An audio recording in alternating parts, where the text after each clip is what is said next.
Thì mẹ định giấu con đến bao giờ? Bà Mai ngập ngừng nói: Lục Quân à, con gặp Bảo Trang rồi ư?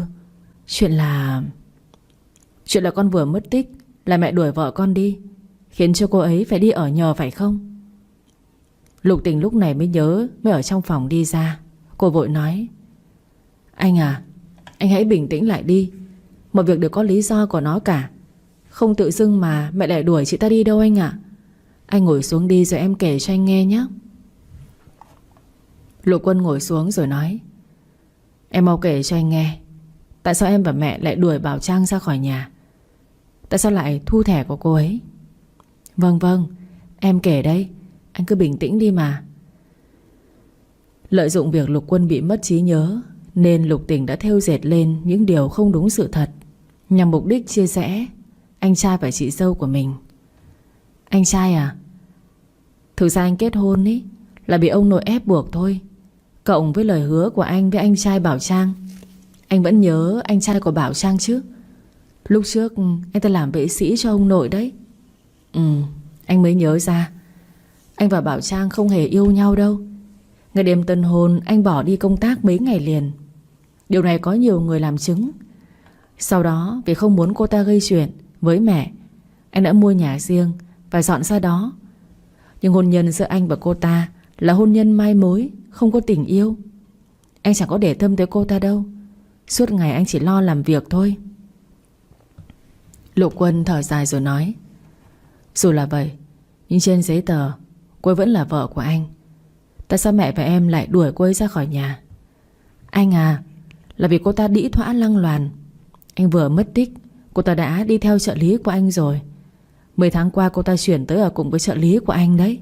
Anh không tin thì hỏi anh Việt Anh đi.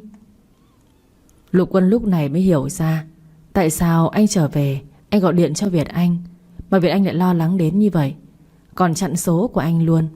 Hóa ra là có gì mờ ám với vợ anh, nên mới sợ anh như vậy. Lục Quân dù chưa nhớ ra, nhưng khi biết vợ mình ở bên người đàn ông khác thì anh rất tức giận. Anh gặp nạn ở nơi xứ người, thế mà ở nhà vợ anh lại đi theo người khác. Anh tức tới nỗi hộc máu ra. Lục Tình hoảng sợ hét lên: Máu? Anh hộc máu kìa. Không sao. Lục Tình ngập ngừng nói tiếp: Chính vì thế nên em và mẹ mới giấu anh đấy. Đừng nói cho anh biết thì sợ anh sốc không chịu nổi. Đây này, em còn có ảnh tình cảm của Bảo Trang và Việt Anh đây. Anh có muốn xem không? Có. Đây là ảnh mà cô ta gục đầu vào vai của Việt Anh lúc anh mất tích được 10 ngày. Em nói rồi, hai người kết hôn không có tình yêu nên không hạnh phúc. Anh vừa gặp nạn, cô ta đã đi tìm ngay người khác. Anh trai à, anh hãy mau ly hôn với cô ta đi. Đừng nghe những gì cô ta nói. Cô ta thấy anh về nhưng cô ta lại bắt đầu bám lấy anh đấy. Anh biết rồi. Sau khi nghe em gái kể tất cả lại sự thật thì Lục Quân thất vọng đứng dậy. Bà Mai vội hỏi: Lục Quân à, con lại đi đâu đấy? Con có việc. Con hãy bình tĩnh nhé. Đừng có suy nghĩ nhiều mà ảnh hưởng tới sức khỏe nha con. Đời còn dài, gái còn nhiều. Dù gì con Bảo Trang đó cũng không xứng với con đâu. Con có việc cần phải giải quyết, con đi đây. Lái xe cẩn thận con nhé. Chiều về sớm ăn cơm với mẹ và Lục Tình. Mẹ sẽ nấu nhiều món ngon mà con thích. Lục Quân không trả lời. Anh đi nhanh ra xe ô tô. Anh gọi điện cho một người bạn chơi chung với anh và Việt Anh. Thế Hải, hãy cho tôi địa chỉ nhà mới của Việt Anh. Ok. Mà từ hôm cậu về cậu chưa gặp Việt Anh à? Cậu ta cố tình trốn tôi, thế nên bây giờ tôi tới nhà tìm cậu ta đây. À ra là vậy. Để tôi nhắn địa chỉ cho cậu luôn. Cảm ơn. Lục Quân tìm tới trước cửa nhà mới của Việt Anh. Lúc này Việt Anh đang nấu cơm. Nghe tiếng mở cửa, Việt Anh cứ tưởng Bảo Trang về nên anh vui vẻ nói: Bảo Trang, em về rồi à? Có mua được nhiều đồ không? Mau vào ăn cơm, anh nấu nhiều món em thích lắm này. Lục Quân sầm cái mặt lại: Là tao đây, lâu rồi mới gặp nhỉ? Việt Anh quay lại nhìn Lục Quân. Mặt anh ta tái lại, miệng ấp úng: Lục Quân, anh đúng là anh thật. Sao vậy? Hay là mình nghĩ tao đã chết ở bên Đức rồi? Không phải như vậy đâu, anh ngồi đi. Lục Quân ngồi xuống nhìn đồ ăn ở trên bàn. Anh lấy đũa và thản nhiên ăn. Ngon đấy. Ngày nào mày cũng nấu cơm cho vợ tao ăn à? Việt Anh biết Lục Quân bị mất trí nhớ, nên anh nhân cơ hội chia sẻ tình cảm của Lục Quân và Bảo Trang. Mục đích của anh là giữ Bảo Trang ở lại. Phải đấy, tôi ngày nào cũng nấu cơm cho cô ấy ăn, giặt quần áo cho cô ấy.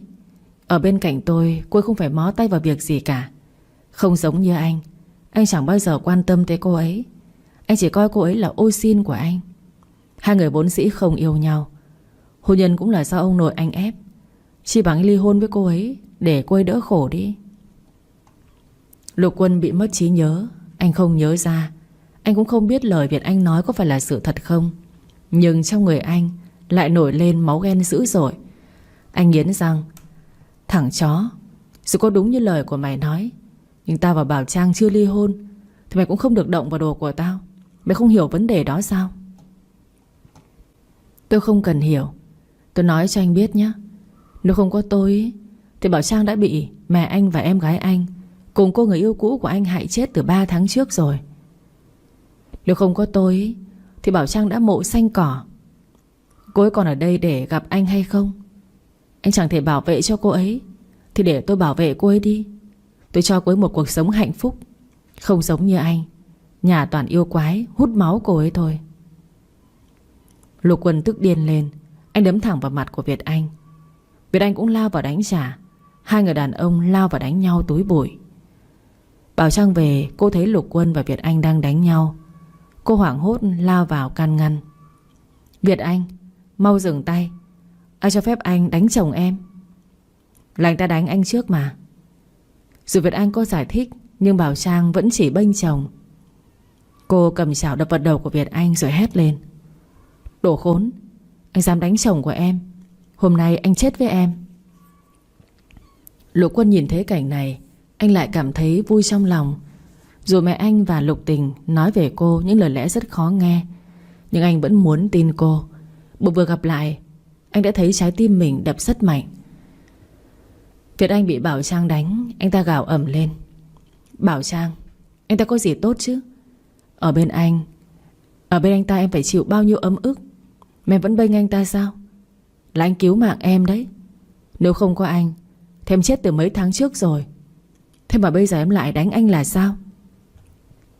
Bảo Trang tức giận gào lên. Vì em mang ơn anh, em mới nhận anh là anh trai đấy. Nếu không em cóc cần một người anh trai như anh. Đồ khốn, anh dám đánh chồng của em nữa, Thanh phải bước qua xác của em. Anh nghe rõ chưa hả? Lục Quân lúc này mới kéo tay của Bảo Trang và hỏi. Bảo Trang, em nhận Việt Anh là anh trai ư? Vâng, anh ấy cứu mạng em mà. Em nhận anh ấy là anh trai. Em còn đợi bao giờ chồng về thì em bảo chồng cho em tiền để em trả cho anh ấy nữa. Việt Anh nuôi em mấy tháng liền cũng tốn một khoản kha khá rồi đấy. Lục Quân thở phào nhẹ nhõm. Anh nói. Như vậy là quá tốt rồi.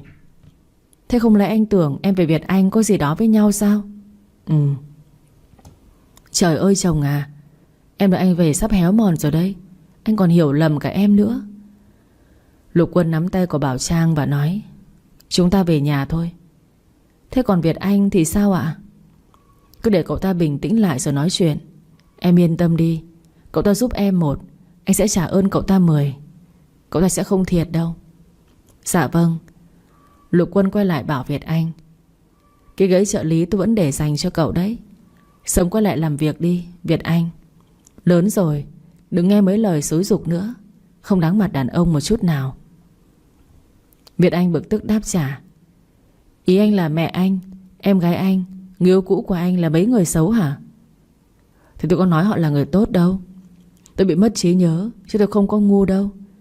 Không phải ai nói cái gì tôi cũng tin mà. Tôi vẫn tỉnh lắm. Tôi tự biết mình phải làm thế nào. Còn việc cậu cứu mạng vợ của tôi sẽ trả ơn cậu. Cậu sẽ không thiệt thòi đâu. Nói rồi Lục Quân kéo Bảo Trang ra ngoài. Việt Anh đứng nhìn theo anh thở dài rồi lẩm bẩm. Lục Quân rất tỉnh táo. Rồi bị mất trí nhớ, nhưng anh ấy vẫn không bị người khác qua mặt. Mình phải thừa nhận là mình ngưỡng mộ anh ấy ở điểm này. Việt Anh nhìn mâm cơm, anh thở dài buồn bã. Bảo Trang nói đúng, mình và cô ấy chỉ là anh em thôi. Nếu mình không dừng lại thì mình sẽ đánh mất một đứa em tốt là cô ấy. Việt Anh đã hiểu ra vấn đề. Anh cầm điện thoại gọi cho mẹ anh. Mẹ à, con đồng ý hẹn hò với cô Ngọc Kim. Mẹ hẹn với nhà cô ấy đi. Tối mai con và mẹ sẽ tới nhà cô ấy nói chuyện. Lục Quân và Bảo Trang trở lại ngôi nhà chung của hai người. Bảo Trang liền nói: mấy tháng nhà không có người ở, nhà bẩn quá, đem dọn nhà đã nhé. Anh cứ ngồi nghỉ đi. Bảo Trang đang định đi lấy chổi thì Lục Quân kéo cô lại để cô ngồi lên đùi của anh. Anh nói: Bảo Trang, em biết là anh đang bị mất trí nhớ đúng không? Vâng ạ. Anh đừng lo quá. Bác sĩ nói anh sẽ sớm nhớ lại thôi. Anh có đợi thêm một thời gian nữa nhé. Anh không muốn đợi. Em hãy giúp anh nhớ lại đi. Bảo Trang ngập ngừng nói: làm sao mà em giúp anh nhớ lại được? Em có phải là bác sĩ đâu chứ. Em nói em là vợ anh. Vậy giờ chúng ta có nên làm những việc mà vợ chồng hay làm không nhỉ? Biết đâu lại nhớ ra mọi chuyện thì sao? Ngay lập tức Bảo Trang ôm cổ Lục Quân rồi hôn anh. Lục Quân vừa đáp trả lại nụ hôn của cô, lại vừa bế cô vào trong phòng ngủ. Anh vừa đặt cô xuống giường, cô đã vội vã cởi cúc áo của anh ra. Anh xoa đầu cô và nói: sao vợ yêu gấp gáp thế? Em nhanh sắp phát điên rồi ấy. Nhanh nào, nhanh ôm em đi mà. Lục Quân nghe tiếng mời gọi cực gợi tình của Bảo Trang.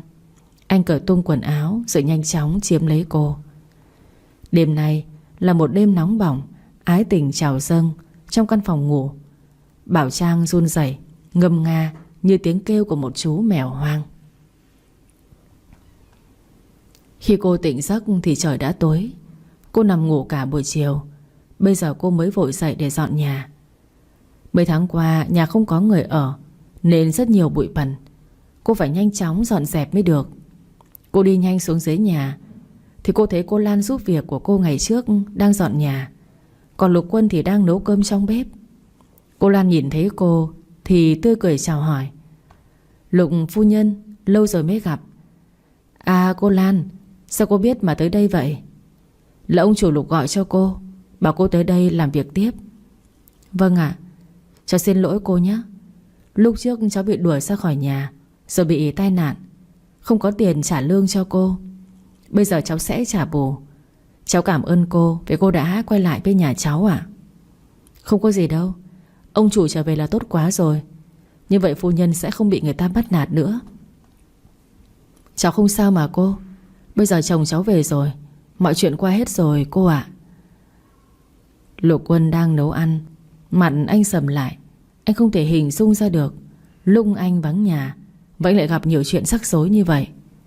Cũng may là có Việt Anh giúp đỡ, nếu không bây giờ anh không còn cơ hội gặp lại vợ anh nữa. Bảo Trang chạy tới ôm cổ Lục Quân từ phía sau. Chồng à, đây là sự thật phải không? Không phải là em đang nằm mơ đấy chứ? Ừ, là thật. Chồng của em đã trở về bên em rồi đây. Bảo Trang cứ ôm chặt lấy Lục Quân. Vợ buông anh ra để anh đi nấu cơm nào. Không, em không buông đâu. Em chỉ muốn ôm anh thôi. Được thôi, anh sẽ để cho em ôm anh cả ngày cả đêm. Nhưng bây giờ chúng ta đi ăn cơm. Em phải ăn nhiều mới có sức để ôm anh đấy. Dạ vâng. Ăn tối xong, Lục Quân ra cổng gọi điện cho người bạn làm cảnh sát. Thế Hải, việc tôi nhờ cậu thế nào rồi? Tôi đang điều tra vụ tai nạn giao thông của vợ cậu đây. Tôi nghi ngờ vợ cậu bị ai đó hại, chứ một người bình thường không thể lái xe kiểu đó được. Cậu cứ đợi tin đi.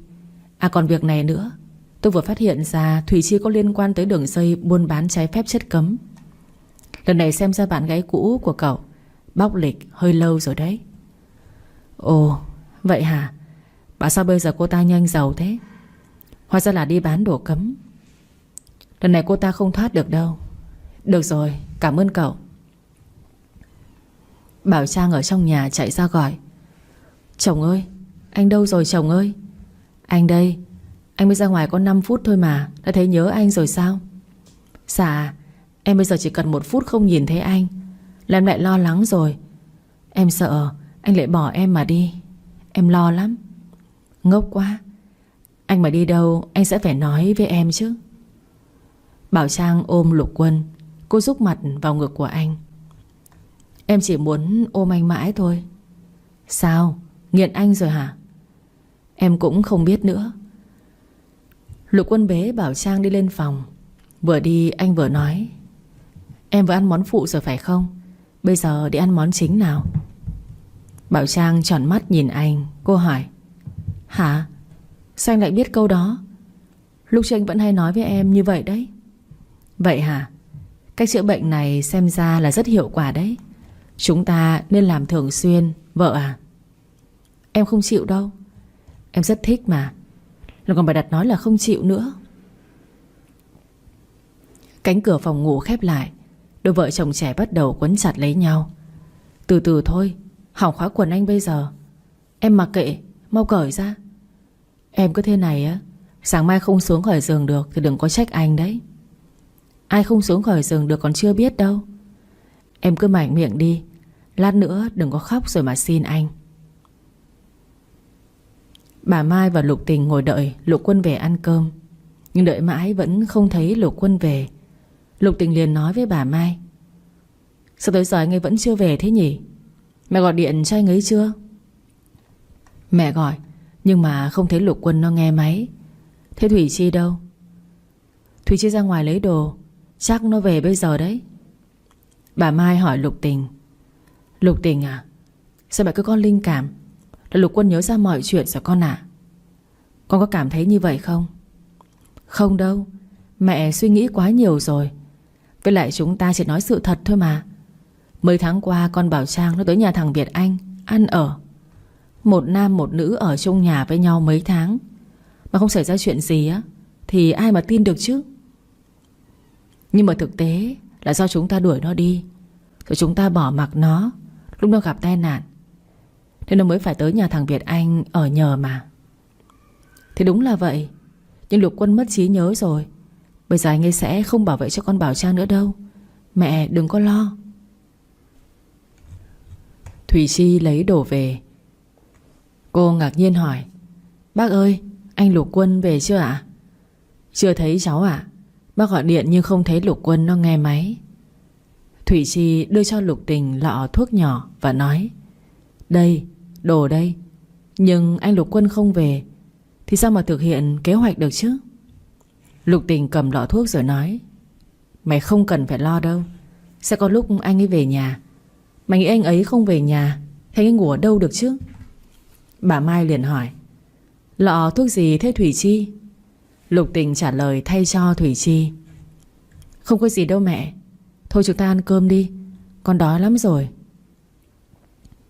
Ba người ngồi chờ lâu quá nên ăn cơm trước.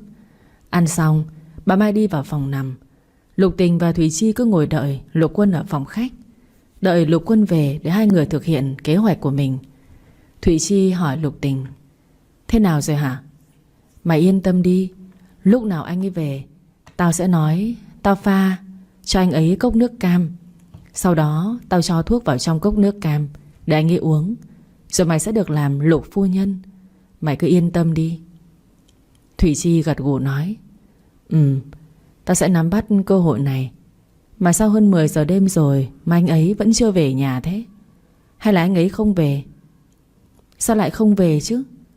Từ hôm anh ấy về nhà anh ấy ở đây mà. Anh ấy có nhớ gì đâu. Nhưng do công ty đang nhiều việc nên anh ấy đi sớm về muộn đấy. Vậy hả? Vậy thì chờ thêm một chút nữa đi. Lục Tình và Thủy Chi cứ ngồi đợi Lục Quân ở phòng khách. Bà Mai đi ra hỏi: Muộn rồi sao hai đứa còn chưa ngủ? Bọn con chờ anh Lục Quân về rồi mới đi ngủ ạ. Mà sau này thằng Lục Quân về muộn thế nhỉ? Bình thường chỉ hơn 8 giờ là nó về mà. Con cũng không biết nữa. Chắc này công ty có nhiều việc cần anh ấy xử lý. Thế mẹ đi ngủ trước đây. Hai đứa muốn thì cứ chờ đi. Vâng ạ. Lục Tình và Thủy Chi cứ ngồi ở phòng khách đợi Lục Quân về. Thủy Chi ngáp ngắn ngáp dài, còn Lục Tình thì ngủ gà ngủ gật. Hai người đâu biết Lục Quân đang ở nhà riêng. Anh còn đang bận ôm Bảo Trang, ôm từ phòng ngủ vào phòng tắm, rồi lại ôm từ phòng tắm vào phòng ngủ. Ôm nhiều tới mức hai chân không đi nổi. bây giờ chuyển sang bò trườn các kiểu rồi. Sáng ngày hôm sau, Lục Tình và Thủy Chi tới công ty tìm Lục Quân. Cả đêm qua không thấy Lục Quân về. Hai người cứ tưởng Lục Quân bận nhiều việc quá nên ngủ lại ở công ty. Thủy Chi còn sợ Lục Quân đói. Cô mua cháo gà ác rồi mang tới công ty cho Lục Quân. Nhưng khi hai người tới nơi thì hai người mới biết Lục Quân không ngủ lại công ty. Thậm chí anh còn tan làm từ 9 giờ sáng ngày hôm qua. Thủy Chi và Lục Tình hoang mang nhìn nhau. Anh Lục Quân không ở công ty, vậy anh ấy đi đâu làm gì từ 9 giờ sáng hôm qua vậy? Lục Tình lắc đầu. Ta không biết nữa. Lục Tình và Thủy Chi đang đứng thắc mắc với nhau thì Lục Quân đi tới. Anh Lục Quân kìa. Anh Lục Quân, anh đi đâu? Sao đêm qua anh không về nhà vậy? Anh có về nhà của anh mà. Nhà anh? Ý anh là ngôi nhà của anh và Bảo Trang ngày trước á? Lục Quân thản nhiên trả lời. Đúng vậy. Thế em nghĩ là anh đi đâu được? Thế anh về đó với ai? Không lẽ anh về đó với Bảo Trang? Đúng vậy. Anh về đó với vợ anh mà. Sao thế? Em vẫn muốn chia sẻ tình cảm của anh trai và chị dâu à? Lục Tình, em quá tệ rồi đấy. Ý em không phải là như vậy. Lục Quân quay sang nhìn Thủy Chi và hỏi. Thủy Chi, cảnh sát tới tìm em chưa? Anh nghe cảnh sát nói họ phát hiện ra manh mối mới có liên quan tới em đấy. Xem ra thời gian tới em và Lục Tình không được gặp nhau nữa rồi. Thủy Chi chột dạ. Cô ta nghĩ Lục Quân nói như vậy là sao? Không lẽ cảnh sát đang điều tra về vụ tai nạn giao thông của Bảo Trang mấy tháng trước? Vụ đó hay là vụ buôn đồ của mình? Lục Tình vội hỏi Lục Quân. Anh nói như vậy là sao? Tại sao cảnh sát lại tìm Thủy Chi vậy? Nhưng lúc này có khách hàng tới tìm Lục Quân nên Lục Quân vội đi luôn. Lục Tình hỏi Thủy Chi. Thủy Chi, sao anh Quân lại nói như vậy? Thủy Chi giả bộ không biết gì. Cô nói. Tao cũng không biết. Tao cũng chẳng hiểu gì luôn. Thôi, tao với mày về đi. Anh ấy bận công việc rồi. Về nhà rồi nói chuyện. Ở nhà bà Mai, Lục Tình và bà Mai đang rất bực tức vì Lục Quân đã về sống cùng với Bảo Trang. Nhưng Thủy Chi thì lại lo lắng về vấn đề khác. Cô ta cảm thấy không ổn. Cô ta sợ cảnh sát sẽ điều tra ra việc cô ta hại Bảo Trang lúc trước. Nếu cảnh sát điều tra về cô thì cô sợ rằng việc buôn đồ cấm của cô trong thời gian qua cũng sẽ bị lộ ra. Như vậy thì cô chỉ còn con đường chết. Mình không thể ngồi yên ở đây chờ cảnh sát tới được. Mình phải tìm cách trốn đi thôi. Nhưng tối nay mình có hẹn giao hàng cho khách. Đợi giao hàng xong mình sẽ chuồn luôn. Bà Mai và Lục Tình đang ngồi ăn trái cây. Hai mẹ con đang bàn tính xem làm sao để chia sẻ Bảo Trang và Lục Quân tiếp. Cứ nghĩ tới việc Lục Quân và Bảo Trang đã quay về sống với nhau như trước kia, bà Mai lại tức muốn phát điên lên. Bà ậm hực nói. Cứ tưởng thằng Quân nó bị mất trí nhớ, nó sẽ ly hôn với con Bảo Trang rồi cưới cái Thủy Chi. Ai ngờ nó vừa gặp lại con Bảo Trang cái là nó lại dính lấy con Bảo Trang luôn rồi. Thế là mẹ con mình cố gắng chia rẽ cũng thành công cốc hết. Lục Tình thở dài nói. Thế mới thấy tội cho Thủy Chi quá mẹ nhỉ. Chứ nó bỏ hết tất cả để về đây để mong nối lại tình xưa với Lục Quân. Ai dè Lục Quân lại chẳng thèm ngó ngàng tới nó. Con thấy khổ thân nó quá mẹ à. Đúng là khổ thân nó thật đấy. Mẹ thích đó là con dâu của mẹ cơ, chứ mẹ không có thích con Bảo Trang đâu. Thì con cũng giống mẹ. Con ghét con Bảo Trang, ghét cay ghét đắng ấy. Cái lần nó túm tóc đánh con thì con đã thề rằng ngày nào mà con còn thở thì con còn tính kế trả thù nó rồi. Bây giờ thằng Quân nó về rồi, con Trang đã có người bảo vệ, nó lại càng lên nước cho mà xem. Sao hai mẹ con mình lại luôn thua nó như vậy nhỉ? Thôi mẹ đừng suy nghĩ nhiều nữa, mau già lắm. Mà cái Thủy Chi nó lại đi đâu rồi? Sao mấy hôm nay cái Chi nó lúc ẩn lúc hiện như ma thế nhỉ? Mẹ làm sao mà biết được. Con thân với con bé như vậy, con còn không biết thì mẹ làm sao mà biết đây? Lục Tình đang cầm điện thoại xem linh tinh thì Lục Quân gọi điện tới. Anh Quân à, em nghe đây.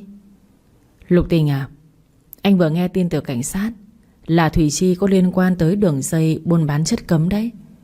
Em để ý không lại bị vạ lây đấy nhá. Lục Tình không tin. Cô nói: làm gì có chuyện đó. Sao Thủy Chi lại có liên quan tới đường dây buôn bán chất cấm được? Anh nhầm lẫn rồi. Anh nghe Thế Hải nói như vậy. Em cũng biết Thế Hải là cảnh sát phải không? Cảnh sát đã nói thì không có chuyện nhầm lẫn đâu. Em cứ cẩn thận nhé. Bảo cả mẹ nữa. Đợt này anh thấy Thủy Chi cứ ở lì đó. Anh sợ em và mẹ bị vạ lây. Dây vào đồ cấm là mệt lắm đấy. Vâng, em biết rồi. Anh chỉ nhắc nhở như vậy thôi. Quan trọng là em và mẹ phải tỉnh táo. Mà tốt nhất là em bảo Thùy Chi chuyển ra ngoài ở đi. Để cô ta ở trong nhà như vậy anh cảm thấy không an tâm. Vâng, cảm ơn đã nhắc nhở em. Nhưng em tin là Thùy Chi không có liên quan tới việc đó đâu. Mấy tháng nay nó ở với em mà. Nó làm cái gì em đều biết. Lần này nó về Việt Nam là vì anh, chứ không phải là vì vấn đề nào khác đâu. Anh cứ yên tâm nhé. Anh cũng mong là như vậy. Lục Tình tắt máy. Bà Mai hỏi: sao thế? Lục Quân nó nói gì thế hả con? Không biết ở đâu ra cái thông tin Thủy Chi buôn bán chất cấm mẹ ạ. Anh Lục Quân gọi điện nhắc nhở con, bảo con để ý, không lại bị vạ lây đấy. Bà Mai bật cười rồi nói: ui giời, thằng Lục Quân nó nghe cái tin vớ vẩn ở đâu ra thế? Nhà Thủy Chi nó giàu có như vậy, tiền nó trải từ Mỹ về Việt Nam cơ mà. Sao nó có thể buôn bán chất cấm được chứ? Thế con mới không tin đấy mẹ. Chi nó quá giàu rồi, nó không tự hủy hoại bản thân, cuộc đời của nó như vậy đâu. Chắc chắn là anh Lục Quân nhầm lẫn rồi. Chắc là vậy. Bà Mai và Lục Tình luôn tin tưởng Thùy Chi, nên sau khi nghe lời cảnh báo từ Lục Quân thì hai người không tin. Bởi vì hai người nghĩ Thủy Chi quá giàu rồi, không đợt nào Thủy Chi làm việc sai trái như vậy. Nhưng hai người đâu có biết Thủy Chi giàu có là nhờ vào việc buôn bán chất cấm đó. 10 năm qua cô ta buôn bán nhỏ lẻ nên chưa bị tóm. Bây giờ cảnh sát đang giăng bẫy để tóm nguyên cả một đường dây lớn, một mẻ luôn mà. Một lát sau, Thủy Chi gọi điện cho Lục Tình. Cô ta nhờ Lục Tình mang hộ cô ta túi đồ ra bên ngoài. Lần trước cô ta mua mỹ phẩm giúp một người bạn, bây giờ cô lại không có nhà. Cô nhờ Lục Tình mang túi mỹ phẩm sang phố B đưa cho người bạn đó giúp cô ta. Tối rồi, Lục Tình ngại không muốn ra đường thì Thủy Chi hứa sẽ tặng cho Lục Tình một chiếc đồng hồ mà Lục Tình rất thích. Nghe cô bạn thân nói sẽ tặng mình một chiếc đồng hồ nên Lục Tình đồng ý ngay. Lục Tình đi vào phòng lấy túi mỹ phẩm mà Thùy Chi nói. Sau đó cô hỏi bà Mai: mẹ có đi cùng với con không? Mang mỹ phẩm giúp Thùy Chi xong chúng ta đi ăn hải sản luôn nhé. Cũng lâu rồi mẹ con mình chưa đi ăn hải sản đấy. Bà Mai cảm thấy cũng hợp lý.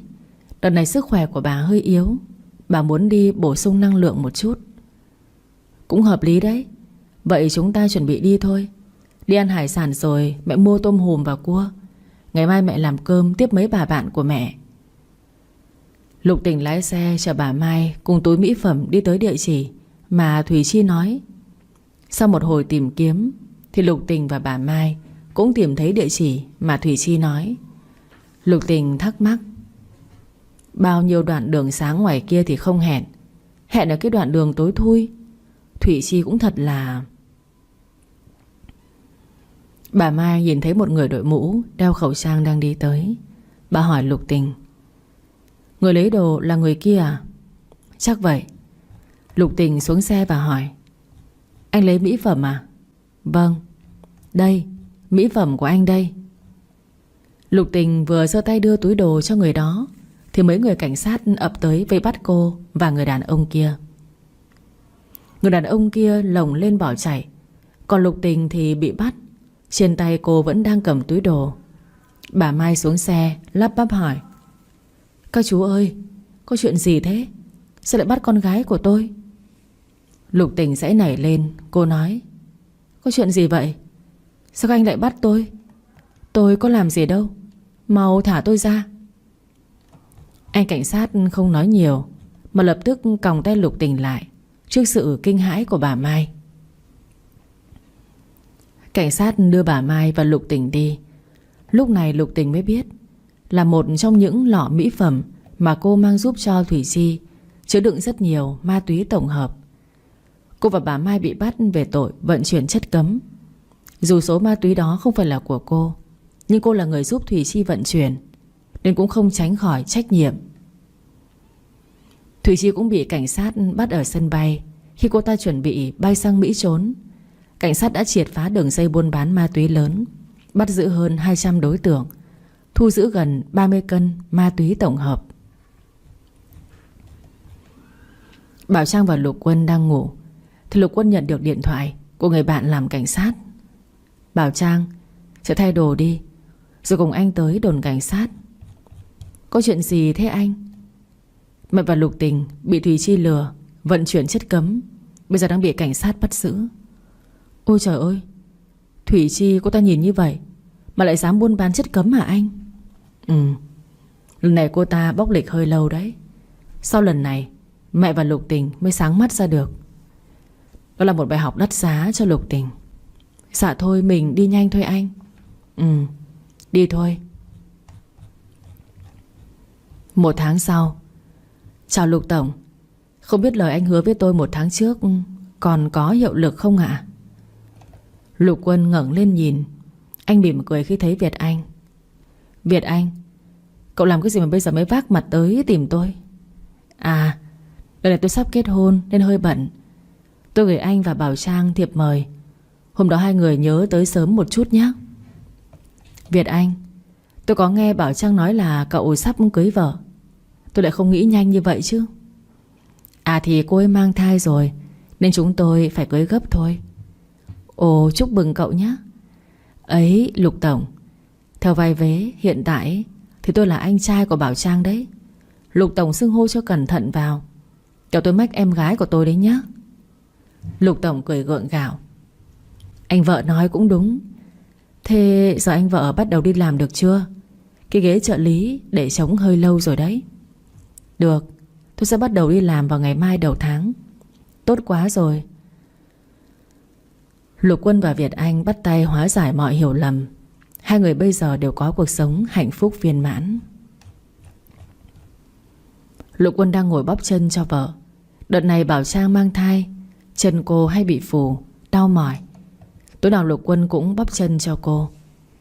Nay chân vợ có mỏi nhiều không? Đơn hôm qua rồi chồng ạ. Bác sĩ nói sinh con xong sẽ hết. Chồng đừng lo nhé. Phải công nhận, việc mang thai đối với người phụ nữ là không hề dễ dàng, vợ nhỉ. Vậy chúng ta sinh một đứa thôi cho vợ đỡ mệt nhé.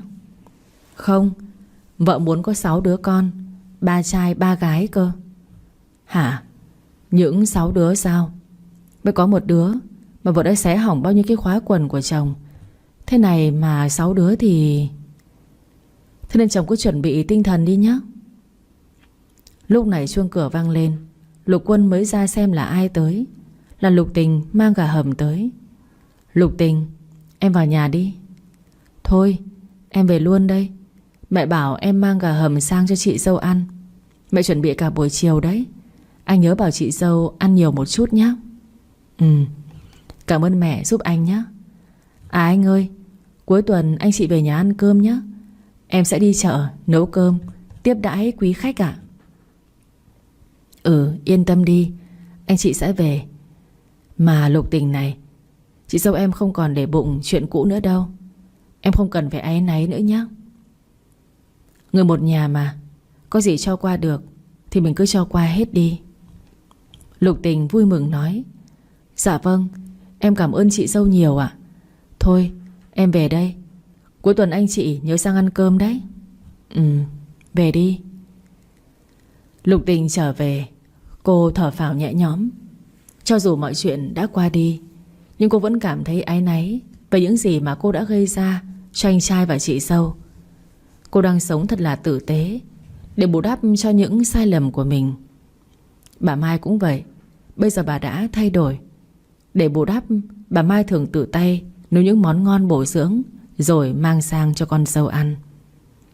Lục Quân bây giờ đã hồi phục được trí nhớ. Anh cưng chiều Bảo Trang hết mực. Hai người hạnh phúc chờ đợi đón đứa con đầu lòng. Những sóng gió đã qua đi.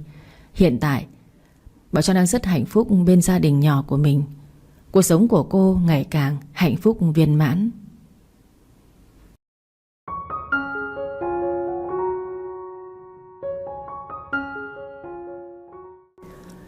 Chậu xương rồng năm đó Thanh Thúy vẫn chăm sóc kỹ càng. Chị mong sau này khi anh ấy quay về, cô sẽ mang trả lại cho anh ấy.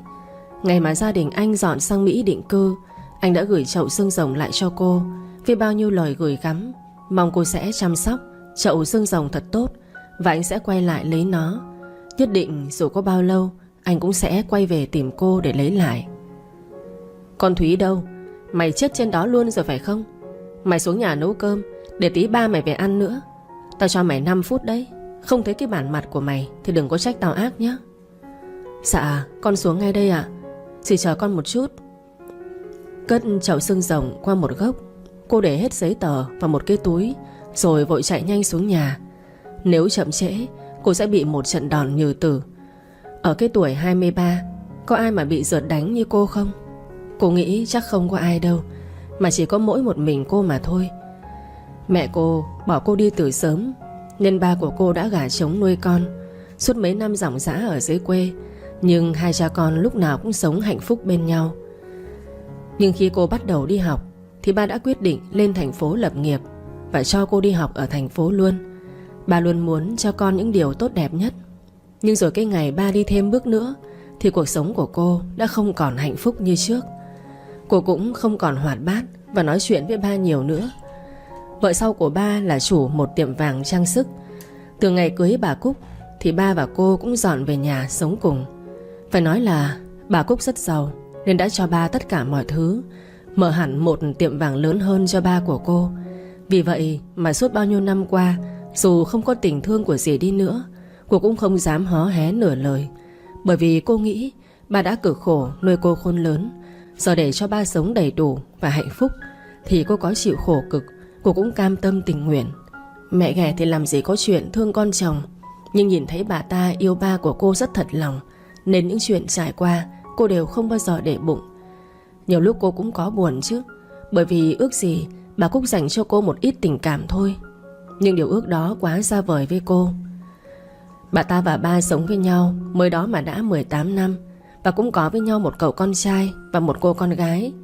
Hai đứa nó thì tính tình khá trái ngược. Tuấn Anh thì rất yêu thương và mến cô, nhưng còn Thanh Lam thì khác. Nó rất ghét cô.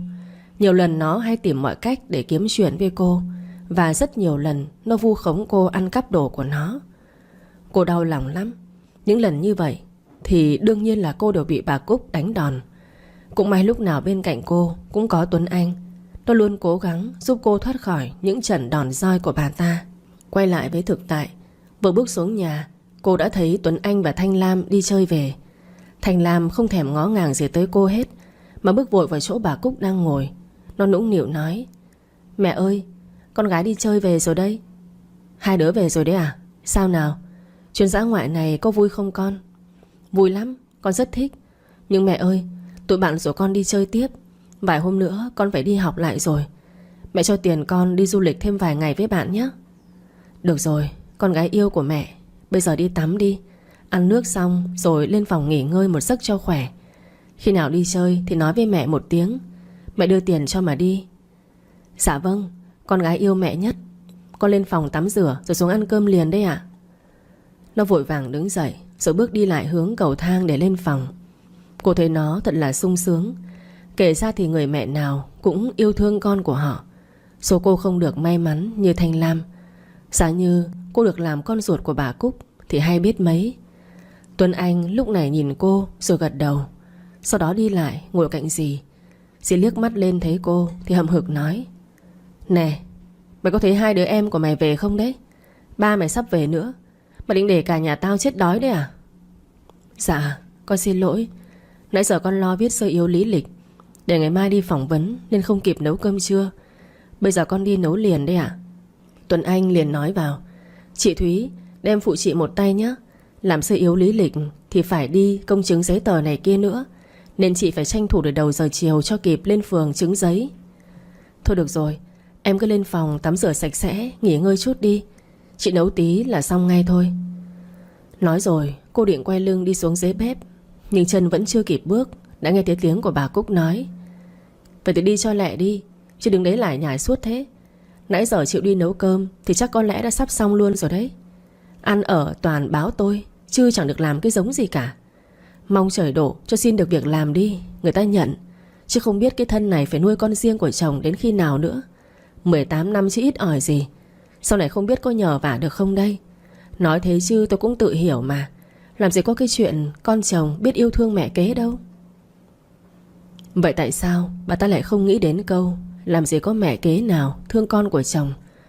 Tuấn Anh liền lay cánh tay của bà Cúc, rồi bảo bà Cúc đừng nói thêm lời nào nữa. Cô vội vàng bước xuống bếp. Hai mắt lúc này đã trực trào nước. Cô ngước mắt lên để ngăn không cho nước rơi ra. Tự an ủi bản thân, cô phải cố gắng xin được việc làm ở tập đoàn nhà họ Lâm, để chứng minh cho bà Cúc biết cô có thể tự nuôi sống chính bản thân cô, mà không cần đến tiền của bà ta nữa. Sau khi nấu cơm nước xong, cô dọn ra bàn rồi mời mọi người xuống ăn cơm. Lúc này thì ông Tâm, ba của cô đã về. Cô liền cúi đầu xin phép ông Tâm cho đến nhà của con Trúc để cùng nó lên phường chứng giấy tờ, rồi ngày mai đi xin việc làm.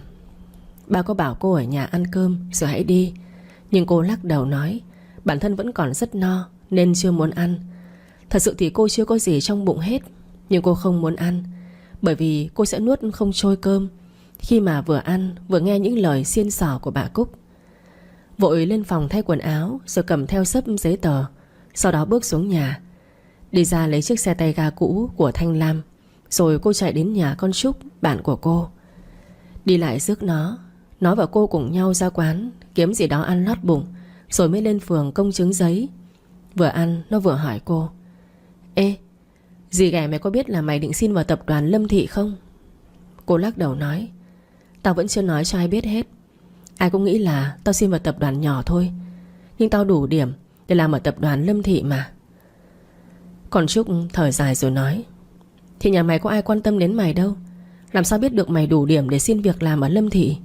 Mà thôi, bây giờ chỉ cần có công việc ổn định, lo đến chuyện yêu đương là được rồi nè. Con điên này, yêu đương gì chứ? Nó nhìn đăm đăm vào mắt của cô rồi nói: Mày đừng có nói với tao là mày đợi anh cây xương rồng nhá. Sao mày lại nói anh ấy như thế chứ? Thôi đi, đừng nghĩ đến thằng đó nữa. Mày nghĩ xem, năm mà nó đưa cho mày cái chậu xương rồng ấy, lúc đó mày mới lên 6 tuổi. Bây giờ mày lên bao nhiêu tuổi rồi? Gia đình nó dọn đi lâu lắm rồi, mà giờ ba mày đã có vợ con rồi, đã rời đi chỗ khác sống.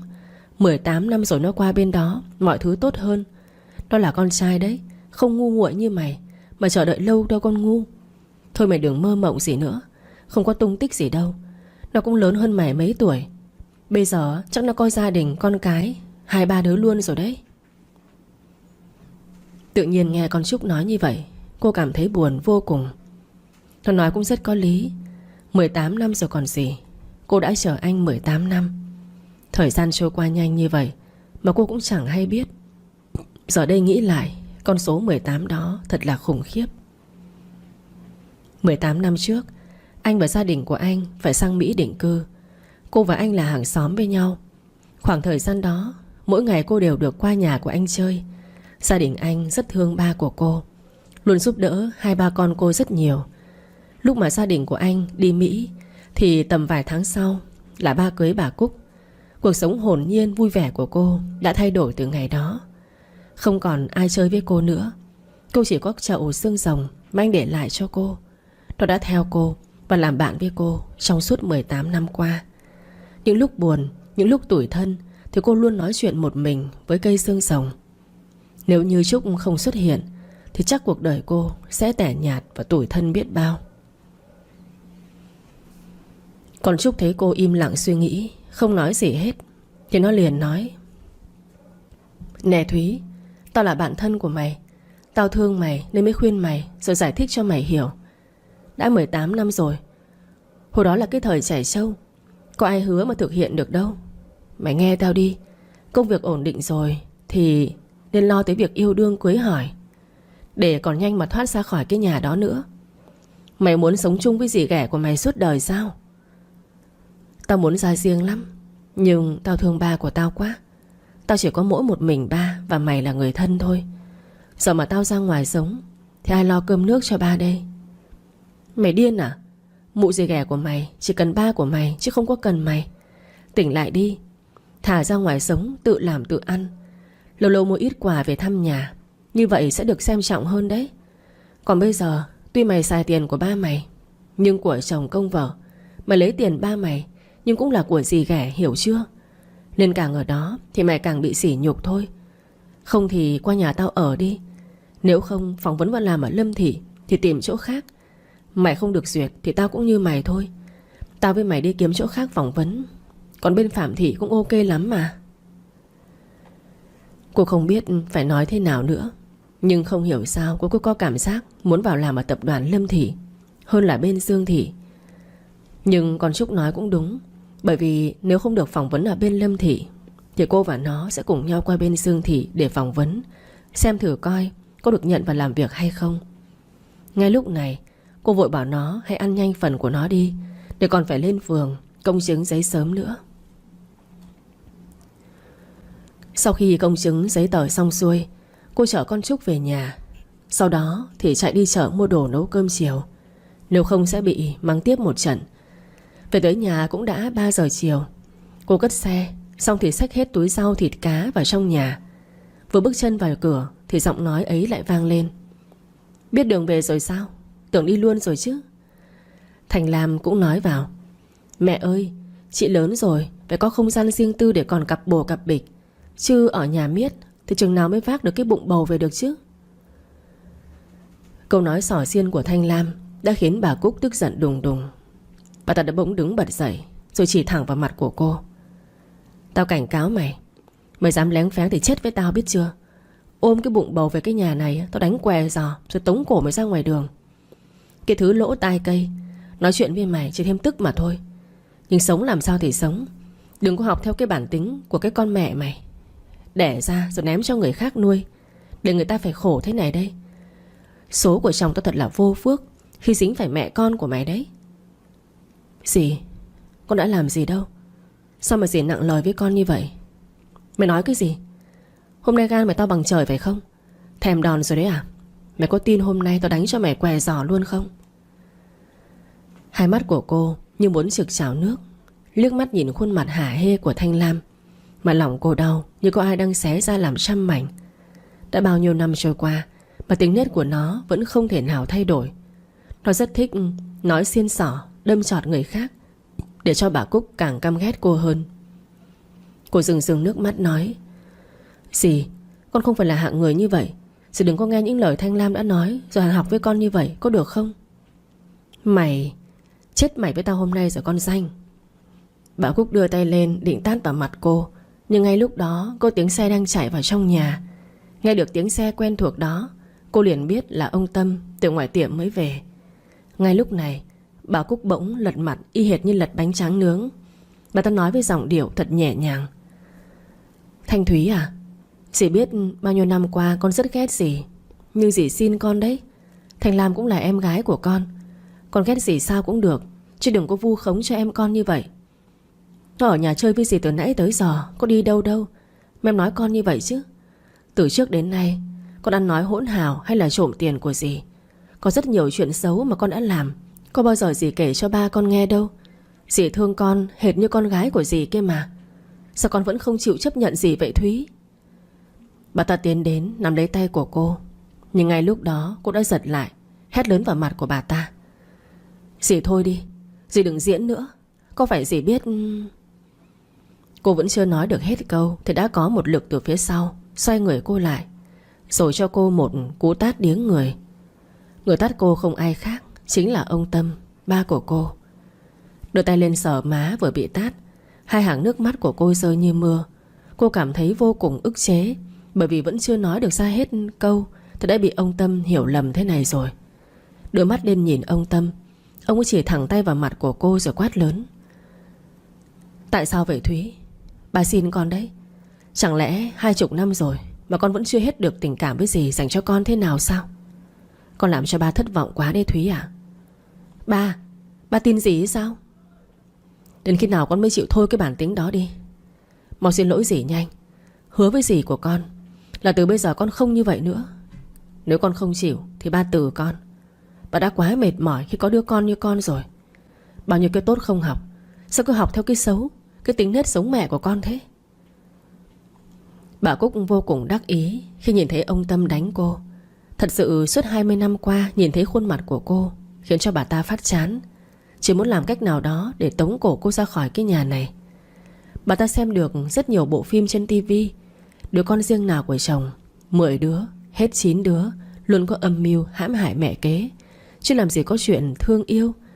Nên bà ta đề phòng trước. Nếu không có ngày bà ta nghĩ cô sẽ âm mưu hãm hại gia đình của bà ta. Ngay lúc này bà ta tiến đến nắm lấy cánh tay của chồng rồi nói: Anh ơi, sao lại đánh con như vậy? Có gì anh cứ từ từ nói. Con nó còn nhỏ nên không hiểu chuyện. Anh đừng có thế nữa nhé.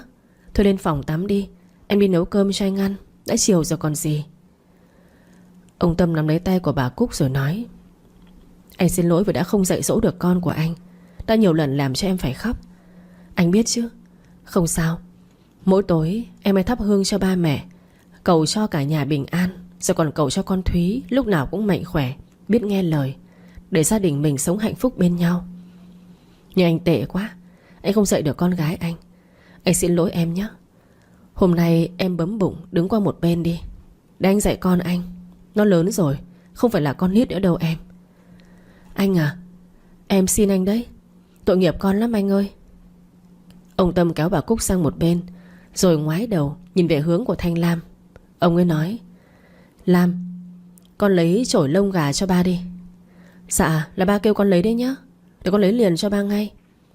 Anh à, anh bớt nóng, có gì từ từ nói mà anh. Suốt 18 năm qua, bà ta và Thanh Lam đã bịa ra không biết bao nhiêu là chuyện về Thanh Thúy để nói cho ông Tâm nghe. Nào là cô ăn cắp đồ, hỗn láo với bà Cúc, cô trộm tiền của bà, rồi nói cô bỏ học đi chơi với trai. Ngoài nói xấu, bà ta và Thanh Lam còn bêu diếu, đặt điều, bôi nhỏ. Những lời nói bịa đặt của hai người họ, ba cô đều tin hết và nhớ trong đầu không sót bất cứ lời nào. Ông ấy cứ nghĩ những chuyện đó đều có thật, nên rất đau lòng khi có một người con gái như cô. Cho nên hôm nay ông ấy phải dạy dỗ cô một trận đòn nhớ đời, thì cô mới chịu tỉnh ngộ và chấp nhận bà Cúc làm mẹ. Khi Thanh Lam lấy cái chổi lông gà đến, nó liếc mắt nhìn bà Cúc. Ánh mắt của bà ta bây giờ tràn đầy sự đắc ý. Thanh Lam kiềm chế không được nên đã cười tủm tỉm vui sướng, bởi vì không còn bao lâu nữa sẽ nhìn thấy một màn nước mắt đầm đìa, mà nhân vật chính là cô chứ còn ai khác. Nó lại rồi đưa cái cây chổi lông gà cho ông Tâm.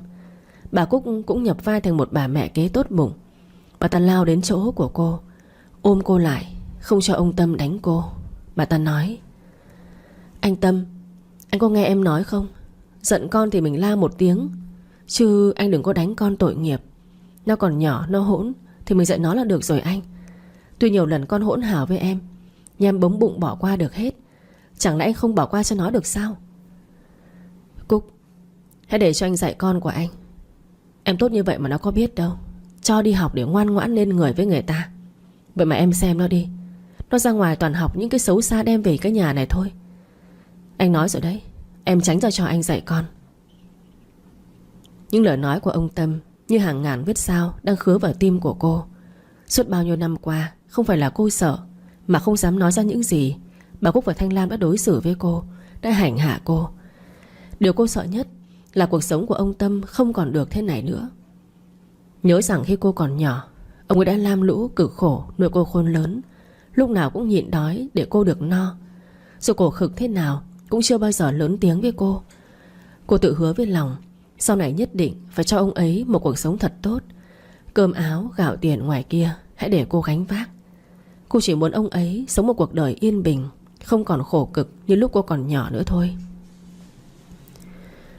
Từ khi ông Tâm gặp bà Cúc, cuộc sống y hệt như diều gặp gió. Tất cả mọi thứ ông ấy có, nên suốt bao nhiêu năm nay cô bấm bụng chịu đựng tất cả. Tất cả cũng vì thương ba của cô. Cô chỉ biết cười nhạt. Phải, những lời nói của con Trúc bây giờ cứ quanh quẩn trong đầu của cô. Bà Cúc chỉ cần ông Tâm chứ không cần cô. Nên dù cô có ở lại chịu đựng hay không ở lại thì mọi chuyện cũng chẳng thay đổi được gì. Cô dù có cố gắng ra sao thì mãi mãi bà Cúc vẫn căm ghét đứa con riêng như cô. Ngay lúc này, bà ta bấu chặt vào hai cánh tay của cô. Nhưng trong mắt của ông Tâm thì lại khác. Ông ấy nghĩ rằng bà ta như đang muốn che chở, bảo vệ, không cho ông Tâm đánh cô. Ngày hôm nay, tất cả mọi thứ đã đi quá giới hạn của nó. 18 năm im lặng, 18 năm đau đớn do bị mẹ con bà ta giày vò. Con số 18 thật là khủng khiếp đối với cô. Không thể nào nhịn nhục được nữa. Cô hất mạnh bà Cúc sang một bên, rồi đứng dậy hét lớn vào mặt của bà ta. Tôi là người đấy, không phải loài thú đâu mà không biết đau. Bà đừng có diễn nữa. Bà muốn gì cứ nói ra đi. Đừng hành hạ tôi như vậy nữa. Đã quá đủ rồi, đồ rắn độc xấu xa. Suốt cuộc đời này của tôi thề sẽ không bao giờ tha thứ cho bà đâu. Thúy ơi là Thúy, sao mày mất dạy thế hả? Mày... Ông Tâm liên tục đánh cây chổi lông ngà gà vào người của cô. Cô đau đớn vô cùng, nhưng không thể làm gì được. Người đứng trước mặt cô đây, người mà cô yêu thương nhất, bị chữ hiếu về công ơn dưỡng dục. Cô hy sinh để làm gì nữa chứ? Cô cắn răng nén lại cơn đau, giật lấy cây chổi lông gà, ném thẳng nó vào người của Thanh Lam.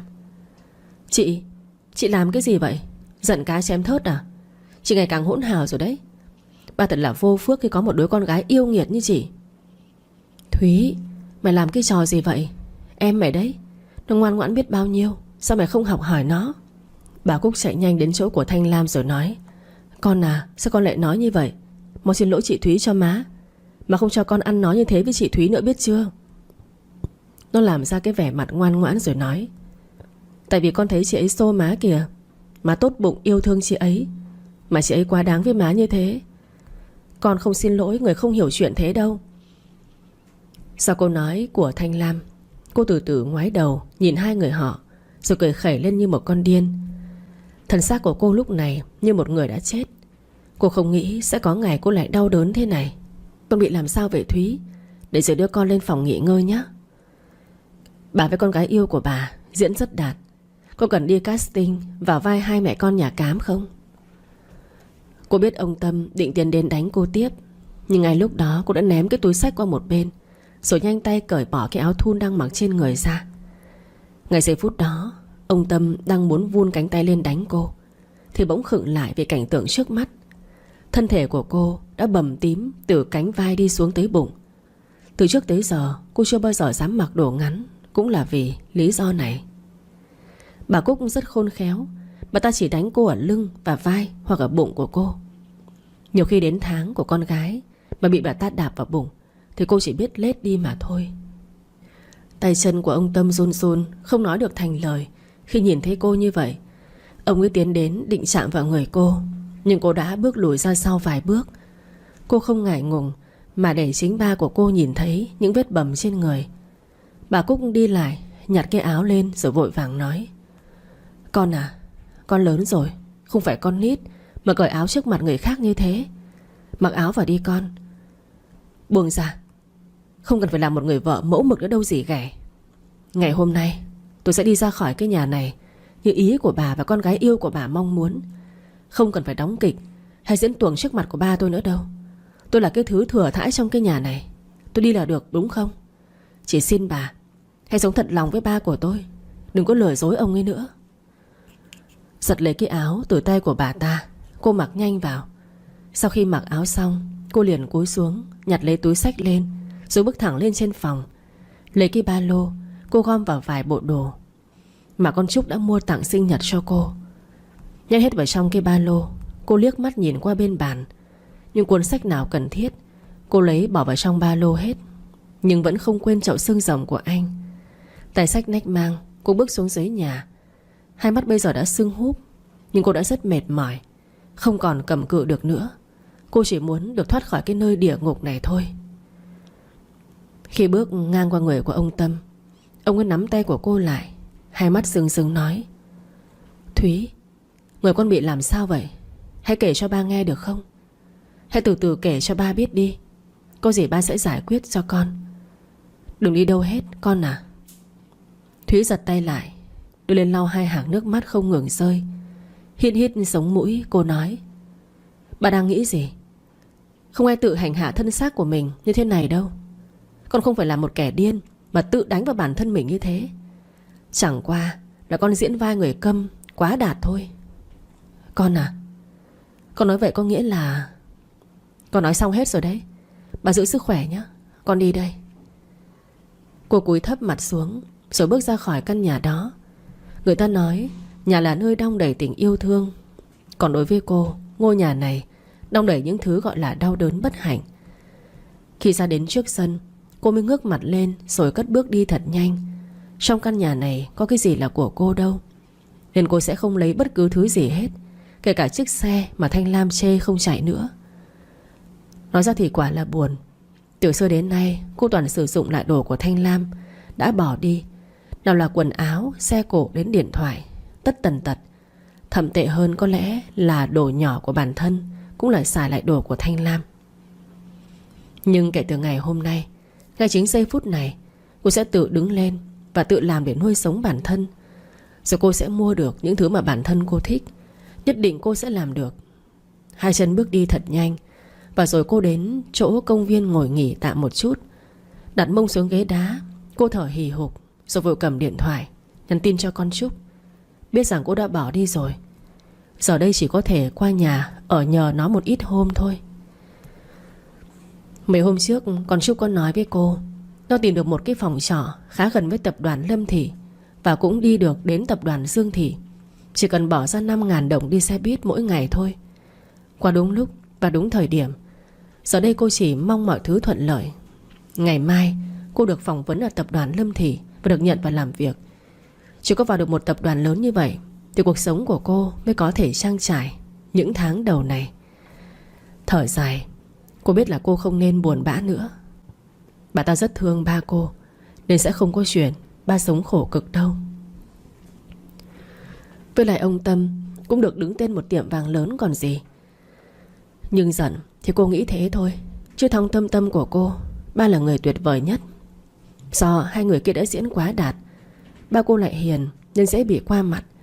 Chỉ mong sau này Thanh Thúy thành tài, sự nghiệp và cuộc sống ổn định, nhất định cô sẽ về thăm ba của cô. Ánh mắt của cô rơi xuống chậu xương rồng. Cô liền cởi bỏ cái áo ba lô cho ngồi được thoải mái. Sau đó cầm chậu xương rồng bằng hai tay. Ánh mắt buồn bã, cô nói: Hôm nay là một ngày thật tệ anh ạ. Em đã thoát ra khỏi được cái nơi địa ngục đó rồi. Cuộc sống của em bây giờ sẽ khác. Nhưng nếu nói em không buồn, không đau, thì có lẽ là em đang dối lòng mình. Em buồn lắm. Giá như giờ đây anh quay về và xuất hiện trước mặt của em thì hay biết mấy. Bỗng từ phía sau lưng của cô có một giọng nói của một chàng trai vang lên: Cô thích xương rồng lắm sao? Chỗ xương rồng của cô đẹp lắm đấy.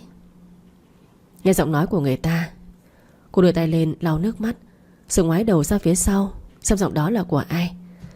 Đập vào mắt của cô là một chàng thanh niên mặc vest, trông vô cùng sang trọng và nhìn rất điển trai. Cô nói: Cảm ơn anh nhé. Xin lỗi tôi đã làm phiền cô. Có thể cho tôi mượn điện thoại của cô được không? Để làm gì ạ? Anh ta vội xua tay nói: Đừng hiểu lầm, tôi không phải lừa đảo đâu. Khi nãy tôi có đi vòng vòng chỗ này, hình như tôi làm rơi ở đâu đây. Tôi định mượn điện thoại của cô để gọi thử xem nó có rớt cạnh đây không đấy mà. Cô giúp tôi nhé, tôi sẽ hậu tạ cho cô. Nghe anh ta nói như vậy, cô vội đứng dậy, đặt chậu xương rồng xuống ghế đá, rồi đưa tay vào túi quần, lấy cái điện thoại về hướng của anh ta. Cô nói: Anh gọi liền đi, không cần hậu tạ gì đâu. Gọi đi, nếu không ai nhìn thấy sẽ nhặt, tôi sẽ lỡ lấy mất luôn đấy. Tôi cảm ơn nhé, tôi gọi ngay đây. Anh ta cầm lấy cái điện thoại từ tay của cô, sau đó bấm cuộc gọi và bấm một dãy số dài. Chỉ vài giây thôi thì cô và anh ta đều nghe thấy tiếng chuông điện thoại vang lên. Làm như thế cũng như đang giúp người, nên cô cũng bước đi tìm phụ anh ta. Tầm 10 bước chân, cô đã nhìn thấy nó nằm ở trong bụi cỏ gần gốc cây phượng lớn. Cô vui mừng cúi người xuống nhặt lên, rồi hớn hở chạy đến chỗ của anh ta. Anh gì ơi, đây nè, điện thoại của anh phải không? Tôi tìm được rồi nè. Anh ta sau khi thấy cô tìm được thì đã bấm tắt cuộc gọi bên máy của cô. Cả hai lại trả điện thoại cho nhau. Anh ta nói: Cảm ơn cô nhiều nhé. Nếu không có cô tôi sẽ không biết phải làm sao.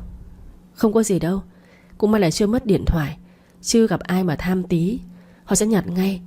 Chúc mừng anh nhé, số của anh không bị mất của. Bỗng lúc này tiếng chuông điện thoại của anh ta liên tục reo lên. Anh ta vội bỏ điện thoại vào túi quần, sau đó móc cái ví tiền ra, rồi lấy trong ví ra một xấp tiền nhét vào tay của cô. Cô bất ngờ vô cùng khi nhìn thấy anh ta làm như vậy. Cô giật tay lại rồi nói: Ôi đừng, anh làm vậy tôi không nhận đâu. Cuộc gọi khi nãy chỉ là nhá máy, không có bị mất phí gì đâu mà. Cầm lấy đi, tôi có việc gấp phải đi trước rồi. Cảm ơn cô nhiều nhé. Anh ta nói rồi thì cố gắng nhét tiền vào tay của cô. Cô không nhận, nhưng rồi anh ta đã vùi xấp tiền đó vào túi xách của cô, sau đó nhanh chân đi ra khỏi công viên. Anh gì ơi, anh khùng à? Cuộc gọi không tốn phí mà, sao cho tôi nhiều tiền thế này? Anh đứng lại đó đi, tôi không có lấy tiền đâu. Ai ai cũng nhìn về hướng của cô. Cô cảm thấy rất quê khi cô đã hét rất lớn, nên đã làm mọi người phải chú ý. Cô ngại ngùng đứng im một chỗ, rồi quay hết hướng này hướng nọ để tìm anh ta. Cô bất lực chẳng biết làm sao, cầm xấp tiền bước lại ghế đá, ngồi xuống thở hì hục. Tặc lưỡi cô lẩm bẩm trong miệng: Cái tên đó nhìn bộ dạng chắc là công tử nhà giàu rồi. Có một cuộc gọi thôi mà chi cả một xấp tiền như vậy. Giờ phải làm sao để trả tiền lại đây trời. Cầm lấy xấp tiền, cô đếm thì phát hiện ra anh ta đưa cho cô tận 5 triệu đồng. Đây là lần đầu tiên cô được cầm một số tiền lớn thế này. Tự nhiên nhận lấy, cô thấy trong lòng cứ sao sao ấy. Làm sao cô có thể nhận và sử dụng được cơ chứ? Ngoái đầu nhìn, anh ta đi thật rồi. Nhìn về hướng xa xa, cô thấy bóng dáng của con Trúc đang chạy về hướng của cô. Vừa thấy nó, cô mừng rỡ vẫy gọi nó. Nó chạy thẳng đến, dựng chân chống xe, tháo nón bảo hiểm ra, bước đến ghế đá, ngồi xuống kế bên rồi nói nó: Chịu bỏ đi bụi rồi sao? Mày đấy, không an ủi tao thì thôi lại còn nói thế. Miệng của mày linh lắm đấy nhá. Tao đi bụi thật rồi nè. Chắc bụi gì ghẻ của mày hả hê lắm phải không? Thế nào cũng ăn mừng một bữa linh đình cho mà xem.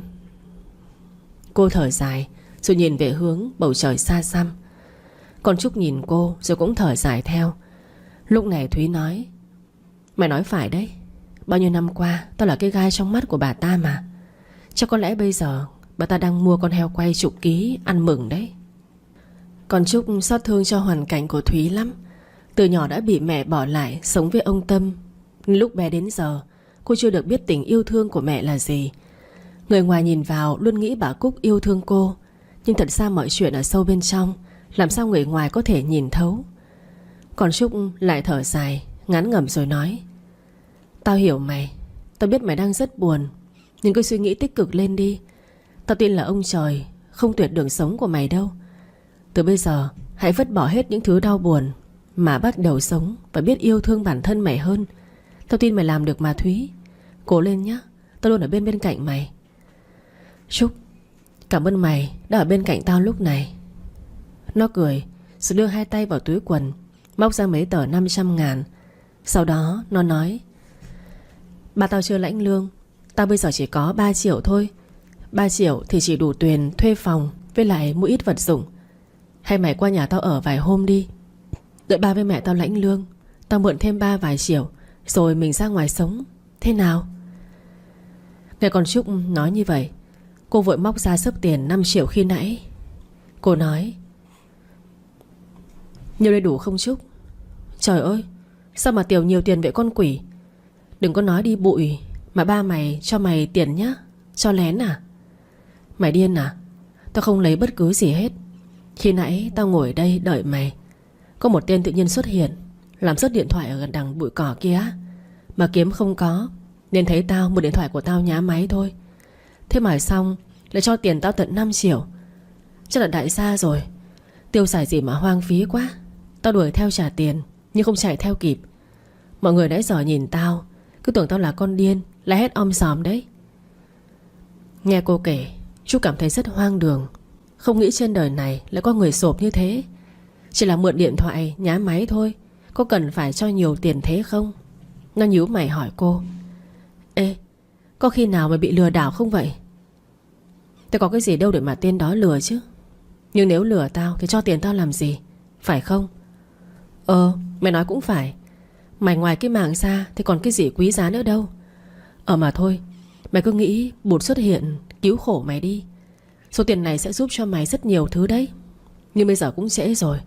Thuê phòng, đi mua đồ này kia không kịp đâu. Để sáng mai đi phỏng vấn xong, tao với mày đi thuê phòng sau nhé. Với lại tao cũng gom mớ đồ ở nhà có phòng trọ nữa chứ. Chưa mua hết mọi thứ vật dụng thì tiền đâu cho đủ. Mày nói phải đấy.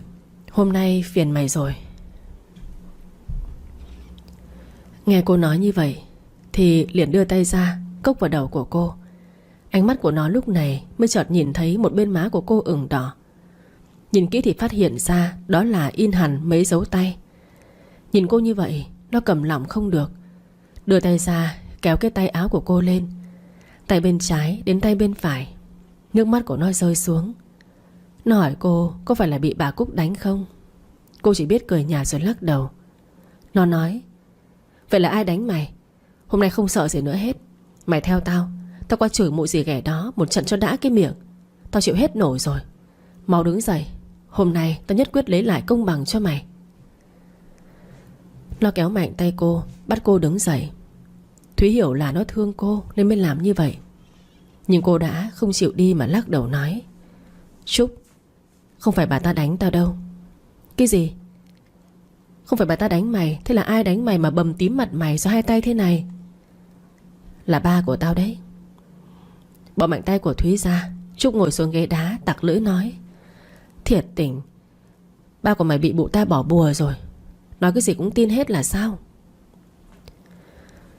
Là do Thanh Lam và bà Cúc diễn hay quá thôi. Chứ làm gì có chuyện ông Tâm bị bà Cúc bỏ bùa. Cô mệt mỏi khi nhớ đến những con người nọ. Bỗng lúc này điện thoại của cô có tiếng tin nhắn. Mở ra xem thì thấy là tin nhắn của Tuấn Anh. Nó hỏi cô đang ở đâu để nó đến cho cô ít tiền tiêu. Cô rất cảm ơn lòng tốt của nó. Trong căn nhà đó chỉ có nó là người hiểu và thương cô thôi. Nhưng cô đã quyết định rồi. Cô không muốn lấy bất cứ thứ gì của gia đình đó nữa. Cô không trả lời tin nhắn của Tuấn Anh mà vội cất cái điện thoại vào bên trong túi xách. Sau đó cô nói con Trúc đừng nghĩ ngợi gì nữa. Nó không muốn cô buồn nên đã vội kêu cô lên xe nói trở về nhà của nó, cho cô tắm rửa nghỉ ngơi. Ngày mai cuộc đời như bước qua một trang mới. Ba mẹ Trúc cũng rất yêu mến cô, bởi vì họ cũng hiểu được hoàn cảnh, những chuyện mà Thúy đã trải qua. Tối đêm đó cô ăn và ngủ nhờ lại nhà của Trúc. Khi màn đêm buông xuống, cô quay mặt ra hướng cửa sổ. Bao nhiêu suy nghĩ ập đến. Không biết giờ này ông Tâm đang làm gì. Ông ấy có đang đi tìm kiếm cô không? Nước mắt của cô bỗng rơi. Dù biết mọi chuyện sẽ không bao giờ quay về quá khứ, nhưng cô vẫn ước thời gian quay lại để cô được tận hưởng lại khoảng thời gian ở dưới quê. Lúc đó ông Tâm rất yêu thương cô. Cô luôn luôn là nhất. Ngay lúc này con Trúc đưa tay lên vai của cô rồi nói: Mẹ khóc đi. Khóc hết hôm nay thôi, rồi quên hết tất cả mọi chuyện đã qua. Đừng để trong lòng, sẽ mệt mỏi lắm đấy. Cố gắng vượt qua nhé Thúy. Tao tin là mày sẽ thành công mà. Sau này thành công tài giỏi có tiền bạc rồi, tao đưa cho mày về thăm ba của mày, có được không nè? Cô lau nước mắt rồi xoay người lại ôm chặt lấy Trúc. Cô nói: Cảm ơn mày nhé, bạn tốt của tao. Ơn nghĩa gì mà cảm ơn. Thôi ngủ đi, mai thức dậy còn phỏng vấn kìa. Ngày mai phải cố gắng đến sớm, nếu không là xếp hàng dài cổ đấy. Cô hiểu ý của Trúc nên vội gật đầu rồi ôm chặt lấy nó ngủ. Ngày mai sẽ là một ngày mới, một ngày tràn đầy năng lượng. Cô sẽ cố gắng hết sức có thể để thực hiện ước mơ bước chân vào tập đoàn Lâm Thị. Ánh nắng mặt trời len lỏi vào cái rèm cửa sổ. Cô nheo hai mắt từ từ mở ra. Ngồi dậy vươn vai, cô bảo con Trúc mau thức dậy để còn kịp chuẩn bị. 9 giờ sáng Buổi phỏng vấn mới bắt đầu, nhưng số lượng người dự tuyển có thể lên đến hàng trăm người. Ở cái thành phố này, khi nghe đến tập đoàn Lâm Thị và Sương Thị, ai ai cũng muốn được bước chân vào nơi đó làm việc. Quy mô tập đoàn rất lớn và đòi hỏi kinh nghiệm khá cao. Nhưng đã là ước mơ thì cho dù có thất bại đi nữa, cô cũng rất muốn một lần được thử sức. Sau khi chuẩn bị xong xuôi, Thúy và Trúc tạm biệt ba và mẹ Trúc, sau đó đèo nhau ra đầu hẻm để ăn gói mì bỏ viên, vừa rẻ lại vừa ngon. Kết quả dù có thế nào, nhưng trước tiên cái bao tử cứ phải no trước đã.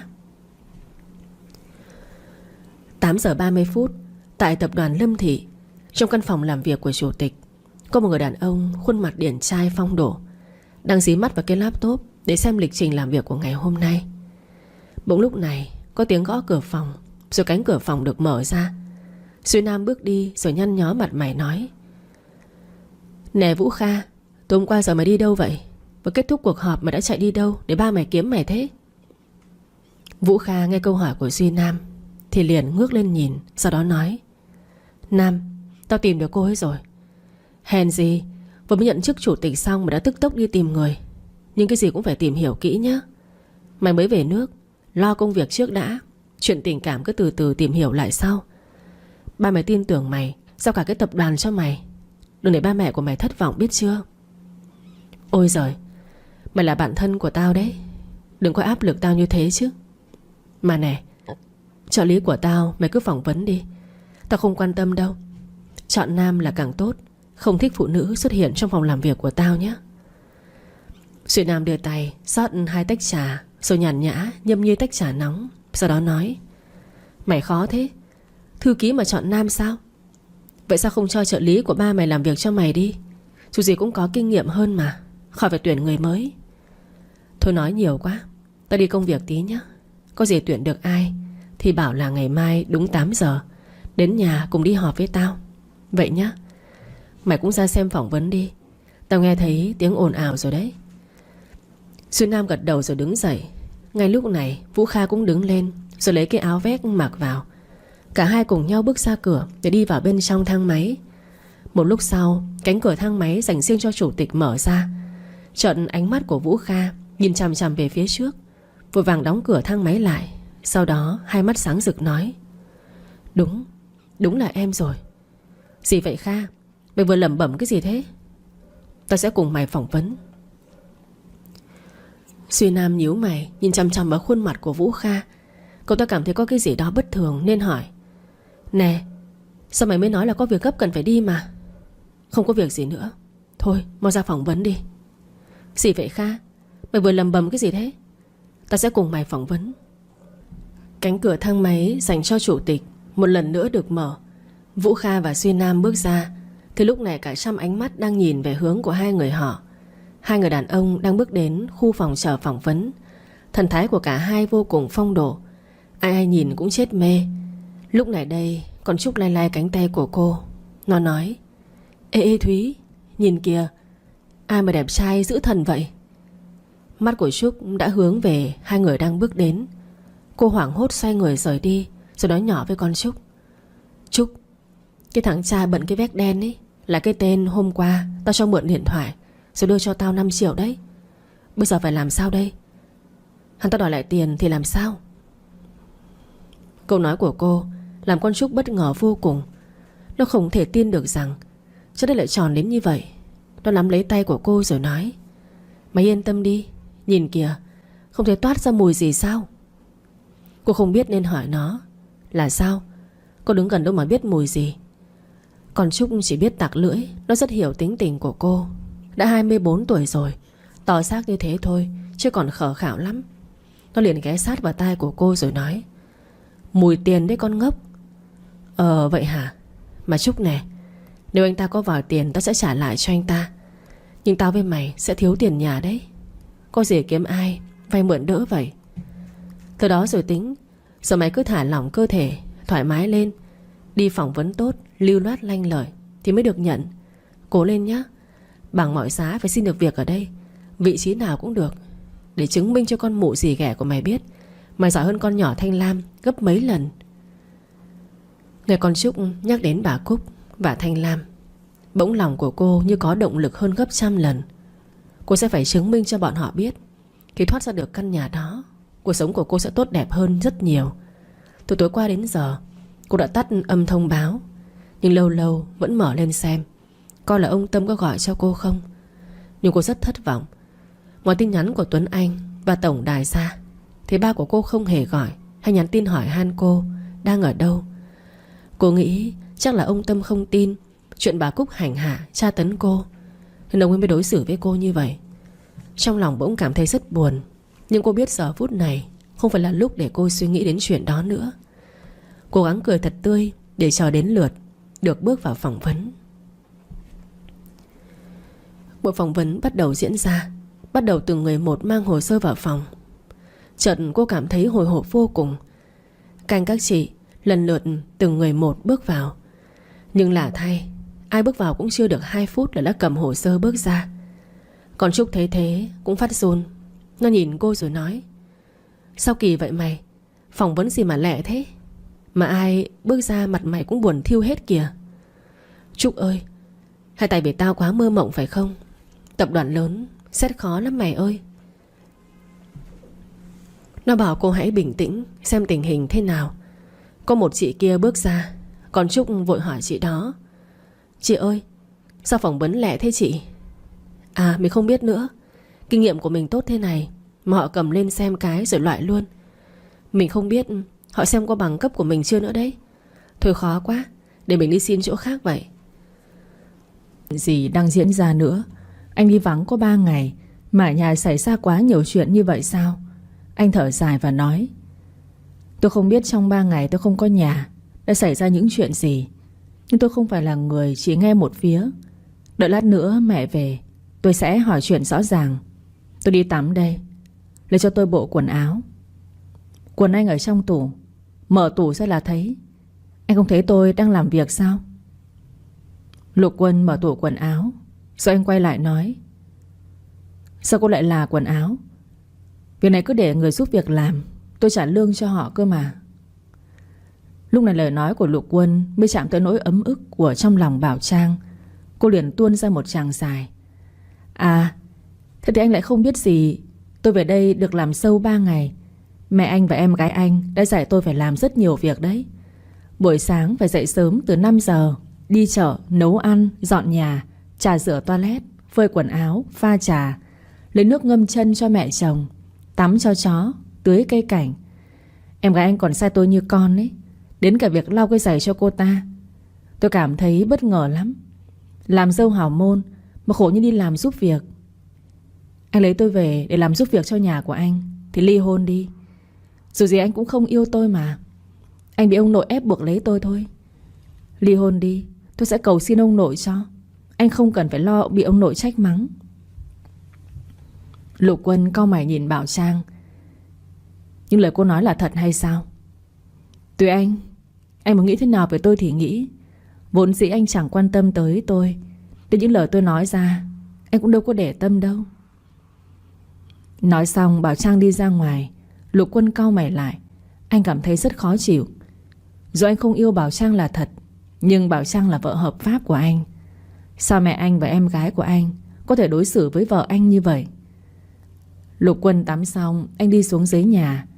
Bà Mai lúc này cũng vừa về. Nhìn thấy con trai, bà Mai bắt đầu than thở.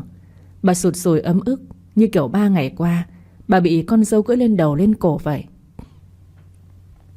Lục Quân, cuối cùng con cũng về rồi. Vợ con nó bắt nạt mẹ.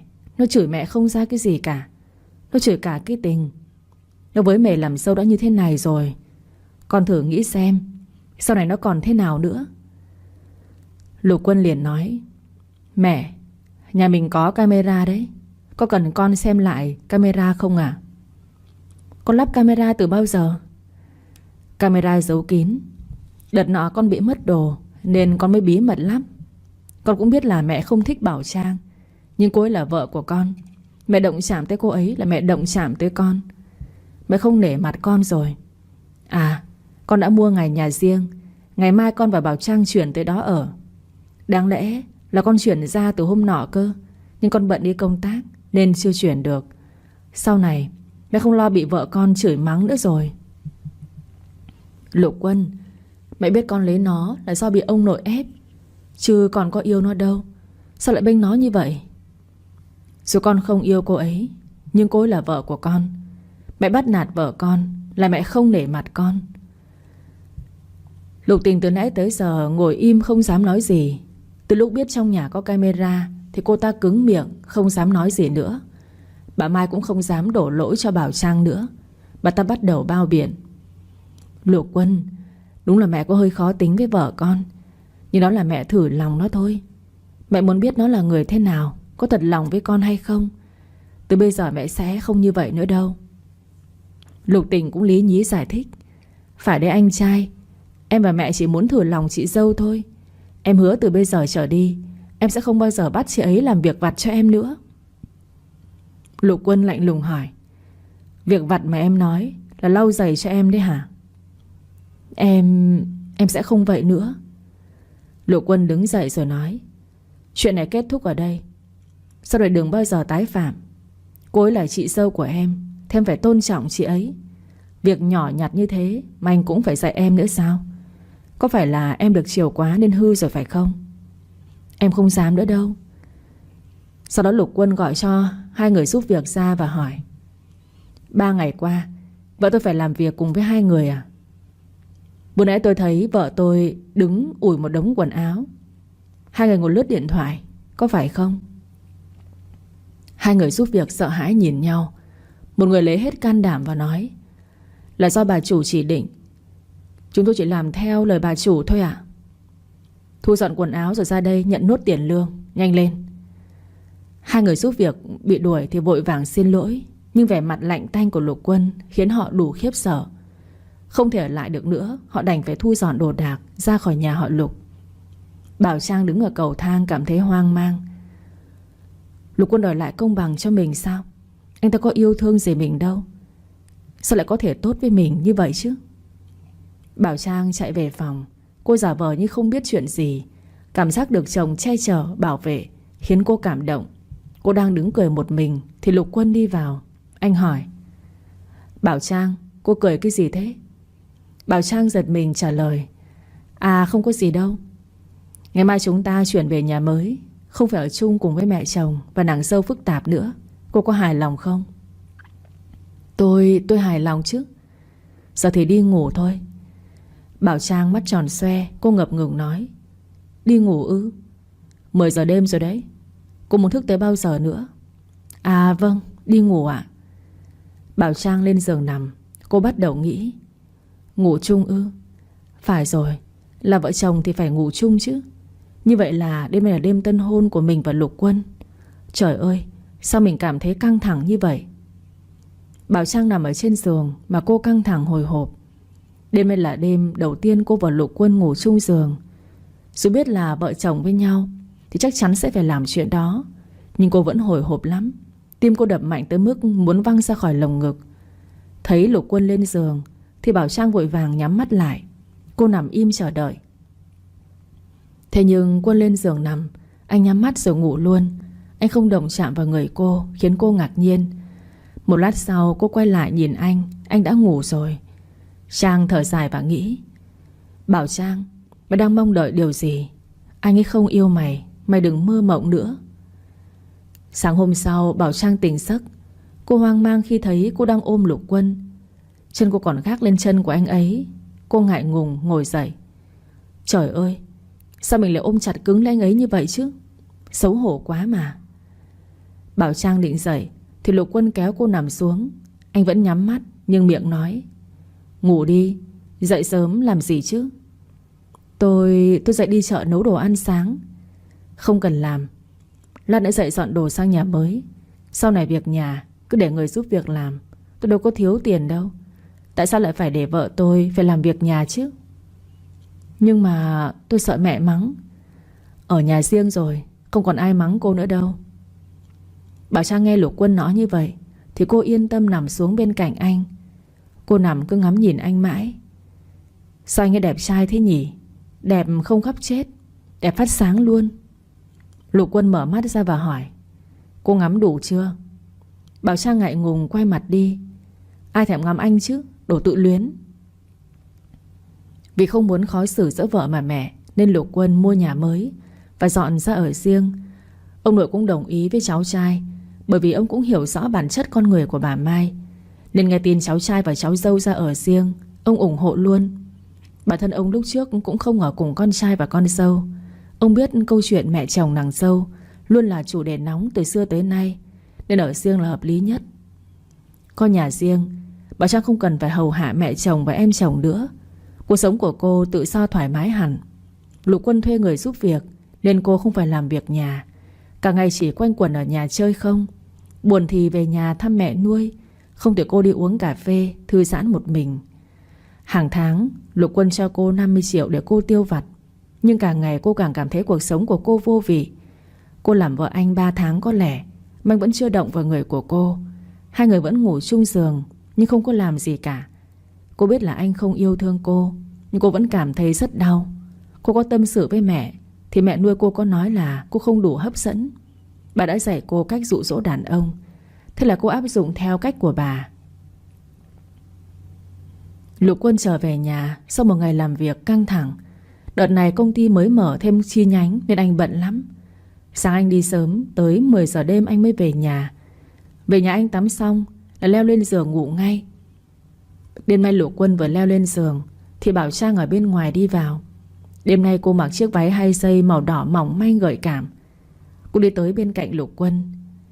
Anh Lục Quân, nay anh có mệt lắm không? Để em giúp anh thư giãn nhé. Lục Quân ngạc nhiên hỏi Bảo Trang. Bảo Trang, cô đang quyến rũ tôi đấy à? Bảo Trang ôm cổ Lục Quân và nói. Nếu đúng như vậy thì sao? Em thích chồng em quyến rũ chồng em đấy. Có được không chồng yêu? Lục Quân mỉm cười, anh liền nói. Em vừa gọi tôi là chồng yêu. Dạ chồng yêu ơi, chồng yêu à, chồng yêu đẹp trai của vợ. Bảo Trang, em được lắm. Em đã mất công như vậy thì tôi cũng nên đáp lại một chút. Nếu không em lại trách tôi phụ lòng em. Lục Quân dùng tay đỡ eo Bảo Trang và kéo cô lại gần với anh. Anh thấy cô rất đẹp và gợi cảm. Dù anh cưới cô vì lời hứa với người anh trai quá cố của cô và bị ông nội ép buộc, nhưng anh phải thừa nhận một điều rằng cô rất xinh đẹp. Anh đã nghĩ tới việc anh sẽ tìm hiểu cô rồi gắn bó với cô giống như những cặp đôi thật sự. Chỉ là thời gian này anh có hơi bận nên anh vẫn chưa thể nói với cô những suy nghĩ của anh. Nay cô lại tự chủ động sa vào lòng anh như thế này, đúng là rất đúng ý của anh. Anh sẽ không ngần ngại mà thử chấp nhận và coi cô như người vợ thật sự của mình. Anh nhìn thẳng vào mắt của cô và hỏi. Bảo Trang, em có muốn chúng ta thành một đôi vợ chồng tâm đầu ý hợp, mặn nồng ân ái không? Ý anh là... Ý tôi là từ bây giờ chúng ta sẽ coi nhau là vợ chồng thật sự. Tôi biết chúng ta đã kết hôn được mấy tháng, nhưng mà chúng ta chưa thực sự là vợ chồng của nhau. Em cũng hiểu là chúng ta kết hôn là vì ông nội, vì lời hứa của anh trai em. Nhưng từ bây giờ hãy thử chấp nhận nhau đi. Em chấp nhận tôi chấp nhận em. Chúng ta hãy bắt đầu lại có được không? Em có muốn tôi là chồng của em, một người chồng đúng nghĩa của em không? Bảo Trang vô cùng xúc động khi nghe Lục Quân nói như vậy. Cuối cùng thì điều cô mong muốn cũng đã thành sự thật. Cô vui mừng không thể tả hết. Cô gật đầu đồng ý ngay. Vâng, em đồng ý. Em muốn anh làm chồng em, một người chồng đúng nghĩa của em. Vậy bây giờ chúng ta làm sao ạ? Chúng ta làm việc mà vợ chồng nên làm đi. Lục Quân nâng cằm Bảo Trang lên. Anh đang định hôn cô thì chuông điện thoại vang lên. Anh với tay tắt đi, nhưng sau đó chuông điện thoại lại vang lên. Bảo Trang liền nói. Anh nghe máy đi, lỡ có việc gấp thì sao? Lục Quân mới nghe máy. Alo. Ở đầu dây bên kia một giọng phụ nữ khóc nức nở vang lên. Anh Quân, mau tới đây cứu em. Em bị tai nạn, chân tay của em bị gãy rồi, em đau quá. Thủy Chi, em bị tai nạn ư? Em đang ở đâu? Em đang ở trên cầu NT. Anh tới đây với em được không? Được, cố gắng lên, anh tới luôn đây. Lục Quân bật dậy. Anh mặc quần áo và nói. Bảo Trang, em ngủ trước đi, tôi phải ra ngoài đây. Bảo Trang nhìn vẻ mặt lo lắng của anh. Cô cũng hiểu là người anh ấy thích đã quay về. Cô ngập ngừng nói: Vâng, anh đi, lái xe cẩn thận. Lục Quân ra ngoài tìm bạn gái cũ. Bảo Trang ngồi thở dài suy tư. Thủy Chi đã quay về rồi. Vừa nghe tin chị ấy bị tai nạn, anh ấy đã vội vã đi luôn. Thế mới biết chị ấy quan trọng với anh ấy thế nào. Nếu ông nội không ép anh ấy cưới mình thì có lẽ anh ấy đã cưới chị ấy. Bảo Trang cứ ngồi suy tư mãi. Lục Quân đi cả đêm không về. Bảo Trang ngồi thở dài buồn bã. Đêm qua anh ở bên cạnh chị ấy ư? Xem ra anh ấy vẫn không thích mình. Dù mình có cố gắng thế nào thì mình cũng không thể thay thế được hình bóng của chị ấy trong lòng của Lục Quân. Bảo Trang đang ngồi buồn bã thì chuông cửa vang lên.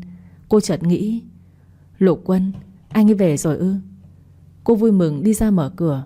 Nhưng không phải là Lục Quân về, mà là mẹ chồng và em chồng của cô ấy tới chơi. Con chào mẹ. Mẹ và cô Tình vào nhà chơi à? Lục Tình vừa tới đã nói giọng mỉa mai: Chị bây giờ sướng quá rồi nhỉ. Để anh trai tôi một cái, một bước lên mây luôn. Anh trai của tôi đi làm vất vả, còn chị ở nhà chơi không thế này sao? Sao chị nghèo hèn lại vô dụng quá vậy? Những lời nói khinh miệt của Lục Tình rất quá đáng. Nhưng Bảo Trang vẫn nhẫn nhịn. Cô rót nước mời mẹ chồng và em chồng uống. Con mời mẹ, mời cô Tình uống nước. Bà Mai ngồi lườm nguyết con dâu. Thế từ lúc ra ở riêng, cô có biết cách chăm sóc chồng cô không đấy? Hay là vô dụng chỉ biết ở nhà ăn bám chồng? Con biết cách chăm sóc chồng con, mẹ cứ yên tâm à. Đã vô dụng, ở nhà ăn bám chồng thì phải biết điều. Đừng có cậy được ông nội bênh mà không coi ai ra gì. Con nhớ rồi. Nay mẹ sang đây có việc gì không ạ? Nhà của con trai tôi mà. Tôi tới nhà con trai của tôi không được sao? Hay là cô cấm tôi, không cho tôi sang nhà con trai của tôi? Không, con không có ý đó đâu ạ. Lục Tình mỉa mai nói: Tôi và mẹ tới đây để thông báo cho chị biết một chuyện này. Chị đã biết tin gì chưa? Chị Thùy Chi, người mà anh trai tôi yêu ấy, đã trở về rồi. Bảo Trang liền nói: Chị mới biết đêm qua. Chị biết rồi thì mau ly hôn với anh trai tôi đi, để anh trai của tôi cưới chị Thùy Chi. Chị đừng có bám lấy anh tôi nữa. Chị nên nhớ này, anh trai của tôi không thích chị. Chị có cố chấp bám lấy anh ấy cũng sẽ không hạnh phúc được đâu. Bà Mai gật gù nói: Lục Tình nói đúng đấy. Thằng Quân nó cưới cô là do bị ông nội ép buộc, chứ nó không có yêu cô. Người mà nó yêu là Thùy Chi. Và tôi nói thẳng nhé, tôi chỉ coi Thùy Chi là con dâu của tôi. Còn cái loại cô thì không bao giờ xứng đâu. Cô giống như rác rưởi làm bẩn chân của con trai tôi. Cô hãy làm đơn ly hôn đi, đừng cố bám vào con trai của tôi nữa. Bảo Trang nắm chặt bàn tay lại. Cô uất ức nói: Sao mẹ không bảo con trai của mẹ làm đơn đi để con ký? Con thấy mẹ chỉ dám nói với con thôi. Mẹ có giỏi thì mẹ bảo con trai của mẹ ly hôn với con đi. Sao chuyện gì mẹ cũng đổ lên đầu của con vậy? Lục Tình quát Bảo Trang: Sao chị dám to tiếng với mẹ của tôi? Nếu không phải vì ông nội bênh chị thì chị đã bị tôi tống cổ ra khỏi nhà luôn rồi. Chị làm đơn ly hôn đi, rồi biến khỏi gia đình của tôi. Gia đình của tôi không ai chào đón chị cả. Nếu tôi không ly hôn thì sao? Chị dám không ly hôn? Chị mà không ly hôn là chị sống không yên ổn với tôi đâu. Trong khi Bảo Trang bị mẹ chồng và em chồng ép phải làm đơn ly hôn, thì Lục Quân vẫn đang ở bệnh viện với bạn gái cũ. Bạn gái cũ của anh tên là Thùy Chi. Cô ấy mới ở Mỹ về được 2 hôm. Cái hôm cô về, cô cũng gọi giục Lục Quân ra sân bay đón cô. Hôm qua cô gọi điện rồi anh đi chơi, nhanh bận công việc không đi cùng với cô. Từ đêm qua thì cô đi chơi về. Trên đường về cô bị tai nạn giao thông. Cô bị thương ở chân. Vì bố mẹ cô ở bên Mỹ nên Lục Quân đứng ra lo thủ tục nhập viện cho cô. Đêm qua cũng là anh ở bệnh viện với cô. Tuy vết thương của cô không quá nghiêm trọng, nhưng cô cứ giữ anh không cho anh về. Anh không còn cách nào khác nên ở lại với cô. Trời sáng anh đi mua cháo cho Thùy Chi. Anh nói: Em ăn cháo đi, bây giờ anh phải về nhà tắm rửa còn tới công ty. Thùy Chi giữ lấy tay của Lục Quân và nói: Anh à, ở đây với em được không? Em ở đây một mình sợ lắm. Sợ gì chứ? Vết thương ở chân của em nhẹ mà. Em nghỉ ngơi 3 ngày là được ra viện rồi. Em sợ lắm. Em không muốn ở đây một mình đâu. Anh ở đây với em đi mà. Em xin anh đấy. Nhưng sáng nay anh có cuộc họp cổ đông. Nếu em sợ thì để anh gọi Lục Quân, Lục Tình tới đây với em. Em muốn anh ở đây với em cơ. Em không muốn Lục Tình ở đây với em đâu. Tình ở đây thì sao? Hai người là bạn thân cơ mà. Nói rồi, Lục Quân nhắn tin bảo Lục Tình tới bệnh viện với Thủy Chi. Thủy Chi chỉ bị thương nhẹ, nhưng cô cứ làm quá vấn đề lên để giữ Lục Quân ở lại. Chi và Quân đã chia tay nhau từ 2 năm trước. Sau đó Chi đi Mỹ, và không hiểu lý do tại sao bây giờ cô ta lại trở về và muốn nối lại tình xưa với Lục Quân. 10 phút sau Lục Tình tới. Cô mua một giỏ trái cây tới thăm Thủy Chi. Thủy Chi, mày bị thương có nặng không? Nghe mày nói bị tai nạn giao thông mà tao lo quá. Tao không sao. May mà có anh Lục Quân ở bên tao cả đêm qua.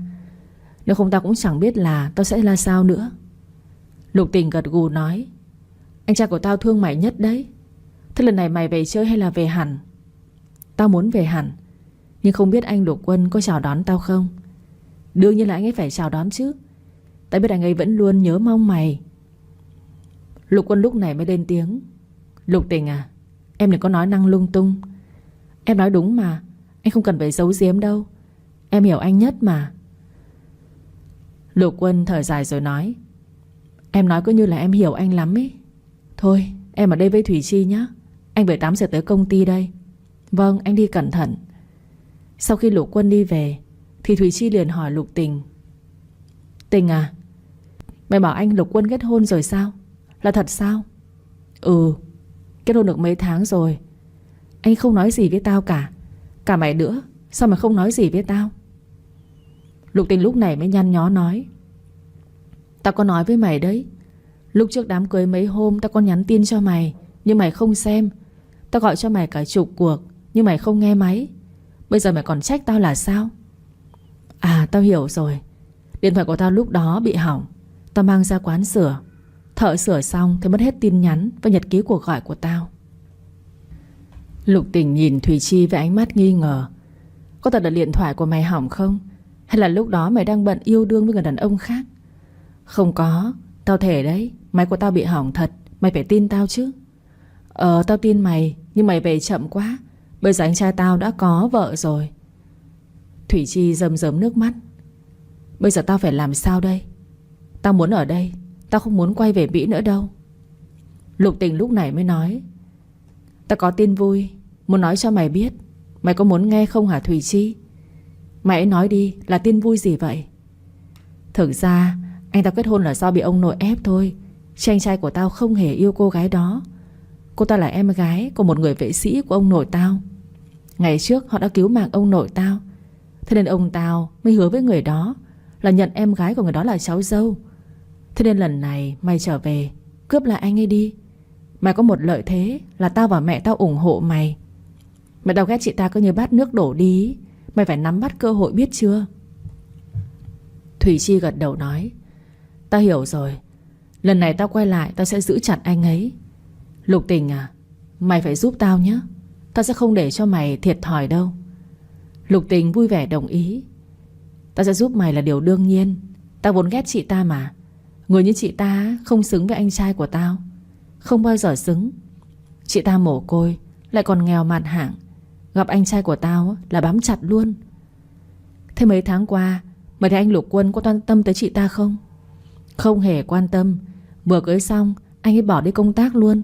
Hôn nhân không tình yêu thì làm gì có hạnh phúc. Thủy Chi mỉm cười hài lòng: Tao hiểu rồi. Bảo Trang ở nhà làm bánh trứng. Cô làm bánh để mang tới cho mẹ nuôi của cô. Chuông điện thoại vang lên. Nhìn số của mẹ nuôi cô gọi, cô vui mừng bắt máy. Mẹ à, con đây ạ. Con đang làm gì đấy? Con đang làm bánh trứng. Lát nữa làm xong con mang tới nhà mẹ nhé. Không cần mang tới cho mẹ đâu. Bây giờ mẹ đang chuẩn bị tới nhà của con chơi này. Trưa nay mẹ ở đó ăn cơm với con gái nhé. Dạ vâng, vậy mẹ đi cẩn thận. Con ở nhà chờ mẹ. Mẹ nhớ rồi. Con chờ mẹ tầm 30 phút nữa nhé. Bảo Trang nghe tin mẹ nuôi cô tới chơi. Cô liền dặn cô giúp việc đi siêu thị mua nhiều đồ về cho cô. Chiều nay cô sẽ nấu thật nhiều món ngon để tiếp đãi mẹ nuôi. Cô sẽ làm thật nhiều bánh để mẹ nuôi cô ăn, rồi để mẹ nuôi cô mang về cho mấy đứa trẻ trong xóm. Lục Quân về nhà tắm, thấy Bảo Trang làm rất nhiều bánh. Anh đi tới và hỏi: Bảo Trang, em làm nhiều bánh thế, nhìn cũng đẹp mắt đấy, không biết là có ngon không? Trang đang tức giận vì Lục Quân đi cả đêm không về, nên cô nói: Bánh nhìn đẹp mã vậy thôi, Trang dở tệ lắm, không ngon đâu. Lục Quân cầm cái bánh trên tay thì bảo Trang giật lại: Người cao sang quyền quý như anh Lục Quân ý, thì không nên ăn loại bánh rẻ tiền này. Lục Quân cau mày nhìn Bảo Trang: Lại sao đấy? Vừa tối hôm qua còn nhẹ nhàng tình cảm lắm cơ mà, sao bây giờ lại cộc cằn với anh như vậy? Việc làm tối qua chính là việc làm ngu xuẩn nhất mà tôi từng làm đấy. Bây giờ nghĩ lại tôi cảm thấy hối hận vô cùng. Anh yên tâm đi, từ bây giờ tôi sẽ không bao giờ làm phiền anh nữa. Tôi nghe tin anh Trăng Sáng của anh về rồi à? Đêm qua anh ở bên cô ta cả đêm cơ mà. Nếu anh muốn ly hôn với tôi thì cứ làm đơn đi, tôi ký ngay. Tôi sẽ không làm khó dễ anh đâu. Thúy nghe chị gái đó nói thì bỗng cảm thấy run hơn nữa, nhưng vẫn cố gắng bình tĩnh rồi cúi đầu nói: Hai đứa em cảm ơn chị nhiều nhé. Em chúc chị sớm tìm được một tập đoàn mới. Thôi chị về trước đây. Đợi hơn cả tiếng đồng hồ, chán chết đi được. Cuối cùng vẫn bị loại. Thôi chị đi đây, chào nhé. Cô và con Thúy gật đầu, sau đó nhìn nhau. Lần lượt từng người vào, rồi nhanh như chớp đã bước ra. Ai cũng ủ rũ ra về. Đến hơn cả nửa tiếng nữa trôi qua, cuối cùng cũng đến cô và con Trúc. Mày vào trước đi Trúc, tao nhát quá. Thấy nguy cơ thế này á, vào cũng như không vào thôi. Tao cũng hiểu số phận của tao với mày rồi, nên có gì coi như là trải nghiệm thử đi. Tao vào trước nhé. Cô gật đầu. Rồi cô bước lên, đợi người trong phòng bước ra. Sau đó con Trúc đi vào trong. Nhìn mặt của nó lúc này, lần đầu tiên cô thấy nó nhút nhát đến thế. Còn lúc này trên trán của cô đã toát mồ hôi. Bên trong căn phòng phỏng vấn, từ nãy tới giờ Duy Nam chẳng biết chuyện gì đang xảy ra. Đã hơn một tiếng trôi qua mà Vũ Kha không chọn được người nào. Duy Nam rất muốn hỏi tại sao cô cầm hồ sơ lên rồi ném trả lại cho người ta như vậy. Nhưng nhìn thái độ của Vũ Kha rất cẩn trương, nên Duy Nam không thể nào chen ngang được. Với lại đang rất cần hai vị trí thư ký và trợ lý bên cạnh Vũ Kha, nên Duy Nam không có ý kiến. Lúc này đây, nhìn thấy Trúc bước vào, Vũ Kha khựng lại vài giây, rồi đợi con Trúc đem hồ sơ để đến trước mặt. Cầm lấy hồ sơ của Trúc lên, Duy Nam nghĩ chắc có lẽ Vũ Kha sẽ tiếp tục mở ra xem rồi ném trả lại. Nhưng lần này lại khác. Bỗng Vũ Kha đưa hồ sơ qua cho Duy Nam xem. Cậu ta rất bất ngờ với hành động nên đã hỏi: Gì đấy? Xem qua đi. Còn Trúc lúc này run lắm. Nó cố gắng giữ bình tĩnh rồi cúi đầu chào những người trong căn phòng phỏng vấn. Vũ Kha ngả người ra ghế rồi nhìn thẳng con Trúc hỏi: Cô đi phỏng vấn cùng với ai? Lý do anh ta hỏi như vậy là vì khi nãy có liếc mắt nhìn thấy Thúy, nên đã thấy cô nói chuyện rất nhiều với Trúc. Cả hai còn nắm lấy tay của nhau nữa, nên anh ta nghĩ có lẽ Trúc là bạn của cô. Còn Trúc nghe Vũ Kha hỏi xong thì hoang mang vô cùng. Nó không biết tại sao anh ta không hỏi vào vấn đề công việc hay lý lịch của nó, mà lại hỏi rằng nó đi cùng với ai đến đây. Nhưng nó biết là nó không được run sợ, mà phải trả lời nhanh, tự tin. Nó gật đầu nói: Dạ tôi đi cùng với bạn thân của tôi. Hai chúng tôi cùng đi phỏng vấn ạ. Vậy sao? Bảo bạn của cô vào đây luôn đi. Thật sao ạ? Tôi là chủ tịch tập đoàn Lâm Thị. Tôi nói đùa với cô sao? Còn Trúc nghe Vũ Kha giới thiệu xong phát sợ, tay chân run rẩy hết cả lên. Khi nãy Thúy có nói cho Trúc nghe rằng người mặc bộ vest đen kia chính là người mà cô ở công viên đã cho Thúy 5 triệu về cuộc điện thoại. Giờ thì biết thân biết phận thật sự của anh ta, nên con Trúc hơi sốc.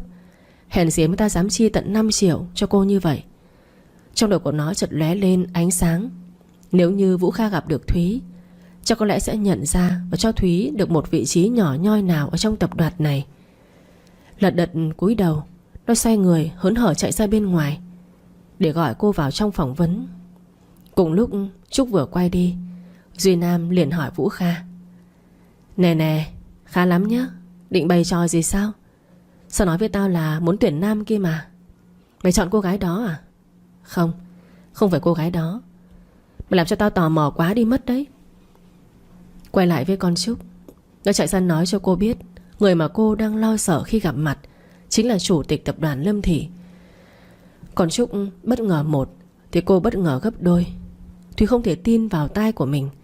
Người mà cô đã giúp đỡ, mà nói giúp đỡ cũng không đúng, vì cô đã nhận của anh ta tận 5 triệu cơ mà. Cứ lo sợ thế này mãi cũng chẳng làm nên chuyện. Cô và nó lấy hết can đảm bước vào bên trong. Trước sau gì cô cũng phải đối mặt với anh ta thôi. Từ chỗ cô đang đứng đi vào bên trong phỏng vấn chỉ khoảng 20 bước chân. Nhưng vừa đi cô vừa cầu nguyện cho anh ta gặp lại cô sẽ không nhớ đến chuyện của ngày hôm đó, và cầu cho hôm nay cô và con Trúc sẽ là người may mắn được nhận vào làm việc. Dù là vị trí bé tẹo thôi, cô cũng đã rất mãn nguyện. Bước vào bên trong, cô đã thấy một nhân sự ngồi hai bên, còn chính giữa là hai người đàn ông đẹp trai, cao ráo, phong độ vô cùng. Cô bước đến cúi đầu chào, rồi đặt xấp hồ sơ lên trên bàn. Ngay lập tức Vũ Kha với tay cầm lên xem. Anh ta nói: Phạm Thanh Thúy. Dạ. Nghe anh ta đọc tên của mình, cô cố gắng giữ bình tĩnh. Cô đứng thật là nghiêm chỉnh nhìn anh ta. Vũ Kha đọc hết tất tần tật hồ sơ của cô, sau đó hỏi: Địa chỉ nhà của cô là sao nơi làm việc quá vậy? Cô có chắc là mình sẽ đi làm đúng giờ giấc không? Cô nhìn con Trúc, vì cô không biết anh ta đang muốn hỏi ai. Nhưng ngay lập tức con Trúc nó đá mắt, ý bảo là cô hãy tự tin trả lời: Dạ, tôi với bạn của tôi đang tìm được một căn phòng trọ gần đây thôi ạ. Không xa đâu, mỗi ngày chỉ mất 5 phút đi xe buýt để đến nơi làm việc thôi. Nhưng chủ tịch cứ yên tâm nhé, bạn của tôi có xe riêng, nên chỉ cần cả hai chúng tôi được nhận thì sẽ không có chuyện trước giờ làm việc đâu ạ. Cô tự tin rằng Ca sẽ được lựa chọn hay sao? Câu hỏi của anh ta làm cả người của cô cứng đơ như tượng. Cô nghĩ chắc có lẽ anh ta chỉ chọn một mà thôi. Còn Trúc rất tốt với cô, điều kiện đi làm cũng thuận lợi hơn. Cô không nghĩ ngợi gì nhiều, mà cười thật tươi rồi nói: Thưa chủ tịch, tôi rất tự tin khi đứng ở đây. Tôi rất cảm ơn khi được chủ tịch cho cơ hội để phỏng vấn. Nhưng nếu chỉ được chọn một, tôi xin nhường lại vị trí này cho bạn của tôi, bởi vì điều kiện của bạn của tôi sẽ tốt hơn tôi rất nhiều. Giây phút đó cô nghĩ có lẽ anh ta sẽ trả lại hồ sơ của cô giống hệt như những người đã đến giờ. Nhưng chợt lúc này anh ta nói: Cô Thúy, tôi chọn cô làm trợ lý kiêm thư ký của tôi. Còn cô Trúc, cô sẽ hỗ trợ cô Thúy nhé. Cái sẽ làm việc chung với nhau. Có gì công việc cụ thể tôi sẽ để cho giám đốc Duy Nam đây gửi vào mail của cả hai. Vậy nhé, buổi phỏng vấn kết thúc, hai cô có thể về. Cô và con Trúc nghe Vũ Kha nói xong thì liền nhìn nhau. Cả hai như đang bị chậm một nhịp, bởi vì vẫn chưa hiểu được chuyện gì đang xảy ra. Nhưng khi hoàn hồn lại, cả hai đứa vui mừng ôm nhau rồi nói: Thúy ơi, được nhận rồi mày ơi, vui quá. Cô với con Trúc nghe Kha nói xong thì liền nhìn nhau. Nhưng chợt Thúy và Trúc như bị khựng lại, vội cúi đầu xin lỗi Kha và Duy Nam. Vũ Kha lúc này đứng dậy rời khỏi phòng phỏng vấn. Duy Nam thấy như vậy cũng vội đứng dậy bước theo cùng. Khi biết Duy Nam đang đi phía sau lưng, Vũ Kha liền quay người lại rồi nói với Nam: Ê, mày vào lại phòng phỏng vấn, nói với hai cô đó tập đoàn của chúng ta có chính sách căn hộ cho nhân viên. Nếu hai cô ta chịu chọn đến căn hộ thì sẽ được chọn làm nhân sự chính thức của tập đoàn, chứ không cần phải đến 3 tháng thử việc đâu. Mày làm cái trò gì vậy hả Kha? Đừng nói cái cô Thúy đó mày thích cô ta rồi nhá. Cô ta cũng đẹp đấy. Vũ Kha nghe Duy Nam nói thì cau mày nhìn đăm đăm vào mặt cậu ta. Cũng đẹp, chỉ có rất đẹp thôi. Ok. Ok. Đi làm việc đó giúp tao đi. Vậy nhá, tao làm việc tiếp đây. Ê, nhưng mà thật như thế sao? Này Vũ Kha. Vũ Kha mặc kệ cho Duy Nam có kêu thế nào, mà vẫn cứ tiếp tục đi vào bên trong thang máy. Duy Nam không còn cách nào khác nên vội quay người rồi bước đi lại hướng phòng phỏng vấn. Lúc này Thúy và Trúc cùng bước ra. Khi thấy Thúy và Trúc, Duy Nam liền bước đến rồi nói: À, hai cô đợi đã. Cô và Trúc liền cúi đầu chào Duy Nam. Lúc này cậu ta nói: Ở tập đoàn này có chính sách căn hộ dành cho nhân viên đấy. Hai cô có thể đăng ký ở cùng nhau, với lại cũng gần đây nên tiện cho việc đi làm. Hai cô có muốn đăng ký ở căn hộ không? Còn Trúc nghe thấy vậy thì nhìn cô, sau đó nó hỏi Duy Nam: Vậy hai chúng tôi ở lại có bị giảm lương không ạ? Hoàn toàn miễn phí. Tôi nghĩ hai cô nên đồng ý đi. Chính sách của tập đoàn chúng ta rất tốt. Suy Nam gật đầu. Rồi Trúc và Thúy có thể ra về. Bước đi xuống chỗ hầm lấy xe dành cho nhân sự. Cô vẫn chưa tỉnh táo lại được. Cứ nghĩ mọi thứ như đang mơ. Phép màu hòa những điều tốt đẹp bỗng đến với đời cô một cách lạ thường. Thúy, ê, mày bị làm sao đấy? Cứ ngơ ra đó. Không muốn à? Không có. Tại vì tao bất ngờ quá thôi. Tao không nghĩ là sẽ có một ngày mình lại được nhiều điều may mắn đến thế. Này, hay là do cái vị chủ tịch đó muốn trả ơn mày nên mới chọn mày làm trợ lý kiêm luôn cả thư ký thế? Cô lắc đầu rồi nói, không có đâu. Người ta cho tao 5 triệu rồi còn gì. Thôi đừng nghĩ ngợi gì nữa. Lên xe về nhà tao thôi. Quá sướng rồi. Cô sẽ mai đi làm lại rồi hỏi lại coi đăng ký ở căn hộ như thế nào rồi đăng ký nhá. May quá. Giờ tao với mày có dư được một ít rồi. Xíu nữa về nhà tao sẽ gọi chỗ thuê phòng trọ, nói với họ là mình không thuê nữa để người ta cho người khác thuê. Giờ tạm thời về nhà tao ở vài hôm nhá Thúy. Cô đành gật đầu và leo lên xe cho Trúc đưa cô về nhà. Hít lấy bầu không khí trong lòng. Cô chưa từng nghĩ cuộc sống của cô sẽ gặp được những điều tốt đẹp đến vậy. Cô cảm thấy như ông trời đang xót thương cho số phận của cô nên mới trải ra nhiều điều thật tốt cho Thúy được bước đi như vậy. Cô sẽ không suy nghĩ linh tinh nữa. Từ bây giờ cánh cửa mới đã mở. Cơ hội đến với cô không được nghĩ ngợi linh tinh. Vừa chạy xe con Trúc vừa nói, ê, ở căn hộ chắc cũng tốn kém nhỉ. Phải mua thứ này thứ kia hết. Tao với mày phải tiết kiệm mới được. Đúng đấy, phải tiết kiệm. Khi về tới nhà của con Trúc, nó vội kể lại chuyện buổi sáng phỏng vấn cho ba và mẹ của nó nghe. Ba mẹ của nó cũng bất ngờ khi nghe cả hai kể lại mọi chuyện. Ba nó nói, thôi sao cũng được. Ba chúc mừng hai đứa đã là người may mắn nhất nhé. Mẹ cũng chúc mừng hai đứa đấy. Sau này khi ra riêng sống phải nhớ là không được vì quá cho công việc mà quên bản thân của mình.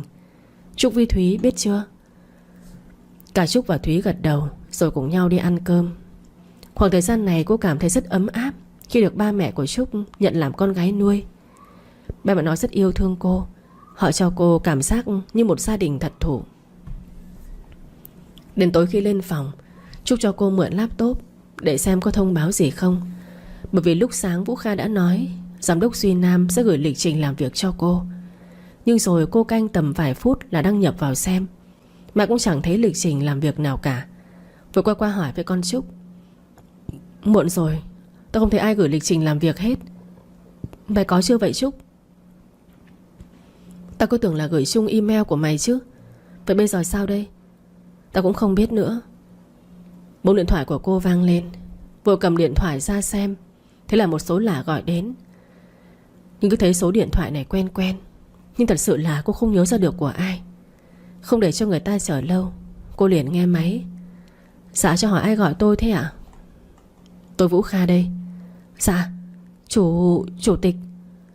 Con Trúc vừa nghe cô nói như vậy thì hốt hoảng đứng dậy, tiến đến đứng kế bên cô, ra tín hiệu cho cô hãy bật loa ngoài để xem Vũ Kha nói gì. Đầu dây bên kia lúc này anh ta nói, mà tôi có cuộc họp cổ đông rất quan trọng. Cô đến nhà tôi đi. Tôi cần cho cô xem xét giấy tờ cuộc họp. Cho tôi địa chỉ đi, tôi sẽ đến đón cô ngay. Yên tâm, giám đốc Duy Nam sẽ hỗ trợ cô, coi như là cô tăng ca đêm nay. Dạ vâng, tôi nhắn địa chỉ ngay à? Được.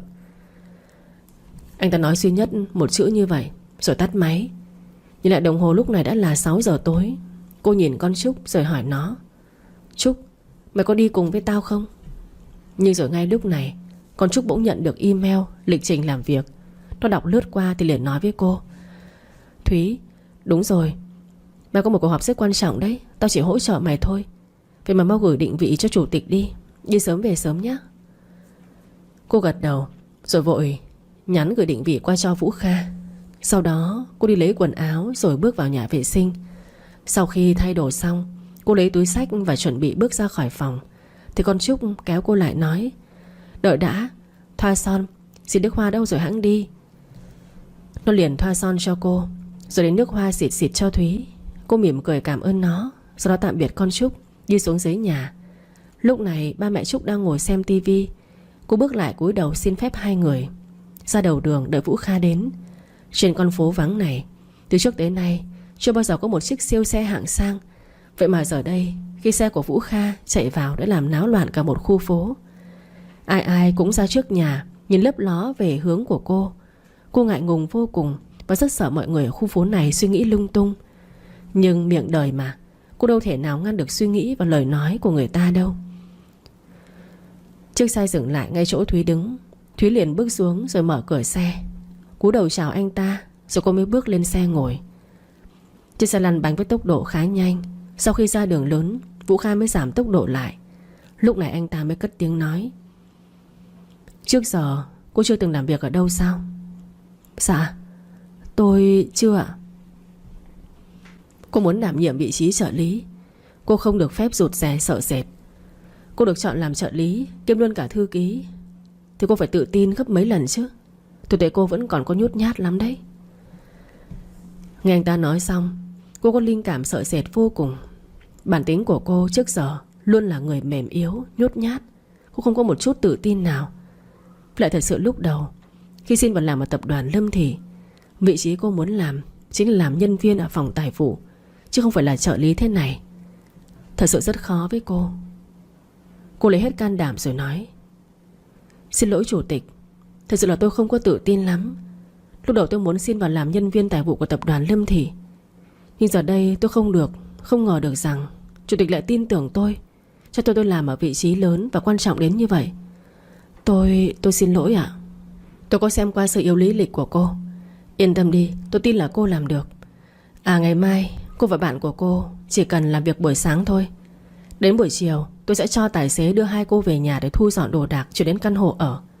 Mọi chi phí sinh hoạt cá nhân hai cô phải tự túc. Riêng điện nước, internet tập đoàn sẽ lo. Cô thấy chính sách này có ổn không?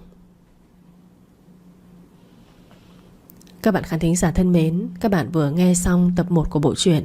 Thu Huệ hy vọng rằng các bạn sẽ luôn ủng hộ kênh bằng cách nhấn đăng ký kênh, like, chia sẻ video và để lại bình luận ở bên dưới nhé. Cảm ơn các bạn. Cô rất bất ngờ vì chính sách mà tập đoàn đưa ra quá sức tưởng tượng của cô. Thật sự giờ đây cô nghĩ bản thân mình phải tự tin cho công việc này mới được. Cô cười thật tươi rồi nói đầy tự tin: chủ tịch, chính sách của tập đoàn rất hoàn hảo. Tôi với bạn tôi thật là may mắn khi được làm nhân sự của chủ tịch. Tôi xin cảm ơn. Nhất định tôi sẽ không làm chủ tịch thất vọng đâu ạ. Tốt, Vũ Kha nói, rồi với tay lấy một xấp hồ sơ đưa cho Thúy. Lịch trình làm việc hãy xem qua đi. Chia hai ra cho cô Trúc, chứ đừng có làm một mình. Cô đưa tay cầm lấy xấp hồ sơ, sau đó cúi đầu cảm ơn anh ta. Cũng mất hết 15 phút cô mới đọc được hết toàn bộ lịch trình của quản lý và thư ký. Sau khi đọc xong, cô cẩn thận xem qua thêm một lần nữa và nhắm mắt lại tự nhẩm trong tâm cho thuộc lòng. Không ngờ giờ này lại kẹt xe đông đến vậy. Thúy lúc này nhìn lén Vũ Kha. Anh ta rất đẹp trai, nhưng nhìn bộ dạng toát lên vẻ đẹp vô cùng lạnh lùng và kiêu ngạo. Không khí trên xe trở nên im lặng đến lạ thường. Cô thấy vậy nên cất tiếng nói: chủ tịch, chuyện hôm ở công viên, số tiền đó tôi vẫn chưa sử dụng, và tôi cũng không muốn sử dụng đến số tiền của chủ tịch đâu. Nhưng tôi sợ khi về căn hộ cần phải mua nhiều thứ. Chủ tịch có thể trừ vào tháng lương đầu tiên của tôi được không ạ? Thật ra số tiền đó không phải tự nhiên mà Vũ Kha đưa cho Thúy như vậy. Cái ngày hôm đó, khi Vũ Kha vừa nhận xong chức chủ tịch của tập đoàn Lâm Thị, đã tức tốc đi tìm Thúy. Anh ta tìm đến ngôi nhà cũ năm xưa để tìm cô. Nhưng khi đến nơi, họ nói ông Tâm đã lấy vợ và dọn đến nơi khác sinh sống. Sau một lúc dò hỏi thì cuối cùng Vũ Kha cũng có được tin tức của cô. Khi đến được nơi cô sinh sống, Vũ Kha vui mừng vô cùng. Nhưng ngay lúc đó là lúc ông Tâm về nhà. Những chuyện xảy ra sau khi ông Tâm về, Vũ Kha đều nghe thấy hết. Anh ta cũng đoán được trong những năm qua cô đã sống thế nào. Ngay giây phút đó, Vũ Kha chỉ muốn xông thẳng vào nhà để bảo vệ cho cô. Khi biết cô bị ông Tâm đánh, trong lòng Vũ Kha đau lắm. Lúc cô ôm ba lô rời khỏi nơi địa ngục đó, vừa đi cô vừa khóc, nên làm sao biết được Vũ Kha đã âm thầm chạy xe tàng tàng ở phía sau lưng của cô. Đến khi đến công viên, Vũ Kha không dám nói ra sự thật rằng cậu bé lúc nhỏ chính là anh ta đây. Nhìn tấm lưng nhỏ bé không ngừng run lên, đến một lúc rất lâu sau vẫn còn khóc tức tưởi. Bao nhiêu ấm ức cô đã phải chịu. Vũ Kha tự hứa với lòng mình, từ bây giờ sẽ không làm cho cô gái nhỏ bé của anh phải khóc nữa. Không có cách nào để lại gần cô. Lỡ có khi cô sẽ nghĩ anh ta là đồ lừa đảo. Một phần vừa muốn giúp đỡ, cũng vừa muốn lấy được số điện thoại của Thúy, nên Kha mới nghĩ ra cách ném cái điện thoại ở gần bụi cỏ, rồi mượn điện thoại của Thúy. Nhưng từ lúc chạy theo cô từ căn nhà đó đến công viên, anh ta chỉ thấy cô đang ôm một vật gì đó. Khi nhìn thấy chậu xương rồng trên tay của Thúy, cảm giác tội lỗi lại dâng lên. Vậy là suốt những năm qua cô vẫn còn giữ chậu xương rồng và chăm sóc nó rất tốt. Tất cả cũng đều do chữ duyên. Vũ Kha tin chắc rằng dù thời gian cô trôi qua rất dài, ra đến nỗi khủng khiếp, nhưng cuối cùng anh ta cũng đã tìm lại được cô. Và không ngờ được rằng giờ đây cô đã được làm nhân sự của Vũ Kha. Quay lại với thực tại, khi Thúy thấy Vũ Kha cứ đứng im lặng không nói gì, nên đã làm cô cảm thấy rất lo lắng. Trong đầu Thúy lúc này nghĩ chẳng lẽ anh ta đang không thích khi nghe cô nói mượn lại số tiền đó như vậy. Cô thở dài rồi cắn rảnh môi. Thôi thì của thiên trả địa, không có làm mà đòi có ăn thì đâu có được đâu. Cô quyết định kỹ rồi, bây giờ làm việc ở tập đoàn lớn như vậy, nghe đâu có nhà ăn dành cho nhân sự kia mà. Cô không phải sợ không có tiền ăn trưa, có gì từ từ tính sau. Tháng đầu lại phải nhờ vào con Trúc rồi. Sau khi đã tính toán và suy nghĩ rất kỹ, thì Thúy liền quay ra nói với Vũ Kha: Dạ chủ tịch, tôi nghĩ là mình nên trả lại số tiền đó cho chủ tịch thì tốt hơn. Chủ tịch yên tâm, ngay ngày mai tôi sẽ trả lại cho chủ tịch. Còn bây giờ do đi gấp quá, tôi quên mang tiền theo rồi. Vũ Kha vừa lái xe, nhưng sau khi nghe cô nói như vậy thì liếc mắt qua nhìn cô và nói: Không cần đâu, cứ giữ lại, rồi đợi dọn qua căn hộ xem có thiếu thứ gì thì mua, để còn có sử dụng. Nếu cảm thấy mắc nợ tôi ấy, thì khi nào rảnh cô mời tôi đi ăn đi. Thế nào? Mời chủ tịch đi ăn sao ạ? Sao vậy? Không được à? Dạ được chứ, nhưng là ăn cái gì ạ? Cô thích ăn cái gì thì ăn cái đó. Thúy cảm thấy Vũ Kha không giống như những vị chủ tịch kiêu ngạo mà cô đã được đọc trong những quyển truyện ngôn tình. Cô không biết giờ đây phải suy nghĩ anh ta như thế nào cho đúng nữa. Hào phóng cũng có, đẹp trai lạnh lùng cũng có, nhưng cũng rất tốt bụng nữa. Người như thế này không chừng anh ta đã có bạn gái hoặc là có vợ con gì rồi. Cô quay qua hỏi: Chủ tịch tốt bụng thế này, chắc là vợ của chủ tịch đẹp lắm phải không ạ? Tôi còn độc thân. Cô hỏi chi vậy? Có ý đồ gì sao? Không có đâu ạ, chủ tịch đừng hiểu lầm. Tại vì tôi thấy chủ tịch tốt bụng quá nên mới hỏi như vậy. Không hề liên quan. Thúy như bị khựng lại, không biết phải giải thích thế nào cho Vũ Kha hiểu. Cũng tại do cái miệng nhiều chuyện này hết. Im lặng là được rồi, cần gì phải hỏi mấy câu linh tinh như vậy không biết. Ngay giây phút này cô chỉ muốn kiếm cái hố nào đó thật to để chui xuống thôi. Không biết Vũ Kha cô đang suy nghĩ linh tinh rồi cho rằng cô có ý đồ xấu với anh ta hay không nữa. Từ bây giờ cô sẽ chú ý, không được để cái miệng bé nhỏ này hại cả cái thân thể to đùng của cô được. Bỗng lúc này Vũ Kha hỏi: Vậy còn cô thì sao? Đã có bạn trai chưa?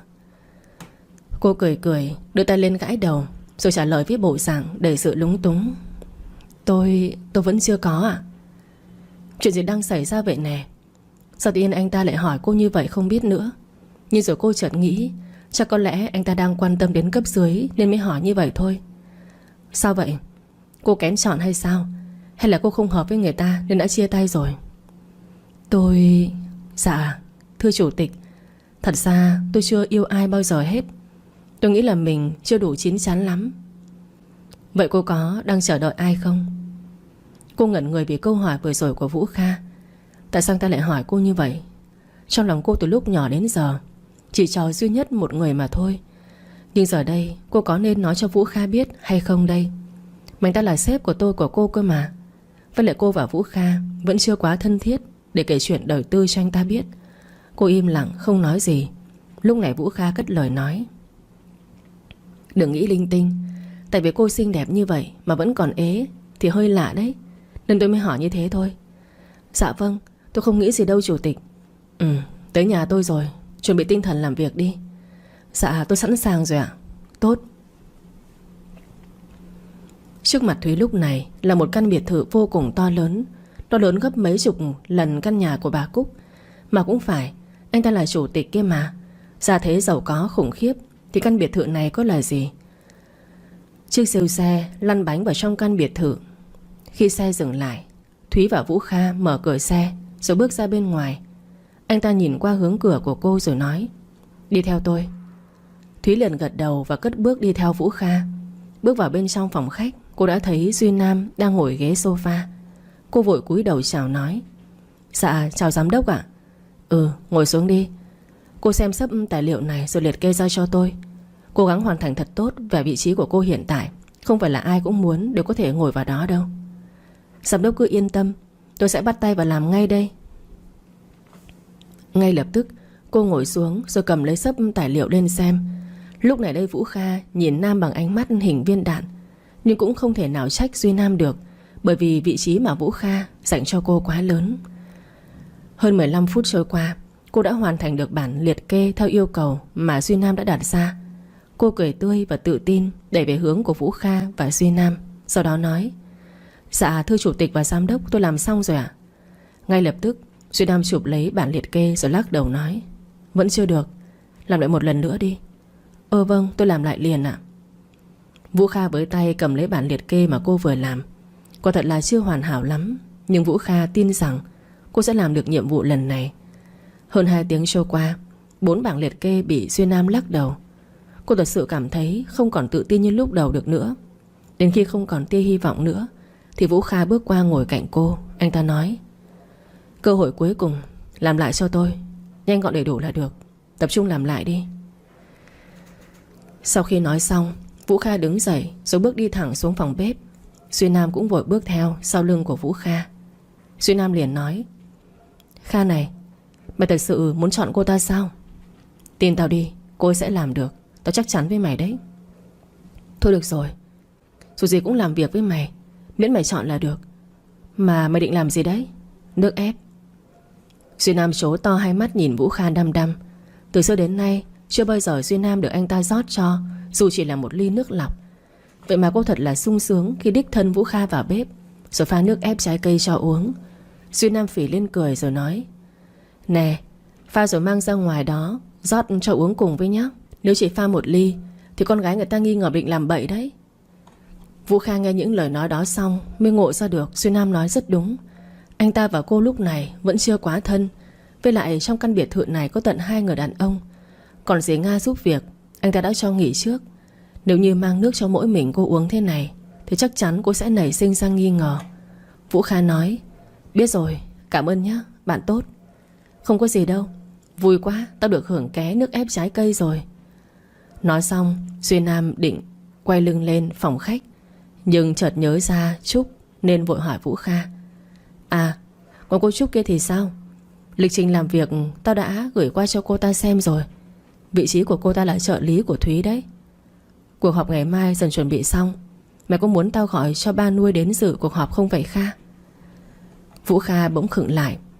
Không biết ngày mai có nên cho ba của anh ấy đến dự cuộc họp cổ đông không? Công việc thì không sao cả, cái quan trọng nhất chính là Thúy.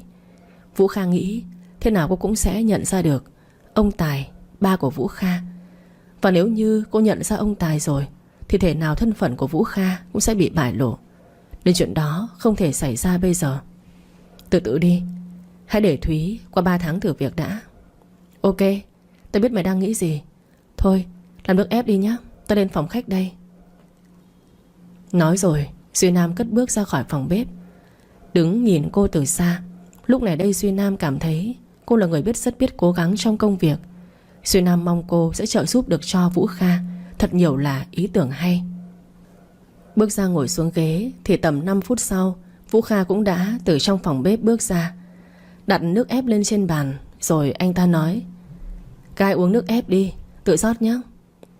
Khi nghe Vũ Kha nói như vậy, cô liền ngước mặt lên nhìn anh ta, rồi nhìn xuống bình nước ép và 3 cái ly thủy tinh. Trong đầu cô lúc này không nghĩ ngợi gì nhiều, vội gật đầu cảm ơn, rồi nhìn xuống xấp tài liệu và tiếp tục làm cho xong bảng liệt kê. Duyên Nam rất muốn phì cười, nhưng lại sợ Vũ Kha bị quê đổ. Ok, tao biết mày đang nghĩ gì.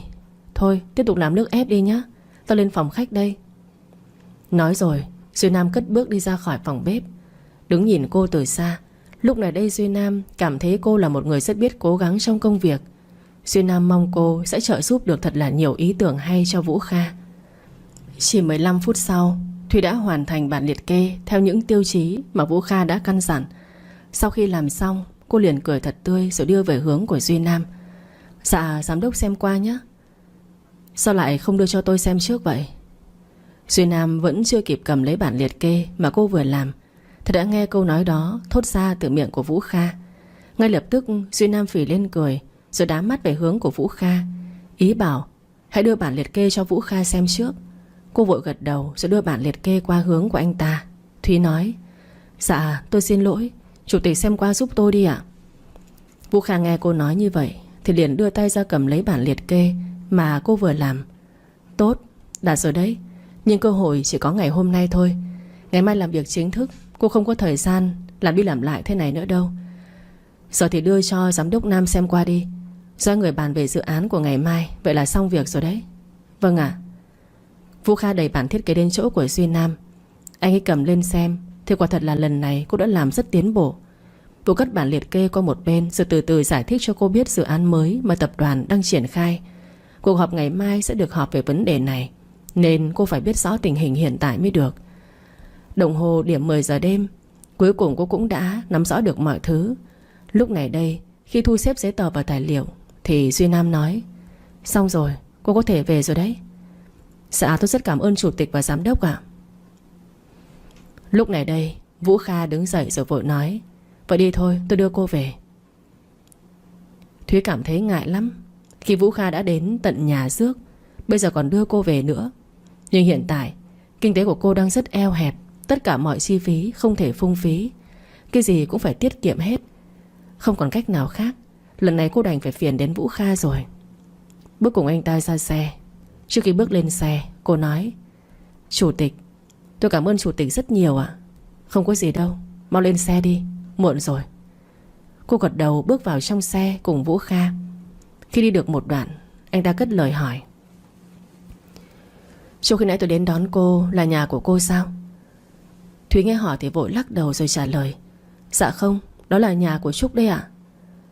Cô ở nhà của Trúc ngủ đêm nay à? Sao không về nhà của cô đi? Nghe Vũ Kha hỏi thì tâm trạng của Thúy lúc này bỗng nặng trĩu. Cô làm gì có nhà để mà về đây. Giờ đây có ba mà cũng như không, còn mẹ thì bặt vô âm tín. Chẳng biết phải trả lời Vũ Kha thế nào. Không lẽ cô nói mình là trẻ mồ côi sao? Mà cũng phải, hiện tại cô chẳng khác gì một đứa trẻ mồ trôi côi, không cha không mẹ. Cô cười gượng gạo rồi nói: Tôi không có nhà. Xin lỗi, tôi sẽ không hỏi nữa. Không sao đâu ạ. Còn chủ tịch ở trong căn biệt thự to lớn ấy chỉ có một mình thôi sao? Vừa lái xe, Vũ Kha vừa nói: Tôi mới đi du học về, sống tự do quen rồi. Tôi không thích ở nhà cùng với ba mẹ. Thì ra là vậy. Tôi cũng có một người bạn ra nước ngoài định cư từ lâu lắm rồi. Trong lòng của Vũ Kha rất vui khi nghe cô nhắc đến anh ta. Vậy là anh ta không còn lo sợ gì nữa. Cô vẫn còn nhớ đến thằng nhóc năm đó. Vũ Kha nói: Vậy sao? Người đó có liên lạc với cô không? Cô cười nhạt rồi lắc đầu: Chủ tịch đừng cười tôi nhé. Năm đó người bạn của tôi đi nước ngoài định cư. Lúc đó tôi mới có 6 tuổi. Lúc đó bạn tôi đã hứa là sau này về nước nhất định sẽ kiếm tôi. Nhưng đã 18 năm rồi. Đã rất lâu rồi tôi chưa gặp lại người bạn đó. Mà tôi nghĩ chắc có lẽ người đó đã có gia đình và mấy mặt con rồi chứ. Bỗng lúc này Vũ Kha hắt xì một cái rất lớn, làm cô giật mình, đưa tay lên ngực để ổn định nhịp tim lại. Cô nói: Chủ tịch, hình như nhắc đến chủ tịch đấy. Hồi xưa giờ người hay bị xéo tên là thường hay hắt xì như thế lắm. Chắc ba mẹ tôi nhắc tôi đấy. Dạ vâng ạ. Vũ Kha lúc này giả bộ làm ra vẻ đang tập trung lái xe, nhưng trong lòng như đang mở tiệc ăn mừng vì quá sung sướng. Cuối cùng sau bao nhiêu năm xa cách, cô vẫn luôn nhớ đến Vũ Kha. Tuy giờ đây cô không nhận ra Vũ Kha, nhưng cứ để cho anh ta nhận ra cô là được. À, tôi nói trước nhé, cô là thư ký cũng như trợ lý của tôi. Công việc của cô sẽ rất nhiều đấy, và có khi quá tải. Nếu không làm hết ở tập đoàn thì phải tăng ca đêm. Và tôi sẽ chuẩn bị riêng cho cô một phòng trong nhà của tôi. Nếu mà hôm nào công việc quá tải không làm hết, và ví dụ có thể giống như ngày hôm nay, thì cô cứ nghỉ ngơi ở nhà của tôi đi. Vậy có làm phiền chủ tịch không ạ? Không có, đừng suy nghĩ linh tinh. Nhiệm vụ của cô quá nhiều thôi nên phải như vậy. Cô và cô Trúc cứ sắp xếp làm việc cùng nhau đi. Dạ vâng, tôi xin cảm ơn chủ tịch. Con xe chạy khoảng 15 phút nữa đã đậu ở trước con hẻm của nhà Trúc. Cô bước xuống xe, cúi đầu chào Vũ Kha. Anh ta liền nói: ngày mai gặp lại. Dạ vâng, cảm ơn chủ tịch nhiều lắm. Vũ Kha gật đầu, rồi quay đầu xe lại rồi lái nhanh đi. Trong lòng của cô lúc này cảm thấy anh ta quả thật là một người rất tốt. Đáng lý ra anh ta không nên cho cô quá nhiều cơ hội như ngày hôm nay. Vậy mà hết lần này tới lần khác anh ta nói giúp cô trước mặt giám đốc Duy Nam. Muốn làm ở tập đoàn Lâm Thị quả đúng là rất khó. Cô đã rất may mắn khi được Vũ Kha cho cơ hội được làm việc cùng. Nhất định cô phải nắm bắt cho cơ hội này mới được. Con xe của Vũ Kha khuất khỏi tầm mắt của Thúy rồi. Lúc này cô mới quay người lại, bước vào trong nhà. Không dám bấm chuông, sợ làm phiền đến ba mẹ của Trúc, nên cô đã gọi điện thoại cho Trúc, nhờ nó xuống mở cửa giúp cô. Khi Thúy và Trúc lên phòng rồi, nó liền hỏi: sao rồi? Làm gì mà đến đó lâu vậy Thúy? Ngả người xuống giường, cô thở dài nói: tao vượt qua được rồi Trúc ạ. Nó khó hiểu ngồi xuống cạnh cô tò mò: là sao? Mình vượt qua cái gì? Một bản liệt kê.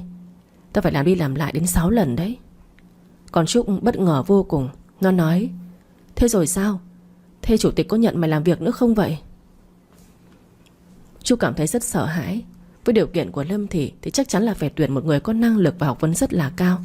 Trong khi hôm nay là buổi làm việc đầu tiên mà Thúy phải làm một bảng liệt kê đến 6 lần. Vậy thì không thể nào Lâm Thị chấp nhận cô là trợ lý và thư ký được. Ngay lập tức Thúy ngồi bật dậy. Cô nói: tao không có bị đuổi đâu, mà chủ tịch lại còn động viên tao nữa đấy. Thật thế á? Không lẽ chủ tịch yêu mày rồi? Mày điên à? Làm sao mà có chuyện đó được? Chứ sao? Tự nhiên tốt với mày như vậy, luôn tạo mọi điều kiện tốt nhất cho mày. Chẳng lẽ mày không thấy sao? Hay mày bác bỏ không thèm quan tâm? Mà thôi đi, nói với mày cũng chẳng hiểu đâu. Khi nào tận mắt mày thấy cái người mà mày bỏ cả thanh xuân ra chờ đợi đã có vợ con rồi, thì lúc đó mày mới tỉnh ngộ ra được. Nghe Trúc nói, làm lòng của Thúy não nề làm sao. Vũ đứng dậy bước đến bàn làm việc của nó, rồi ngồi xuống, nhìn chậu xương rồng. Cô cười nhạt nói: chắc mày nói đúng đấy Trúc. Anh ấy làm sao có thể nhớ được tao ở chậu xương rồng này? Chứ còn gì nữa. Người ta ra nước ngoài định cư 18 năm rồi, chứ không phải là 1-2 năm đâu mà chờ đợi. Giờ tao nói mày nghe nè Thúy. Hồi đó mày là hoa khôi của lớp, biết bao nhiêu người mê muội mày mà mày chẳng thèm quan tâm. Bây giờ mày dùng nhan sắc sẵn có của mày, dáng cơ đổ anh Vũ Kha trong tập đoàn đi. Được thì cưới luôn cho người có bầu bạn với mày chứ.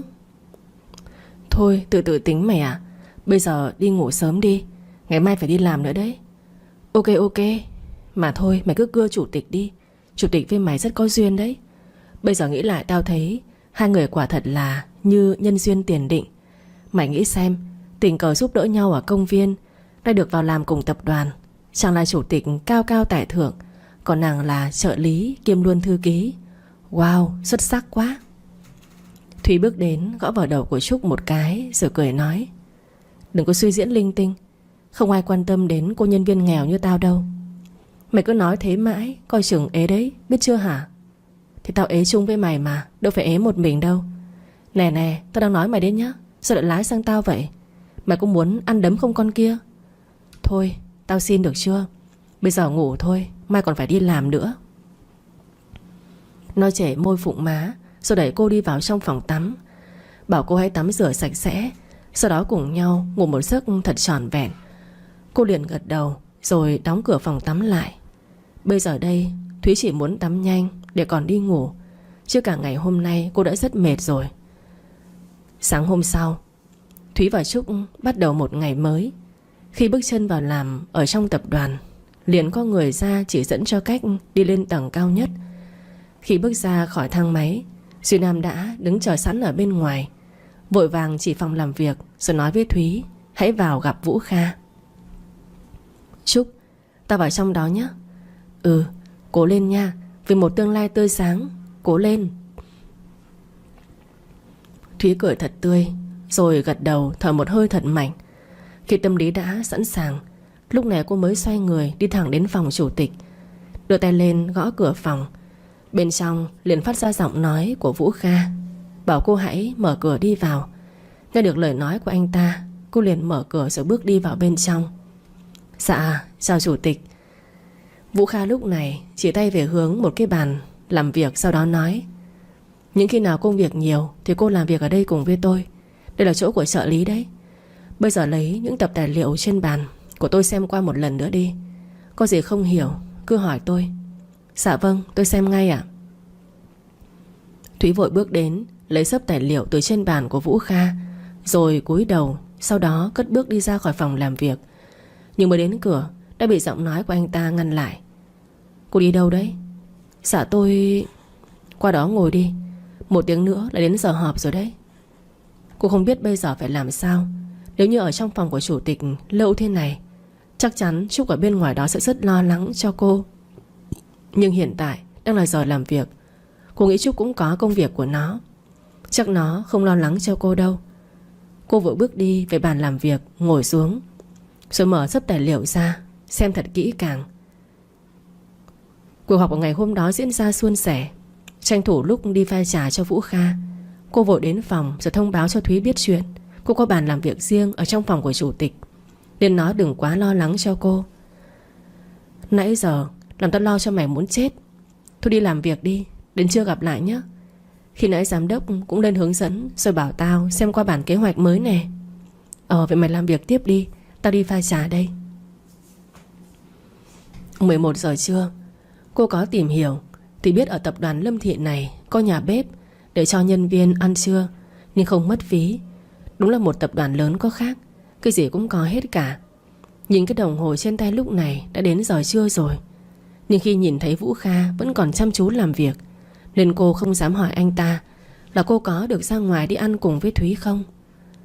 Cô nói: chưa Thúy, để đến giờ trưa rồi, chủ tịch ăn trưa đi ạ. Ngồi yên đó đi, sẽ có người mang cơm lên đây. Dạ. Sao vậy? Cô rất bất ngờ và không thể tin được bản thân không chỉ được làm việc ở trong phòng chủ tịch, mà giờ đây đã được ngồi ăn cơm cùng với anh ta nữa. Cô vội vàng lắc đầu nói ấp úng: dạ không có gì ạ. Tại vì tôi cứ tưởng được ra ăn cơm cùng với bạn của tôi. Tôi cảm ơn chủ tịch trước nhé. Bỗng lúc này có tiếng gõ cửa phòng vang lên. Cô liếc mắt qua nhìn Vũ Kha để xem anh ta có cho người ta vào không. Nhưng rồi lúc này Vũ Kha nhìn cô, rồi đá mắt về hướng cửa sau, sau đó nói: sao không mở cửa ra đi?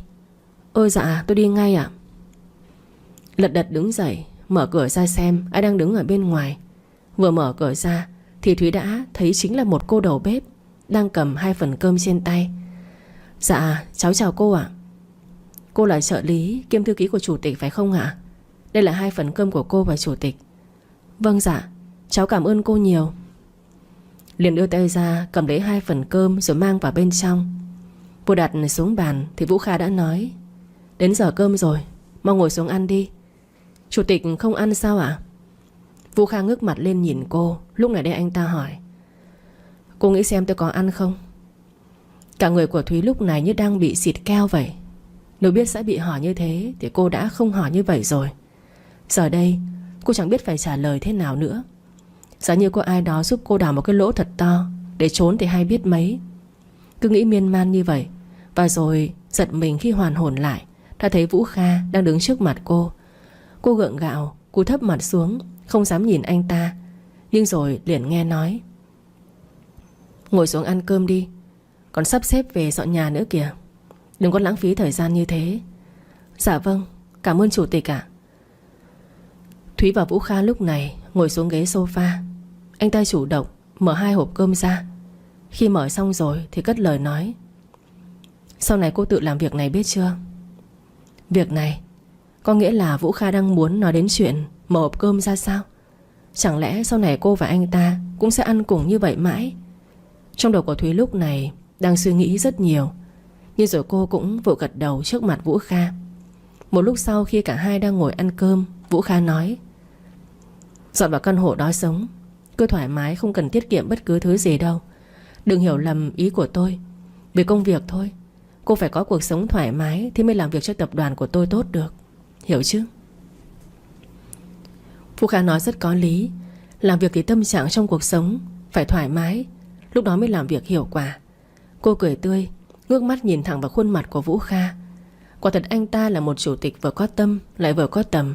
Cô rất may mắn mới được làm việc cùng anh ta, và cũng được ở một vị trí mà ai cũng đều mong muốn. Nhưng chợt lúc này, khi nhìn vào ánh mắt ấy, trong lòng của Thúy cảm thấy rất quen. Dường như đã biết nhau từ rất lâu rồi thì phải. Thúy nhìn chằm chằm vào ánh mắt của Vũ Kha rất lâu, nhưng mãi không nhớ ra là ai cả. Làm sao vậy? Mặt tôi dính gì sao? Không ạ, tại vì tôi nhìn chủ tịch thì có cảm giác rất quen. Hình như đã biết từ trước rồi ấy ạ. Tôi quen biết cô sao? Thúy như bị khựng lại về câu hỏi đó của Vũ Kha. Làm sao câu chuyện cô và anh ta quen biết nhau từ trước? Thân phận của cô ở cái đất thành phố này có lớn lao gì đâu mà lại dám nhận anh ta là người quen như vậy. Cười gượng gạo cô cất lời nói: Xin lỗi chủ tịch, tại vì tôi có một người bạn lâu lắm rồi không gặp nhau, cũng 18 năm rồi nên tôi có nhận nhầm. Chủ tịch cứ dùng cơm tiếp đi ạ. Tôi xin lỗi chủ tịch. Vậy sao? Tôi cũng mới ở nước ngoài về mà. Dạ tôi biết rồi ạ. Chủ tịch cứ dùng cơm đi, tôi làm mất thời gian của chủ tịch rồi. Trong lòng của Vũ Kha lúc này chỉ muốn chửi thầm. Trên đời này lại có người ngu ngốc như cô sao? Rõ ràng anh Bo ngày xưa của Thúy đang ngồi trước mặt kia mà. Nhưng Vũ Kha rất vui, bởi vì lúc nào cô cũng nhớ đến anh ta. Giờ đây nếu như biết được Vũ Kha chính là anh Bo của ngày xưa thì chắc chắn có lẽ Thúy sẽ giận Vũ Kha rất nhiều. Tạm thời chỉ có thể im lặng và chờ đợi thời cơ thích hợp rồi nói sau vậy. Cả hai lúc này đang cùng nhau ăn cơm, không ai nói với ai một lời nào nữa cả. Bỗng lúc này cánh cửa phòng của Vũ Kha được mở ra. Vừa thấy người đang bước vào là Duy Nam, cô vội vàng đứng dậy rồi cúi đầu, vừa chào vừa nói: Dạ chào giám đốc. Hai người ăn cơm cùng nhau sao? Dạ. Cô không biết phải trả lời Duy Nam thế nào. Chẳng lẽ cô nói thẳng ra là Vũ Kha bắt cô ở lại ăn cơm cùng với anh ta thế này? Nếu như nói như vậy, cô có bị Vũ Kha mắng cho một trận hay không? Thôi, tốt nhất nên cúi đầu im lặng là tốt nhất. Vũ Kha lúc này không thèm liếc mắt nhìn Duy Nam lấy một cái. Anh ta vẫn ung dung ăn phần cơm của anh ta. Đúng là khí chất của một chủ tịch có khác, không hề quan tâm đến mọi thứ xung quanh, và chỉ quan tâm đến việc riêng của anh ta mà thôi. Lúc này đây, Thúy ngàn lần van xin ông trời hãy cho Vũ Kha nói lời nào đó giúp cô đi, chứ cô đã đứng cúi mặt như thế từ nãy tới giờ rồi. Dường như cô là một người rất có phúc, nên lời cầu nguyện trong lòng đã được thực hiện. Ngay lúc này Vũ Kha chịu ngước mặt lên, nhưng không phải nhìn Xuyên Nam mà là nhìn thẳng vào Thúy, rồi nói: Ngồi xuống dùng cho xong cơm trưa đi. Đừng nói làm gì thế? Bộ không muốn về dọn nhà sao? Rất nhanh cô đáp lại: Dạ chủ tịch. Xuyên Nam mặt trở nên đen xì. Anh ấy nói: Này mày bơ tao thật đấy à? Ra hướng dẫn cho cô Trúc đi, xuống dưới phòng ăn để ăn trưa. Với lại từ trước tới giờ mày ăn cơm ở đâu thì ăn ở đó đi, chứ không cần qua tìm tao đâu. Có ai cho Duy Nam mượn cái quần được không? Rõ ràng 2 ngày hôm nay cùng nhau ăn cơm, thế mà bây giờ này lại đuổi Duy Nam đi như vậy. Lúc này tôi thật sự Duy Nam rất muốn chửi thề, nhưng cũng không thể đứng đó nhìn Thúy và Vũ Kha cùng nhau ăn cơm như vậy. Nuốt cục tức vào trong lòng, ngậm ngùi nói: Chủ tịch dùng cơm với cô Thúy ngon miệng nhé. Không biết sau khi nghe được câu nói đó của Duy Nam thì cô ho sặc sủa. Cơm trong miệng cũng bị văng vào hướng của Vũ Kha, bị chặt miệng lại nhưng đã không kịp nữa rồi. Lúc này tóc và cả mặt của Vũ Kha dính đầy cơm từ miệng của cô văng ra. Tình cảnh hiện tại làm cho Thúy lại muốn đào hố đi trốn một lần nữa. Chủ tịch, tôi xin lỗi. Vũ Kha liền liếc mắt lên lườm Duy Nam một cái, muốn lạnh hết cả sống lưng. Ngay lập tức Duy Nam nhanh chân chạy tẩu thoát ra khỏi căn phòng đó, và xem như chưa có chuyện gì đang xảy ra. Cô lúng túng đứng dậy, đi lại bàn làm việc của Vũ Kha để lấy khăn giấy, tới đến chỗ của anh ta đang ngồi, rồi đưa hai tay cầm khăn giấy lau hết cơm dính trên tóc rồi đến mặt. Vũ Kha ngước mặt lên nhìn Thúy, hai mắt bắt đầu nhìn nhau. Cứ nhìn như vậy Thúy lại càng lúng túng hơn nữa. Cánh cửa lại một lần nữa được mở ra. Người dám mở cửa phòng chủ tịch thế này chỉ có thể là Duy Nam. Hai người định làm gì thế? Lật đật nhét miếng khăn giấy vào tay của Vũ Kha, rồi cô đứng dậy bước qua ghế sofa ngồi xuống. Vũ Kha khi nãy cảm nhận được tay của cô nhét miếng giấy, lúc đó rất là run. Lại một lần nữa liếc mắt nhìn về hướng của Duy Nam. Thằng khốn, mày lại muốn cái gì nữa đây? Này đừng có nóng. Cháu chỉ còn ông nội thôi. Chỉ có ông là người thương cháu nhất. Chẳng còn ai thương cháu nữa. Ông à, sao lại thế? Thằng Quân làm cái gì có lỗi với cháu hay sao? Chàng cứ như vậy khóc ầm lên, miệng thì gào rõ to mà chẳng có một giọt nước mắt. Ông nội ơi, gái cũ của anh ấy trở về rồi. Đêm qua anh ấy lại bỏ cháu ở nhà một mình đi gặp bạn gái cũ đấy. Anh ấy chỉ nhớ bạn gái cũ thôi. Anh ấy không yêu cháu. Cháu phải làm sao bây giờ hả ông? Nghe Bảo Trang nói như vậy, ông nội tức điên lên. Cái gì? Thằng Quân đêm lại đi tìm cái con Thủy Chi đó sao? Nó hứa với ông là nó sẽ không qua lại với con đó nữa cơ mà. Ông ơi, cháu đau lòng lắm, tan hết cả ruột gan ra rồi. Bây giờ cháu phải làm sao bây giờ hả ông? Cháu đau lắm, cháu không muốn sống nữa đâu. Ông nội thấy Bảo Trang suy nghĩ tiêu cực thì ông lo lắng lắm. Ông vội nói: Bảo Trang, cháu cứ bình tĩnh đi. Cứ từ từ ông sẽ xử lý. Ông sẽ bắt thằng Quân chấm dứt với cái đứa kia. Ông sẽ bắt nó quay về bên cháu. Cháu đừng suy nghĩ tiêu cực như vậy. Ông nội, ông có bắt anh ấy về bên cháu thì trái tim của anh ấy cũng chỉ hướng về bạn gái cũ thôi. Giữ được cái thân xác mà không giữ được trái tim thì cũng đâu có hạnh phúc hả ông? Hay là cháu ly hôn để anh ấy cưới Thủy Chi về làm cháu dâu của ông nội nhé. Cháu đừng khóc nữa, cũng đừng vội ly hôn. Ông sẽ nghĩ cách. Khổ thân cháu, ông sẽ xử lý thằng Quân cho. Cháu buồn lắm ông ạ. Cháu bị mất ngủ, cả đêm trằn trọc không ngủ được. Cứ nghĩ tới việc anh Quân ở bên bạn gái cũ là cháu đau đớn, cháu gục ngã. Cháu không muốn sống nữa ông. Đừng, cháu đừng nghĩ tiêu cực như vậy chứ. Cháu buồn thì cháu đi mua sắm làm đẹp cháu ạ. Nhưng cháu không có tiền. Anh Quân kè xỉ với cháu. Anh chỉ hào hứng với bạn gái cũ thôi. Vậy sao? Thằng này quá tệ. Thôi được rồi, cháu đừng buồn nữa. Đợi ông một lát. Ông nội mở ngăn tủ và đưa cho Bảo Trang một cái thẻ màu đen. Đây, cháu cầm cái thẻ này đi. Cái thẻ này là quà ông chuẩn bị cho chắt nội, nhưng bây giờ ông cho cháu đấy. Cháu muốn tiêu xài gì thì cứ xài thoải mái nhé. Mắt của Bảo Trang sáng rực như đèn pha ô tô. Thẻ đen quyền lực. Ôi, ông tốt với cháu quá. Từ bây giờ ông là người ông vĩ đại nhất trong lòng của cháu. Trang chìa tay nhận thẻ thì ông nội giữ lại. Ông nói: Nhưng ông có một điều kiện. Vâng, ông cứ nói đi ạ. Tầm này á, điều kiện gì chứ 10 điều kiện cháu cũng chấp nhận. Ông chỉ có một điều kiện này thôi. Cháu không được nghĩ quẩn nữa và đừng vội ly hôn với Lục Quân. Cứ từ từ đợi ông xử lý mọi chuyện. Cháu có làm được không? Bảo Trang cầm cái thẻ đen, cô cất vào trong túi và nói: Cháu làm được. Cháu còn trẻ, không muốn chết sớm như vậy đâu. Còn việc ly hôn cứ nghe ông nội, đợi thêm một thời gian nữa cũng được à? Ừ. Thế cháu lại đây ăn cơm với ông nhé. Ông bảo người giúp việc đi chuẩn bị. Dạ vâng. Trang ở lại ăn cơm với ông nội. Ông còn tặng cho cô một chiếc đồng hồ xịn. Trang nhận ngay. Đồng hồ này bây giờ bán vội đi thì cũng được nửa tỷ bạc. Bây giờ cái gì quy ra tiền được là cô nhận ngay.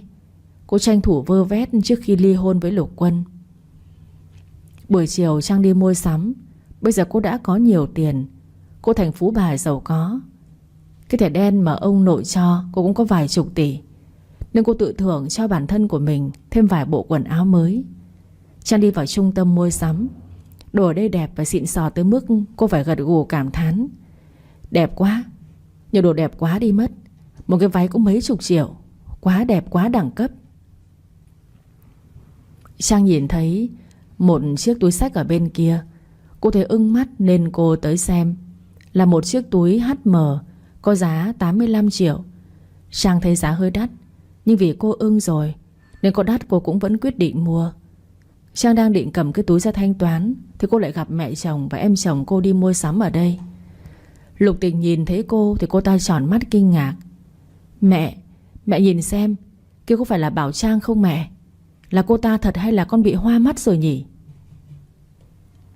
Bà Mai và Lục Tình tròn mắt kinh ngạc khi thấy Bảo Trang ở trung tâm thương mại. Lục Tình ấp úng hỏi mẹ. Mẹ à, chị ta trở về rồi sao? Con tưởng chị ta biến mất luôn rồi chứ mẹ. Mẹ cũng nghĩ là cô ta đã biến mất. Sao bây giờ lại trở về thế nhỉ? Con đang vui mừng vì cô ta biến mất đấy. Ai mà ngờ cô ta về nhanh như vậy. Thế Thủy Chi của chúng ta phải làm sao đây hả mẹ? Con cứ từ từ rồi chúng ta tính. Chẳng lẽ ba người chúng ta lại thua con danh con này sao? Cứ bình tĩnh đã. Cô ta mua sắm ở đây sao? Một người nghèo hèn mặt hạng như cô ta cũng có tiền mua sắm ở đây sao? Để con xem cô ta thế nào. Tình tới trước mặt của Bảo Trang, thấy Trang đang cầm cái túi xách trị giá 85 triệu thì Tình mỉa mai. Thay vì hỏi thăm chị dâu vì sao mà mất tích mấy ngày nay, thì cô ta lại buông ra những lời rất khó nghe. Này, chị có tiền không mà sờ vào cái túi đó? Cái túi đó trị giá 85 triệu, không phải là cái túi 800 ngàn ở ngoài chợ đâu. Không có tiền ấy thì đừng có động vào cái túi, bẩn túi của người ta đấy. Bà Mai đi tới buông lời châm chọc con dâu. Trang à, cô về rồi sao? Cô biến đi đâu mấy ngày qua thế? Hay là cô mèo mả gà đồng, cô đi theo trai sau lưng con trai của tôi?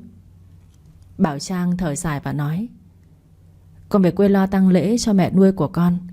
Điện thoại của con bị rơi mất nên con không liên lạc được với mọi người. Với lại con nghe Lục Tình nói mẹ chặn số của con. Nhưng con có gọi thì cũng đâu có gọi cho mẹ được đâu ạ. Con mới về, mẹ không hỏi con một câu được thì thôi. Sao mẹ nặng lời với con như vậy chứ? Tôi chẳng thèm quan tâm. Tôi nói với cô từ lâu rồi. Chỉ có ông nội bị mù mới coi cô là cháu dâu. Chứ trong mắt của tôi cô chưa bao giờ xứng. Thế nên cô đừng có mong là tôi sẽ tử tế với cô. Vâng, mẹ đã nói như vậy rồi thì con không còn gì để nói với mẹ nữa. Cô bao giờ mới muốn ly hôn với con trai của tôi đây? Người mà con trai tôi yêu đã quay trở về rồi đấy. Cô ấy mau chóng ly hôn để con trai của tôi cưới con bé đi. Sao cô cứ bám chặt lấy con trai của tôi mãi thế? Bảo Trang liền nói.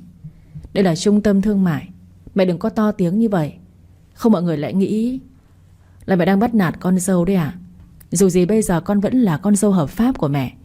Mẹ không thể chửi mắng con dâu rồi để người thứ ba xen vào gia đình con trai với con dâu như thế chứ. Bà Mai trừng mắt nói. Này, cô dám cãi lời tôi hay sao? Cô không muốn thấy tôi to tiếng thì cô làm đơn ly hôn và biến khỏi gia đình của tôi đi. Cũng được ạ. Con ly hôn cũng được thôi. Nhưng còn phải xem thái độ của mẹ thế nào ạ. Còn cô Thủy Chi kia nữa, để xem cô ta có biết điều hay không. Nếu cô ta biết điều ấy, cô sẽ làm đơn ly hôn với Lục Quân để cho cô ta một cơ hội. Còn cô ta mà không biết điều thì chưa chắc con đã đồng ý ly hôn đâu. Lục Tình hiểu ý của Bảo Trang. Cô liền hỏi. Bảo Trang, cô đang thương lượng với chúng tôi ư? Phải đấy, tôi đang thương lượng với mọi người. Nhưng thương lượng có thành công hay không thì còn phải xem thái độ của mọi người thế nào. Lục Tình tức giận nói. Cô nghĩ mình là ai mà dám thương lượng với chúng tôi? Thế thì mọi người cứ chờ đi.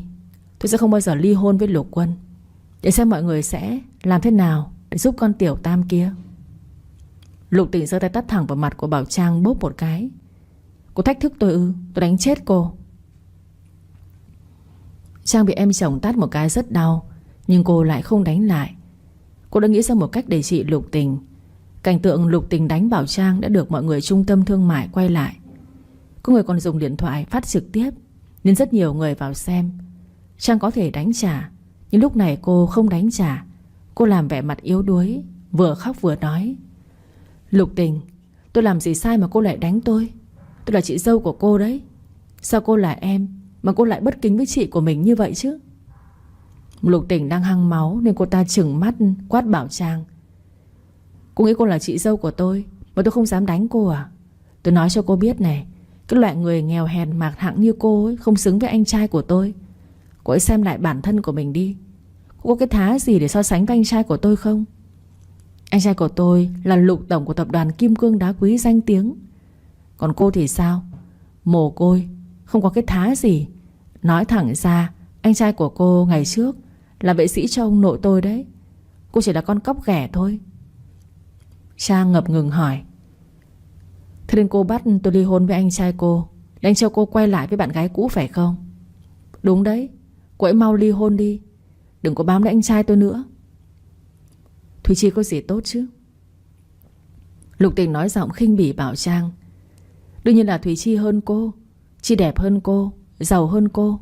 Chỉ có Chi mới xứng đáng với anh trai của tôi thôi. Trang nhếch miệng cười. Cô biết Lục Quân sớm muộn cũng biết chuyện này, và Lục Tình sớm bị trả giá cho tính ngạo mạn khinh thường người khác của cô ta. Bà Mai thấy Lục Tình to tiếng quá, mà đây lại có rất nhiều người, nên bà kéo tay của Lục Tình. Lục Tình à, con đừng nói nữa, mọi người đang nhìn con đấy. Mẹ sợ cái gì? Cô ta láo mà, để con dạy dỗ cô ta. Cô ta là cái thá gì mà dám thương lượng với chúng ta? Cái thứ nghèo hèn mặt hạng như cô ta không đủ tư cách để thương lượng với chúng ta đâu. Thôi đủ rồi đấy. Mẹ thấy có người quay video, con đừng có gây chuyện nữa. Thôi được, con nghe lời của mẹ. Nếu mẹ không nói thì hôm nay con cho cô ta một trận nhớ đời rồi. Lục Tình giật cái túi xách trên tay của Bảo Trang rồi nói: cô đừng có động vào đồ ở đây nhé. Cái loại nghèo hèn như cô thì lấy đâu ra tiền để mua đồ ở đây? Mau biến khỏi trung tâm thương mại này đi. Bảo Trang liền nói: tôi mua cái túi đấy, một đứa nói cho tôi.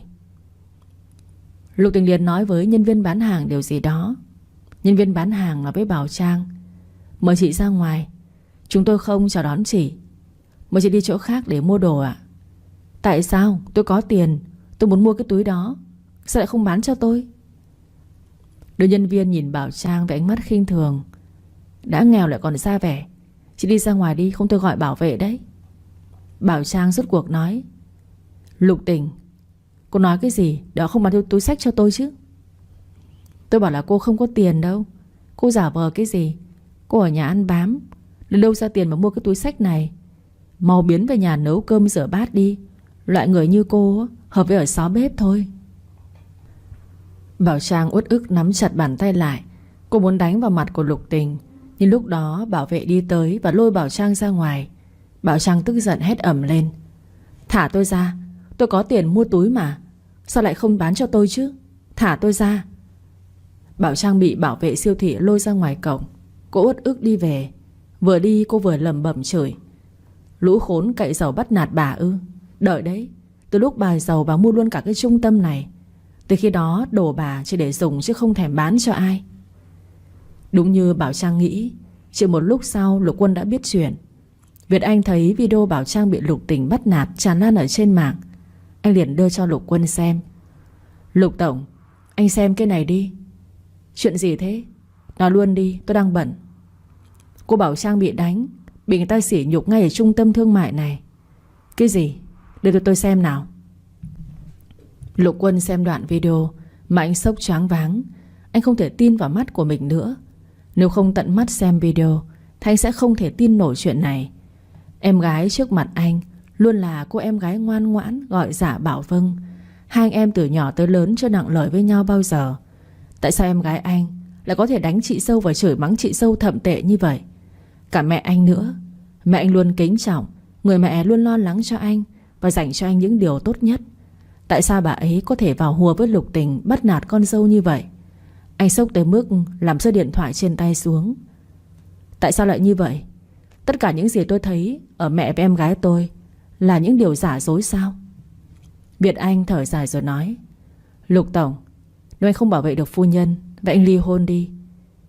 Người khác có cơ hội chăm sóc cho phu nhân, chứ tôi thấy phu nhân ở cạnh bên anh đã quá khổ. Cuộc đời của phu nhân còn chưa đủ khổ hay sao?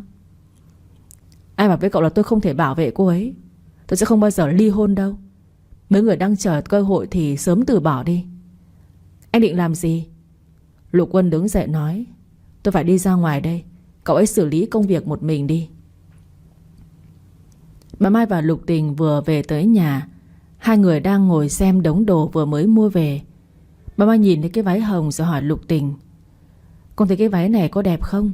Không biết Thủy Chi nó có thích không nhỉ? Đẹp lắm mẹ. Chị thích lắm, cho mà xem. Lát chúng ta vào viện với nó nhé. Không cần vội đâu ạ. Ăn cơm tối xong rồi chúng ta vào cũng được. Nó giả vờ ốm để Lục Quân thương hại nó thôi, chứ nó có ốm thật đâu ạ. Nó giả vờ tới mức đó mà thằng Quân vẫn không động lòng là sao nhỉ? Mẹ không cần phải lo lắng. Sớm muộn gì á, anh Quân cũng sa vào bẫy của Thùy Chi thôi. Ý con là chị đang giăng bẫy à? Có thành công không đấy? Thằng Quân nó tỉnh đòn lắm đấy nhá. Không lừa được nó đâu. Yên tâm đi mẹ. Lần này con và Thùy Chi cùng hợp sức cơ mà. Anh Quân nhất định sẽ sập bẫy thôi. Mong là thành công, để thằng Quân sớm ly hôn với con Bảo Trang. Chứ mẹ cứ nhìn thấy cái mặt của con Bảo Trang là mẹ tức điên lên rồi. Con cũng vậy chứ có khác gì mẹ đâu. Nhưng mà hôm nay con xả được cơn giận hả hê thật mẹ ạ. Tưởng cô ta ghê gớm thế nào, hóa ra cũng chỉ thế mà thôi. Lục Tình và bà Mai đang ngồi nói chuyện thì chuông cửa vang lên. Thấy Lục Quân tới, Lục Tình ngạc nhiên nói: Mẹ ơi, anh Quân tới. Sao anh ấy lại tới giờ này thế nhỉ? Giờ này anh ấy đang làm việc ở công ty chứ. Mẹ không biết, con mở cửa cho anh đi. Lục Tình mở cửa, cô hớn hở chào hỏi: Anh à, anh mau vào nhà đi. Lục Quân đi vào trong nhà. Bà Mai vui vẻ nói: Con trai, con đến thăm mẹ đấy à? Mau ngồi đi. Lục Tình vội vàng rót nước ra mời anh trai. Anh uống nước đi ạ. Lục Quân tắt thẳng vào mặt của Lục Tình trước sự kinh ngạc của bà Mai. Tình hoang mang hỏi anh: Anh à, sao anh tát em? Lục Quân lúc này mới lên tiếng: Bây giờ em còn hỏi tại sao ư? Ai cho em cái thói mất dạy đánh chị dâu? Anh, làm sao mà anh biết được? À, thì ra là em nghĩ anh không thể biết được, nên em mới quá đáng như vậy phải không? Lục Tình, anh rất thất vọng về em. Em lớn rồi, sao em lại cư xử như vậy? Lục Tình gân cổ lên cãi: Là cô ta thách thức em, nên em... Em im đi. Trang chưa bao giờ thách thức em cả, là em cố tình kiếm chuyện với cô ấy. Lục Tình, hãy nghe cho rõ đây. Anh cho em thời hạn là 1 ngày. Nếu trong 1 ngày mà em không nói lời xin lỗi với Bảo Trang thì em đừng có trách anh. Nhớ kỹ đấy. Lục Quân lúc này mới quay lại nhìn bà Mai. Bà Mai sợ nên ngồi im re từ nãy tới giờ. Anh nói: Mẹ à, Lục Tình nó trẻ người non dạ, nên nó hồ đồ con còn chấp nhận. Nhưng mẹ từng này tuổi rồi, sao mẹ có thể hồ đồ như vậy? Trang là vợ con mà mẹ, sao mẹ đối xử với cô ấy như vậy chứ? Lúc trước mới cưới về thì mẹ bắt nạt cô ấy. Con đã phải mua nhà riêng để tránh mâu thuẫn mẹ chồng nàng dâu, nhưng mẹ vẫn không thay đổi. Mẹ khiến con thất vọng quá. Bà Mai ấp úng nói: Lục Quân, mẹ xin lỗi. Là mẹ sai rồi. Đáng lẽ ra mẹ nên ngăn Lục Tình lại. Mẹ xin lỗi. Bây giờ mẹ nói lời xin lỗi chẳng phải là đã quá muộn rồi hay sao? Vợ con đã bị Lục Tình đánh rồi, sỉ nhục. Bây giờ tất cả mọi người đã biết chuyện, làm sao có thể cứu vãn được? Cũng giống như Lục Tình, con cho mẹ thời hạn là 1 ngày. Mẹ tới xin lỗi vợ con. Nếu mẹ không tới xin lỗi vợ con thì sau này con sẽ không tới đây nữa. Lục Quân à, mẹ xin lỗi. Bà Mai kéo tay Lục Tình: Lục Tình, con mau xin lỗi anh con đi. Lục Tình lúc này mới lý nhí nói: Anh à, em sai rồi. Em xin lỗi anh. Lần sau em sẽ không dám nữa. Anh bỏ qua cho em lần này nhé. Người em cần xin lỗi là Bảo Trang, không phải là anh. Nói xong Lục Quân đi thẳng ra bên ngoài. Bà Mai lúc này mới trách mắng Lục Tình: Con thấy tác hại của việc ngông cuồng không coi ai ra gì chưa? Mẹ đã bảo con là dừng lại thì con cố tình gây chuyện. Bây giờ Lục Quân tức giận rồi, chúng ta phải làm sao đây? Lục Tình buồn bã nói: Mẹ à, con sẽ không muốn đi xin lỗi Bảo Trang đâu. Không được. Con mà không xin lỗi Bảo Trang á thì thằng Quân nó không để chúng ta yên đâu. Lần này là chúng ta sai cơ mà. Nhưng con không muốn. Con không muốn. Không muốn cũng phải đi. Lục Quân giận rồi đấy. Lục Tình nắm chặt bàn tay lại. Cô hậm hực nói: Con Bảo Trang khốn kiếp, mày cứ chờ đi.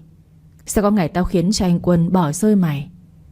Tao thể là tao sẽ chia rẽ mày với anh Quân bằng được. Vì mày mà anh Quân đánh tao, mày sẽ thảm hại dưới tay của tao sớm thôi. Còn đĩ chó. Quân tới trung tâm thương mại, Anh gặp thẳng tổng giám đốc của trung tâm. Một lát sau cô nhân viên lúc chiều được gọi vào phòng làm việc của sếp tổng. Sau khi biết được Lục tổng chính là chồng của người phụ nữ mà cô ta bắt nạt lúc chiều, thì cô ta sợ hãi quỳ xuống trước mặt của Lục tổng. Lục tổng, tôi sai rồi, tôi xin lỗi. Lục Quân nhìn cô nhân viên rồi hỏi: cô là người lúc chiều bán túi xách cho vợ tôi, lại còn sỉ nhục vợ tôi phải không? Cô nhân viên cúi gằm mặt xuống lý nhí nói: Tôi không biết cô ấy là vợ của Lục tổng. Thật sự tôi không biết. Thế bây giờ cô đã biết chưa? Dạ tôi biết rồi, tôi sai rồi. Lần sau tôi sẽ không dám nữa đâu ạ. Lục tổng đứng dậy. Anh cầm cốc nước trên bàn đi tới. Anh từ từ đổ lên đầu cô nhân viên. Cô nhân viên không dám nhúc nhích. Lục tổng nhếch miệng nói: cô nghĩ là cô còn lần sau à? Từ bây giờ tôi mà nhìn thấy cô ở thành phố này nữa, tôi sẽ khiến cho cô sống dở chết dở đấy. Nhớ kỹ lời tôi nói, rồi biến đi thật xa. Vâng vâng, tôi nhớ rồi ạ. Lục tổng lấy khăn ra lau tay đi thẳng ra bên ngoài. Cô nhân viên bị sa thải, tiền lương cũng không được lấy. Vì việc làm ngu xuẩn của mình đã ảnh hưởng tới trung tâm thương mại, nên sếp tổng đã sa thải cô ta luôn lúc đó. Vất vả làm việc cả tháng trời không được lấy lương, lại còn phải nhanh chóng chuyển tới một nơi thật xa. Bảo Trang đang nằm ở ghế sofa. Cô vừa nghe nhạc vừa thư giãn, lại vừa nhâm nhi những trái nho ngọt lịm. Hôm nay tâm trạng của cô rất vui, bởi vì lúc sáng ông nội đã cho cô một cái thẻ đen, trong đó có 30 tỷ, cộng thêm với 2 tỷ ông cho cô 2 hôm trước, và 1 tỷ Lục Quân cho lúc sáng, nên cô đã có 33 tỷ trong tay. Con nằm mơ, cô cũng không mơ được giấc mơ nào đẹp đến như vậy. Tuy buổi chiều cô bị Lục Tình đánh, bị mẹ chồng và bị em chồng chửi mắng, nhưng vấn đề đó không thể khiến tâm trạng của cô tệ đi, bởi cô đã có hơn 30 tỷ để an ủi bản thân cô. Thế này, mình sẽ sớm mua đất xây nhà và mở cửa hàng bánh ngọt, sắp được sống với đam mê của mình rồi. Bảo Trang nằm ăn nho. Cô giúp việc mang ra một con tôm hùm to chả bá. Mời phu nhân ăn tôm hùm đi ạ. Vâng, cháu cảm ơn cô. Còn cô hoàng đế, khi nào phu nhân ăn để tôi cô làm? Lát nữa à? Để cháu ăn tôm đã. Phu nhân cứ ăn đi, cô đi siêu thị mua trái cây nhé. Vâng, cô nhớ chọn những loại trái cây cao cấp nhất đi. Cô nhớ rồi. Cô giúp việc đi ra ngoài cửa thì cô nhìn thấy xe ô tô của Lục Quân về. Cô vội chạy vào và nói: phu nhân, ông chủ về rồi. Bảo Trang nhảy dựng lên: ôi, sao cái tên cha nam đó lại về giờ này? Cô hãy cất tôm đi hộ cháu với. Vâng vâng. Cô giúp việc mang tôm đi cất kỹ. Bảo Trang mở ngăn tủ ra, lấy lọ thuốc nhỏ mắt. Cô nhỏ 2 giọt nước mắt, rồi làm bộ ủ rũ nên đang ngồi tủi thân khóc lóc một mình vậy. Bảo Trang, anh về rồi đây. Bảo Trang vội lấy giấy lau nước mắt rồi nói: anh về rồi à? Sớm thế. Anh lo em ở nhà một mình nên anh mới về sớm với em đấy.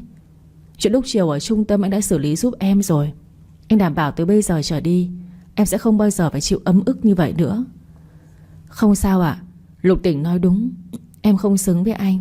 Em mồ côi, em nghèo hèn, nên em không xứng với Lục tổng đâu. Nên chúng ta ly hôn đi. Anh làm thủ tục nhé. Em ký xong em sẽ chuyển đi nơi khác.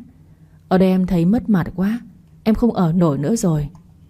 Lục Quân vội nói: Trang à, anh biết là em đang rất buồn. Anh xin lỗi em. Anh lại khiến cho em buồn về anh. Vừa nãy anh đã về nhà và thay em xử lý Lục Tình. Ngày mai Lục Tình và mẹ anh sẽ tới đây để gặp xin lỗi em.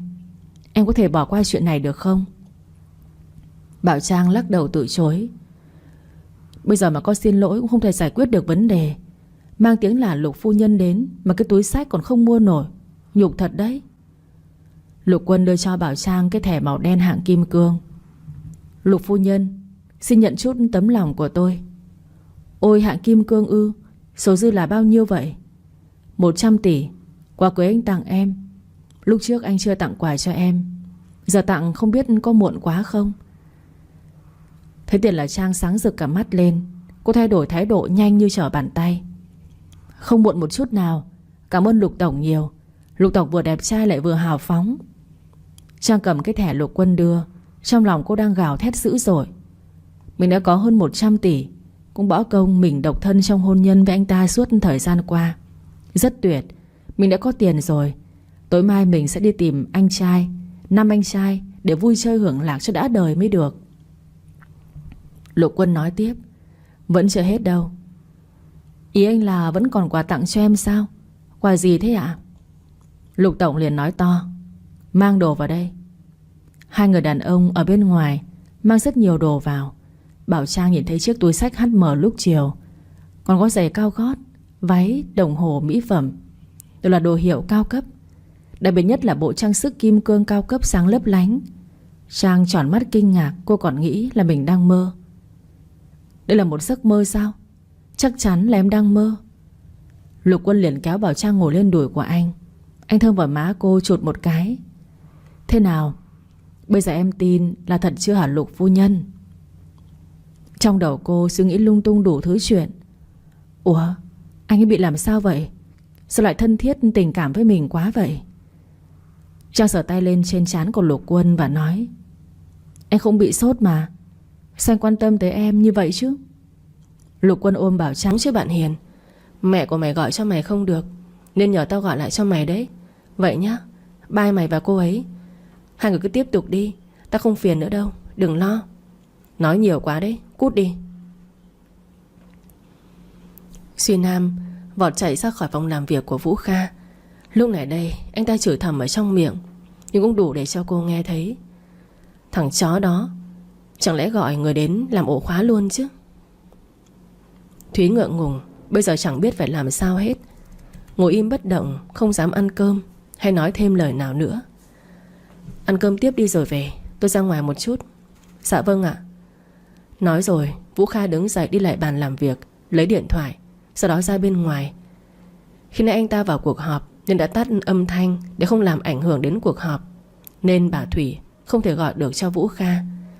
Cuộc gọi bắt đầu kết nối. Từ trong điện thoại, giọng nói của bà Thủy phát ra. Con trai à, tối về nhà ăn tối nhé. Có Trúc My qua nhà chơi đấy con. Con chưa biết nữa. Có gì tối con trả lời mẹ sau nhé. Con đi ăn trưa đây ạ? Con vẫn chưa ăn gì sao? Thôi đi ăn đi con. Có gì gọi lại cho mẹ biết nhé. Vâng vâng, con chào mẹ, con tắt máy đây. Vội vàng tắt điện thoại. Sau đó Vũ Kha đến phòng làm việc của Duy Nam. Khi bước vào trong không có ai cả, và anh ta biết chắc có lẽ giờ này Duy Nam đang ăn trưa ở dưới phòng bếp ăn của tập đoàn. Hơn 30 phút sau, Duy Nam vừa bấm điện thoại vừa bước đến phòng làm việc. Ôi mẹ ơi, hú hồn. Mày điên à? Sao lại qua đây ngồi một đống như thế? Không ở bên đó với người yêu sao? Mẹ kiếp thằng khốn. Khi nào Thúy về thì mày kêu thợ đến lắp ổ khóa phòng cho tao đi. Duy Nam nghe Vũ Kha nói xong thì cười phì lên vì quá hả hê. Bước đến ngồi cạnh anh ta, vừa cười vừa nói.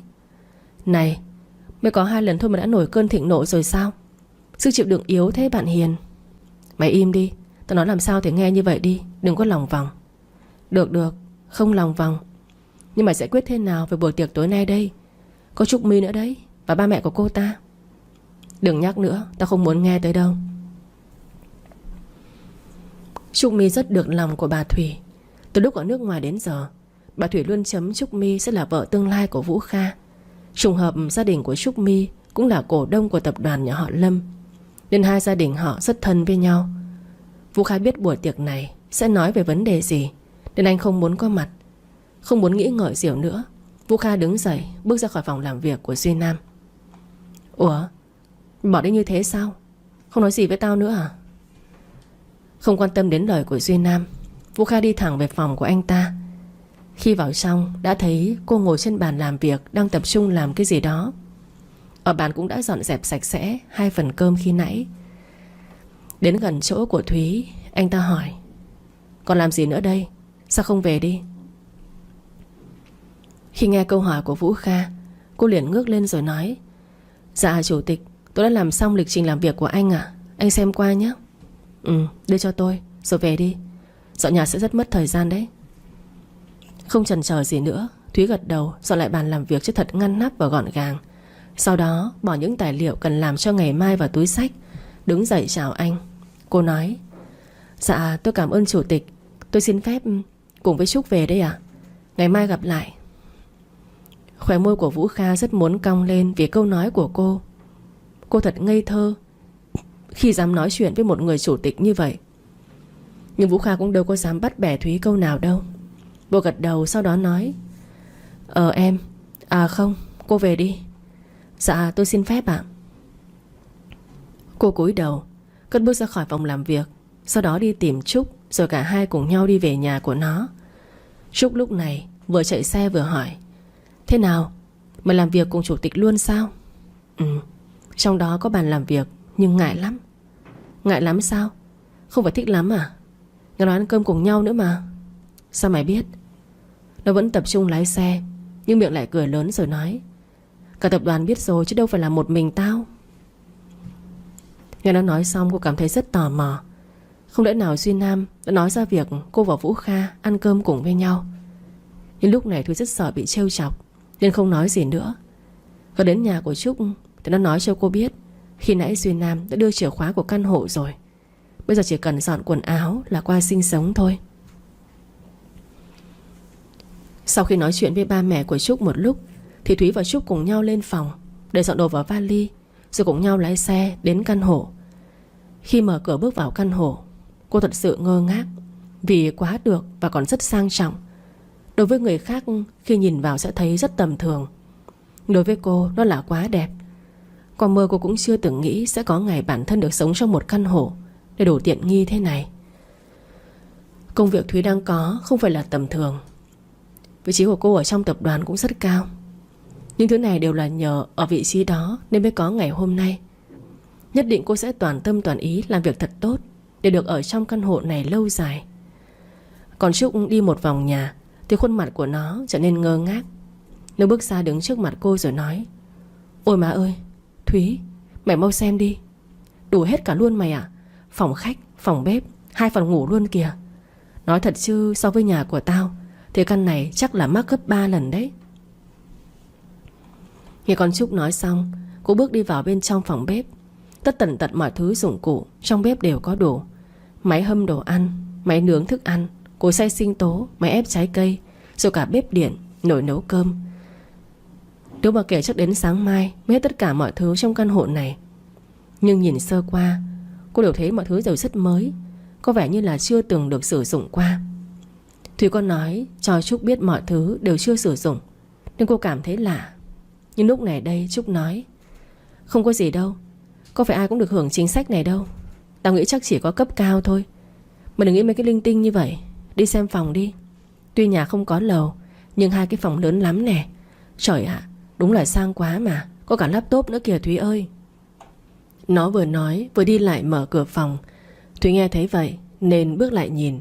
Trong phòng có một cái giường, tủ quần áo với bàn trang điểm. Có phòng tắm luôn cả trong phòng nữa. Nhìn kìa Thúy, máy lạnh kìa. Xài đi rồi đóng tiền điện đã luôn nha. Thúy lắc đầu cười nói: chủ tịch nói tiền điện và cả tiền nước bên tập đoàn lo hết đấy. Bất ngờ chưa? Hai mắt Trúc sáng rực vì vui mừng. Đúng là cuộc sống này thật là tuyệt, khi chúng ta không cần phải chi bất cứ một khoản tiền nào hết. Còn Trúc ôm chầm lấy Thúy vì quá vui mừng.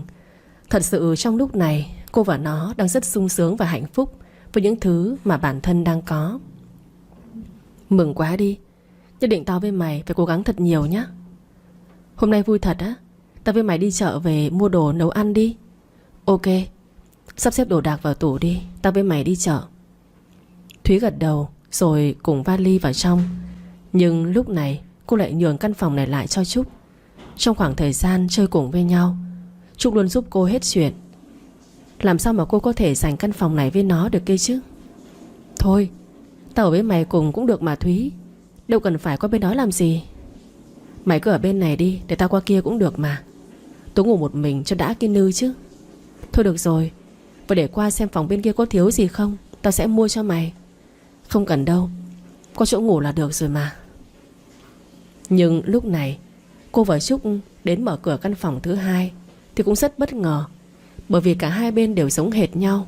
Trúc cười rồi nói: đấy, phải sung sướng như nhau mới đúng chứ.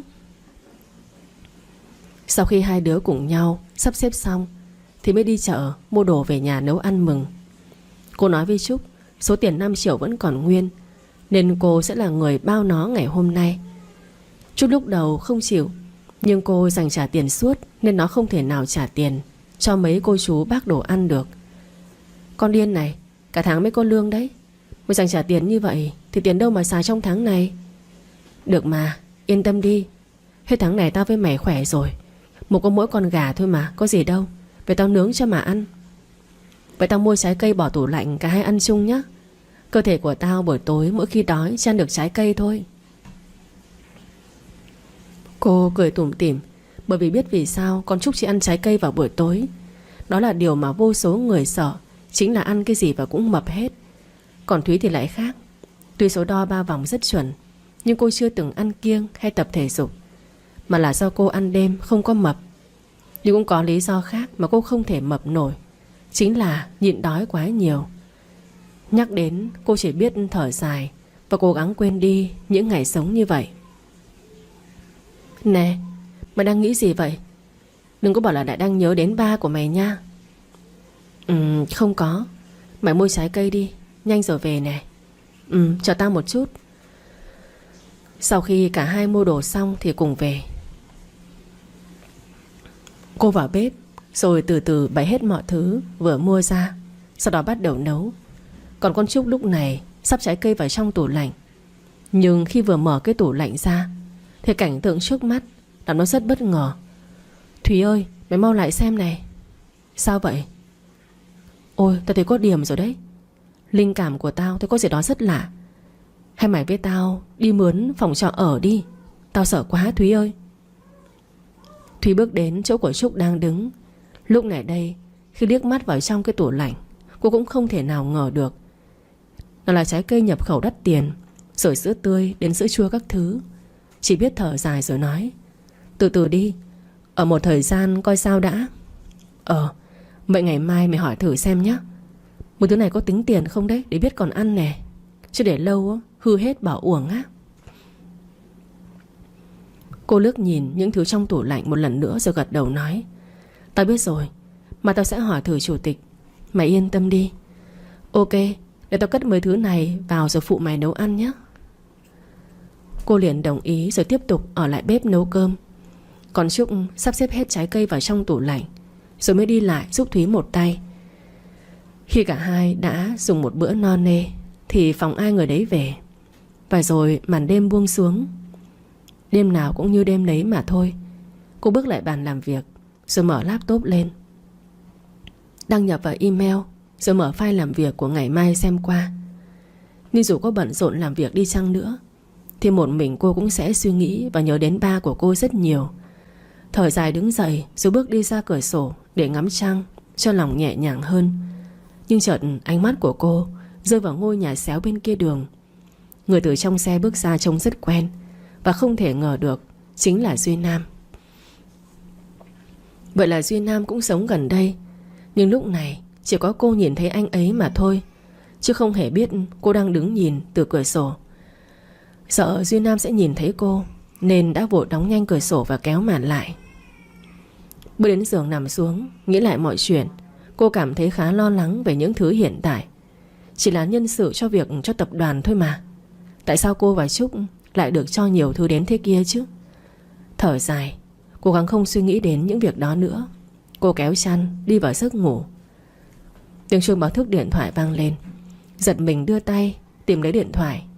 Xác định nó đang nằm ở dưới chân thì cô dùng ngón chân cái kéo điện thoại lên. Nhìn vào màn hình điện thoại là 6 giờ 15. Thúy lồm cồm ngồi dậy tắt báo thức, sau đó đi vào phòng tắm rửa mặt.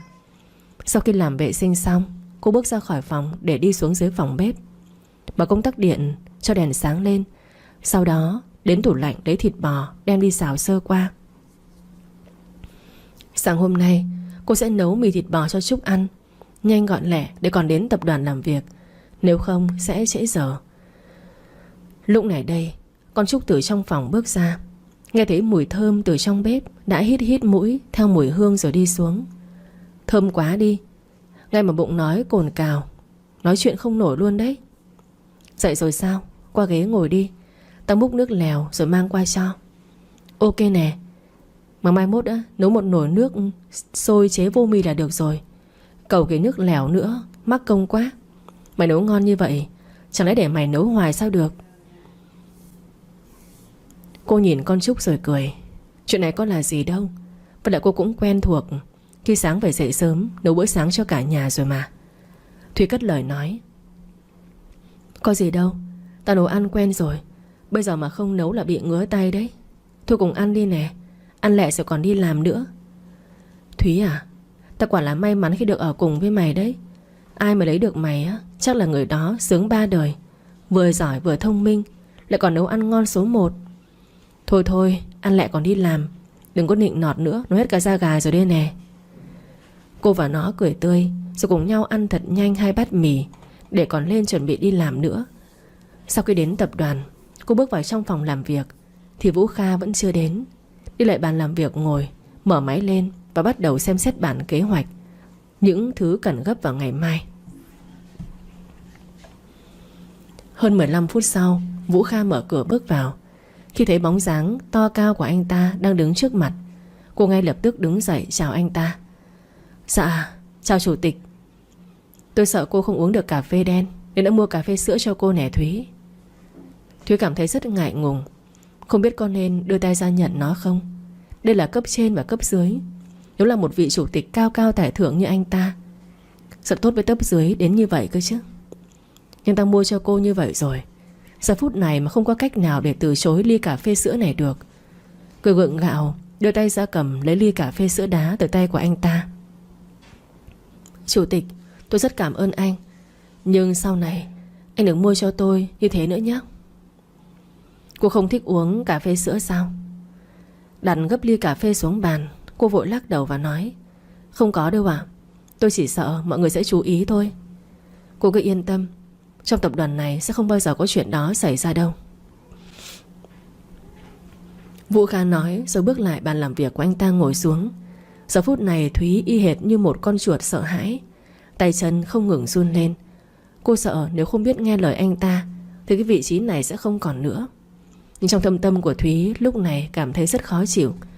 Cầm sấp hồ sơ trên bàn qua cho Vũ Kha xem, đặt lên bàn rồi cô cố gắng mở lời nói. Dạ chủ tịch xem qua. Để đó đi. Lúc này cô đứng im bất động một chỗ, bởi vì chẳng biết phải nói thế nào. Nhưng khi thấy cô cứ đứng im một chỗ, anh ta liền ngước mặt lên nhìn cô rồi hỏi. Sao vậy? Có chuyện gì muốn nói với tôi à? Hay lại vì ly cà phê vừa rồi? Mà nếu như là chuyện ly cà phê thì không cần nói thêm đâu. Dạ không phải ạ. Qua ghế ngồi đi, rồi nói cho tôi biết là có chuyện gì. Cô gật đầu rồi bước qua ghế sofa, ngồi xuống, chở Vũ Kha ngồi xuống ghế đối diện, thì mới dám ngước mặt lên nhìn thẳng vào mặt của anh ta rồi hỏi. Dạ, chuyện là ngày hôm qua khi đến căn hộ, mọi thứ quá đầy đủ, tôi và Trúc không dám.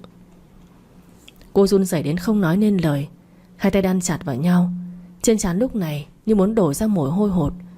Còn Vũ Kha lúc này hiểu được những gì mà Thúy đang muốn nói. Cả buổi chiều hôm qua, Vũ Kha và Duy Nam là người dọn dẹp nhà cho cô và Trúc.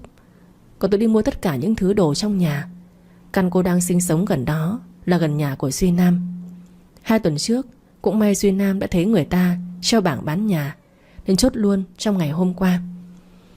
Duy Nam có ngăn Vũ Kha là mua ít đồ thôi, nhưng anh ta đã mua tất tần tật mọi thứ. Duy Nam biết chắc thể nào cũng sẽ bị Thúy và Trúc nghi ngờ, bởi vì không một tập đoàn nào có thể chu đáo đến như vậy. Lúc này đây Vũ Kha cất lời nói. Đừng sợ gì hết, tôi biết cô đang muốn nói cái gì với tôi. Cứ yên tâm ở đi, đó là những gì tốt nhất tập đoàn có thể cho hai cô. Lúc trước trợ lý cũ của ba tôi cũng được y hệt như vậy thôi, còn đến dọn ở cùng với gia đình tôi nữa đấy. Nên cô và bạn của cô đừng sợ tôi là đồ lừa đảo. Không có đâu chủ tịch. Tại vì nhiều đồ quá tôi sợ sẽ làm sao? Sẽ bị tính phí à? Do gấp quá Thúy mới nói đại như vậy. Thật ra là cô rất sợ bị lừa đảo. Đang ở trong hoàn cảnh túng thiếu, mà lỡ bị lừa thì cô chết cho rồi, chứ làm sao mà sống nổi. Đừng sợ, đi làm việc đi. Mà tối nay đi cùng với tôi nha. Đi đâu vậy chủ tịch? Đi ăn cùng với đối tác. Chủ tịch sẽ không đi một mình đi hả? Tôi theo làm gì chứ? Vũ Kha dừng công việc anh ta đang làm rồi đứng bật dậy trước mặt của cô, đưa tay bỏ vào túi quần, đăm đăm vào khuôn mặt của cô. Tự nhiên tim của cô đập mạnh như muốn bay cả ra ngoài. Nói ấp úng: Sao vậy chủ tịch? Cô đi làm đến giờ là về sao? Không cần phải tăng ca à?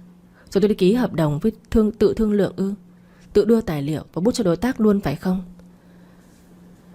Trong khoảng thời gian đó cô đã bị rối quá, nên không biết phải trả lời anh ta thế nào. Và vì quá lo sợ nên quên mất bản thân phải tăng ca khi Vũ Kha yêu cầu. Vội vàng cúi đầu xuống, cô nói: Chủ tịch, tôi xin lỗi, tôi sợ quá nên quên mất. Mong chủ tịch bỏ qua cho tôi lần này ạ. Đi làm việc đi, tôi không muốn có lần sau đâu đấy. Dạ vâng, nhất định tôi sẽ không tái phạm nữa. Bỗng lúc này điện thoại của Vũ Kha vang lên. Thúy nhanh chân bước về bàn làm việc để tiếp tục công việc của cô. Vũ Kha nhìn xuống điện thoại thì thấy số máy lạ, nhưng dãy số cũng khá đẹp. Không biết là ai gọi đến, bởi vì anh ta ít cho ai số điện thoại riêng. Cô chần chừ không biết cô có nên nghe máy hay không. Nhưng rồi cuộc gọi đã kết thúc. Nhưng dãy số lạ đó lại gọi vào số điện thoại của Vũ Kha. Khi cảm thấy phiền phức, Vũ Kha đã cầm điện thoại lên rồi nghe máy. Và rồi trong điện thoại phát ra một giọng nói của một cô gái: Alo, là anh phải không Vũ Kha? Lộn số rồi. Sau khi nói nhanh gọn lẹ 3 chữ đó, anh ta vội vàng bấm tắt máy rồi ném cái điện thoại qua một bên. Sau đó bước qua chỗ của cô rồi bảo hãy đưa tập tài liệu cần đưa cho Duy Nam cho anh ta. Cô nghe nói như vậy liền vội đứng lên đưa cho Vũ Kha. Cầm lấy tập tài liệu, anh ta bỏ đi ra khỏi phòng và đi tìm Duy Nam. Mở cánh cửa phòng ra, anh ta bước vào, ném tập tài liệu xuống bàn làm việc của Duy Nam. Sau đó nói: Xem đi. Sao vậy? Nhìn mày có vẻ không vui. Trúc My vừa gọi cho tao, chắc mày tao đã cho cô ta số điện thoại của tao. Thì có sao đâu, gọi thì nghe, bận thì tắt, mắc gì phải lo lắng như vậy. Vũ Kha thở dài, dựa lưng vào ghế sofa, sau đó nhắm hai mắt lại. Thật sự anh ta không lo lắng gì cả. Chỉ là sợ nếu như cô biết được Trúc My đang muốn đeo bám lấy Vũ Kha thì lúc đó cô sẽ buồn lắm. Điều Vũ Kha lo sợ chỉ có vậy thôi. Cô đã trải qua rất nhiều chuyện buồn. Anh không muốn đến khi cả hai nhận ra nhau thì cô sẽ rút lui bởi sự xuất hiện cản trở của Trúc My. Duy Nam, tao nhờ mày một chuyện được không? Gì nữa đây? Tao nói cho mày biết nhé. Hôm trước đi với mày cả buổi, tại mày mà công việc của tao bị đọng lại đây nè. Bây giờ mày muốn gì nữa đây? Vũ Kha ơi là Vũ Kha, cuối tháng rồi đấy, để tao yên đi được không? Nhưng lỡ rồi. Mày giúp tao dọn nhà xong đi rồi làm luôn một thể. Mắc công vừa làm xong tao lại nhờ, đến lúc đó lại thêm cực đấy. Duy Nam đứng dậy, vỗ tay lên trán. Anh ấy thở mạnh rồi nói: Ôi trời, chuyện quái quỷ gì vậy nè. Trời ạ, Duy Nam ơi, mày làm ô xin cho Vũ Kha từ lúc nào thế? Ôi ông trời ơi, thật là bất công với tôi. Tại sao tôi lại có một thằng bạn khốn nạn thế này chứ? Vũ Kha phì cười rồi đứng dậy nói: Tao biết là mày sẽ đồng ý mà. Vậy nhá, đến nhà tao dọn qua nhà của mày nhá. Mà nè, trên phòng của tao ấy cứ dọn hết qua nhà mày. Tự nhiên mà dọn, không cần trở lại bất cứ thứ gì đâu. Đồ đắt tiền đấy, nhẹ tay nha. Vậy đi, cảm ơn bạn tốt nhiều nhá. Gì chứ, mày bị hâm mà. Tao cứ tưởng mày về nhà với ba mẹ của mày. Qua nhà của tao làm gì, chật chội lắm. Yên cho tao đi Vũ Kha. Ê thằng kia, đứng lại. Nói xong một lèo, Vũ Kha bước đi nhanh ra khỏi phòng làm việc của Duy Nam, mà không thèm quan tâm đến lời nói của Duy Nam vừa nói ra. Rất may mắn khi nhà gần nhau như vậy, nên Vũ Kha phải biết nắm bắt cơ hội mà về làm hàng xóm với cô chứ. Lúc này đây, Duy Nam chỉ muốn khóc ròng mà thôi. Không biết đến khi nào anh ấy mới bị ăn hành như thế này nữa. Thằng khốn này, chỉ lần này thôi đấy. Tao không bao giờ giúp mày nữa đâu. Bạn bè gì mất dạy quá. Chiều đến, Thùy ra nói cho Trúc biết chuyện phải đi gặp đối tác, bàn về hợp đồng sắp tới, nên bảo Trúc hãy về sớm, có gì cô sẽ tự đón xe về. Nó liền gật đầu rồi nói: Ừ, vậy mày đi cùng với chủ tịch đi. Ủa mà không về thay đồ sao? Mặc thế này đi à? Bất ngờ quá, có chuẩn bị trước gì đâu. Thôi kệ đi, chắc người của tao không có mùi hôi đâu hả? Còn Trúc vội lấy từ trong túi xách ra chai dầu thơm, xịt tới tấp vào người của Thúy. Nè, làm gì vậy? Ê được rồi, dừng lại đi. Sao vậy, mày sợ hôi à? Thơm rồi đấy. Nồng muốn chết, thơm đâu mà thơm. Thôi về đi, bây giờ kẹt xe lắm đấy. tranh thủ về nấu tạm gì ăn, đừng chờ tao nha. Mặt nó trở nên mệt mỏi khi nghe cô nói như vậy. Niềm hạnh phúc của nó bây giờ chính là được ở gần cô, được ăn uống thật ngon. Nhưng đồ ăn phải do Thúy nấu mới được. Nó buồn bã thở dài nói: chán thế nhỉ, xíu về mua cơm hộp cho ăn, chứ biết nấu cái gì đâu. Cô bữa nay đi, mà tao nấu cho mày một bữa thật ngon nhé. Biết sao giờ, có con bạn nấu ăn ngon quá, làm chi không biết. Bây giờ nghiện rồi nè. Nhưng tôi không xàm xí nữa. Mày mau vào trong đi, tao về trước nhé. Đưa tay lên vẫy chào Trúc, rồi Thúy đợi nó đi vào trong thang máy thì mới quay lưng đi vào trong phòng làm việc của Vũ Kha. Nhưng ngay khi cô vừa mở cửa đi vào trong thì ngay lập tức Vũ Kha hắt xì liên tục. Thế anh ta bị như vậy, lúc đó cô chẳng biết anh ta đang bị cái gì. Cô chạy lại kế bên rồi hỏi: Chủ tịch có làm sao không? Anh bị làm sao vậy? Cô đi ra chỗ khác. Cái mùi gì vậy? Thùy nghĩ chắc có lẽ là mùi nước hoa trên người của cô. Cô vội chạy đi ra cửa rồi ấp úng nói: Chủ tịch, tôi xin lỗi. Có phải là vì mùi nước hoa trên người của tôi không? Thúy. Anh ta gọi tên của cô rất lớn, làm cô giật mình run hết cả người lên. Cô nói: Dạ chủ tịch, đừng quát tôi như vậy mà. Tôi xin lỗi rất nhiều. Không biết đến chừng nào cô mới bỏ cái từ xin lỗi đi thế. Mà qua gặp Duy Nam, hỏi có khẩu trang không, cho tôi một cái đi. Dạ tôi đi ngay đây chủ tịch. Không, xin càng nhiều càng tốt nhé. Đi nhanh đi. Vọt chạy thật nhanh qua cửa phòng của Duy Nam.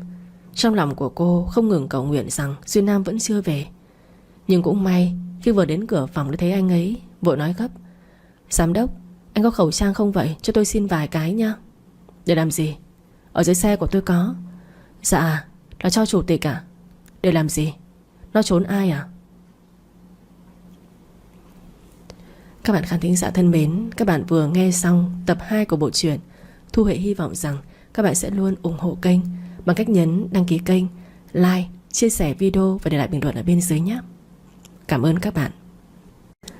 Nhưng chợt lúc này Duy Nam mới nhận ra trên người của cô có mùi nước hoa khá nồng, và cũng đã hiểu được lý do vì sao mà khuôn mặt của cô lại tái mét như vậy. Anh ấy vội nói: Tôi đã biết vì sao rồi, nhưng tôi nói cho cô nghe, sau này đừng sử dụng nước hoa nồng như vậy. Vũ Kha thích mùi nhẹ nhàng hơn. Nhưng trên người chủ tịch lúc nào cũng rất thơm mà giám đốc. Mùi mà chủ tịch xài cũng đâu có nhẹ nhàng đâu ạ. Nó là đàn ông thì sử dụng thế đúng. Người thượng lưu như chủ tịch của cô đâu phải BD đâu mà xài nước hoa nhẹ nhàng nữ tính. Giám đốc nói gì thế ạ? Cô và cả Duy Nam đều phì lên cười. Cô ngượng ngùng bởi vì câu nói của anh ấy, nhưng một câu nói phía sau lưng cách khoảng 5 mét đã làm nụ cười của cô tắt hẳn. Bộ vui lắm sao? Cười như vậy đủ chưa? Nghe giọng nói của Vũ Kha, ngay lập tức cô quay lưng lại, cúi đầu rồi nói: Dạ chủ tịch, tôi... Thôi đi, được rồi. Định xin lỗi tiếp có phải không? Tôi xin... À không, tôi sẽ tiết chế lại 2 chữ đó. Chủ tịch yên tâm, từ bây giờ tôi sẽ không dám làm gì có lỗi để phải nói 2 chữ đó nữa đâu. Không thèm trả lời câu nói vừa rồi của cô, Vũ Kha liếc mắt nhìn Duy Nam rồi nói: Nè, mày đứng đó câu giờ đấy hả?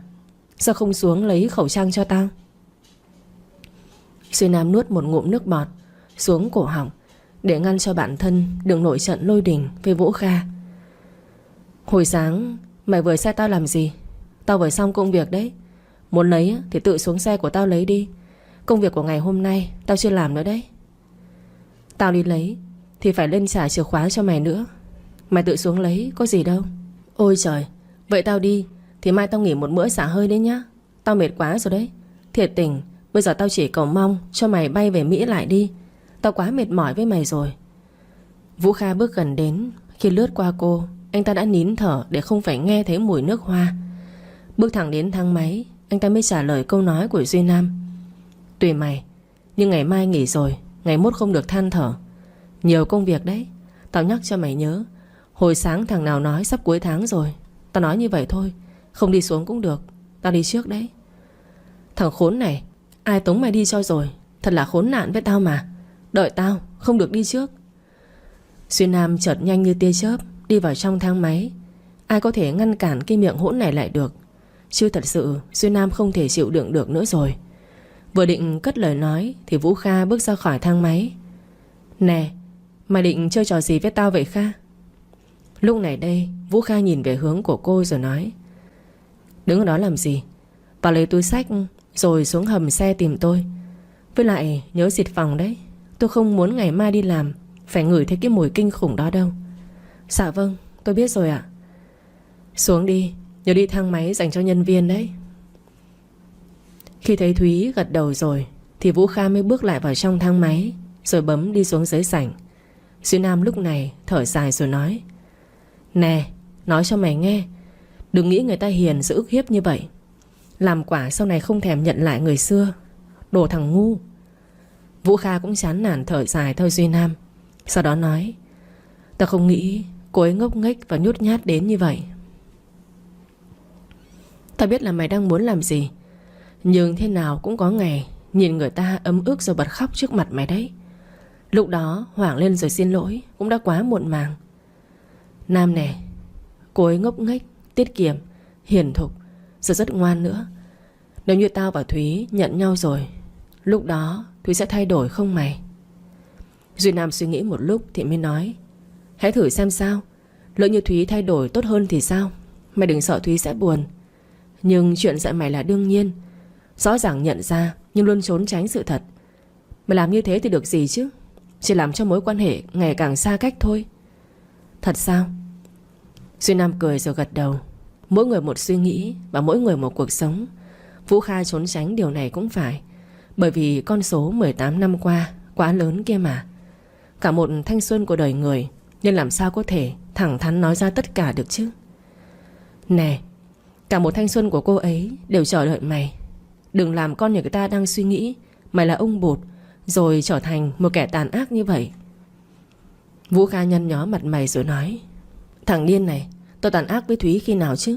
Tao chỉ muốn Thúy phải mạnh mẽ đối mặt với tất cả mà thôi. Mạnh mẽ cái con khỉ mốc ấy.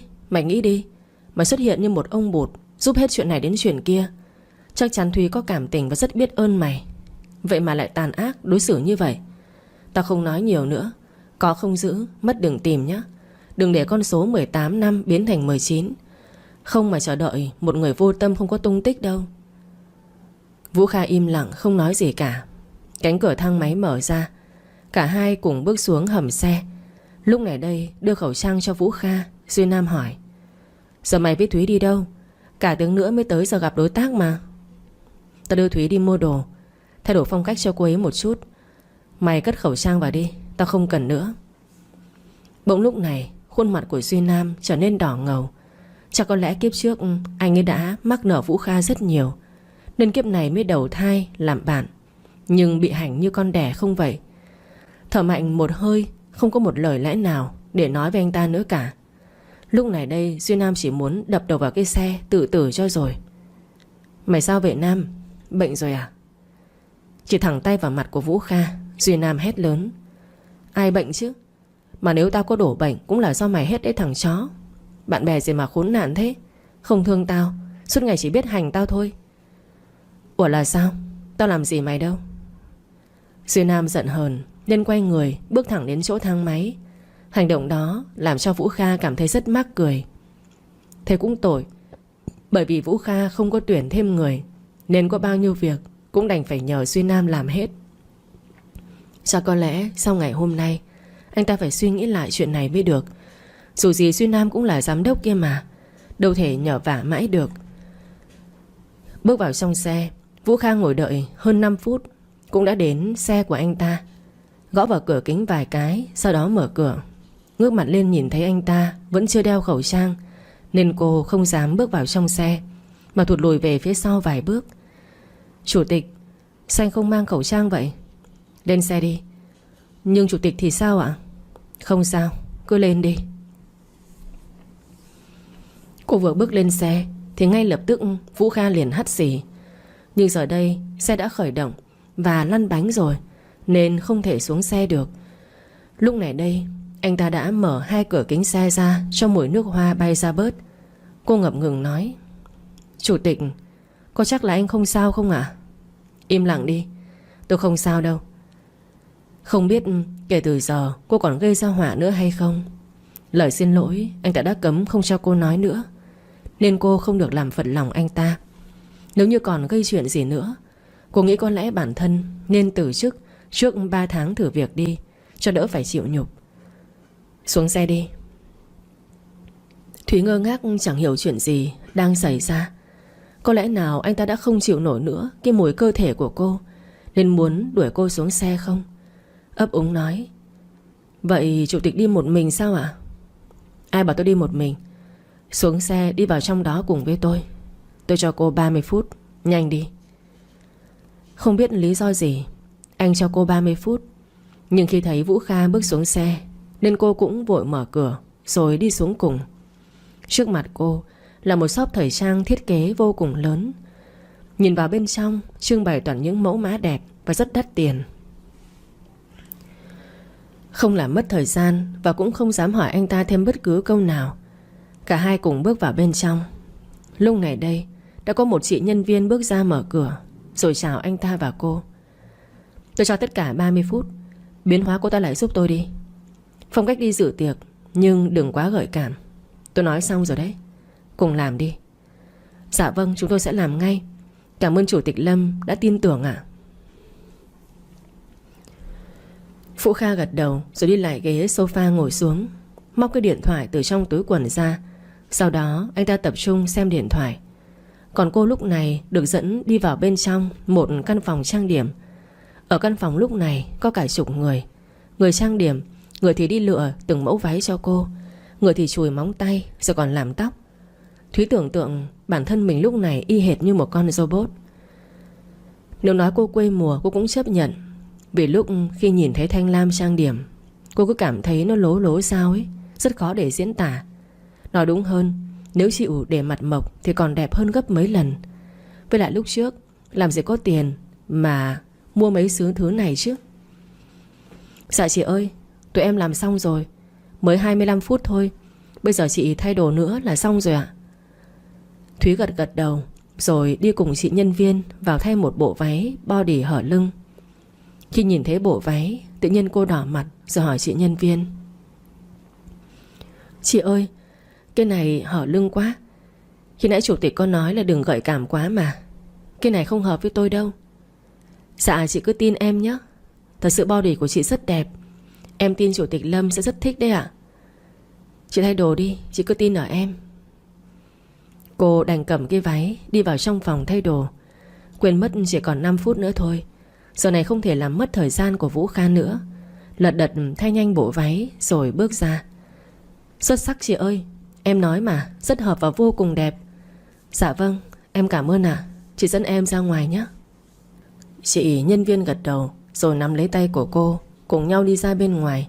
Vũ Kha liếc mắt qua, nhìn thấy Thúy thì không thể tin vào mắt của anh ta. Cô trang điểm lên rất đẹp. Bộ váy đang mặc trên người cũng khá ôm body một chút. Tuy không thích lắm nhưng đã muộn nên không thể bắt cô đi thay được. Vũ Kha đưa thẻ cho chị nhân viên đi thanh toán tiền. Lúc này đây khi cô quay lưng cúi đầu cảm ơn chị nhân viên thì chợt tấm lưng của Thúy đã va vào mắt của Vũ Kha. Bước đến gần, mặt mày của anh ta trở nên nhăn nhó, cất lời: Nè, lần sau đừng có ăn bận hở hang thế này nữa nhé. Cho lấy thẻ rồi ra sau đi. Vâng ạ. Khi anh ta đi ra xe thì chị nhân viên cũng đưa thẻ ATM của anh ta cho cô. Nhìn vào tấm bill tính tiền mà cô muốn hét lên: Cái gì mà tận 9 triệu thế này. Vội bước ra xe. Khi ngồi vào trong xe, Thúy liền cất lời hỏi: Chủ tịch à, tiền tận 9 triệu lần, làm sao tôi có thể trả nổi cho anh đây? Không cần, tặng cô đấy. Xịt đi rồi cất vào túi xách. Vũ Kha đưa về hướng của cô một chai nước hoa trông vô cùng đắt tiền. Cô không muốn cứ nhận hết thứ này đến thứ khác từ anh ta nữa nên đã vội lắc đầu rồi nói: Tôi không nhận đâu ạ. Chủ tịch cất đi. Anh đã cho tôi rất nhiều thứ rồi. Còn chuyện hôm nay, cái hóa đơn 9 triệu này tôi sẽ trả lại từ từ cho anh ạ. Thúy không ngờ được đùng một phát lại mang nợ anh ta nữa rồi. Làm sao cô có thể để anh ta cứ cho cô quá nhiều thứ đến như vậy? Cầm lấy đi. Nếu không lấy tôi không cho cô đi theo cùng đâu. Và có nghĩa chính thức nghỉ việc. Cảm ơn chủ tịch, tôi nhận liền đây ạ. Tôi xịt ngay đây. Thơm quá, thơm lắm. Cảm ơn chủ tịch rất nhiều. Vũ Kha rất muốn nhếch mép lên cười, nhưng cố gắng gượng lại và bắt đầu tập trung lái xe. Con siêu xe của anh ta lăn bánh đến một nhà hàng châu Âu trông vô cùng sang trọng. Đưa tập tài liệu cho cô, sau đó nói: vào thôi. Dạ vâng ạ. Đây là lần đầu tiên cô được đi ký hợp đồng với anh ta. Nhất định Thúy sẽ không làm cho anh ta thất vọng. Bước đi vào trong phòng VIP đã đặt trước. Bên trong có 4 ghế. Cô nghĩ có lẽ đối tác gặp mặt cũng sẽ đi 2 người. Tầm vài phút sau thì đối tác cũng đến. Dường như cũng giống Vũ Kha, là đi cùng với trợ lý. Nhưng trợ lý của đối tác lại là nam, chứ không phải là nữ như cô. Chào bác Ngô. Chào Chủ tịch Lâm. Ba của cậu nói không sai, đúng là cậu rất tài giỏi. Bản kế hoạch tôi đã xem qua rồi, rất tốt đấy. Vậy bác xem qua rồi ký hợp đồng nhé bác. Vũ Kha đưa mắt nhìn qua cô. Ngay lúc này Thúy biết phải làm gì, liền đứng dậy cười, rồi cúi đầu nhẹ đưa bản hợp đồng qua chỗ của ông ấy. Nhưng khi bản hợp đồng qua, bỗng ông ấy chạm nhẹ vào tay của cô, khiến cô giật mình rụt tay lại. Nhưng không muốn bị chú ý, cố gắng cười tươi như chưa từng có chuyện gì xảy ra. Cô nói: dạ mời ông Ngô xem qua bản hợp đồng ạ. Được, tôi sẽ xem ngay. Nhưng cô là ai của Vũ Kha vậy? Vũ Kha liền nói vào: dạ thưa bác Ngô, đây là trợ lý kiêm thư ký của cháu. Giỏi vậy, vừa xinh đẹp lại còn rất tài giỏi nữa, đáng để ngưỡng mộ đấy. Ánh mắt của ông Ngô nhìn cô rất kỳ lạ. Trong lòng bỗng có linh cảm không hay tí nào. Và rồi ngay lúc này, ông Ngô làm rơi cây bút xuống dưới nền gạch. Ông liền cúi xuống nhặt cây bút. Nhưng rồi bàn tay của ông đã chạm vào chân của cô, khiến Thúy hốt hoảng đứng bật dậy. Nhưng tay chân lúc này đã run cầm cập. Vũ Kha dường như đã biết chuyện gì xảy ra. Anh ta rất muốn đứng dậy đấm cho Ngô một phát vào mặt cho nhớ đời. Đây là bản hợp đồng đầu tiên khi anh ta nhận chức chủ tịch tập đoàn. Và một phần ông Ngô cũng là bạn bè thân thiết với ba của Vũ Kha nữa. Ông Ngô nhìn Thúy rồi cười nói: sao vậy trợ lý? Quên mất, trợ lý kiêm thư ký mới đúng. Thật là tài giỏi, cô có làm sao không vậy? Tôi không sao ạ. Xin phép chủ tịch, tôi đi rửa tay. Khi cô bước đi ra bên ngoài thì trợ lý của ông Ngô nói muốn đi nghe điện thoại. Trong phòng VIP lúc này chỉ có mỗi Vũ Kha và ông Ngô. Vũ Kha cũng có linh cảm không hay, sợ tên trợ lý kia sẽ đi tìm cô, nên đã đứng bật dậy rồi nói: tôi xin phép ra ngoài. Bác Ngô chờ tôi nhé, tôi sẽ vào ngay. Khoan đã, ba của chủ tịch Lâm không dạy chủ tịch cách cư xử sao? Nghĩ thế nào mà để tôi lại đây một mình? Nếu muốn tôi lại một mình thì chúng ta trao đổi đi. Trao đổi sẽ rất tốt cho cả hai đấy, Chủ tịch Lâm Vũ Kha à? Lời vừa rồi của ông Ngô, Vũ Kha nghe không lọt tai vào được. Anh ta nhíu mày hỏi: ông muốn cái gì? Ông Ngô cười nhạt, ánh mắt đầy sự xảo quyệt rồi nói: tôi cần cái mà tôi muốn. Nếu được mà tôi sẽ ký hợp đồng này. Cái gì cũng phải trao đổi chứ. Đêm nay tôi khá mệt đấy. Bước thật nhanh qua chỗ của ông Ngô đang ngồi. Vũ Kha không kiềm chế được mà đưa tay túm lấy cổ áo của ông ta. Ông có biết là ông đáng tuổi cha của cô ấy không? Đổi dài rồi mà không có liêm sỉ, thứ mất nét. Thằng khốn, tao là bạn của cha mày đấy. Mày dám hỗn hào với tao? Ba của mày không biết dạy mày sao? Không kiềm lại được cơn tức giận, Vũ Kha đưa tay lên đấm thật mạnh vào một bên má của ông Ngô, khiến cho ông ta té nhào xuống nền gạch. Chỉ thẳng tay vào mặt của ông ta, Vũ Kha nói: tôi cấm ông mở miệng ra xúc phạm người của tôi, nhất là ba của tôi đấy. Còn giở trò nữa thì đừng có trách tôi tàn nhẫn với ông. Vì quá đau, với lại cũng rất sợ Vũ Kha sẽ đánh tiếp, nên ông ta không dám nói thêm bất cứ lời nào nữa cả. Vội quay lưng lấy bản hợp đồng và túi xách của cô, đi thật nhanh đến nhà vệ sinh để tìm Thúy. Còn Thúy lúc đi vào nhà vệ sinh thì cái tên trợ lý của ông Ngô đã đi theo vào bên trong. Khuôn mặt sợ sệt của cô nhìn thấy rõ khi đứng trước gương trong nhà vệ sinh. Bỗng lúc đó hắn ta mở cửa đi vào. Nhìn thấy cô, hắn liền nở ra một nụ cười rất gian xảo. Hắn ta nói: cô gái tài giỏi, em cũng hiểu rồi đấy. Trong cuộc sống này cái gì cũng phải có luật em ạ. Em muốn ký được hợp đồng Thế nghe lời anh đi. Anh sẽ nói anh Ngô nhẹ nhàng với em. Anh nói linh tinh cái gì vậy? Sao lại đi vào nhà vệ sinh nữ thế này? Đồ biến thái, tôi la lên bây giờ. Nào, anh đã làm gì em đâu. Tên chủ tịch của em mang em đi thế này đã đủ hiểu rồi. Em có biết không, anh và anh Ngô rất thích trao đổi đấy. Hai bên đều có lợi em ạ. Hắn ta quả là một tên biến thái.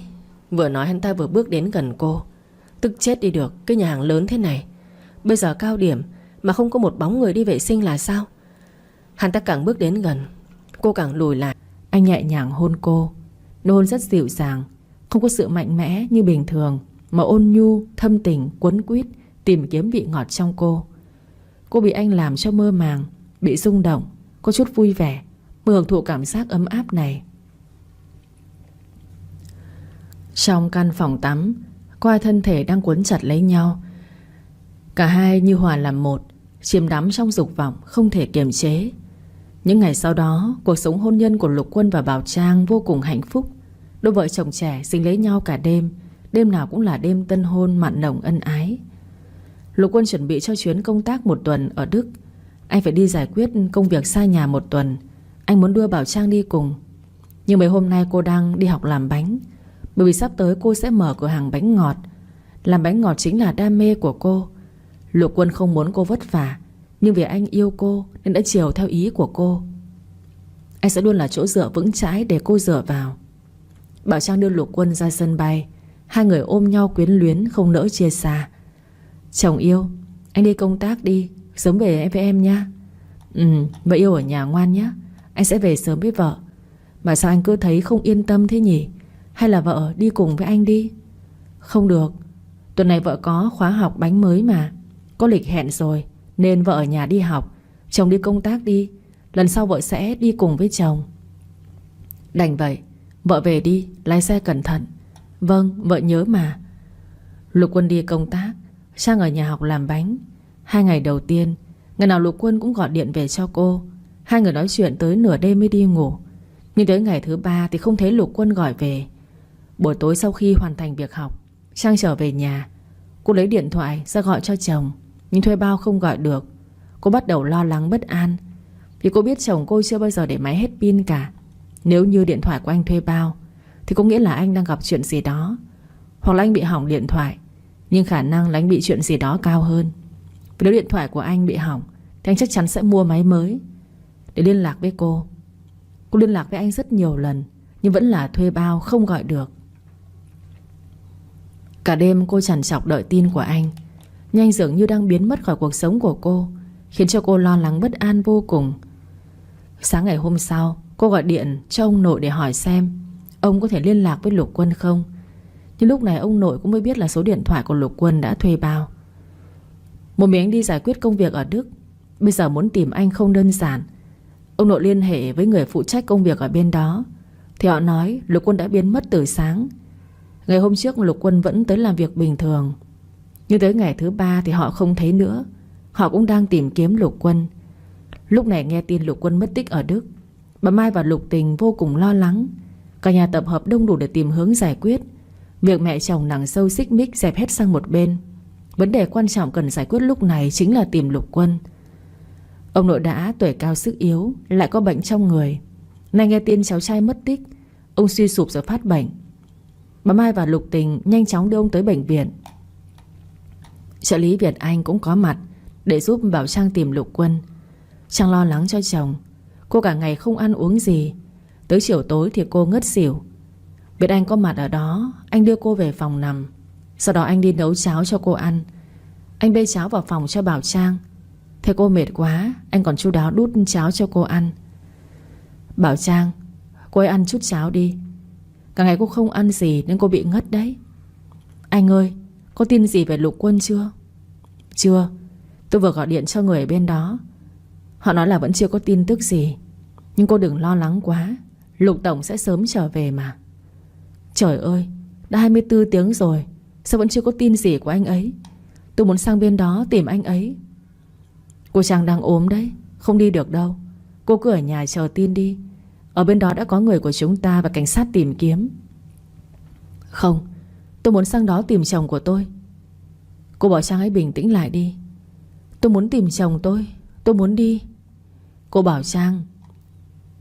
Bảo Trang kích động tới mức cô ngất xỉu, gục đầu vào vai của Việt Anh. Mà cảnh tượng đó bị Thủy Chi cầm điện thoại chụp lại. Rõ ràng là Lục Quân đang mất tích, chưa biết sống chết thế nào. Mà Thủy Chi không lo lắng. Cô ta lại còn nhân cơ hội để dìm Bảo Trang xuống.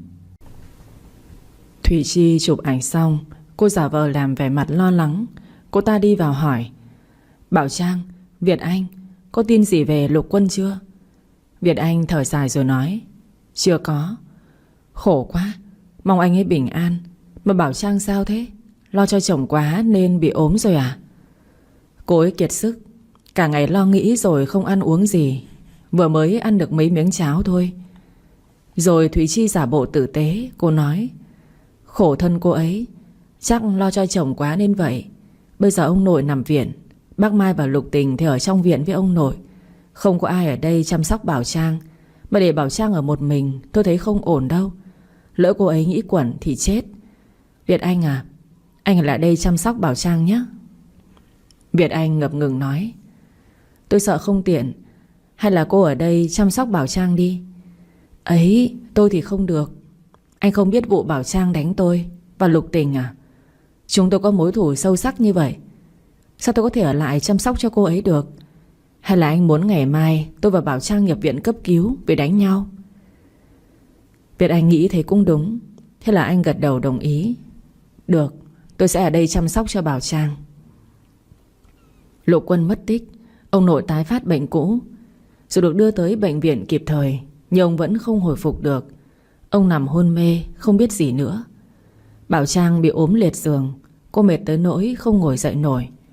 Nhỏ Lục như rắn mất đầu. Bà Mai và Lục Tình đứng ra quản lý công việc. Hai người phụ nữ vốn chẳng biết gì, nay lại đứng ra quản lý công việc. Bao năm qua, bà Mai và Lục Tình chỉ ở nhà ăn chơi hưởng thụ. Chồng bà Mai mất lâu rồi. Công việc ở công ty là do ông nội và Lục Quân quản lý. Lục Tình vừa mới thay anh trai quản lý công việc là cô coi trời bằng vung ngay. Cô đặt ra các quy định mới hết sức vô lý. Các cổ đông lớn được bà Mai mua chuộc nên cũng không có ý kiến gì. Lục Tình vừa quản lý công việc, nhưng do không có năng lực, cô đã để tuột mất 2 đơn hàng lớn. Những đơn hàng đang làm cũng đang gặp vấn đề rắc rối, khiến công ty phải bù lỗ một khoản tiền không nhỏ. Vì Lục Tình không có năng lực quản lý công việc, nên mọi người trong công ty bắt đầu nói ra nói vào những lời lẽ không hay về Lục Tình. Lục Quân đã mất tích tới ngày thứ 10. Bảo Trang không thể chịu đựng nổi nữa. Dù chưa khỏi ốm, nhưng cô đã cố dậy để đi làm thủ tục. Cô muốn làm giấy tờ, visa để sang Đức. Cô phải sang Đức để tìm chồng cô. Cô không thể ở nhà chờ đợi thêm được nữa. Cô và Lục Quân mới vui vẻ hạnh phúc bên nhau. Chưa bao lâu thì chồng cô lại gặp chuyện. Bây giờ không biết anh thế nào. 10 ngày rồi cô không thể ở nhà đợi tin được nữa. Cô phải sang Đức để tìm anh. Bảo Trang đi ra ngoài cổng, nhưng xe ô tô của cô và Lục Quân bà Mai đã mang đi. Cô đang định ra vẫy xe thì cô gặp Thủy Chi. Thủy Chi không ưa Bảo Trang, nhưng cô ta giả vờ hỏi han: Bảo Trang, cô đang ốm đấy, mà lại chạy đi đâu? Bảo Trang khó chịu trả lời Thủy Chi: Tôi không rảnh để tiếp chuyện cô đâu, cô biến đi. Bảo Trang, bây giờ không phải là lúc mà cô khó chịu với tôi. Chúng ta đều giống như nhau, đều lo cho Lục Quân cả. Nhưng mâu thuẫn của chúng ta hãy dẹp qua một bên đi. Bảo Trang im lặng. Cô đi thẳng ra ngoài. Thủy Chi nói vòng theo: Cô cần tôi giúp gì không? Bảo Trang thấy Thủy Chi có xe cô, mà cô đang vội đi gấp nên cô liền nói: Thủy Chi, cho tôi mượn xe đi, được không? Thủy Chi mỉm cười đưa cô chìa khóa xe ô tô cho Bảo Trang. Được, cô cứ cầm lấy xe của tôi đi taxi về nhà cũng được. Cảm ơn. Bảo Trang nhanh chóng lái xe đi làm giấy tờ. Thủy Chi nhìn theo chiếc xe tới lúc đi khuất hẳn. Cô ta nhếch miệng cười. Đúng là ông trời đang giúp mình mà. Bảo Trang, tôi sẽ cho cô biết thế nào là xuống địa ngục. Cô đã cướp Lục Quân của tôi. Cô đánh tôi, sỉ nhục tôi. Ngày hôm nay cô sẽ phải trả giá bằng mạng sống của cô.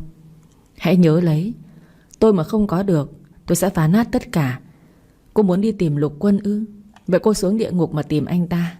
Tôi chúc hai kẻ khốn nạn sớm gặp được nhau. Thủy Chi vì không có được Lục Quân mà cô ta đã biến thành người biến chất, xấu xa độc ác. Vì Lục Quân từ chối không quay lại với cô ta, nên sau khi Lục Quân mất tích, cô ta không hề lo lắng. Thậm chí cô ta còn tìm cách hại Bảo Trang cho bỏ cơn tức giận trong lòng cô ta. Việt Anh đi mua trái cây về nhà thì anh không thấy Bảo Trang đâu cả. Anh gọi điện nhưng Bảo Trang không nghe máy. Cô ấy đi đâu rồi? Sao cô ấy không nói gì với mình vậy? Không lẽ cô ấy đi làm thủ tục bay sang Đức tìm Lục Quân? Thế sao được, ở bên Đức đang có chiến tranh. Để cô ấy sang đó thì nguy hiểm. Mình phải đi tìm cô ấy và ngăn cô ấy lại. Bảo Trang lái xe được một đoạn thì cô cảm thấy người rất mệt. Sáng nay cô dậy, cô thấy khỏe hơn nhiều rồi. Sao bây giờ lại mệt thế này? Đầu óc cứ choáng váng, mơ màng. Sao thế này? Sao đầu óc của mình lại choáng váng thế này? Bảo Trang muốn dừng xe lại. Cô thấy bản thân của mình không ổn một chút nào. Cứ lái xe kiểu này, cô sợ sẽ xảy ra tai nạn ngoài ý muốn. Nhưng đoạn đường này cấm dừng xe. Cô phải đi thêm một đoạn nữa mới dừng lại được. Bảo Trang cô lái xe thêm một đoạn nữa để dừng xe lại. Nhưng lúc này đầu óc của cô không còn tỉnh táo. Chiếc xe cứ vậy đâm thẳng lên lan can đường, rồi đâm thẳng vào cột đèn đường. Đầu xe ô tô vỡ nát. Bảo Trang bị thương nặng. Đầu cô chảy máu. Hai chân bị kẹp máu cứ thế chảy ra. Bảo Trang ngất lịm, không biết gì nữa. Thùy Chi đang ngồi ăn trái cây với bà Mai ở nhà. Lục Tình đi về hớt hải hỏi: Thùy Chi, mày có sao không hả Thùy Chi? Tao có bị gì đâu. Sao mày lại hỏi như vậy? Tao nghe nói xe ô tô của mày đâm vào cột đèn đường hả? Tao ở nhà với bác Mai từ sáng cơ mà. Ấy mà từ đã. Mày nói xe tao đâm vào cột đèn ư? Xe của mày đấy. Biển số đây có phải không? Người ta đăng ở lên mạng, mới xảy ra 50 phút trước. Thế thì gay rồi. Sáng nay Bảo Trang mượn xe của tao đi mua đồ. Cô ta nói xe ô tô của Lục Quân mày với bác Mai mang về nhà. Cô ta không có xe nên mượn xe của tao. Thế là cô ta lái xe đâm vào cột đèn luôn ư? Thế cô ta có sao không? Người thì cấp cứu rồi. Thế bảo là bị thương nặng lắm. Tao cứ tưởng mày nên mới vội về nhà xem mày có sao không. Mày không sao thì tốt rồi. Tao thì không sao, nhưng Bảo Trang tao sợ bị thương không nhẹ đấy. Mày với bác Mai vào viện xem cô ta thế nào đi chứ. Bà Mai vốn ghét con dâu như bát nước đổ đi. Nay nghe tin con dâu bị tai nạn giao thông mà bà bừng ra mặt. Tự nhiên cái đứa mình ghét bị tai nạn thì bà cảm thấy vui vẻ hẳn lên. Và đương nhiên là bà Mai không thèm quan tâm tới con dâu. Bà thản nhiên nói: Mẹ bận vào chăm ông nội, mẹ không tới chỗ cái Trang được đâu. Lục Tình thản nhiên nói: Tao bận nhiều thứ việc lắm. Từ lúc anh Lục Quân mất tích, mọi việc cứ đổ hết lên đầu của tao. Làm sao mà tao đi xem cô ta thế nào được. Kệ cô ta đi. Thủy Chi nhếch miệng cười. Cô không nghĩ cuộc đời Bảo Trang lại thê thảm tới vậy. Chồng mất tích ở nơi xứ người, bây giờ lại còn bị tai nạn, chưa biết sống chết thế nào. Mẹ chồng với em chồng thì bỏ mặc, không thèm quan tâm. Thủy Chi càng nghĩ cô ta lại càng hả hê trong lòng. Đáng đời cô lắm, Bảo Trang. Chồng cô mất tích, cô thì bị tai nạn chưa biết sống chết thế nào. Mẹ chồng và em chồng cô thì bỏ mặc. Đáng đời cô. Ai bảo cô cướp mọi thứ của tôi. Cô đánh tôi, cô sỉ nhục tôi. Cô đáng bị như vậy lắm. Thùy Chi lại giả vờ là người tử tế. Cô gọi điện cho Việt Anh. Cô nói cho Việt Anh biết Bảo Trang đang bị tai nạn. Cô cứ diễn vai người phụ nữ tử tế. Việt Anh à, Bảo Trang bị tai nạn, nó nằm cấp cứu ở trong bệnh viện đấy. Anh biết chưa? Hả? Cô nói Bảo Trang bị tai nạn? Sao có thể chứ? Đó là sự thật đấy. Anh mau tới xem cô ấy thế nào đi. Bác Mai thì bận chăm sóc ông nội, Lục Tình thì bận công việc ở công ty. Bây giờ Bảo Trang đang ở bệnh viện một mình đấy. Được, tôi sẽ tới ngay. Bảo Trang bị thương nặng. Hai chân cô bị gãy phải bó bột. Tay phải bị chật khớp. Tay trái thì bị thương nặng, phải khâu 10 mũi. Trán cô thì bị khâu 7 mũi. Cũng may là cô còn giữ được cái mạng. Còn cái xe ô tô của Thủy Chi thì tan nát hết. Khi Bảo Trang tỉnh lại, cô thấy Việt Anh đang ở bên cạnh cô. Cô vừa tỉnh lại đã vội hỏi: Anh Việt Anh, đã có tin gì về chồng của tôi chưa? Việt Anh buồn bã lắc đầu. Vẫn chưa. Người của chúng ta và cảnh sát bên đó vẫn đang tìm kiếm. Cô thấy trong người thế nào rồi? Có thấy khó chịu ở đâu không? Tôi cảm thấy đau khắp cả người. Đau nhất là hai chân. Cô bị thương nặng lắm. Hai chân bị gãy, hai tay bị thương, đầu cũng bị thương. Vụ tai nạn quá nghiêm trọng. Cũng may là cô tỉnh rồi đấy. Cô có biết là cô nằm hôn mê bao lâu rồi không? Tôi nằm bao lâu rồi ạ? Cô nằm hôn mê 5 ngày rồi. Như vậy là Lục Quân mất tích 15 ngày rồi ư? Trời ơi, tôi muốn sang Đức tìm anh ấy. Thế nên cô mới vội vàng lái xe đi làm giấy tờ và bị tai nạn phải không? Nhưng bây giờ cô không đi được rồi. Cô bị gãy hai chân, phải bó bột tầm 2 tháng là ít. Cô ở nhà nghỉ ngơi đợi tin đi nhé. Bảo Trang bật khóc nức nở. Chồng tôi mất tích 15 ngày rồi. Tôi phải làm sao để tìm anh ấy bây giờ? Việt Anh kiên nhẫn động viên Bảo Trang. Cô bảo Trang hãy bình tĩnh đi. Ở bên đó đang xảy ra chiến tranh, tình hình rất hỗn loạn. Kể cả cô có sang bên đó cũng không tìm được Lục Quân đâu. Cô ấy nghe lời tôi, chịu khó ăn uống, điều trị vết thương cho nhanh khỏi. Như vậy dù ở nơi đâu, Lục Quân cũng sẽ yên tâm.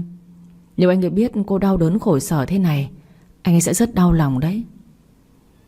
Chàng cứ khóc mãi. Cô vì quá lo lắng, quá mong tin của Lục Quân mà cô quên luôn vụ tai nạn của mình.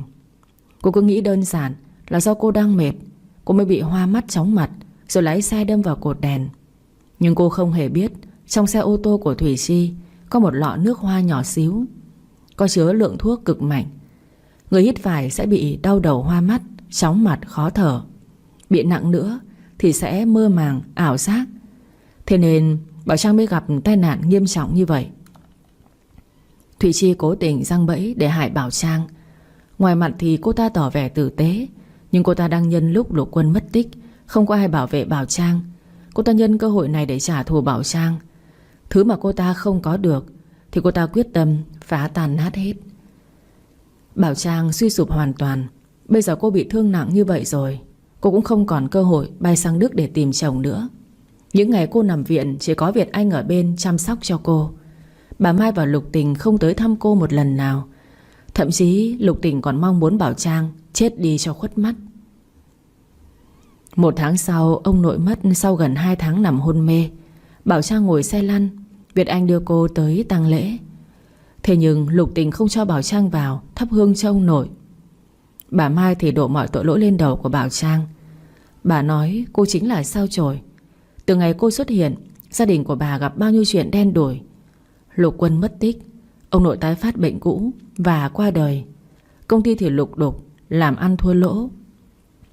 Thế nên bà Mai và Lục Tình nhất quyết không cho Bảo Trang vào thắp cho ông nội một nén hương. Không những vậy, cô còn bị mọi người chỉ trích thậm tệ. Bảo Trang đau đớn gục ngã, cô khóc cả nước mắt. Gần 2 tháng qua, ngày nào cô cũng khóc. Bây giờ cô không còn nước mắt để khóc nữa. Việt Anh đưa cô về nhà anh. Vì ngôi nhà mà Lục Quân mua lúc trước, bà Mai và Lục Tình đã lấy lại. Bà Mai là mẹ của Lục Quân, nên toàn bộ tài sản của Lục Quân do bà quản lý. Bản di chúc ông nội để lại cũng nói rõ ràng Bảo Trang không được quyền thừa kế tài sản. 2 cái thẻ đen của ông nội và Lục Quân cho Bảo Trang lúc trước cũng bị Lục Tình và bà Mai thu lại. Bây giờ Bảo Trang chính thức ra khỏi nhà với 2 bàn tay trắng, cùng đôi chân bị gãy chưa khỏi, và trái tim rách nát đang chảy máu đau đớn. Bảo Trang đã mất trắng tất cả. Mất nhà, mất hơn 100 tỷ ông nội và Lục Quân cho cô lúc trước. Nhưng cô không đau về mất tài sản. Cô chỉ đau đớn gục ngã vì mất Lục Quân.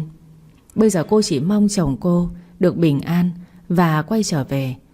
Còn bản thân cô có thế nào cô cũng chấp nhận hết. Bây giờ chỉ cần Lục Quân bình an trở về thì cô sẵn sàng đánh đổi tất cả, đánh đổi cả mạng sống của mình cho anh. Thế nhưng ông trời dường như không hiểu thấu cho mong mỏi của cô. Lục Quân vẫn biệt tích, không có chút dấu vết ở nơi xứ người. Lại thêm 1 tháng nữa trôi qua, Lục Quân mất tích cũng đã tròn 3 tháng. Bảo Trang đã khỏi chân. Thời gian qua cô vẫn ở nhà của Việt Anh. Sau khi chồng cô mất tích, ông nội mất, Bảo Trang mất đi chỗ dựa. Cô bị mẹ chồng và em chồng đuổi đi với 2 bàn tay trắng. Trong thời gian cô gặp nạn bị gãy 2 chân, chỉ có Việt Anh ở bên chăm sóc. Cũng là Việt Anh chi trả tiền viện phí. Cũng là anh nuôi cô từ khi đó tới bây giờ. Bảo Trang mang ơn Việt Anh. Bây giờ ngoài Lục Quân ra thì có thêm một người Bảo Trang có thể tin tưởng. Đó chính là Việt Anh. Từ khi Lục Tình thay Lục Quân quản lý công việc thì Việt Anh bị sa thải. Những cán bộ thân cận của Lục Quân đều bị Lục Tình sa thải hết. Lục Tình sa thải hết tất cả những người chống đối cô. Cô đặt ra những quy định mới trong công ty và cô tuyển toàn bộ người mới. Ai nghe theo cô thì sướng, ai chống đối cô thì lập tức sẽ bị sa thải. Nhưng do Lục Tình không có năng lực nên công ty làm ăn ngày càng sa sút, thua lỗ. Lục Tình thấy công ty còn nhiều vốn nên cô ta cứ lấy tiền vốn ra bổ lỗ. Mà những người xung quanh Lục Tình đều là những người dốt nát, chỉ giỏi định xếp, nên Lục Tình càng ngày càng dốt nát hơn. Cô lên quản lý công việc 3 tháng mà khiến công ty thua lỗ hàng chục tỷ đồng. Thế nhưng khi về nhà cô ta giấu nhẹm đi. Bà Mai ở nhà vẫn nghĩ Lục Tình rất giỏi giang, có thể thay anh trai gánh vác cơ nghiệp gia đình. Bà đâu biết cái tình trạng thua lỗ kéo dài thế này, công ty sẽ sớm bị phá sản dưới tay của Lục Tình. Việt Anh chăm sóc Bảo Trang suốt mấy tháng trời. Anh dần dần có tình cảm sâu nặng với cô. Nhưng dù anh rất thích cô, anh lại không dám nói ra, vì anh biết cô là vợ của Lục Quân. Dù Lục Quân đã mất tích 3 tháng, nhưng hiện tại Bảo Trang vẫn là hoa đã có chủ. Dù anh có thích cô nhiều thế nào, anh cũng không dám nói ra. Việt Anh đi làm về thấy Bảo Trang đang đứng nấu cơm ở nhà bếp. Anh cảm thấy vui sướng trong lòng. Anh rất thích cảm giác này. Thích cái cảm giác đi làm về có một người phụ nữ ở nhà đợi anh. Anh thấy bây giờ Bảo Trang giống như một người vợ hiền của anh. Anh ước đó là sự thật. Anh ước Bảo Trang là vợ anh. Dù chỉ là ước mơ thôi mà anh cũng cảm thấy rất hạnh phúc. Bảo Trang, anh về rồi. Việt anh làm về rồi. Anh có mệt không ạ? Anh không mệt. Anh mau rửa tay rồi đi ăn cơm nhé. Cơm chín rồi. Việt Anh và Bảo Trang ngồi ăn cơm tối. Trang gắp đồ ăn cho Việt Anh. Anh ăn nhiều một chút nhé. Em cũng ăn nhiều vào đấy. Đợt này anh thấy em hơi gầy. Em tăng 2 cân rồi. Gầy hồi nào chứ? Anh mới là người gầy đi đấy. Anh ăn nhiều vào lấy sức còn làm việc. Mấy tháng qua anh vất vả quá rồi. Anh có vất vả gì đâu. Nuôi em mấy tháng trời tốn bao nhiêu tiền của anh rồi đấy. Không sao đâu. Anh nuôi em cả đời còn được nữa là. Thế sao được? Sang đầu tháng em đi xin việc làm. Chân em khỏi rồi. Từ lúc em đi làm kiếm tiền rồi. Em cứ ở nhà hết năm nay đi. Chân của em chưa khỏi mà. Chân em khỏi rồi, bây giờ còn chạy được rồi ý. Em phải đi làm kiếm tiền thôi. Để anh vất vả nuôi em mãi như vậy sao được? Thế em ở nhà thêm 3 tháng nữa rồi hãy đi. Không đâu, 3 tháng lâu quá. Vậy thì 2 tháng nhé. Quyết định như vậy đi. Em ở nhà 2 tháng nữa rồi tính nhá. Bảo Trang cau mày nhìn Việt Anh. Anh thiệt tình. Anh cứ lo cho em như vậy thì sau này ai dám lấy anh nữa. Vậy thì anh không lấy ai nữa. Việt anh đúng thiệt là anh phải lấy vợ sinh con, sống thật là hạnh phúc. Nếu không á, mẹ anh sẽ giận anh đấy. Anh thấy anh như vậy cũng tốt mà. Tốt cái gì chứ? Một thân một mình, không vợ không con, chẳng có gì tốt cả. Việt Anh vừa cười vừa nói. Thì bây giờ có em ở đây với anh còn gì. Bảo Trang cốc vào đầu của Việt Anh, cô mắng. Em chỉ đang ở nhờ nhà anh thôi. Từ khi chồng em về em sẽ không ở đây nữa mà. Nếu như Lục Quân không trở về thì sao? Bảo Trang liền nói. Không có chuyện đó đâu. Lục Quân sẽ trở về. Sao anh ấy có thể bỏ mặc em như vậy? Không có chuyện đó đâu. Việt Anh thấy Bảo Trang buồn, anh liền lảng sang chuyện khác. Em mau ăn đi. Lát nữa chúng ta ra siêu thị mua đồ nhé. Vâng ạ. Việt Anh và Bảo Trang đang ăn tối cùng nhau thì mẹ của Việt Anh tới. Nhìn thấy Bảo Trang là bà ấy không vui. Bà muốn con trai của bà đi xem mắt, nhưng Việt Anh không đi. Bà thấy Việt Anh tốt với Bảo Trang quá nên bà thấy rất khó chịu. Việt Anh. Mẹ à, mẹ vào ăn cơm với chúng con ạ. Bảo Trang lễ phép chào. Cháu chào bác ạ. Bà Hồng thở dài rồi nói. Tôi ăn cơm rồi. Bảo Trang đi rót nước mời bà Hồng uống. Dạ cháu mời bác uống nước. Bà Hồng không thèm nói gì. Việt Anh liền nói. Vậy mẹ uống nước đợi con ăn cơm xong nhé. Ừ, con ăn xong thì ra đây, mẹ có chuyện muốn nói. Vâng ạ. Việt Anh ăn cơm xong, anh ra ngồi uống nước nói chuyện với bà Hồng. Còn Bảo Trang thì rửa bát ở trong nhà bếp. Nhà bếp và phòng khách ở gần nhau, nên Bảo Trang có thể nghe rõ cuộc nói chuyện của bà Hồng và Việt Anh.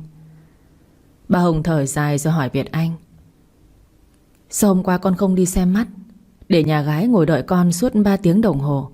Con suy nghĩ cái gì vậy hả? Mẹ à, mẹ dẹp mấy cái trò mai mối đó đi. Với lại hôm qua con đã bảo với cô ta là con không tới rồi. Cô ta cố tình đợi mà, chứ con có bắt cô ta đợi con đâu. Mẹ không thể hiểu nổi con nữa. Con bé trẻ đẹp có học thức, tại sao con lại không thích con bé? Không thích là không thích, làm gì có lý do hả mẹ? Bà Hồng liếc nhìn Bảo Trang đang đứng rửa bát. Bà cau mày hỏi Việt Anh: hay là con thích Bảo Trang? Việt Anh thoáng bối rối. Vẻ mặt lúng túng ngại ngùng của Việt Anh lại càng khiến cho bà Hồng tin là những suy đoán của mình là sự thật. Việt Anh, con thích Bảo Trang rồi phải không? Mẹ nói cho con nhớ, nó là vợ của sếp con đấy. Dù bây giờ chồng nó chưa về, nhưng có thể sau này chồng nó sẽ về. Con đừng có làm người thứ ba, xen vào gia đình người khác như vậy. Mẹ đừng nói nữa. Chuyện riêng của con mẹ cứ để cho con quyết định. Bà Hồng tức giận nói: mẹ chỉ muốn tốt cho con. Việt Anh à, con hãy tỉnh táo lại đi. Nếu không con sẽ không còn chút tự trọng nào đâu. Danh dự của con sẽ bị người đời chà đạp đấy. Con tự biết phải làm gì, mẹ đừng nói nữa. Được, mẹ sẽ không nói. Nhưng tối mai con phải đi xem mắt cho mẹ. Việt Anh khó chịu nói: con không đi. Con không muốn đi, mẹ đừng có ép con có được không? Con 30 tuổi rồi đấy. Con không lấy vợ sinh con bây giờ đi. Mẹ già yếu bệnh tật thế này, hay là con muốn mẹ chết không nhắm mắt? Con xin mẹ đấy, mẹ đừng có ép con mà mẹ. Bà Hồng tức muốn ói máu. Bà Hồng chỉ có một người con duy nhất là Việt Anh. Thế nhưng Việt Anh lại không chịu kết hôn. Bà sợ tới lúc bà chết, bà vẫn không được nhìn con trai của bà kết hôn. Bà chỉ có một mong muốn duy nhất, mà sao lại khó đến như vậy? Bà Hồng không nói nổi Việt Anh, nên bà tức giận bỏ về. Trước khi về, bà còn lừ mắt nhìn Bảo Trang. Ánh mắt của bà hằn học khó chịu, khiến Bảo Trang vô cùng lo lắng, bất an. Bà Hồng đi về rồi, lúc này Bảo Trang mới ra ngồi nói chuyện với Việt Anh. Việt Anh à, sao anh không đi xem mắt? Mẹ anh tìm được một người phụ nữ tốt cho anh mà. Anh không đi là sao? Việt Anh gãi đầu rồi nói: bởi vì anh thích người khác rồi. Anh sẽ không bao giờ đi xem mắt đâu. Anh thích ai? Đừng có nói là anh thích em đấy nhé. Việt Anh nắm tay của Bảo Trang và thẳng thắn nói: nếu như anh thích em thì sao? Em có chấp nhận tình cảm của anh không? Em có cho anh một cơ hội để được ở bên em không? Bảo Trang tức giận nói: này Việt anh bị điên rồi. Em là vợ của Lục Quân đấy. Em là gái đã có chồng. Anh có bị điên mới thích em. Anh hãy mau tỉnh táo lại đi. Có lẽ là anh bị điên thật. Bảo Trang à, anh thích em nhiều lắm. Anh biết em là gái đã có chồng, nhưng anh không thể ngừng thích em được. Nếu như Lục Quân không trở về thì em hãy cho anh một cơ hội được chăm sóc cho em nhé. Việt Anh rất tốt, nhưng trong lòng của Bảo Trang chỉ có Lục Quân. Dù Lục Quân không trở về với cô thì cô cũng không thể chấp nhận Việt Anh. Đứng trước lời bày tỏ tình cảm của Việt Anh thì Bảo Trang từ chối thẳng thắn: anh Việt Anh, thời gian qua rồi, anh không yêu Bảo Trang và Bảo Trang cũng không yêu anh. Hai người kết hôn là vì ông nội và vì anh trai của Bảo Trang thôi. Anh biết là anh vì áy náy với lời hứa với anh trai Bảo Trang. Hôm nay em đã giúp anh giải quyết mọi vấn đề rồi. Lục Quân nhếch miệng nói: vấn đề cô nói là vấn đề gì? Thùy Chi mở túi xách lấy ra tờ đơn ly hôn của Bảo Trang. Cô để lên bàn và tự tin nói: em biết là anh rất khó xử. Anh là người ở giữa, một bên là ông nội, một bên là bạn thân. Anh khó có thể bỏ rơi Bảo Trang được. Thế nên em đã giúp anh thương lượng với Bảo Trang. Cũng may là Trang tham tiền. Cô ta đòi em đưa đủ 20 tỷ. Đơn ly hôn cô ta cũng ký rồi. Giờ anh chỉ cần ký tên vào rồi em mang đi nộp, thế là xong. Lục Quân cầm tờ đơn lên đọc, Nhìn chữ ký của Bảo Trang, anh thở dài. Thủy Chi nói tiếp với giọng tự mãn. Anh thấy em giải quyết nhanh gọn lẹ không? Việc gì vào tay của em cũng êm xuôi hết anh ạ. Anh mau ký tên đi. Lục Quân thản nhiên xé luôn tờ đơn ly hôn thành những mảnh vụn, cho ánh mắt kinh ngạc đến mức hoảng hốt của Thủy Chi. Cô lắp bắp nói. Sao anh lại xé đơn? Em tốn 20 tỷ để đổi lấy tờ đơn này đấy. Bây giờ anh xé rách vụn rồi, em phải làm sao đây? Lục Quân thản nhiên nói. Tôi đâu có muốn cô giúp tôi. Cô nói cô giúp tôi, nhưng tôi thấy cô đang giúp bản thân của cô thì đúng hơn. Tôi nói tôi luôn không quyết định ly hôn. Cô đoán đúng đấy. Đúng là trước kia tôi cưới Bảo Trang là vì ông nội, vì lời hứa với anh trai của cô ấy. Nhưng đó là chuyện ngày xưa. Còn bây giờ tôi thích Bảo Trang, tôi muốn ở bên cô ấy cả đời. Tôi sẽ không bao giờ ly hôn. Nói thẳng ra là cô tốn 20 tỷ vô ích rồi. Thủy Chi sốc choáng váng. Cô không tin những lời Lục Quân vừa nói. Không phải như vậy. Anh nói dối. Anh không yêu cô ta. Người anh yêu là em mà. Anh mau ly hôn với cô ta đi. Em sẽ cho anh một cơ hội ở bên em. Chúng mình sẽ sống hạnh phúc bên nhau. Lục Quân ngán ngẩm nói. Thủy Chi này, cô bệnh nặng quá rồi đấy. Mau đi chữa bệnh đi. Cô ấy tới bệnh viện tâm thần mà chữa bệnh, chứ ở những bệnh viện thông thường á, không chữa nổi cái bệnh hoang tưởng cho cô đâu. Thủy Chi vẫn cố chấp. Cô ta không tin lời Lục Quân nói. Đến giờ phút này cô ta vẫn nghĩ Lục Quân yêu cô ta. Cô ta nói. Không phải như vậy. Anh nói dối em. Em biết người anh thích là em mà. Cô bị điên nặng rồi. Mau tránh xa tôi ra. Thủy Chi cố tình lao tới ôm Lục Quân, nhanh tức giận đẩy mạnh cô ra xa, khiến cô ngã chỏng trơ ra sàn nhà. Thủy Chi, tôi cảnh cáo cô. Cô mà còn làm phiền tới tôi và Bảo Trang nữa, tôi sẽ không tha cho cô đâu. Nói rồi Lục Quân đi thẳng ra bên ngoài. Thủy Chi hét lên. Lục Quân, mau đứng lại đó. Đồ tồi, để em ngã mà không đỡ em dậy. Đồ nhẫn tâm. Thủy Chi đứng dậy, nhưng do chân cô bị trẹo nên loạng choạng ngã xuống. Đau quá, mình không đi nổi nữa rồi. Trong lúc Thủy Chi đang chán nản, Thanh trợ lý Việt Anh đi vào. Anh ấy chìa tay ra và nói. Để tôi giúp cô đứng dậy. Thủy Chi ngẩng mặt lên. Thanh trợ lý, cô xị cái mặt xuống. Sao lại là anh? Lục Quân đâu rồi? Lục tổng về rồi. Nhân viên cũng về hết cả. Nếu cô không cần giúp ấy, thì tôi về đây, cô tự lo liệu nhé. Việt Anh quay mặt đi thì Thủy Chi gọi. Mau giúp tôi, chân của tôi bị trẹo rồi. Anh trợ lý đỡ Thủy Chi ra ngoài xe. Anh đỡ cô lên xe và nói. Cô tự về được chứ? Tôi tự về được, anh khỏi lo. Vậy cô về đi. Lục Quân về tới nhà nhưng không thấy Bảo Trang đâu cả. Anh hỏi cô giúp việc. Cô ơi, Bảo Trang đi đâu rồi? À, phu nhân đi chơi rồi ạ. Cô ấy đi chơi ư? Cô có biết Bảo Trang đi chơi ở đâu không cô? Cô không biết. Này cô thấy phu nhân vui lắm. Phu nhân mặc váy và trang điểm nữa, trông xinh lắm ạ. Lục Quân bất ngờ bật ngửa. Bảo Trang mặc váy lại còn trang điểm sao? Cô đi chơi ở đâu mà lồng lộn quá vậy? Lục tổng cầm điện thoại ra gọi cho trợ lý. Cậu ấy điều tra giúp tôi xem Bảo Trang đang ở đâu. Nhanh nhé, tôi đang cần. Lục Quân gọi điện cho Bảo Trang nhưng cô không nghe máy. Thấy anh cứ gọi liên tục, cô bực mình chặn số của anh luôn. Lục Quân tức muốn phát điên. Anh trợ lý gọi điện cho Lục Quân để thông báo tình hình. Thưa Lục tổng, Lục phu nhân đang ở vũ trường uống rượu. Nhắn địa chỉ cho tôi ngay. Trong một vũ trường náo nhiệt, Bảo Trang xuất hiện xinh đẹp lộng lẫy như một nữ hoàng. Hôm nay cô quyết định thoát khỏi vỏ bọc con gái nhà lành. Cô sẽ vui chơi tới bến. Cô gọi quản lý. Quản lý đâu rồi nhỉ? Ra chị Bảo đây. Người quản lý đi tới và nói. Em chào chị cần gì ạ? Bảo Trang đưa cho anh quản lý một cọc tiền 500.000 mới tinh. Bo cho em trai đấy. Chị là Bảo Trang. Hôm nay chị muốn tới đây uống rượu thư giãn cho thoải mái đầu óc một chút. Dạ em cảm ơn chị gái. Chị Bảo Trang tới đây đúng là điểm đến rồi đấy. Em đảm bảo hôm nay ấy, chị sẽ rất vui vẻ cho mà xem. Mọi buồn phiền tan biến hết. Hôm nay chị tới đây một mình đúng không? Chị có buồn không để em gọi mấy đứa phục vụ chị gái vui chơi tới bến luôn nhé. Đúng ý chị đấy. Em hãy gọi cho chị 5 đứa tới đây. Đẹp trai ngọt nước. Yên tâm đi, nếu chị vui thì chị sẽ bo thêm cho em. Vâng, chị gái xinh đẹp chờ em một chút. Sau đó người quản lý tới dẫn tới phòng của Bảo Trang 5 nhân viên nam. Bạn nào cũng trẻ, trắng trẻo thư sinh. Đặc biệt là bạn nào cũng rất bảnh bao. Mấy đứa ở đây chăm sóc công chúa Bảo Trang nhé. Công chúa đang buồn đấy. Mấy đứa nhất định phải làm công chúa hết buồn đấy. Dạ vâng. Bảo Trang nhìn nam nhân viên nam bảnh bao lịch sử. Cô gật gù cảm thán. Đây chính là thiên đường. Sống thế này mới là đáng sống chứ. Kem trai lại đây với chị nào. Bảo Trang lấy tiền ra bo cho mỗi em trai một cọc tiền 500.000. Sự hào phóng của cô khiến các em trai cưng cô lên tận trời. Hai người bóp vai, hai người bóp chân, còn một người đứng rót rượu cho cô uống.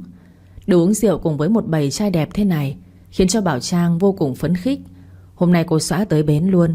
Như vậy mới bỏ công ăn chay trong suốt thời gian qua. Mang tiếng có chồng mà chẳng được miếng nào. Đã vậy hôm nay cô ăn nhiều miếng luôn cho bỏ tức.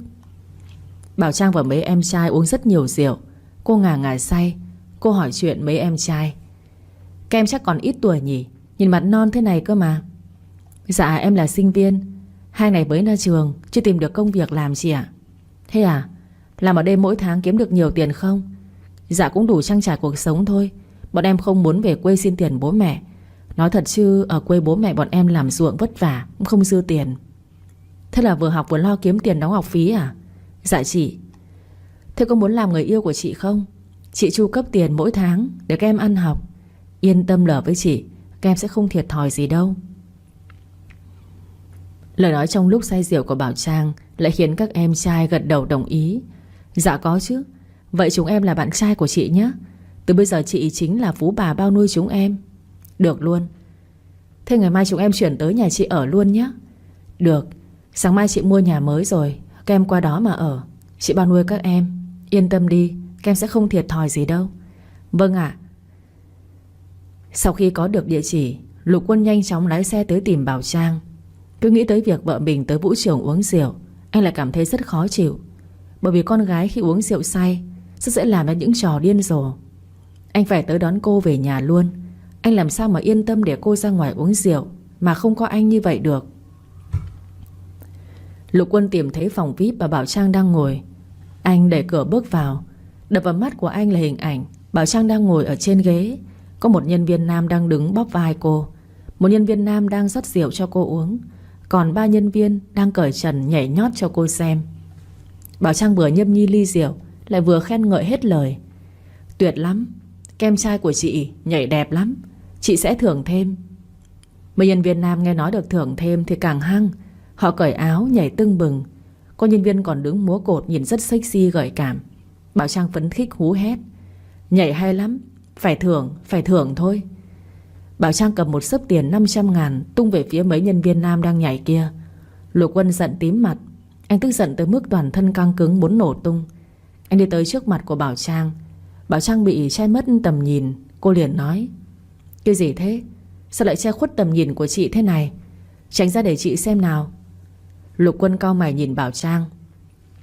Bảo Trang, hãy mở to mắt ra mà xem anh là ai. Mau tránh ra em trai. Người ta đang vui vẻ tự dưng đứng chắn ngang thế. Lục Quân tức giận đứng túm lấy tay của Bảo Trang và hỏi. Bảo Trang, anh nói là em mở to mắt ra mà nhìn anh đi. Bảo Trang lúc này mới ngẩng mặt lên nhìn. Cô hoang mang lo sợ khi thấy Lục Quân đứng lù lù ngay trước mặt của mình. Chuyện gì thế này? Sao Lục Quân lại ở đây? Không lẽ mình say quá nên bị hoa mắt rồi sao? Bảo Trang dụi mắt. Rồi cô nhìn lại. Đúng là Lục Quân đang đứng lù lù trước mặt của cô thật. Cô ấp úng hỏi. Lục Quân, sao anh lại tới đây? Anh tới đón em về. Bảo Trang, em giỏi lắm. Ra tới đây uống rượu lại còn tìm một đống trai trẻ thế này. Suốt cuộc em coi anh là cái gì? Anh là anh chứ là cái quái gì? Anh có gái bên ngoài thì em cũng đi tìm trai. Thế cho công bằng chứ. Em chán cảnh ăn chay rồi. Em không muốn ăn chay nữa. Em muốn ăn thịt. Lục Quân quay lại. Anh lửa mắt nhìn mấy bạn nhân viên nam kia. Tôi là chồng cô ấy, tôi tới rồi, các anh đi đi. Mấy nhân viên nam không nói gì, lặng lặng nhặt tiền rơi trên sàn nhà, rồi nhanh chóng đi ra ngoài. Bảo Trang thấy mấy nhân viên nam đi ra ngoài thì cô vội nói. Ơ kìa mấy em trai đi đâu đấy? Ở lại nhảy cho chị xem chứ. Ơ kìa đứng lại đi. Lục Quân liền quát Bảo Trang. Nhảy cái gì mà nhảy? Chồng em tới đây rồi thì ai dám ở lại mà nhảy cho em xem nữa. Anh dám quát em, lại còn đuổi nhân viên nam đi. Thế bây giờ ai nhảy cho em xem đây? Lục Quân, anh đã không thể cho em danh phận thật sự, thì anh cũng phải để cho em ra ngoài thư giãn vui vẻ một chút. Anh định để em héo mòn, chết khô cạnh bên nhà anh hay sao? Đồ khốn kiếp. Bảo Trang cầm chai rượu ném về phía Lục Quân. Cũng may là anh né được, nếu không thì hôm nay anh vỡ đầu luôn rồi. Anh thở dài và nói: Bảo Trang, bây giờ em muốn gì? Em nói đi, anh sẽ đáp ứng cho em. Cái gì? Anh bảo là anh sẽ đáp ứng cho em sao? Anh sẽ đáp ứng tất cả mọi yêu cầu của em. Vậy thì anh múa cột đi, hay khiến cho em cảm thấy vui vẻ đi. Anh có làm được không? Lục Quân nhìn Bảo Trang với ánh mắt hoang mang. Cái gì? Múa cột? Trong đầu của Lục Quân lúc này chợt nghĩ, sau này khi mình có con mình mà biết ngày xưa bố nó bị mẹ nó bắt múa cột trong vũ trường thì sẽ thế nào nhỉ? Trang liền nói giọng khó chịu: Em biết ngay là anh không làm được mà. Anh không làm được thì anh biến về đi, để cho mấy em trai kia quay lại đây múa cột cho em xem. Được thôi, múa cột thì múa cột, anh múa cho em xem là được chứ gì. Được, vậy thì anh múa đi, nhanh nào. Lục Quân miễn cưỡng múa cột cho Bảo Trang xem, nhưng nhìn anh gượng gạo, cứ đứng đơ đơ không dẻo mấy. Cô khó chịu nói: Anh múa cột gì mà dở tệ thế, chẳng đẹp một chút nào cả. Thôi anh mau đi về đi, để người khác còn múa cho em xem. Lục Quân gãi đầu nói: Anh múa không đẹp sao? Không đẹp, không sexy, chán, em chẳng xem nữa. Được rồi, em muốn sexy chứ gì. Lục Quân cầm chai rượu lên tu một hơi gần hết. Lúc này có con ma men trong người, anh bắt đầu quậy tưng bừng. Anh cởi tung áo ra, rồi cởi trần múa cột. Bảo Trang phấn khích gào thét ầm ĩ: Anh nhảy đẹp lắm, em rất thích. Bảo Trang ra đây với anh nào. Cứ như vậy Bảo Trang và Lục Quân quậy tưng bừng. Hai người vừa uống rượu lại vừa nhảy nhót. Tới khi cả hai mệt không quậy nổi nữa, hai người mới dừng lại. Cả hai ngồi dựa đầu vào nhau thở gấp. Lục Quân kéo cô lại gần anh. Anh ngập ngừng nói: Bảo Trang, anh muốn hôn em. Anh có thể hôn em không? Bảo Trang cũng muốn hôn anh, nhưng khi hai người sắp hôn nhau thì cô nhớ tới Thủy Chi. Thế là cô vội quay mặt đi. Anh về đi, muộn rồi đấy. Được, vậy chúng ta về nhà thôi. Anh về trước đi, đêm nay em không về đâu. Lục Quân cau mày hỏi Bảo Trang: Em không về thì em muốn đi đâu? Em đi chơi, sáng mai em về. Anh về đi, về với Thủy Chi của anh đi, không cần bận tâm với em đâu. Lục Quân tức giận nói: Lúc nào cũng lôi Thủy Chi ra để gán ghép cho anh. Ai cho phép em bán anh cho cô ta? Ai trong cái quyền tự quyết định cuộc đời của anh như vậy? Em đang giúp anh mà. Anh yêu cô ấy nhiều như vậy.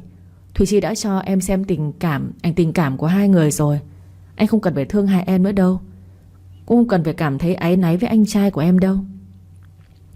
Thương hại cái đầu em ấy. Anh là cái quần què nhà em. Bảo Trang, hãy nghe cho rõ đây. Anh yêu em, người anh yêu là em. Em không tin phải không? Vậy thì bây giờ về nhà đi, anh sẽ chứng minh cho em thấy. Chứng minh gì chứ? Về nhà em sẽ biết. Bảo Trang thấy Lục Quân giận nên cô đứng dậy tính chuồn ra ngoài. Nhưng Lục Quân đã đi tới. Anh vác cô lên vai. Cô giãy giụa hỏi: Anh làm cái gì đấy? Mau bỏ em xuống. Anh đưa vợ anh về nhà. Phụ nữ có chồng thì phải về nhà với chồng. Sao có thể qua đêm ở bên ngoài được chứ? Bỏ em xuống mau, không được vỗ mông em, đồ khốn kiếp. Lục Quân vác Bảo Trang lên vai. Anh đi thẳng ra ngoài xe ô tô. Bảo Trang liền nói: Em còn chưa thanh toán tiền rượu. Lục Quân thản nhiên nói: Lục phu nhân không cần phải lo, việc đó anh sẽ giúp em trả hết. Bây giờ chúng mình về nhà thôi. Trở về nhà, Bảo Trang ngại ngùng. Cô đi về phòng. Cô muốn chốt cửa lại, nhưng Lục Quân đã nhanh chóng đi theo cô vào trong phòng. Cô ngập ngừng nói: Em say rồi, muốn đi ngủ. Anh cũng ngủ sớm đi. Vậy thì chúng ta cùng ngủ nhé. Cùng ngủ ư? Nhưng mà... Lục Quân không nói nhiều. Anh ôm cô và nói: Bảo Trang, anh nhắc lại một lần cho em nhớ này. Người anh yêu là em. Thế nên anh sẽ không ly hôn đâu. Em đừng có đẩy anh ra xa có được không? Chúng mình bắt đầu lại với nhau được không? Anh muốn ở bên em, cùng em xây đắp tổ ấm, có được không hả Lục phu nhân? Bảo Trang dù chưa tỉnh rượu, nhưng những lời anh vừa nói thật khiến cho cô say. Cô không biết mình đang say rượu hay là say anh nữa. Lục Quân à, anh đây, chồng của em đây. Anh biết là em cũng rất thích anh. Vậy thì đêm nay chúng ta chính thức động phòng nhé. Bảo Trang tròn mắt nhìn Lục Quân. Động phòng ư? Anh xin lỗi, Đáng lẽ ra anh không nên để cho em chờ đợi anh lâu như vậy. Nhưng em đừng buồn nữa, bởi vì từ bây giờ anh sẽ bù đắp cho em gấp 10 lần. Gấp 10 lần thật sao? Đúng vậy. Em hãy chuẩn bị tinh thần mà đón nhận đi, Lục phu nhân. Quá lâu rồi. Thời gian qua anh và cô đã lãng phí quá nhiều. Bây giờ là lúc anh bù đắp cho cô tất cả. Ở trong lòng anh, cô không cần phải lo lắng mọi việc, cứ để anh lo. Bảo Trang, anh yêu em. Giọng của anh thì thào đầy quyến rũ khi anh nhẹ nói vào tai của cô. Cô rùng mình, mặt đỏ lựng lên. Không biết là do ly rượu mạnh mà cô đã uống vào, hay là do cái cảm xúc dâng trào lên những đợt sóng ở trong người cô. Có lẽ là do cả hai. Cho dù là gì đi chăng nữa, nó cũng đã khiến cô bất động, bối rối, và cô chả biết phải làm gì khi nhìn vào mắt của anh. Thường ngày cô vốn ít khi biểu lộ, bây giờ lại lấp lánh một tia nhìn đầy ấm áp và mê muội, khiến cô không tài nào rời mắt ra được. Cô vẫn còn đang đơ người khi anh tiến lại thêm một chút nữa. Bây giờ cô thậm chí còn có thể nghe rõ được hơi thở đều đều của anh hòa lẫn với hơi thở gấp gáp của cô. Nhịp tim của anh đậm chậm chậm, ngược lại hoàn toàn với quả tim cô đang nhảy tưng tưng, muốn phóng ra khỏi lồng ngực. Đôi mắt của anh sao mà quyến rũ và choáng ngợp đến thế? Đôi môi của anh sao lại đầy đặn và khiêu gợi đến vậy? Trong một thoáng, cô đưa hai tay lên để tóm lấy gương mặt đẹp trai hoàn hảo ấy và cuồng nhiệt hôn anh. Môi lưỡi dây dưa quấn quýt, nhiệt độ ở trong phòng ngày càng cao. Anh cuồng dã mãnh liệt như muốn hòa tan cô. Cô nhiệt tình hôn đáp trả. Cô cố sức chống đỡ không lâu, nên không được bao lâu đã mềm nhũn, tùy ý để anh muốn làm gì thì làm. Cô nhận ra được một điều mới là hôn môi tốn quá nhiều năng lượng. Anh say sưa với cô, ý thức của cô bay theo mây theo gió. Sau một đêm động phòng mãnh liệt, Bảo Trang nằm im trong vòng tay của Lục Quân. Cô đã quá mệt mỏi. Anh nói anh bù cho cô gấp 10 lần, nên bây giờ toàn thân mới đau mỏi như vậy. Cô bị anh hành cả đêm, tới gần sáng cô mới được tha. Không biết anh ăn trúng cái gì mà hung hăng cuồng bạo như thế. Lục Quân tỉnh dậy trước. Anh hôn lên trán của cô và nói: vợ yêu ở nhà ngoan nhé, tối anh về sớm với em. Bảo Trang tỉnh giấc nhưng cô vẫn giả vờ ngủ. Cô vẫn chưa hết ngại ngùng. Cô chưa dám đối mặt với sự thật đang diễn ra. Lục Quân đi xuống dưới tầng 1. Anh dặn cô giúp việc. Cô nấu cháo hải sản cho vợ cháu nhé. Vâng, cô nhớ rồi. Vợ cháu đang mệt, cứ để cô ấy ngủ thêm một lát nữa. Cô đừng ồn để vợ cháu ngủ. À, tối cháu về ăn cơm, cô nấu cơm nhé. Cô giúp việc ngạc nhiên hỏi: tối nay ông chủ về ăn cơm thật ạ? Từ bây giờ ngày nào cháu cũng về ăn cơm với vợ cháu. À cô nhớ rồi. Bảo Trang đứng ở trên cầu thang. Cô nghe rõ những lời Lục Quân nói. Cô lẩm bẩm: từ bây giờ anh ấy về nhà ăn cơm với mình sao? Ủa, không lẽ những lời anh ấy nói đêm qua là thật? Anh ấy yêu mình thật sao? Cô vừa cảm thấy hạnh phúc, nhưng cũng có phần lo lắng. Cô đã nhận tiền của Thủy Chi mà cô không giữ lời. Chắc Thủy Chi sẽ tức giận lắm. Nhưng mà kệ đi. Ai bảo người Lục Quân yêu là cô. Vị trí Lục phu nhân xem ra cô không từ bỏ, cũng không từ bỏ được nữa rồi. Tới trưa, Bảo Trang mang 20 tỷ tới nhà bà Mai. Cô biết Thủy Chi đang ở nhà bà Mai. Cô mang tiền tới trả Thủy Chi. Chi tức giận quát Bảo Trang: cô nhận tiền rồi mà, sao bây giờ cô lật lọng? Bảo Trang bình tĩnh nói: không phải tôi lật lọng, mà là Lục Quân nhất quyết không chịu ly hôn với tôi. Anh ấy không yêu cô, sao cô phải cố chấp bằng mọi giá như vậy? Là vì tôi tử tế nên tôi mới trả lại tiền cho cô đấy. Tôi mà lật lọng thì cô đã mất luôn 20 tỷ. Cô lù lù mang tiền tới nhà của tôi. Chúng ta trao đổi, không có ai làm chứng, không có giấy tờ gì. Cô phải thấy may mắn khi tôi mang tiền trả cho cô đấy. Nếu không, người thiệt thòi chính là cô đấy Thủy Chi. Tôi trả lại cho cô 20 tỷ đây. Thủy Chi gào lên: tôi không cần tiền, tôi cần Lục Quân. Tôi đã cho cô cơ hội, nhưng cô đã không cướp được anh ấy. Vậy thì thôi chứ, tôi cũng không biết làm sao. Bảo Trang, cô ấy biến mất đi. Chỉ cần cô biến mất, anh ấy sẽ quay về bên tôi. Cô ấy biến mất khỏi cuộc đời của Lục Quân đi. Trang thở dài ngao ngán: này Chi, cô bệnh nặng lắm rồi đấy. Tôi đã trả đủ tiền, tôi về đây. Bảo Trang đứng dậy để đi về, thì bà Mai và Lục Tình đi chơi về. Nhìn thấy con dâu, bà Mai đi tới quát ầm lên: Bảo Trang, ai cho cô tới đây? Cô tới bắt nạt Thùy Chi có phải không? Trang đáp trả: con không có bắt nạt Thùy Chi. Là con tới trả tiền cho cô ta, để giúp cô ta giữ lại chút lòng tự trọng cuối cùng đấy mẹ. Mẹ lúc nào cũng bênh cô ta thôi. Thực tế con mới chính là con dâu của mẹ cơ mà. Đối với tôi thì Chi không phải là người ngoài. Người ngoài là cô đấy. Đồ láo toét không có ai dạy bảo. Cô nghĩ cô được Lục Quân bênh thì cô được phép mất dạy với tôi sao? Con chưa bao giờ mất dạy với mẹ. Mẹ lúc nào cũng ghét bỏ con, tìm cớ chia rẽ con với chồng con. Có mẹ chồng nào như mẹ không ạ? Lục Tình đang uống nước, nghe thấy Bảo Trang với bà Mai nói nhau ở phòng khách. Cô ta liền xông ra quát Bảo Trang: Này chị kia, ai cho chị nói mẹ tôi như thế? Chị muốn ăn đòn phải không? Lục Tình giơ tay định tát Bảo Trang, nhưng Bảo Trang nhanh tay hơn cô. Cô tát thẳng vào mặt Lục Tình bốp một cái mạnh. Lục Tình trợn trừng nhìn Bảo Trang. Cô ta không nghĩ Trang lại đánh cô ta. Cô ta gào thét lên: Bảo Trang, chị dám đánh tôi, hôm nay chị chết với tôi. Lục Tình lao vào, nhưng cô ta chưa kịp ra tay đã bị Bảo Trang túm tóc và ấn đầu cô ta xuống. Thùy Chi thấy Lục Tình bị Bảo Trang đánh thì cô ta lao tới cứu. Con khốn Bảo Trang, mày dám đánh Lục Tình ư? Tao đánh chết mày. Thùy Chi giơ nắm đấm về phía Bảo Trang, nhưng đâu có dễ ăn như vậy. Trang liền kéo đầu Lục Tình ra làm bia đỡ. Thế là Thùy Chi đấm thẳng vào mặt của Lục Tình. Tự cứu được bạn, ai dè còn khiến bạn bị bầm tím cả mặt. Sao mà đấm vào mặt của tao? Đau chết mất. Tao xin lỗi, là do con Bảo Trang đấy. Bảo Trang liền túm tóc của Thùy Chi rồi giật mạnh. Một tay cô túm tóc Thùy Chi, một tay túm tóc Lục Tình. Cô giằng mạnh khiến Thùy Chi và Lục Tình kêu gào ầm ĩ. Hai người nhưng lại thua thảm hại ở trong tay của Bảo Trang. Bà Mai hoảng hốt khi thấy Bảo Trang túm tóc Lục Tình và Thùy Chi.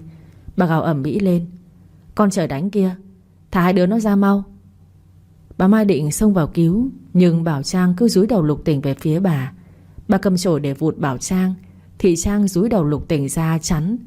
Thế là bà Mai đập trúng đầu Lục Tình, đánh vào đầu con gái. Thế là bà Mai sợ hãi kêu ầm lên. Trang túm tóc Lục Tình và Thùy Chi giật mạnh. Một mình cô chấp ba người. Bà Mai cứ chạy xung quanh mà không thể giải cứu cho con gái. Hết cách, bà cầm điện thoại ra cầu cứu Lục Quân. Thấy mẹ gọi tới, Lục Quân liền bắt máy. Alo. Tiếng của bà Mai hét lên trong điện thoại khiến Lục Quân giật mình. Lục Quân à, con mau về nhà đi. Trang nó đánh Lục Tình và Thùy Chi, một mình mẹ không can ngăn nổi. Con về đây luôn đi.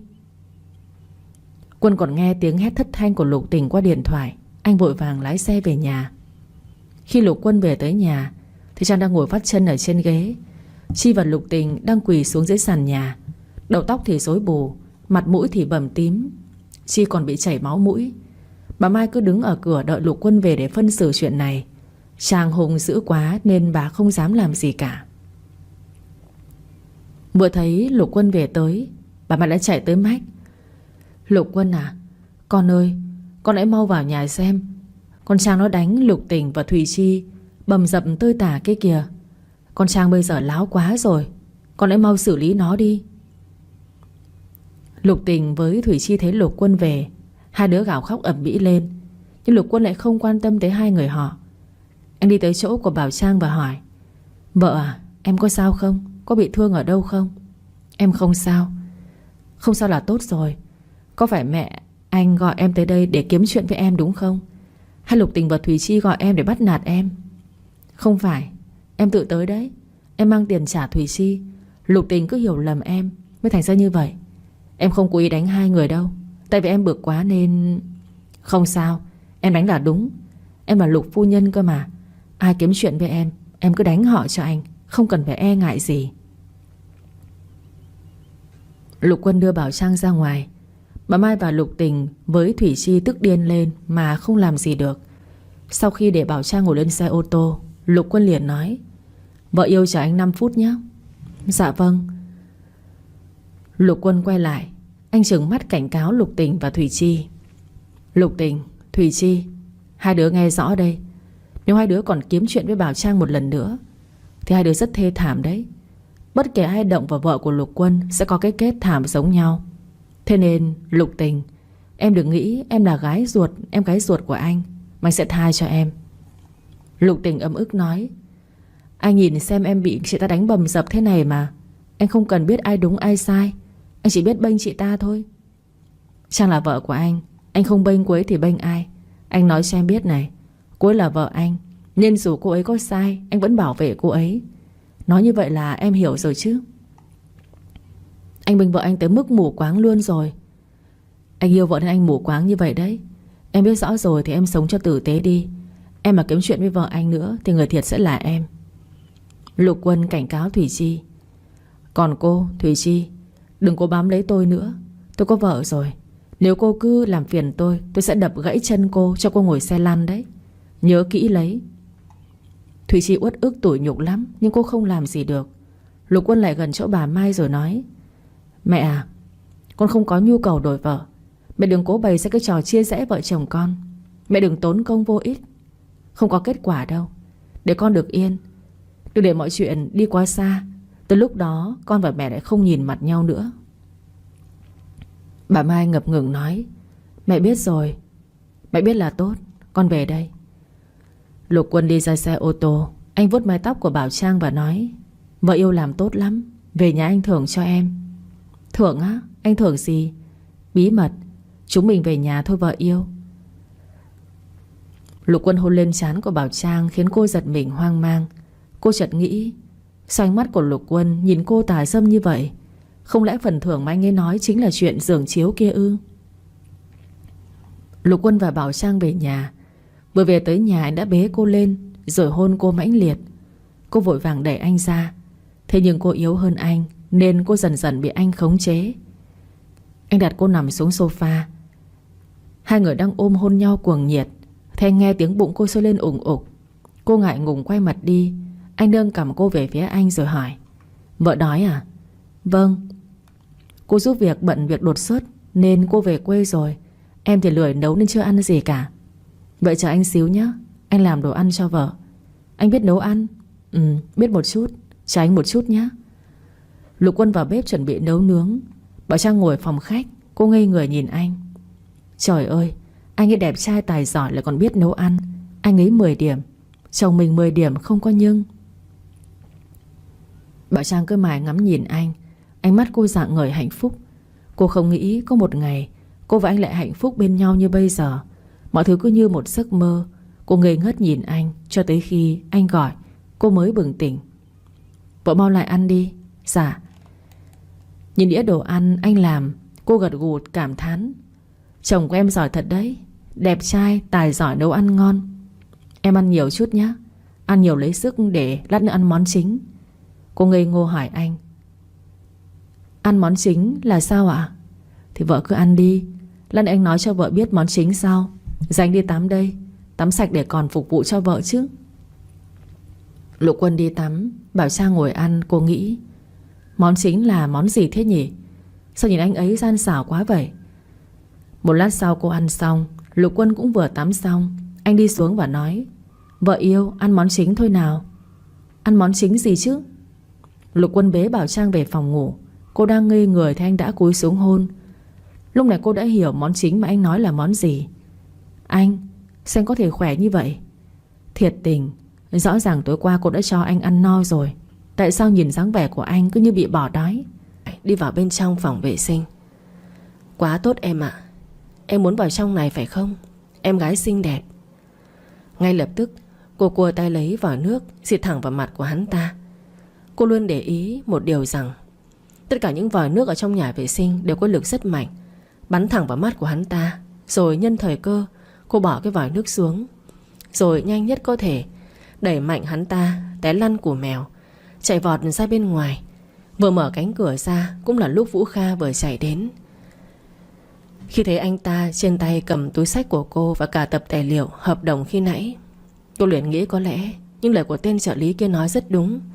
Chụp lấy túi xách từ tay của Vũ Kha, cô quay mặt bước đi. Nhưng được vài bước cô liền quay lại, tiến đến trước mặt anh ta, đưa tay lên tát thẳng vào mặt của Vũ Kha một cái rất mạnh. Hai mắt cô đỏ hoe nói: Tôi đã nhìn lầm anh rồi. Tất cả là do kế hoạch của anh thôi. Sao lại đối xử với tôi như vậy chứ? Chụp tay của Thúy lại, Vũ Kha liền nói: Cô đang nói cái gì vậy? Đừng hiểu lầm tôi. Hãy bình tĩnh lại đi Thúy, nghe tôi giải thích đã. Cô rất sốc và rất buồn, giật mạnh tay lại. quay lưng chạy nhanh nhất có thể ra khỏi nhà hàng.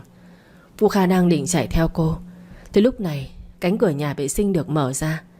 Khi thấy người đi ra là tên trợ lý của ông Ngô, mình mẩy của anh ta ướt nhẹp, thì Vũ Kha đã biết chuyện gì vừa xảy ra. Linh cảm của anh ta quả thật là không sai. Thằng chó, mày đã làm gì em ấy? Làm chuyện cần làm được không? Câu nói vừa dứt cũng là lúc Vũ Kha đấm tới tấp vào mặt của tên trợ lý đó. Máu miệng hắn ta đã tươm ra và dường như sắp ngất đi vì quá đau. Cũng may lúc đó có người đến kịp và ngăn Vũ Kha lại, nếu không đã có án mạng xảy ra. Ngay lúc này, sợ Thúy sẽ bị tổn thương, Vũ Kha cầm lại hồ sơ, chạy thật nhanh, lấy xe đuổi theo cô. Vũ Kha để máy chạy vọt ra đường lớn.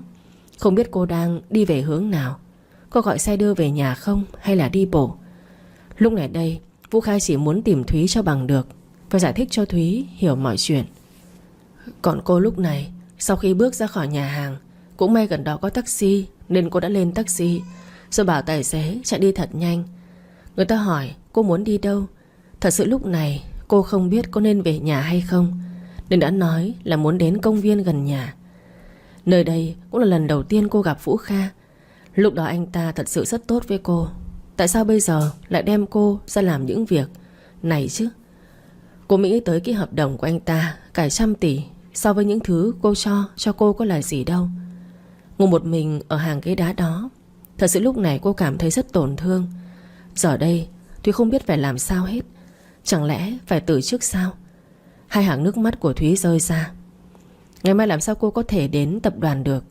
Chắc không cần cô từ chức đâu. Có thể ngày mai Vũ Kha sẽ sa thải cô cho mà xem.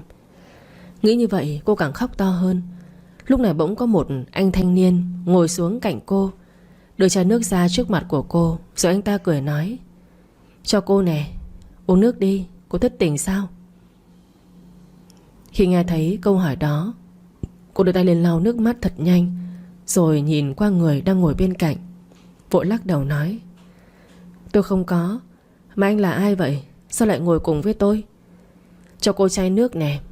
Thấy cô khóc nên tôi hỏi thăm thôi. Thật ra thì tôi hơi xa nơi này. Tôi xa nơi này cũng 18 năm rồi. Chạy bộ một vòng thì vô tình gặp được cô đấy. Lời của anh ta làm cho Thúy khựng lại. 18 năm. Giọng nói của người đàn ông này, chẳng lẽ anh ấy chính là anh Bo sao? Không lẽ anh Bo về nước rồi sao? Có phải tất cả là duyên phận không? Cô đang cảm thấy rất mệt mỏi và buồn bã. Anh ấy đã xuất hiện bên cạnh cô. Giọng nói của cô lúc này có chút run. Cô hỏi: Anh từ nước ngoài về thật sao ạ? Ừ. Tôi với gia đình sang nước ngoài định cư. Tôi ham học quá nên ở bên đó tận 18 năm. Nghĩ là có lẽ phải về Việt Nam nên tôi mới về lại nơi đây. Mọi thứ bây giờ khác quá. Tôi cảm thấy rất thích. Vậy anh có thể cho tôi hỏi anh tên là gì được không? Chiếc điện thoại của anh ấy vang lên. Anh ấy xin lỗi cô, rồi vừa nghe điện thoại vừa rời đi, mà không trả lời cô. Cô nghĩ chắc anh ấy có việc bận nên mới đi gấp như vậy. Giây phút này cô chỉ có một mình, cố gắng kiềm chế lại cảm xúc và tìm hiểu thật kỹ mới được, xem có phải người đó chính là anh Bo không.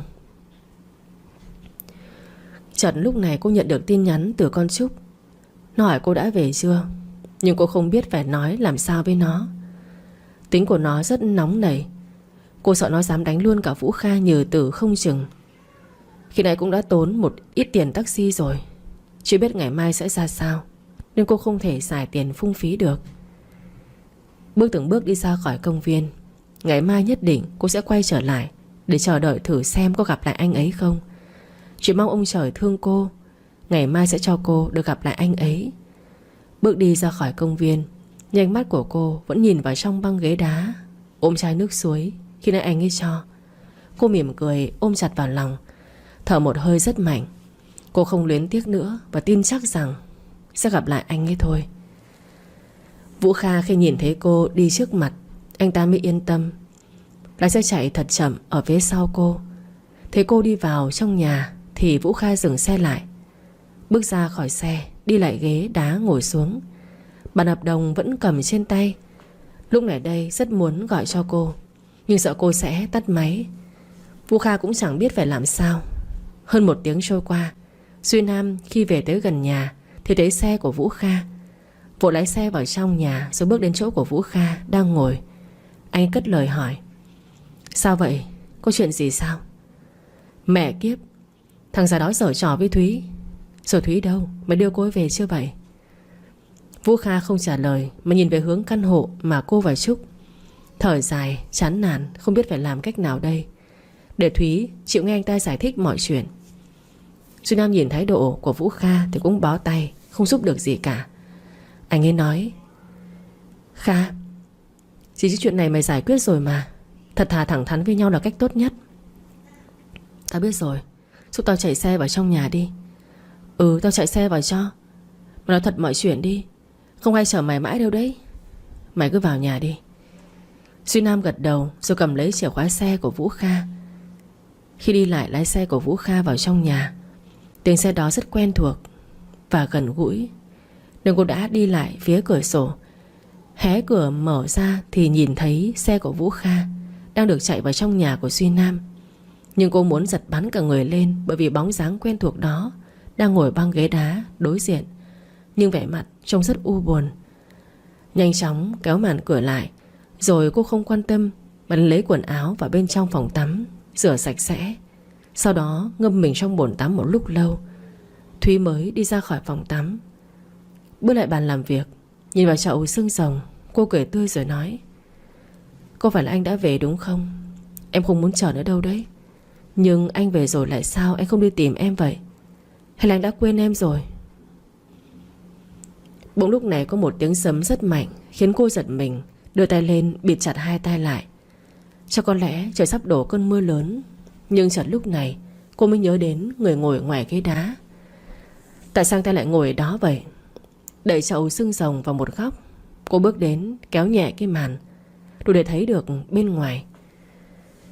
Khi nhìn ra bên ngoài, Thúy vẫn thấy Kha ngồi ở đó. Anh ta không sợ mưa sao? Không biết vì lý do vì sao anh ta làm như vậy. Chợt cô nhớ dưới xe của con Trúc có cây dù, không thể làm ngơ được. Cô đi nhanh ra xe của Trúc, lấy tạm cây dù của nó cho Vũ Kha che mưa. Nhưng mà nhìn anh ta lúc này, có phải là vì bản hợp đồng không đạt được nên anh ta muốn tìm cô hay sao ấy? Thở dài chán nản, cô nghĩ đưa cho anh ta trước, còn chuyện gì tới sẽ tới thôi, đừng quá lo lắng như vậy. Mở cửa ra, bước lại băng ghế mà Vũ Kha đang ngồi. Lúc này đây Vũ Kha mặc kệ trời chuyển mưa vẫn ngồi lì ở đó. Nhắm mắt lại, anh gục mặt xuống nên không biết cô đã mở cửa bước đi đến chỗ của anh ta. Khi nghe thấy tiếng bước chân của Vũ Kha, nghĩ rằng có lẽ trời đắp đổ mưa nên Duy Nam muốn gọi anh ta vào nhà đấy mà. Nên lúc này Vũ Kha cứ nghĩ người đang đứng cạnh anh ta chính là Duy Nam. Thở dài, Vũ Kha bất lực nói: Mày vào nhà đi, tao không sao đâu. Tao phải gặp bằng được Thúy. Nếu không gặp được, tao cứ ở đây đến sáng đấy. Nhìn bản hợp đồng được đặt kế bên chỗ anh ta ngồi, Thúy lúc này cũng đã nghĩ rằng chẳng lẽ vì không ký được hợp đồng, anh ta muốn ở đây gặp cho bằng được cô luôn sao? Chẳng lẽ bằng mọi giá anh ta muốn cô phải chiều chuộng tên giả biến thái kia à? Đang trong dòng suy nghĩ của cô thì bỗng Vũ Kha ngước mặt lên. Thấy cô đang đứng trước mặt, mà Vũ Kha cứ tưởng là mình bị ảo tưởng. Đứng bật dậy rồi hỏi cô: Thúy, là em thật sao? Tại sao chủ tịch làm như vậy? Nhưng đã muộn rồi, anh lên về đi. Còn muốn ngồi lại đây thì tôi cầm cái dù này đi. Vậy nhá, tôi vào nhà ngủ đây. Có chuyện gì sáng lên tập đoàn giải quyết. Tôi đã sẵn sàng tiếp nhận mọi chuyện rồi ạ. Đừng hiểu lầm, anh giải thích được không Thúy? Cô không muốn nghe thêm bất cứ lời nói nào nữa. Nhưng lúc này điện thoại của Vũ Kha reo lên. Nhân thời cơ đó cô đã quay lưng đi. Vừa bước được 3 bước thì giọng nói ở trong điện thoại vừa đủ lớn để cô nghe được. Bước chân của cô cũng bị khựng lại vì câu nói ở trong điện thoại. Bên trong điện thoại phát ra giọng nói của ông Hòa và bà Vũ Kha. Sao con lại đánh ông Ngô? Con đang giở trò gì vậy? Thúy quay lại nhìn anh ta. Tại sao ta lại đánh ông Ngô chứ? Đáng lẽ nếu như cô không chịu làm việc đó, anh ta phải bỏ về hoặc xin lỗi mới đúng. Hiện tại cô rất tò mò, không biết Vũ Kha sẽ trả lời ba anh ta thế nào. Vũ Kha mắt nhìn cô, nhưng cất lời nói vào trong điện thoại: Con đánh như vậy là vẫn còn nhẹ đấy. Ba là bạn của ông ta. Bà bảo ông ta bỏ ngay cái tính sàm sỡ phụ nữ đi. Là trợ lý của con nói cái gì vậy Kha? Ông Ngô sàm sỡ ai? Ông ấy sàm sỡ trợ lý của con sẽ không bỏ qua chuyện này đâu. Chào ba, con đang có việc bận. Sau khi nói xong, Vũ Kha dứt khoát tắt máy, không nói hay đợi ông Hải trả lời nữa. Bỏ nhanh cái điện thoại vào trong túi quần. Sau đó Vũ Kha quay lại cầm bản hợp đồng lên, lấy ra sấp giấy tờ liên quan rồi xé tan hết tất cả. Chịu nghe anh giải thích chưa hả? Sao chủ tịch lại đánh ông ta? Đây là bản hợp đồng đầu tiên. Anh thật sự không cần đến sao? Thật sự anh...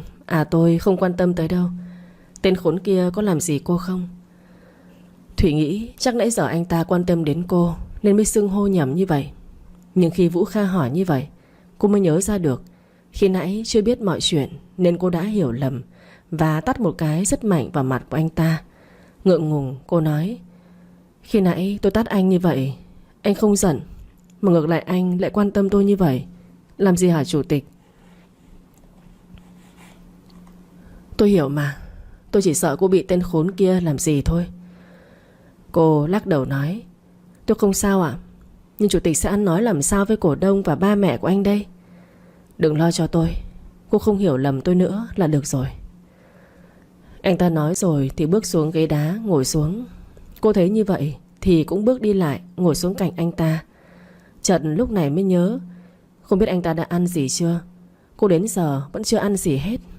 Tự nhiên lại nghĩ đến làm gì, để rồi bụng lại trở nên cồn cào khó chịu. Bây giờ đã muộn lắm rồi.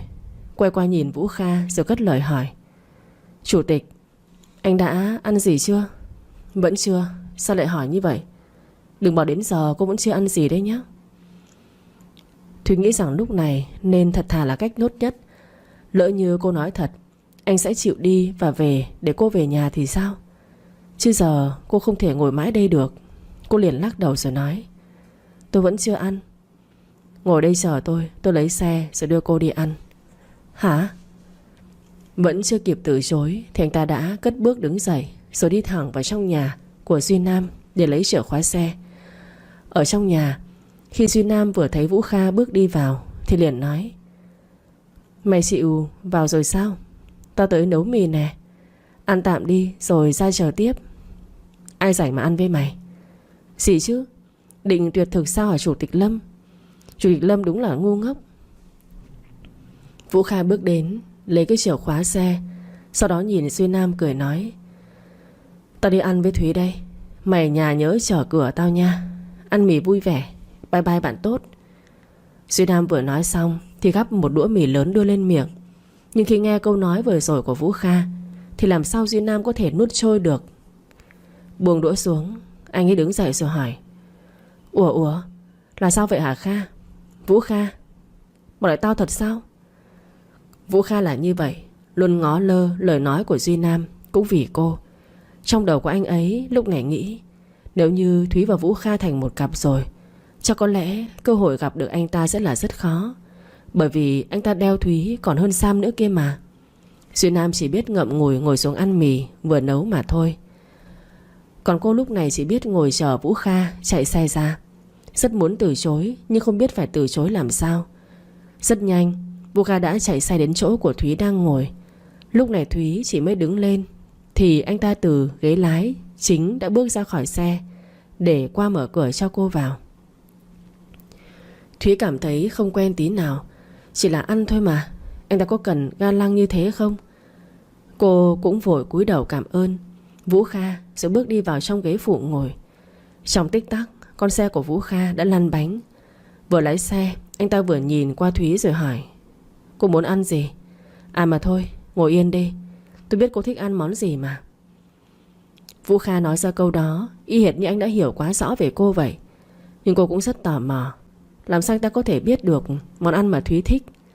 Nhưng không muốn làm anh ta phải mất mặt, nên cô cũng đành im lặng và ngồi chờ xem anh ta sẽ đưa cô đi ăn thứ gì.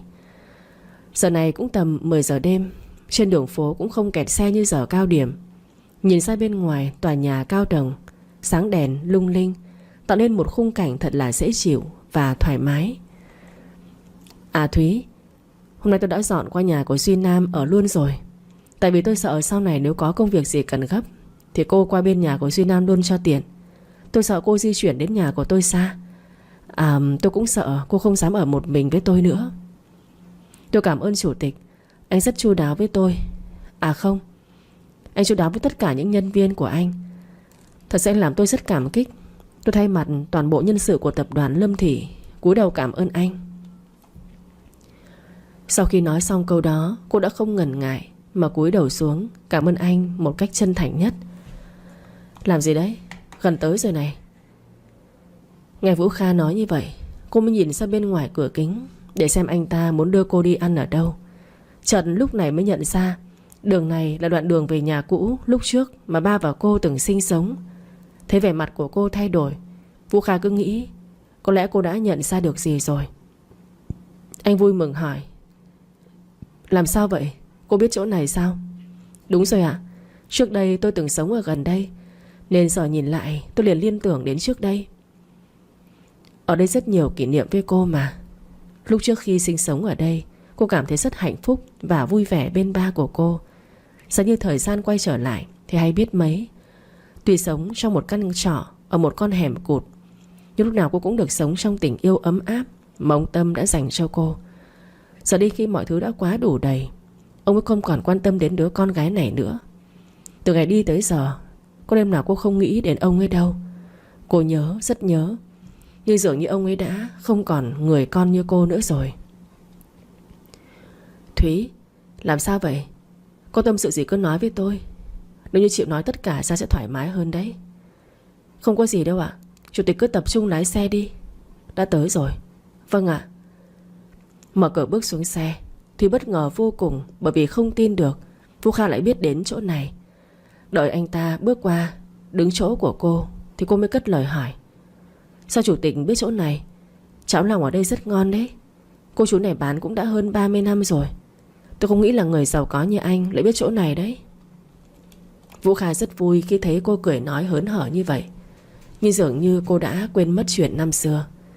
Sao cô thật ngốc, không biết sâu chuỗi lại hết tất cả mọi chuyện Vũ Kha đã làm cho cô, và nhận ra người đang đứng trước mặt mình chính là anh Bo của năm xưa đây.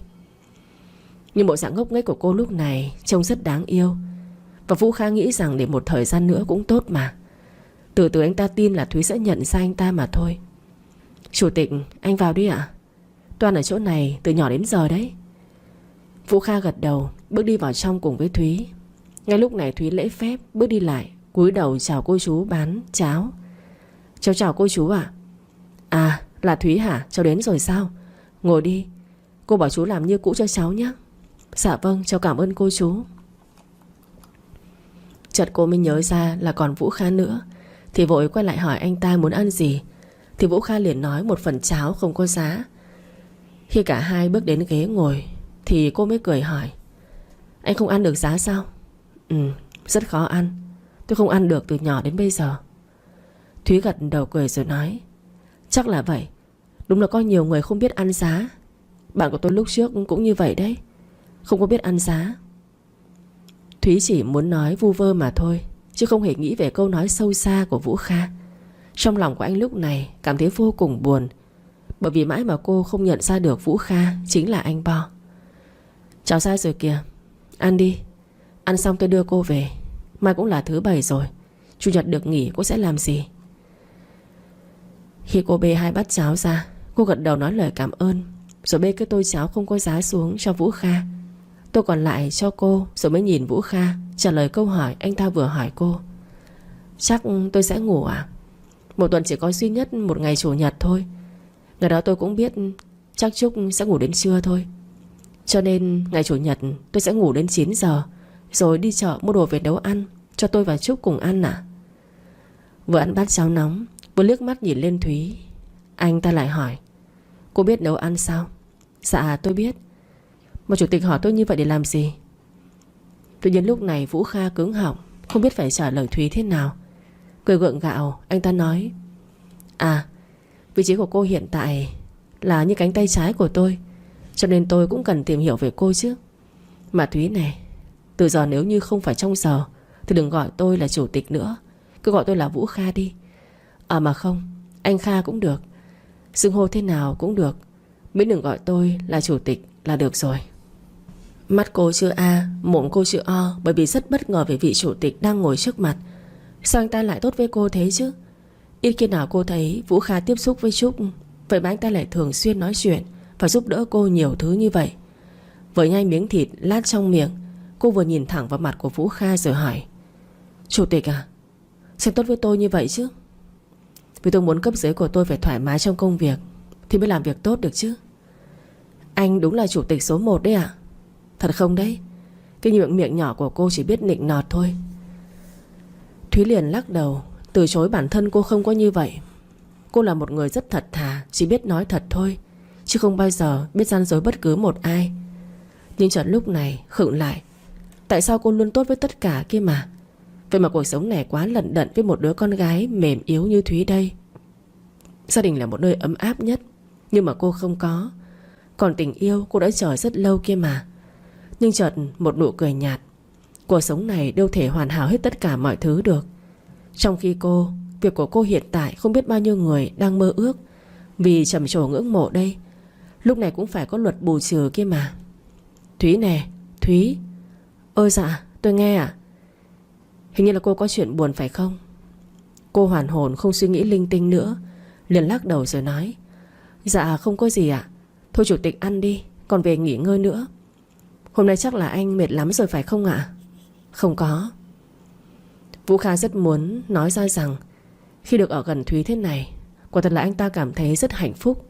Giây phút này anh ta rất muốn bắt cô về nuôi, không muốn cho cô làm việc như thế này. Quả thật vị trí đó rất nhiều người ao ước. Nhưng hiện tại Vũ Kha chỉ muốn Thúy sống sung sướng hưởng thụ mà thôi. Anh đã có thể nuôi Thúy được cả đời kia mà. Mỗi khi nhìn Thúy tập trung làm việc, trong lòng Vũ Kha đau đớn và nhói đau ở tim. Nhưng chỉ có cách đó mới giữ cô được bên cạnh. Nhìn chăm chú vào khuôn mặt của Thúy, anh ta cất lời nói: Ăn đi, nguội là không ngon đâu. Dạ vâng chủ tịch cũng ăn đi ạ. Cô nói rồi thì cúi xuống ăn thật nhanh bát cháo của mình. Nhưng ngay lúc này có một gia đình 3 người bước vào quán, ngồi cạnh bên bàn của Thúy và Vũ Kha. Không muốn quan tâm đến, vì sợ sẽ nghĩ lung tung đến chuyện năm xưa. Nhưng tiếng cười rộn rã của đứa bé chỉ mới 5 tuổi thôi đã làm cô chú ý, mà lén nhìn trộm gia đình đó. Họ trông thật hạnh phúc làm sao. Thở mạnh một hơi, cô cố gắng ăn nhanh nhất có thể, còn về nhà nữa. Khi cả hai ăn xong bước ra tính tiền thì cô đã ngăn Vũ Kha lại: Chủ tịch, để tôi trả tiền cho. Nhưng là tôi mời cô mà. Vậy giờ cô trả đi, được không đấy? Dạ đương nhiên rồi. Những nhà hàng sang trọng tôi không thể dành tiền được, nhưng 2 bát cháo này tôi trả được mà. Thúy cười tươi rồi đưa tay vào túi quần để lấy tiền.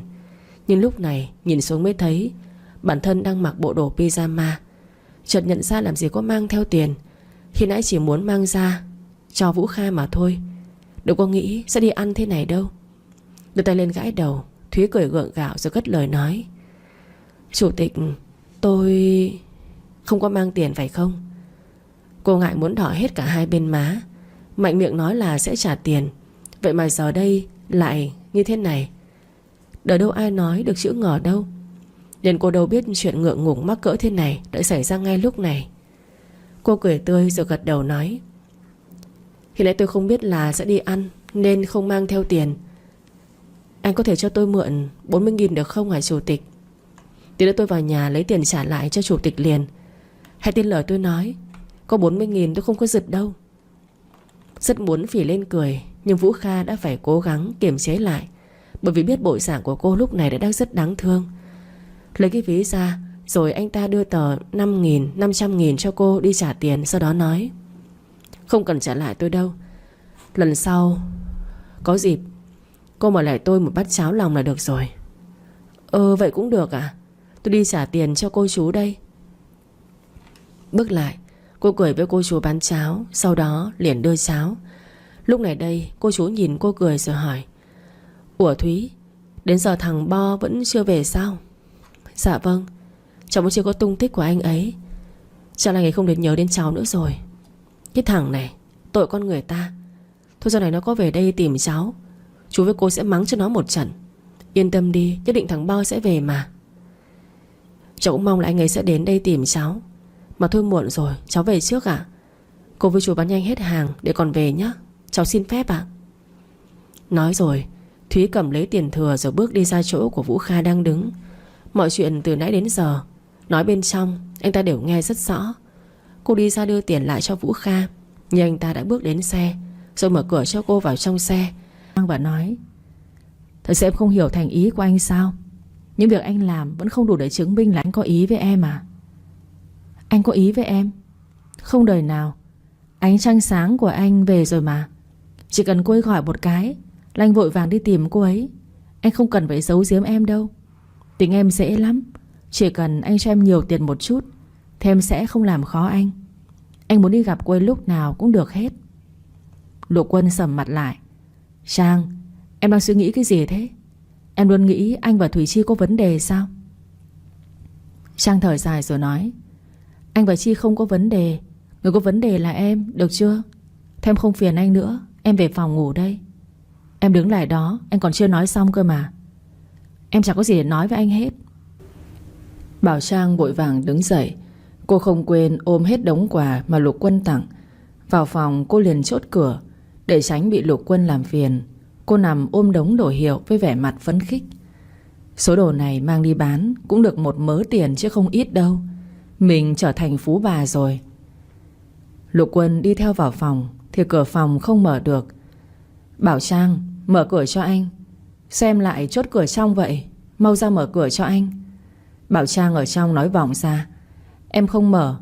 Anh sang phòng bên kia mà ngủ đi, đừng có làm phiền em. Được thôi, anh sẽ sang phòng bên ngủ, nhưng em phải mở cửa để anh vào lấy quần áo chứ. Anh chưa tắm mà. Bảo Trang thấy cũng đúng. Lục Quân chưa tắm, cô mới đi ra mở cửa cho anh. Anh vào lấy quần áo rồi sang phòng bên mà tắm. Trước anh vẫn tắm ở đây mà. Sao bây giờ em lại đuổi anh sang phòng bên thế? Giờ này em lạ thật đấy. Bảo Trang phản bác lại: anh cũng lạ mà. Trước anh tránh em như tránh tà ấy. Sao đợt này lại cứ sán lại gần em? Anh không sợ Thủy Chi buồn à? Lục Quân nghe Bảo Trang nhắc tới Thủy Chi, thế là anh giận dỗi cầm quần áo đi vào trong phòng tắm. Vừa tắm Lục Quân vừa lẩm bẩm: lúc nào cô ấy cũng nhắc tới Thủy Chi là sao? Không lẽ cô ấy nghĩ mình thích Thủy Chi ư? Bảo Trang đúng là ngốc mà. Mình mà thích Thủy Chi thì bây giờ mình còn ở nhà sao? Đầu đất hay là cái gì vậy? Lục Quân chợt nghĩ, nếu Bảo Trang ngốc nghếch không hiểu vấn đề, vậy thì mình phải chứng minh cho cô ấy hiểu mới được. Nhưng mình phải bắt đầu từ đâu đây? À, mình biết rồi. Mình sẽ dụ dỗ cô ấy, bắt đầu từ thân hình nóng bỏng này. Bảo Trang đang nằm lướt tóp tóp thì tiếng của Lục Quân vang lên từ phía nhà tắm. Bảo Trang lấy cho anh cái khăn tắm. Bảo Trang cau mày nói: đi tắm mà không mang khăn, anh cũng hay quá đấy. Anh quên, mang vào đây giúp anh với. Biết rồi, đợi tí. Bảo Trang cầm cái khăn tắm đi về phía phòng tắm. Chân cô bỗng khựng lại. Cửa phòng tắm không đóng kín mà chỉ khép hờ. Nhìn qua khe cửa, cô nhìn thấy Lục Quân đang đứng tắm dưới vòi hoa sen. Anh chỉ mặc mỗi chiếc quần xịp để lộ toàn thân ngay trước mắt của cô. Anh đang ngửa mặt lên. Cô nhìn từ mặt anh rồi xuống cổ, nhìn xuống cơ ngực săn chắc, thân hình 6 múi chuẩn đẹp. Rồi cô nhìn xuống phía dưới. Bảo Trang nuốt nước bọt ực ực một cái. Sao mà nhìn anh ấy ngon vậy nhỉ? Nhìn thích mê luôn. Bảo Trang, mày đang nghĩ cái gì vậy? Mày sắp ly hôn rồi, sao mày lại có thể thích anh ấy được chứ? Trang tự vỗ vào mặt của mình cho tỉnh táo lại. Tới khi Bảo Trang thấy cánh cửa phòng tắm mở ra, Lục Quân đang đứng lù lù trước mặt, thì cô đơ cả người lại. Chiếc khăn tắm trên tay cô rơi xuống sàn nhà, lúc nào mà cô cũng không biết nữa. Bảo Trang, em sao vậy? Trang mặt đỏ như gấc. Cô lúng túng chìa tay ra và nói: khăn tắm của anh đây. Khăn đâu? Bảo Trang nhìn lại thấy tay không. Cái khăn thì rơi dưới sàn từ bao giờ. Cô vội nhặt cái khăn lên và nói: đây, khăn đây. Lau người giúp anh đi, tay của anh đau quá. Lau người cho anh? Sao có thể chứ? Chúng mình là vợ chồng, lau người giúp nhau là chuyện bình thường mà. Em đang xấu hổ đỏ mặt rồi, nhìn đáng yêu thật đấy. Bảo Trang luống cuống, cô không biết phải làm sao. Cô và Lục Quân ở chung nhà từ lâu, nhưng hai người chưa bao giờ thân mật như vậy cả. Lục Quân đang cầm tay Bảo Trang, đặt tay cô lên ngực của anh. Cô đã ngại ngùng thì bây giờ lại càng ngại ngùng hơn. Toàn thân cô nóng bừng bừng như nằm ở trên đống lửa. Ánh mắt của Lục Quân nhìn cô khiến cô ngây người. Cô nhìn môi anh mà tự dưng cô lại muốn hôn lên đôi môi ấy. Chuyện gì thế này? Sao mình lại muốn hôn anh ấy như vậy chứ? Nhưng bây giờ mình mà chủ động hôn anh ấy sẽ nói mình là người dễ dãi. Con gái mà chủ động hôn con trai trước thế này e là không ổn cho lắm. Mà thôi kệ đi. Ai bảo anh ấy nhìn ngon quá, mình cứ hôn đấy. Anh ấy muốn nghĩ mình thế nào thì nghĩ, mình không để tâm đâu. Lục Quân nhìn Bảo Trang. Anh biết là cô đang muốn hôn anh. Anh vui lắm. Anh từ từ nhắm mắt lại để chờ đợi nụ hôn của cô. Cô ấy sắp hôn mình ư? Tuyệt vời, đúng như kế hoạch của mình. Nhưng khi Bảo Trang ghé sát lại gần anh, cô kiễng chân để hôn anh, thì tiếng gọi của cô giúp việc ngoài cửa khiến cô và Lục Quân giật mình. Phu nhân ơi, nhà có khách ạ? Bảo Trang vội vàng đi ra và hỏi. Ai vậy cô? Là bà Mai và cô Lục Tình tới. Có cho họ vào trong nhà không ạ? Cô để cho họ vào đi, tôi sẽ xuống ngay. Vâng, thưa phu nhân. Bảo Trang quay lại bảo Lục Quân. Anh mặc đồ rồi xuống nhà nhé, mẹ và Lục Tình tới. Anh xuống ngay. Lục Quân mặc quần áo mà anh thở dài tiếc nuối. Trời đất, miếng ngon tới miệng rồi mà còn bị tuột mất. Sao mẹ mà Lục Tình tới đúng lúc thế nhỉ? Hỏng hết kế hoạch dụ dỗ vợ của mình luôn rồi.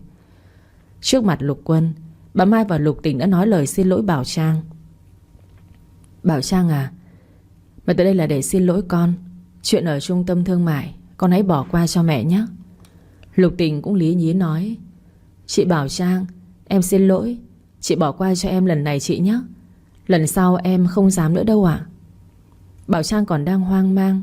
Cô không thể tin được mẹ chồng cô và em chồng cô là tới tận nhà xin lỗi cô. Cô quay lại nhìn Lục Quân. Thế cô đã hiểu Lục Quân đã đứng ra xử lý chuyện này. Nếu Lục Quân không ra tay thì người như bà Mai và Lục Tình sẽ không bao giờ chịu nhận lỗi và nói ra lời xin lỗi. Tâm trạng của Bảo Trang đang vui nên cô đã chấp nhận lời xin lỗi của bà Mai và Lục Tình. Bởi ông nội và Lục Quân đã bù đắp cho cô một số tiền khổng lồ. Số tiền đó có nằm mơ cũng chưa bao giờ mơ thấy. Thế nên bà Mai và Lục Tình không thể khiến tâm trạng của cô tệ đi được. Cô vui vẻ nói. Vâng, mẹ với cô Lục Tình đã biết sai rồi thì con cũng bỏ qua thôi. Dù sao chúng ta cũng là người một nhà, không nên để bụng những chuyện nhỏ nhặt ạ. Bà Mai cười nụ cười giả tạo. Cảm ơn con. Thế cuối tuần con và Lục Quân về nhà ăn tối với mẹ nhé. Vâng. Sau đó bà Mai và Lục Tình đi về. Ra ngoài cổng, Lục Tình hỏi Lục Quân. Anh Quân, chị đó nhờ em nhắn tới anh là anh vào viện với nó đấy. Nó bảo anh gì đó. Lục Quân thở dài rồi nói. Sao Chi cứ vào viện liên tục vậy? Mấy hôm trước bác sĩ nói cô ấy bình thường mà. Em cũng không biết. Lúc nãy em vào thăm nó không ăn được gì cả. Ăn vào là lại nôn ra. Lúc nào anh rảnh anh vào thăm nó nhé. Biết rồi. Lục Tình cố ý nói to để Bảo Trang ở trong nhà nghe thấy. Bảo Trang nghe thấy rõ ràng. Cô thở dài buồn bã. Thủy Chi mong ngóng Lục Quân như vậy chứng tỏ Thủy Chi yêu Lục Quân rất nhiều. Mình có nên sớm tác thành cho hai người họ không nhỉ? Lục Quân tiễn bà Mai và Lục Tình ra cổng. Lục Tình cố ý nhắc tới Thủy Chi để chọc tức Bảo Trang. Bảo Trang thấy chán nên cô đi lên phòng trước. Từ khi Lục Quân đi vào thì Bảo Trang đã lên phòng rồi. Lục Quân vội vàng lên phòng, nhưng Bảo Trang đã chốt cửa bên trong. Anh không vào được nữa thì liền gọi. Bảo Trang, mở cửa cho anh. Xem lại chốt cửa bên trong thế? Ở bên trong Bảo Trang nói vọng ra. Anh đi vào bệnh viện với tình cũ của anh đi. Đừng để cô ta mong chờ lâu quá. Cô ta chết luôn trong đó, anh lại hối hận đấy. Bảo Trang, em ghen à? Anh muốn được giải thích. Em không ghen, anh không cần phải giải thích. Thế nhá, em ngủ đây. Em đeo tai nghe nên anh đừng có gọi mất công. Bảo Trang, mở cửa cho anh đi mà. Lục Quân gọi cửa mấy lần nhưng Bảo Trang đeo tai nghe nên cô không nghe thấy gì cả. Lục Quân buồn bã đi về phòng bên kia. Anh nằm trằn trọc suy nghĩ mãi. Cuối cùng anh quyết định ngày mai sẽ vào viện và nói cho Thủy Chi một trận. Anh sẽ cấm cô ta và không cho cô làm phiền tới cuộc sống của anh nữa. Từ lúc cô ta trở về, cuộc sống của anh bị đảo lộn hết. Anh muốn bắt đầu lại cùng với Bảo Trang, nhưng cô ta cứ như âm hồn phát tán ám anh, để Bảo Trang hiểu lầm anh, khiến cho anh đau đầu nhức óc. Lần này anh sẽ mạnh tay để cô ta không thể làm phiền anh nữa. Sáng ngày hôm sau, Lục Quân dậy đi làm. Lúc này Bảo Trang vẫn ngủ chưa dậy. Anh dặn cô giúp việc chuẩn bị đồ ăn sáng cho Bảo Trang. Sau đó anh đi làm trước. Nay anh bận hơi nhiều công việc. Anh tính tối về sẽ đưa Bảo Trang đi ăn để hâm nóng tình cảm, để hai người có thể xích lại gần nhau hơn một chút. Bảo Trang tỉnh giấc. Cô dậy ăn sáng thì chuông cửa vang lên. Thấy cô giúp việc đang phơi quần áo trên tầng, Trang mới ra mở cửa. Chào cô. Trang thấy người phụ nữ này quen quen. Tôi là Thùy Chi. Ồ, tôi cứ tưởng là cô Thùy Chi đang ở bệnh viện mà. Tối qua Lục Tình tới đây nói là cô bị bệnh nặng lắm, sắp ngỏm tới nơi rồi. Thế mà sáng nay cô đã tới đây để tìm tôi được rồi đấy. Thùy Chi nhếch miệng nói. Tôi nghe Lục Tình nói về cô Bảo Trang rồi, nhưng xem ra Lục Tình nói chưa đúng lắm thì phải. Cô Bảo Trang nói câu nào như móc họng người ta ra luôn vậy. Móc họng có là gì? Tôi còn thích móc ruột gan người ta ra đấy chứ. Móc họng thì đơn giản quá. Thùy Chi tức điên lên. Cô ta nghĩ Bảo Trang không dễ bị bắt nạt đâu. Sao bà Mai và Lục Tình đã nói cô ta đồn độn lắm cơ mà nhỉ? Nhưng nay gặp mặt mình đâu có thấy cô ta đần độn đâu. Bảo Trang liền nói. Cô Chi tìm tôi có việc gì không? Cứ nói không cần ngại. Đương nhiên là tôi tới đây có chuyện muốn nói với cô Bảo Trang mà. Thế cô không mời tôi vào nhà? Được, mời quý khách vào nhà uống nước. Thật là vinh dự. Bảo Trang và Thùy Chi nhìn nhau với ánh mắt không mấy thiện cảm. Bình thường Trang hiền lành là vậy. Thế mà không hiểu sao gặp tình cũ của chồng, cô nhảy cả giật luôn. Cô nói câu nào như móc ruột móc gan của tình cũ của chồng ra. Thế mới nói phụ nữ ghen tuông thì Hoạn Thư có là cái gì. Vào nhà, Bảo Trang lịch sự rót nước mời Thùy Chi. Cô uống nước đi cho ngọt giọng để còn nói tôi. Cảm ơn, tôi sẽ coi đó là động lực để tôi cố gắng. Bảo Trang ngồi xuống và nói. Bây giờ cô bắt đầu đi, tôi đang nghe đây. Thùy Chi trơ trẽn nói. Tôi xin tự giới thiệu. Tôi là Thùy Chi, người yêu của anh Quân. Tôi mới ở Mỹ về. Bảo Trang nhếch miệng nói. Cô Chi nói thiếu từ rồi. Cô là người yêu cũ của Lục Quân chứ. Cô giới thiệu như vậy người khác sẽ hiểu lầm đấy. Đúng là chúng tôi chia tay từ 2 năm trước, nhưng lúc đó chúng tôi có lý do nên tạm dừng lại. Và bây giờ khi mọi vấn đề được giải quyết, chúng tôi sớm quay lại với nhau. Bảo Trang bật cười rồi nói. Có vẻ như cô Thùy Chi về hơi muộn. Lục Quân bây giờ đã là người đàn ông có vợ. Cô Thùy Chi đừng cố xen vào gia đình người khác nữa. Như vậy người ta gọi là tiểu tam đấy. Thùy Chi cũng mạnh miệng đáp trả lại Bảo Trang. Tôi biết là Lục Quân lấy cô là do bị ông nội ép, và anh ấy giữ lời hứa với anh trai quá cố của Bảo Trang thôi. Thực tế là anh ấy không yêu cô, và chính cô là người hiểu rõ nhất, bởi vì cô là người trong cuộc. Cô nói thật lòng, từ lúc kết hôn tới giờ, cô và Lục Quân đã là vợ chồng thực sự chưa? Hay chỉ là vợ chồng trên giấy tờ thôi? Thùy Chi nói đúng tâm can của Bảo Trang. Đúng là như vậy. Từ ngày cô và Lục Quân kết hôn, hai người chưa thực sự là vợ chồng. Thậm chí ngày đêm tân hôn, anh ấy đã bỏ cô ở nhà đi công tác 3 ngày. Nhưng vì chút thể diện cuối cùng, Bảo Trang vẫn cố gắng giữ lấy. Cô nói. Cô Thùy Chi nói như vậy là sao? Cô chui dưới gầm giường của tôi hả? Nhưng dù có chui dưới gầm giường nhà tôi thì cô Chi cũng nói sai rồi. Chi liền mở điện thoại ra khoe với Bảo Trang. Cô Trang nhìn đi, tôi với Lục Quân rất hạnh phúc. Chúng tôi đi biển, chúng tôi cùng nhau ngắm hoàng hôn, ngắm bình minh. Chúng tôi đi xem tuyết rơi, xem hoa anh đào. Chúng tôi đi ăn, đi xem phim, đi mua sắm cùng với nhau, chụp ảnh đôi lãng mạn. Chúng tôi cùng đón giao thừa, cùng xem pháo hoa cùng với nhau. Cô Bảo Trang đã được như vậy chưa? Chưa phải không? Cô biết vì sao không? Bởi vì Lục Quân không yêu cô, nên anh ấy mới không dành cho cô những điều đặc biệt đó. Cô Trang không hiểu sao? Vậy thì hôm nay tôi sẽ khai sáng cho cô. Cô mở to mắt ra mà nhìn đi. Bảo Trang tức điên lên. Cô cầm điện thoại của Thùy Chi lên xem, bất ngờ đập thẳng cái điện thoại xuống sàn nhà, khiến chiếc điện thoại vỡ bung ra. Thùy Chi tức giận gào lên. Bảo Trang, cô bị điên à? Sao cô đập điện thoại của tôi? Tôi thích đập đấy. Cô muốn ăn vạ thì đi tìm Lục Quân mà ăn vạ đi. Cô bị điên à? Tôi sẽ mách anh Lục Quân để xem anh ấy xử cô thế nào. Bảo Trang vênh mặt lên nói. Vậy thì cô mách luôn đi. Bây giờ tên khốn đó đang ở công ty đấy. Cô tới đó mà ăn vạ.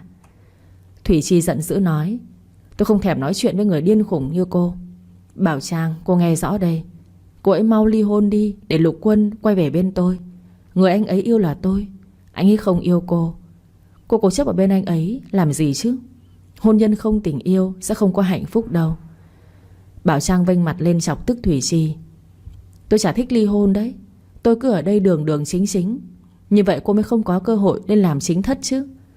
Thủy Chi, cô nghe cho rõ đây. Cô cứ ở đó mà làm tiểu tam. Nhìn mặt cô ấy hợp làm tiểu tam lắm. Bảo Trang, cô dám sỉ nhục tôi. Tôi thích như vậy đấy. Cô làm gì được tôi? Thủy Chi căng không được thì cô ta hạ giọng xuống: Bảo Trang, hãy ly hôn với Lục Quân đi. Tôi không để cô thiệt đâu.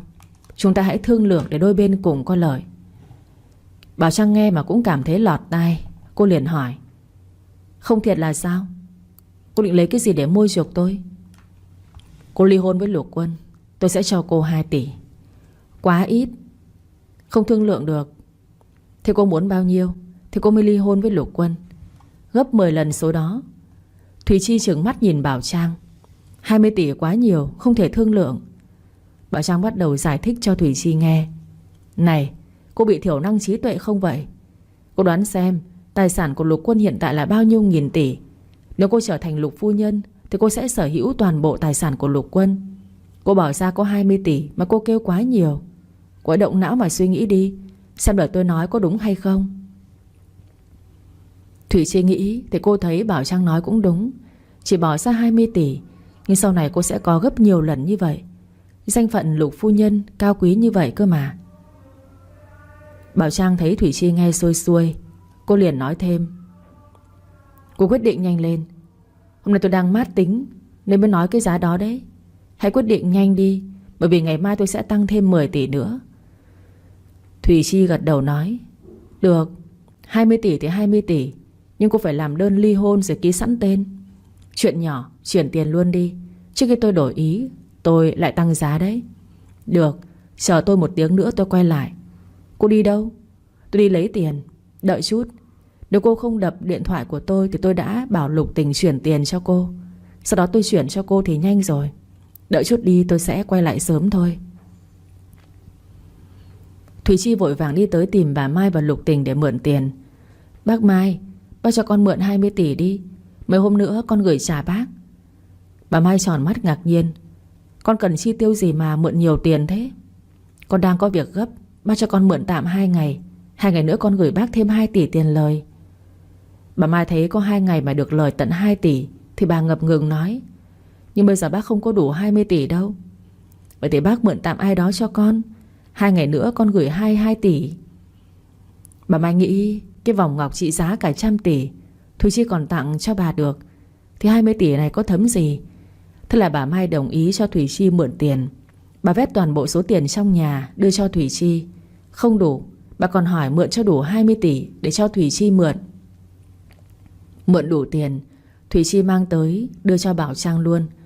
Nhưng cô ta cũng có điều kiện, đó là Bảo Trang phải ký vào đơn ly hôn, rồi đưa đơn ly hôn cho cô ta. Bảo Trang ôm luôn 20 tỷ giấu đi. Sau đó cô lấy tờ đơn ly hôn mà cô đã chuẩn bị từ mấy tháng trước, ký tên rồi đưa cho Thủy Chi. Tiền trao cháu Múc, vụ này xong nhé, hợp tác vui vẻ. Ok. Bảo Trang đang suy nghĩ xem nên làm gì tiêu cho hết 20 tỷ. Thì lúc này Lục Quân ở công ty, anh vừa giải quyết xong công việc. Nhớ tới Bảo Trang, anh mở camera ra xem ở nhà cô đang làm gì. Anh thấy Thủy Chi ở trong nhà mình đi ra. Lục Quân liền xem lại camera thời gian trước đó, thì anh thấy Lục Tình mang tiền tới thương lượng với Bảo Trang. Anh thở dài bất lực khi thấy Bảo Trang khệ nệ bê túi tiền vào phòng. Bảo Trang bán mình cho Thủy Chi ư? Đời thuở nhà ai vợ bán chồng để lấy tiền như cô ấy không? Nhìn vẻ mặt ham tiền thế cưng. Quân biết Bảo Trang đã bán anh cho Thủy Chi, nhưng anh không vạch trần sự thật vội. Anh muốn biết Bảo Trang sẽ làm gì tiếp theo sau khi bán anh kiếm được một khoản tiền lời lớn như vậy. Xem ra mình phải nhanh chóng bắt kịp tiến độ, chứ cứ chậm chân có ngày cô ấy bán mình lần 2 luôn quá. Từ hôm Bảo Trang bị bắt nạt, Lục Quân đã bí mật lắp camera ở khắp nhà. Anh muốn âm thầm bảo vệ cô. Và hôm nay anh mới biết là anh bị vợ bán. Bảo Trang nằm ôm đống tiền trên giường. Cô nghĩ bây giờ mình làm gì nhỉ? Rõ ràng bây giờ mình có nhiều tiền rồi mà mình lại không cảm thấy vui. Rốt cuộc bây giờ mình cần gì? Mình đang thiếu gì? Bảo Trang suy nghĩ một hồi, mắt cô sáng bừng lên. Mình biết rồi, mình cần một người đàn ông. Mình đang thiếu hơi đàn ông. Xin lỗi cuộc đời chứ bà đây mà có nhiều tiền ấy, thì Võ Tắc Thiên chỉ là cái tên. Lục Quân tan làm, anh chuẩn bị đi về thì Thủy Chi tới tìm anh. Anh Quân, anh nghỉ làm chưa ạ? Lục Quân cau mày khó chịu khi thấy Thủy Chi. Thủy Chi, cô tới đây làm gì? Thủy Chi ngồi xuống bên cạnh Lục Quân và nói: Kìa anh, em thăm anh không được à? Sao anh khó chịu với em thế chứ? Sao tôi nghe Lục Tình nói cô bệnh nặng lắm cơ mà. Thế mà giờ lại khỏi rồi. Cô uống thuốc tiên đấy à? Đúng là tối qua em mệt lắm, không ăn uống được gì cả. Nhưng ngày hôm nay em khỏe rồi. Mà sao em gọi cho anh không được thế? Anh chặn số của em rồi à? Ừ, chặn rồi. Cô phiền quá mà. Em nhớ anh, em cần anh mà. Sao anh vô tâm với em vậy? Anh hết thương em rồi sao? Giờ tôi đã có vợ rồi, sao tôi có thể thương ai khác ngoài vợ tôi? Cô đừng bao giờ nói lời như vậy. Cũng đừng làm phiền vợ chồng tôi nữa. Thủy Chi chơi chẽ nói: Em biết tất cả nữa. Thôi anh cứ đưa Lục Tổng về đi. Mấy hôm nữa tôi xuống sau. Anh đi đi, lái xe cẩn thận nhé. Thế 2 ngày nữa tôi lên tôi đón cô về nhé. Không cần đâu, anh cứ làm việc đi, tôi tự xuống được mà. 2 hôm nữa là chủ nhật mà. Hôm đó tôi được nghỉ nên tôi lên đón cô. Cứ quyết định như vậy nhé. Vâng, thế cũng được. Việt Anh ngập ngừng nói: Cô Bảo Trang ở đây một mình có ổn không đấy? Sao tôi cứ cảm thấy vắng vẻ hẻo lánh kiểu gì ấy? Cô là con gái, ở một mình có ổn không? Tôi không sao mà, anh không cần phải lo đâu. Anh mau về đi. Vậy tôi về đây. 2 ngày nữa tôi lên đón cô về thành phố. Lục Quân đứng ngoài cổng, nhìn Việt Anh và Bảo Trang đứng nói chuyện với nhau trong nhà. Anh cảm thấy khó chịu. Anh đứng lắng tai nghe để hóng xem hai người nói chuyện gì với nhau. Nhưng anh không hóng được gì cả. Việt Anh đi ra và nói: Lục Tổng, chúng ta về thôi. Hai người nói chuyện gì vậy? Anh trợ lý liền nói: Anh tò mò chuyện riêng của tôi làm gì chứ? Lục Quân cau mày nhìn anh trợ lý. Việc liên quan tới vợ tôi thì không phải là chuyện riêng của cậu đâu. Nói đi, vừa nãy vợ tôi nói gì với cậu? Cũng không có gì. Cô ấy nói 2 ngày nữa tôi lên đón cô ấy lên thành phố, nên hôm đó tôi sẽ lên đón cô ấy. Lục Quân nắm chặt bàn tay lại. Cậu bảo cậu 2 ngày nữa lên đón cô ấy sao? Vâng, hôm đó là chủ nhật mà. Tôi được nghỉ, tôi rảnh. Tôi sẽ lên đón cô ấy. Anh không phiền chứ? Lục Quân cay hơn cả ăn ớt, nhưng anh vẫn cố tỏ vẻ không quan tâm. Phiền gì? Anh muốn đón cô ấy thì cứ đón thôi. Cũng đúng, hai người sắp ly hôn rồi mà. Có gì mà phiền đâu nhỉ? Là tôi suy nghĩ hơi nhiều rồi. Lục Quân tức giận nói: Về thôi. Biết vậy tôi đã không thèm đi tìm cô ấy. Thế nhưng Việt Anh lái xe được một đoạn thì Lục Quân nói: Việt Anh, cậu ấy tìm một cửa hàng điện thoại đi. Tôi muốn mua một cái điện thoại mới. Vâng. Mà anh mua điện thoại mới làm gì vậy? Mua cho Bảo Trang. Cô bị mất điện thoại rồi. Mua cho cô ấy cái mới để cô ấy còn dùng chứ. À vâng. Vậy là anh đang không quan tâm tới cô ấy à? Tôi thấy anh nói một đằng như là một nẻo rồi đấy. Lục Quân bao biện cho sự quan tâm của mình. À, là vì ông nội tôi muốn liên lạc với cô ấy nên tôi mới mua điện thoại cho cô ấy thôi. Chứ tôi hơi đâu mà quan tâm cô ta. Người gì mà ngang bướng lì lợm. Cái đĩa xôi cũng tiếc không cho tôi ăn nữa. Lục Tổng buồn làm gì? Anh cứ nghe lời cô Bảo Trang, quay về với ánh trăng sáng quanh là được. Lục Tổng lử mắt nhìn Việt Anh. Cậu mà còn nói nữa tôi nhét rẻ vào mồm cậu đấy. Việt Anh không dám nói gì nữa. Lục Quân bắt đầu suy nghĩ xem lát lấy lý do gì để đuổi Việt Anh về trước. Có tên kỳ đà cắn mũi đi theo khiến cho anh không thể hạ thấp lòng tự trọng xuống để dỗ dành Bảo Trang được. Việt Anh đưa Lục Quân vào một cửa hàng điện thoại. Lục Quân mua máy mới rồi anh nói: Việt Anh, bây giờ cậu bắt taxi về thành phố trước đi. Tôi mang điện thoại cho Bảo Trang rồi tôi về sau. Để tôi lái xe đưa anh tới đó. Đưa điện thoại cho Bảo Trang xong thì tôi lái xe đưa anh về thành phố luôn. Lục Quân muốn một mình ở lại với Bảo Trang. Anh biết có Việt Anh ở cùng, anh sẽ vì lòng tự trọng mà không thể dỗ dành Bảo Trang. Thế nên anh mới tìm cách đuổi Việt Anh về thành phố trước, để anh đi dỗ Bảo Trang về, rồi anh sẽ về sau. Anh liền nói: cậu về thành phố trước đi, lát nữa tôi về sau. Tôi còn một số việc riêng cần phải giải quyết. Thế nhá, đưa chìa khóa xe đây cho tôi. Lục tổng à, anh có việc gì cần phải giải quyết ở một nơi xa xôi này chứ? Có nhiều việc lắm, tôi không nói nên cậu không biết đấy thôi. Cậu ấy mau bắt taxi về thành phố đi. Lát tôi chuyển cho cậu thêm 50 triệu nữa. Thế nhá. Lục Quân lên xe và phóng đi luôn. Việt Anh đứng đó gãi đầu khó hiểu. Lục tổng có chuyện gì giấu mình sao? Ở đây anh ấy có công việc cần giải quyết đâu nhỉ? Lịch làm việc của anh ấy mình nắm rõ cơ mà. Khó hiểu thật sự. Việt Anh bị bỏ lại một mình nên anh vừa phải bắt taxi về thành phố trước. Mẹ anh đang ốm nên anh cũng không thể đi chơi qua đêm được. Lục Quân lái xe vòng quay lại tìm Bảo Trang. Lúc này cô đã dọn dẹp nhà cửa xong xuôi. 3 ngày vừa qua cô bận lo tang lễ cho mẹ nuôi. Bây giờ cô mệt nên nằm ngủ thiếp đi. Cửa cổng không khóa nên Lục Quân đi thẳng vào trong nhà. Anh ngồi xuống bên cạnh cô, nhìn khuôn mặt mệt mỏi của cô. Anh thấy thương cô lắm. Anh vuốt nhẹ mái tóc của cô. Bảo Trang, mấy ngày qua em rất mệt mỏi phải không? Anh xin lỗi em nhiều. Đáng lẽ anh phải ở bên cạnh em những ngày vừa qua. Bây giờ biết em một mình chịu đựng tất cả, anh đau lòng lắm. Anh xin lỗi em, thật lòng xin lỗi em. Chuông điện thoại của anh vang lên. Anh vội vàng đi ra ngoài để nghe máy, để tránh làm cô thức giấc. Là mẹ anh gọi tới. Alo mẹ à? Lục Quân à, con về nhà ăn tối với mẹ nhé. Hôm nay con bận rồi, để hôm khác con về ăn tối với mẹ sau. Mấy giờ con về? Mẹ đợi. Hôm nay con nhất định phải về nhà ăn tối. Vì cái Chi nó đi chợ rồi tự tay làm nhiều món lắm. Nó làm những món mà con thích ăn đấy. Con bận công việc ở xa không thể về được. Thôi mẹ nhé, con bận rồi. Lục Quân tắt máy thì Thủy Chi lại gọi cho anh, nhưng anh không nghe máy. Chi gọi liên tục. Anh thấy bực quá, chặn số của cô ta luôn. Cô ta vẫn phiền phức y như ngày xưa vậy. Lục Quân lúc này mới nhớ anh chưa gọi cho ông nội để báo tin, nên anh gọi cho ông nội ngay. Ông ơi, con tìm thấy Bảo Trang rồi. Thật hả con? Thế cái Trang nó có sao không con? Con bé đi đâu suốt 3 ngày nay vậy? Cô ấy về quê mẹ nuôi. Mẹ nuôi cô ấy mất rồi ông ạ. Điện thoại của cô ấy bị rơi mất nên cô không liên lạc được với ông. Cô ấy nhắn con bảo ông ạ. Ôi trời ơi, khổ thân con bé. Thế 3 ngày qua con bé ở một mình lo tang lễ cho mẹ nuôi sao? Lục Quân, sao việc quan trọng như vậy mà con lại không biết thế là thế nào? Con vô tâm quá đấy. Con xin lỗi, lần sau con sẽ chú ý hơn. Rõ khổ. Để ông chuyển tiền cho con bé lo tang lễ cho mẹ nuôi. Chắc con bé cũng tốn một khoản kha khá. Con bảo con bé cần mua sắm gì cứ thoải mái nhé. Bây giờ ông chuyển cho con bé 2 tỷ. Vâng, để con bảo cô ấy.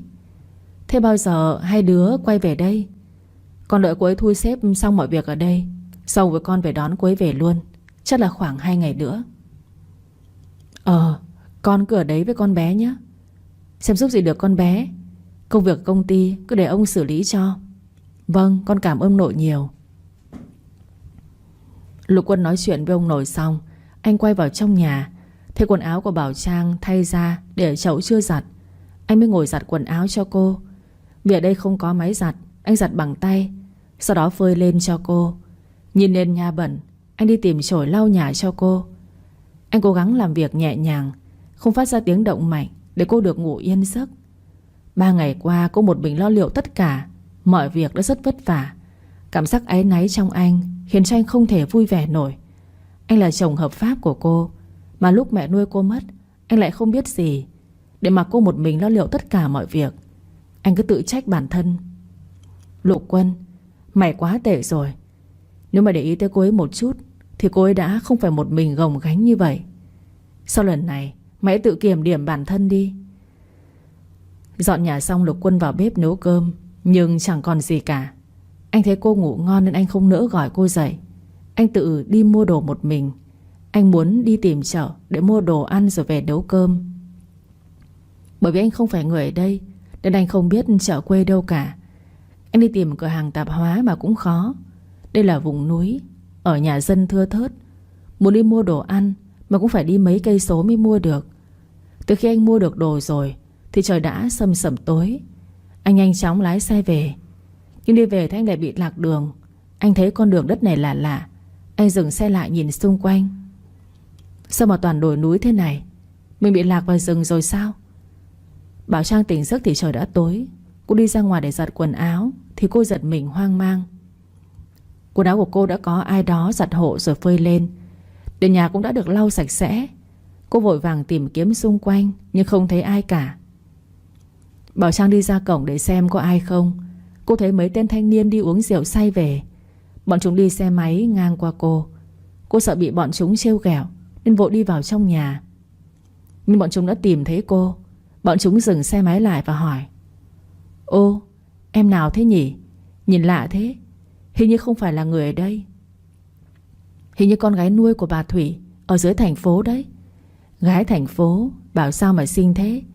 Rồi bọn chúng buông lời trêu ghẹo: Em gái ơi, đi chơi với bọn anh đi. Ở nhà một mình ma nó bắt đấy.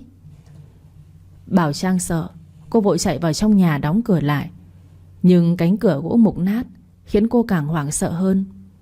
Rồi cơn sợ hãi của cô lên tới đỉnh điểm khi bọn chúng đi vào nhà cô rồi gọi: Em gái mở cửa ra đi.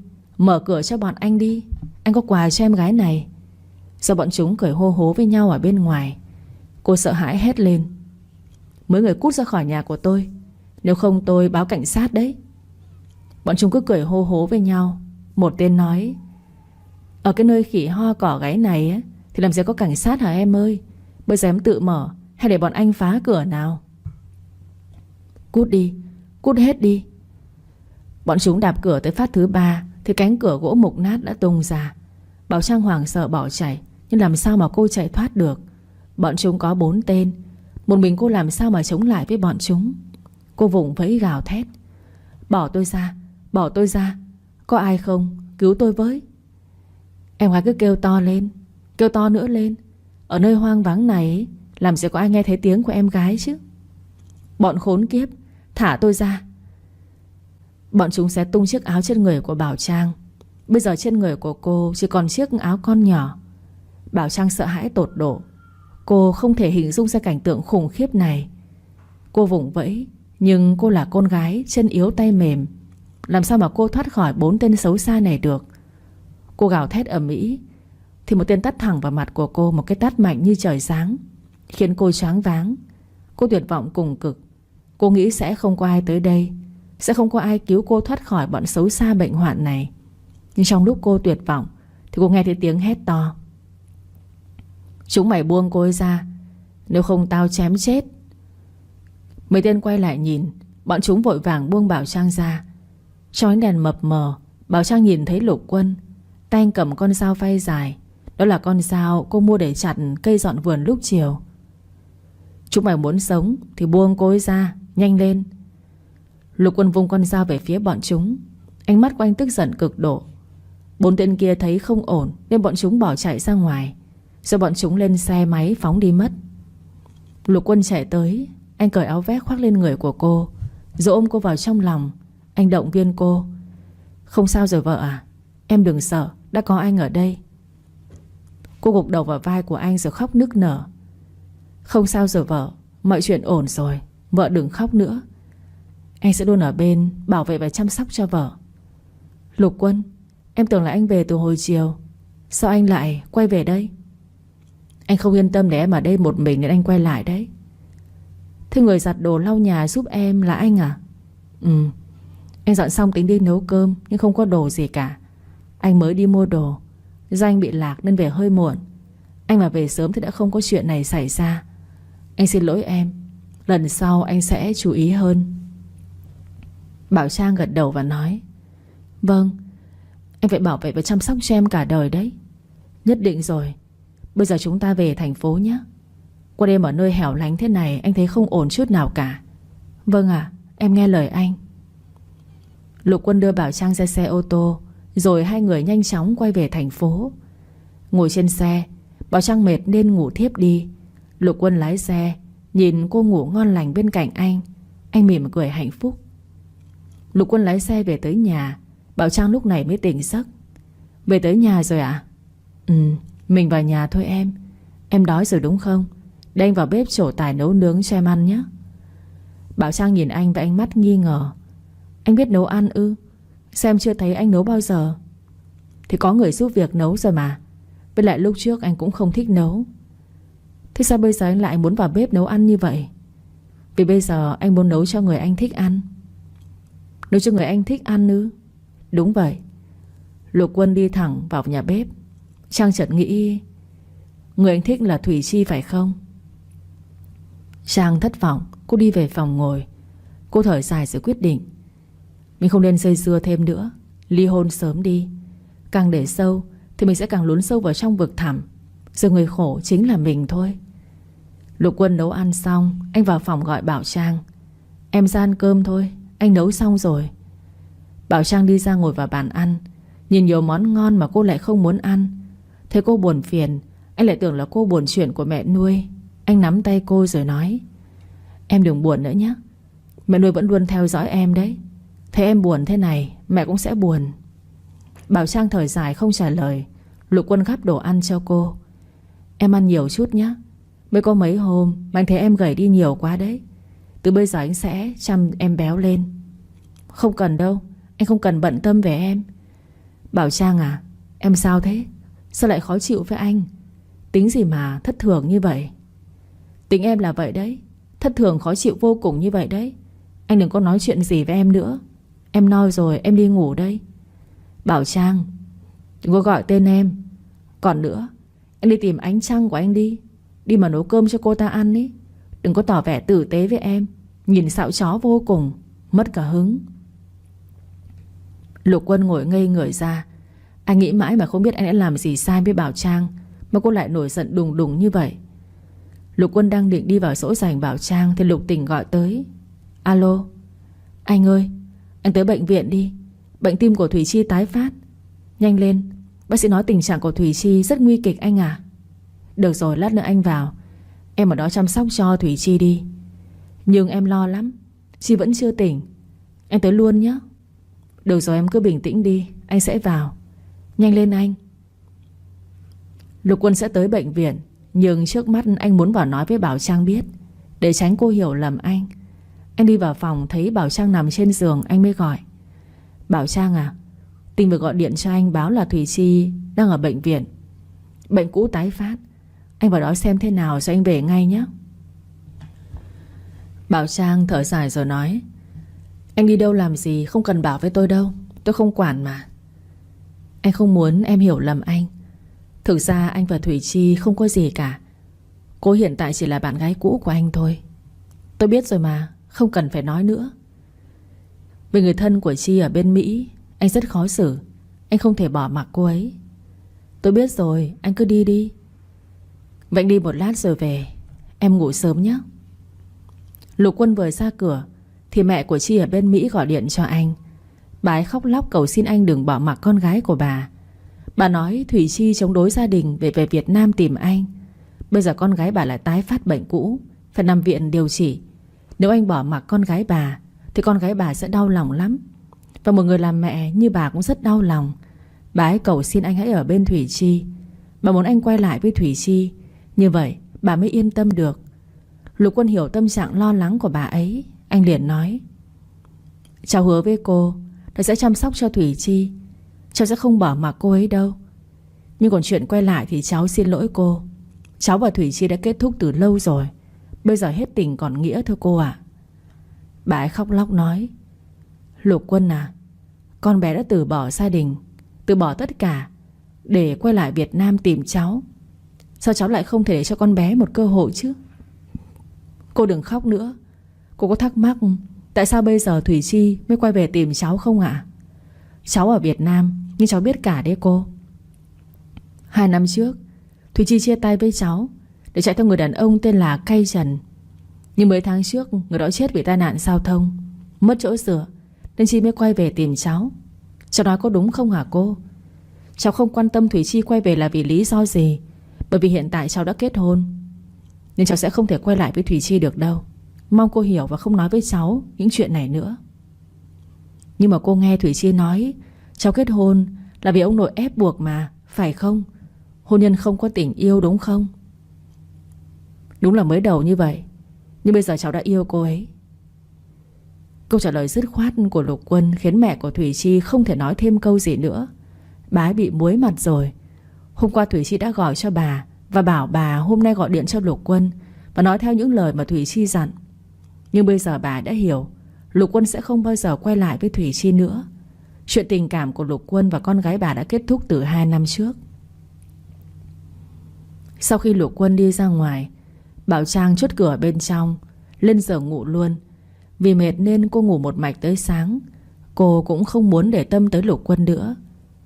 Bên anh đi gặp bạn gái cũ nên Bảo Trang đã đủ thất vọng. Trời sáng, ánh nắng chiếu vào phòng qua khe cửa sổ. Lúc này Bảo Trang mới tỉnh giấc. Cô đi xuống dưới nhà thì cô giúp việc gọi: "Phu nhân dậy rồi ạ? Mời phu nhân lại ăn sáng." "Vâng." "Ôi cháo tôm. Sao cô biết cháu thích ăn cháo tôm?" "Ông chủ dặn cô nấu cháo tôm cho phu nhân ạ." Bảo Trang thắc mắc: "Lục Quân đêm qua cũng về nhà sao ạ? Cháu tưởng anh ấy ở với Thùy Chi mà." "Vâng, đêm qua 11 giờ là ông chủ về, nhưng không biết tại sao lại sang phòng bên ngủ." Bảo Trang mỉm cười, nghĩ thầm trong bụng: vì bà đây chốt cửa bên trong nên không vào được chứ sao. "Thế anh ấy đi làm rồi hả cô?" "Vâng." "Ông chủ đi vội lắm. Cậu Việt Anh qua đón từ 6 giờ. Chắc là đi công tác ạ." "Phu nhân ăn cháo rồi nghỉ ngơi đi nhé. Cô đi chợ mua đồ đây." "Vâng, cô đi mua đồ đi." Bảo Trang đang ngồi ăn cháo thì tin nhắn của Lục Quân tới: "Nay anh đi xử lý công việc ở xa, tối về muộn. Em ở nhà ngoan đợi anh về." Bảo Trang bĩu môi: "Ngoan đợi anh về là ý gì đây? Từ bao giờ anh ta lại biết nhắn tin cho mình vậy?" "Tôi dành cho anh bao nhiêu thời gian, bây giờ mới biết quan tâm tới tôi thì muộn quá rồi. Bây giờ tôi chỉ muốn ly hôn với anh thôi." Ăn sáng xong, cô mới ngồi kiểm tra lại điện thoại. Mấy hôm trước cô bị mất điện thoại. Điện thoại này là Lục Quân mới mua cho cô. Cái ứng dụng dữ liệu quan trọng cũng là anh cài đặt giúp cô. Cô vào kiểm tra tài khoản ngân hàng thì tròn mắt ngạc nhiên khi thấy ông nội chuyển cho cô 2 tỷ từ 2 hôm trước. Ông nội cho mình 2 tỷ ư? Ông hào phóng thật đấy. Bảo Trang ngồi nghĩ, sau khi ly hôn với Lục Quân, mình muốn mua đất làm nhà rồi mở tiệm bánh ngọt. Mình có nhiều dự định lắm, nhưng số tiền 2 tỷ này còn không đủ mua đất nữa. Xem ra mình phải tìm cách moi thêm tiền của Lục Quân mới được. Trang cứ ngồi suy nghĩ một hồi lâu. Bây giờ cô muốn ly hôn để thoát khỏi cuộc sống hôn nhân vô nghĩa này, nhưng cô chưa đủ tiền để thực hiện mục tiêu ước mơ của mình. Cô chợt nghĩ, hay là mình nhắn tin xin tiền Lục Quân nhỉ? Từ ngày kết hôn với anh ta, mình chưa xin tiền anh ta bao giờ mà. Bây giờ xin một chút cũng chẳng sao đâu. Nói là làm, bảo Trang nhắn tin xin tiền Lục Quân: "Cho tôi ít tiền đi, tôi đi mua đồ." 2 phút sau, tài khoản của cô được cộng thêm 1 tỷ. Cô nhảy cẫng lên sung sướng. Nhưng chỉ với 3 tỷ không thể đủ mua đất xây nhà được ở nơi thành phố xa hoa sầm uất này. Và cô cũng muốn xây nhà lớn một chút để tiện mở cửa hàng bánh ngọt sau này. Xem ra cô phải kiếm thêm nhiều tiền nữa mới đủ. Khi nào đủ tiền, cô sẽ ly hôn và rời khỏi tên cha nam Lục Quân. Bảo Trang lẩm bẩm chửi: "Lục Quân, anh cứ chăm sóc bạn gái cũ của anh đi. Bà đây cóc cần. Thứ mà tôi cần bây giờ ấy là tiền của anh thôi. Khi nào tôi kiếm đủ tiền tôi sẽ cút khỏi đây ngay." Ánh mắt của Bảo Trang chợt sáng lên. Mình biết rồi, mục tiêu đầu tiên mình nhắm tới là ông nội. Sau đó Bảo Trang mua một giỏ trái cây và đi tới nhà của ông nội. Vừa nhìn ông nội, Trang đã cất tiếng khóc lóc, làm bộ mặt thật đáng thương trước mặt của ông. "Ông nội ơi, cháu về rồi đây ạ." Nhìn thấy cháu dâu bình an trở về, ông lúc này mới thở phào nhẹ nhõm.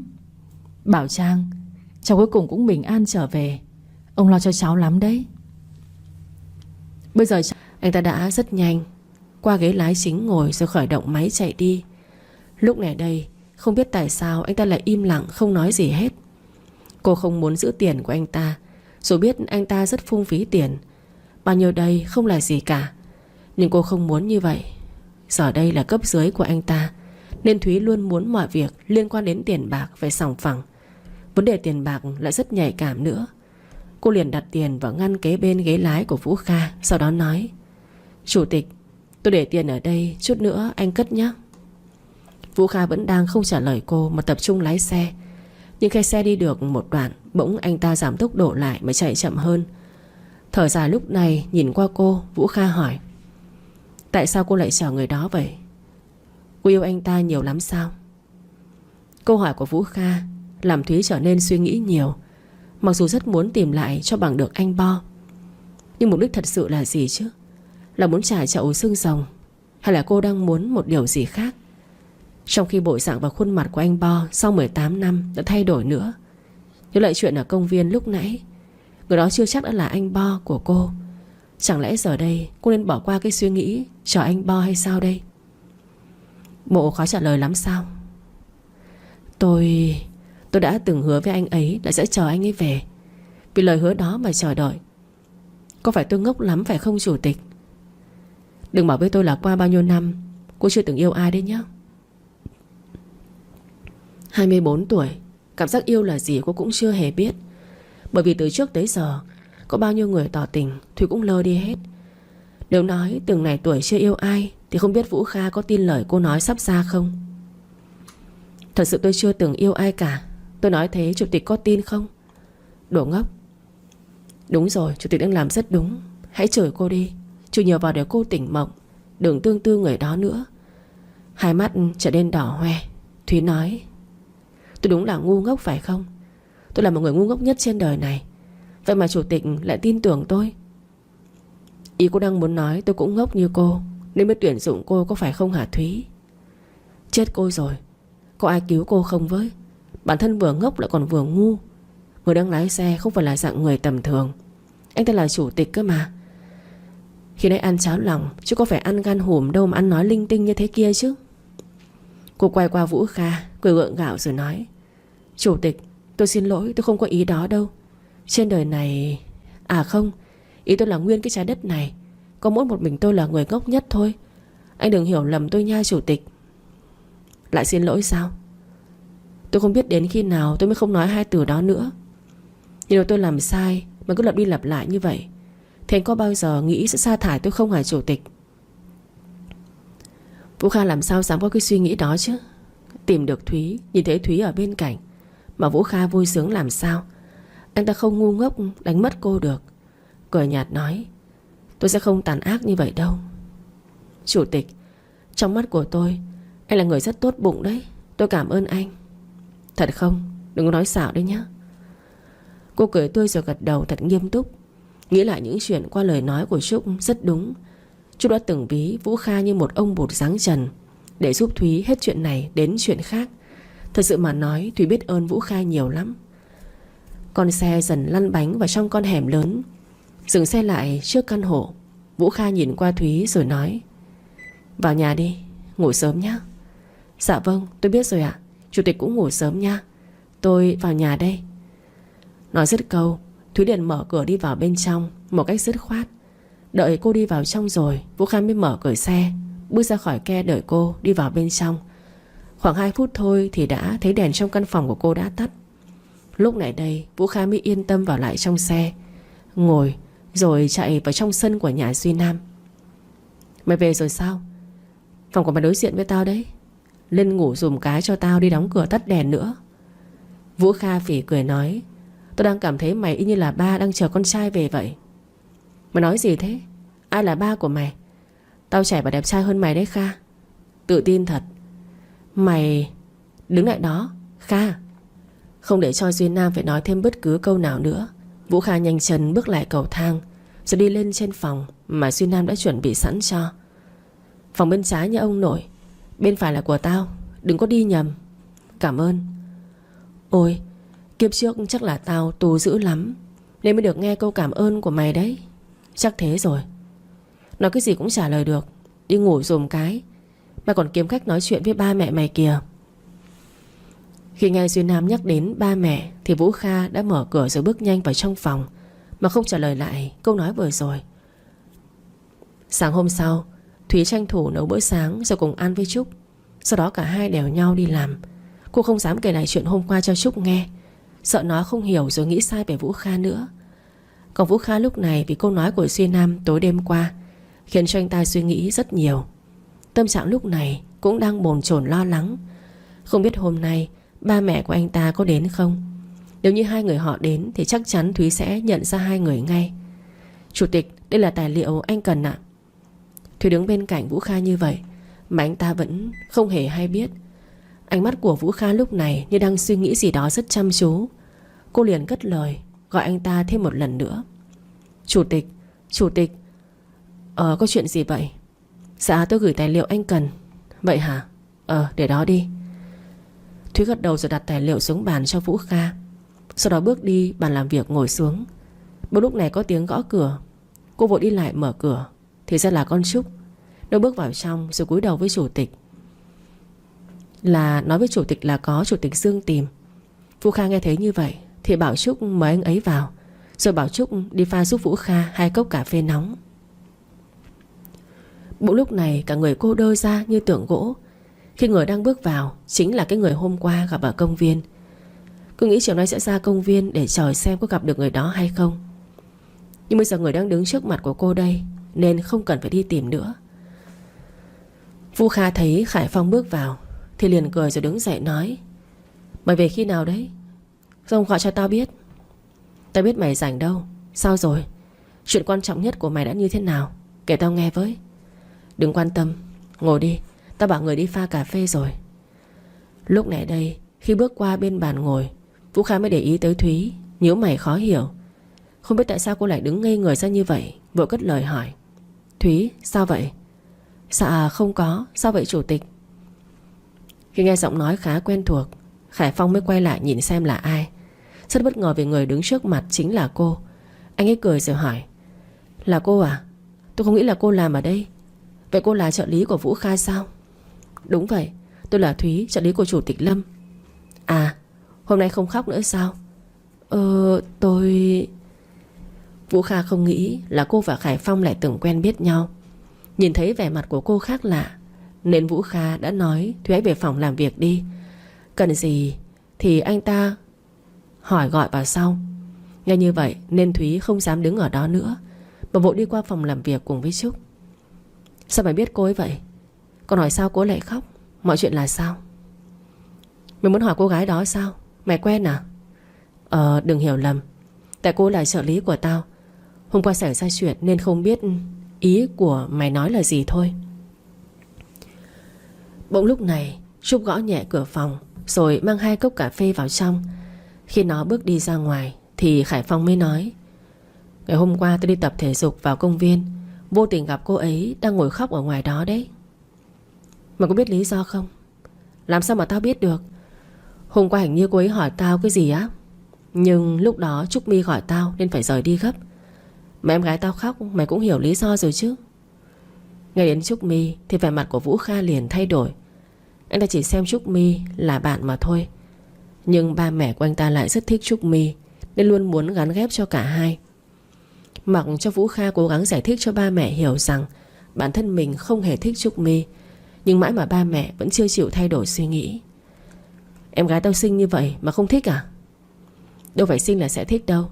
Tao cũng có nói với mày rồi mà, tao đã có người yêu. Tao không muốn làm người yêu tao đau lòng đâu. Khải Phong cầm tách cà phê uống một ngụm, rồi lắc đầu thở dài nói: Tao hết cách. Nhưng mày tìm được người đó chưa mà mạnh miệng nói yêu vậy? Dù tìm được hay không, tao vẫn một lòng với cô ấy. Mày chỉ cần biết điều đó là được rồi.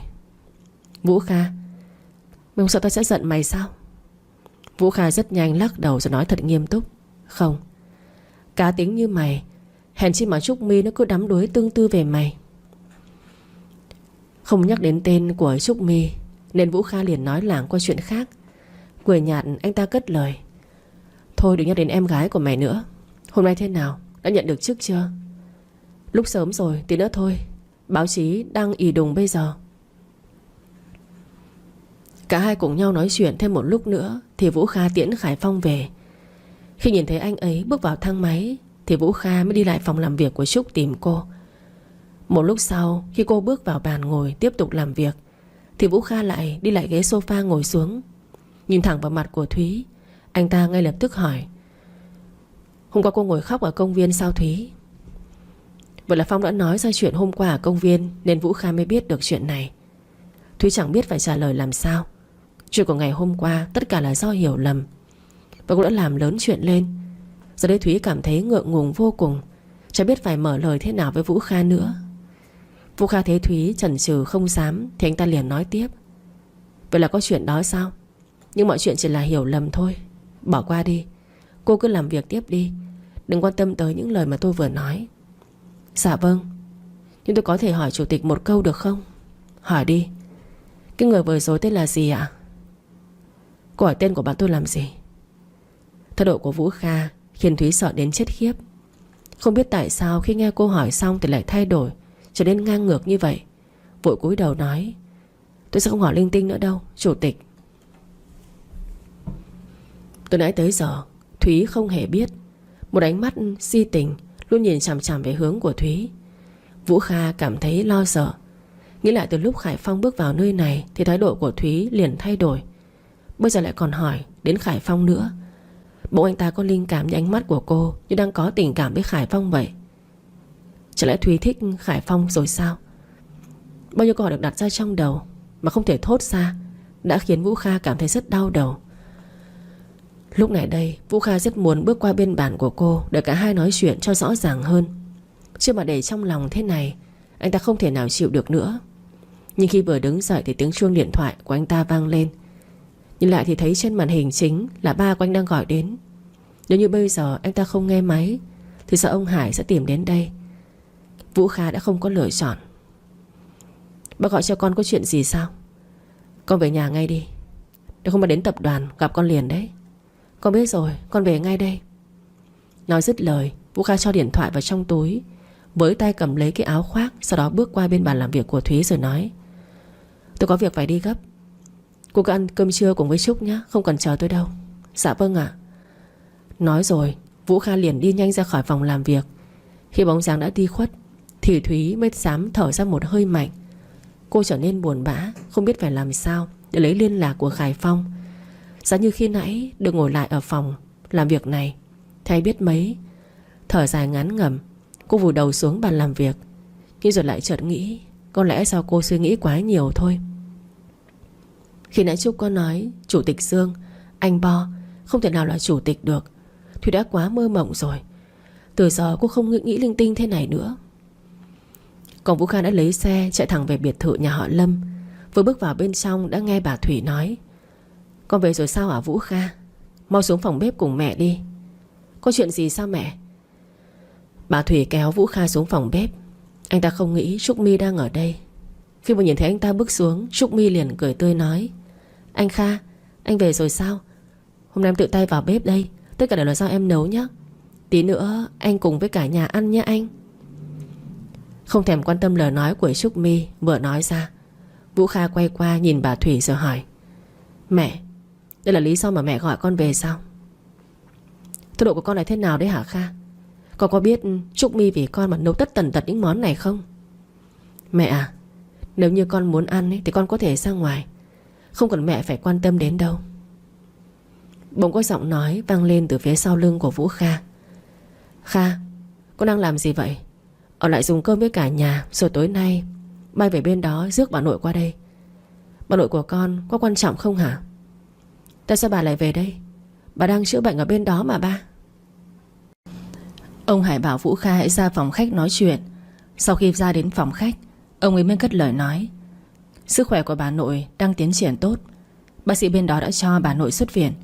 Hôm qua quản gia gọi về cho ba, nói rằng bà nội rất muốn về Việt Nam, nhưng nhà cũ bán rồi. Ba có cần con tìm cách mua lại không? Không cần đâu, bà về đây sống sẽ tốt hơn. Bây giờ lên phòng tắm rửa rồi xuống dùng cơm đi. Ba không muốn mất thời gian với con đâu đấy. Đừng để ba đến tận nơi gặp cô gái đó. Vũ Kha hiểu ý của ông Hải nói nên đã gật đầu, rồi bước lên căn phòng của anh ta. Lần đầu tiên chạm chân vào, một cảm giác buồn tẻ ập đến. Anh ta không muốn bước vào ngôi nhà này chút nào. Khoảng thời gian đẹp đẽ nhất chính là những ngày tháng năm xưa, khi ba mẹ vẫn chưa dồn hết mọi thời gian cho công việc. Còn hiện tại, mỗi lần nói chuyện với ba, với mẹ, anh cảm thấy rất buồn. Dù biết hai người rất thương Vũ Kha, nhưng sao anh ta cảm thấy không vui chút nào. Cửa phòng vẫn chưa đóng. Ngay lúc này Trúc My đã bước vào cùng lúc, cũng chả hay. Bỗng lúc này cô ta choàng tay qua, ôm lấy tấm lưng rộng lớn của Vũ Kha từ phía sau, vội ngửi mùi hương thơm nam tính của Vũ Kha, rồi cất lời nói: Anh có biết em nhớ anh lắm không hả Vũ Kha? Vũ Kha nhanh như chớp đã giật tay cô ta ra, rồi quay lùi lại về sau, nhíu mày nói: Làm cái gì vậy? Sao anh lạnh nhạt với em thế? Em đã vì anh mà về Việt Nam trước 2 năm. Em về để học nấu ăn, học làm vợ, học đủ mọi thứ để xứng đáng với anh. Vậy em đổi lại được gì hả Vũ Kha? Sự lạnh lùng của anh. Vũ Kha cảm thấy tức cười. Chẳng lẽ anh phải nói với Trúc My thật là ngu ngốc khi làm những chuyện vô bổ đó?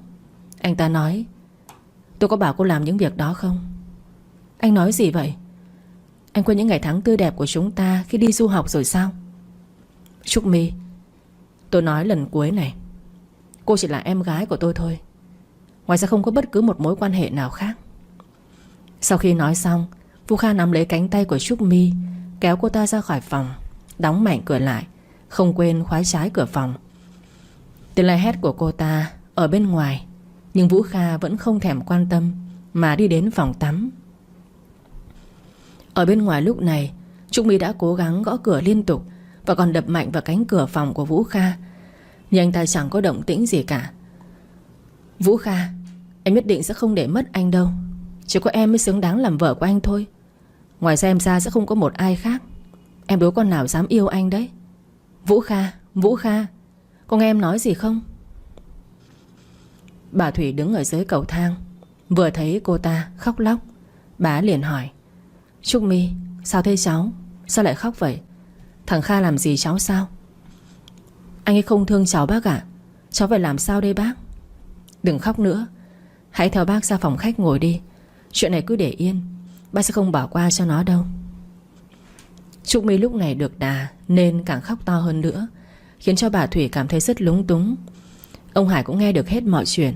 Đợi Trúc My và bà Thủy ra đến phòng khách, lúc này ông Hải mới cất lời hỏi: Trúc My à, đừng giận thằng Kha nhé. Nó cứng đầu từ xưa tới giờ, nhưng bác sẽ có cách khuyên nó. Cháu đừng khóc nữa. Cô ta lau nước mắt: Cháu xin lỗi hai bác, cháu sẽ không bao giờ thế này nữa đâu. Bà Thủy nói vào: Đấy, cháu nghe bác trai nói thế rồi. Cứ yên tâm đi, đừng khóc nữa. Bây giờ đợi Vũ Kha xuống nhà rồi chúng ta sẽ cùng ăn cơm nhé. Dạ vâng ạ. Cháu xin phép xuống bếp để phụ cô quản gia một tay. Ông Hải và bà Thủy đều gật đầu. Khi thấy như vậy, cô ta liền đứng lên đi một mạch xuống dưới phòng bếp.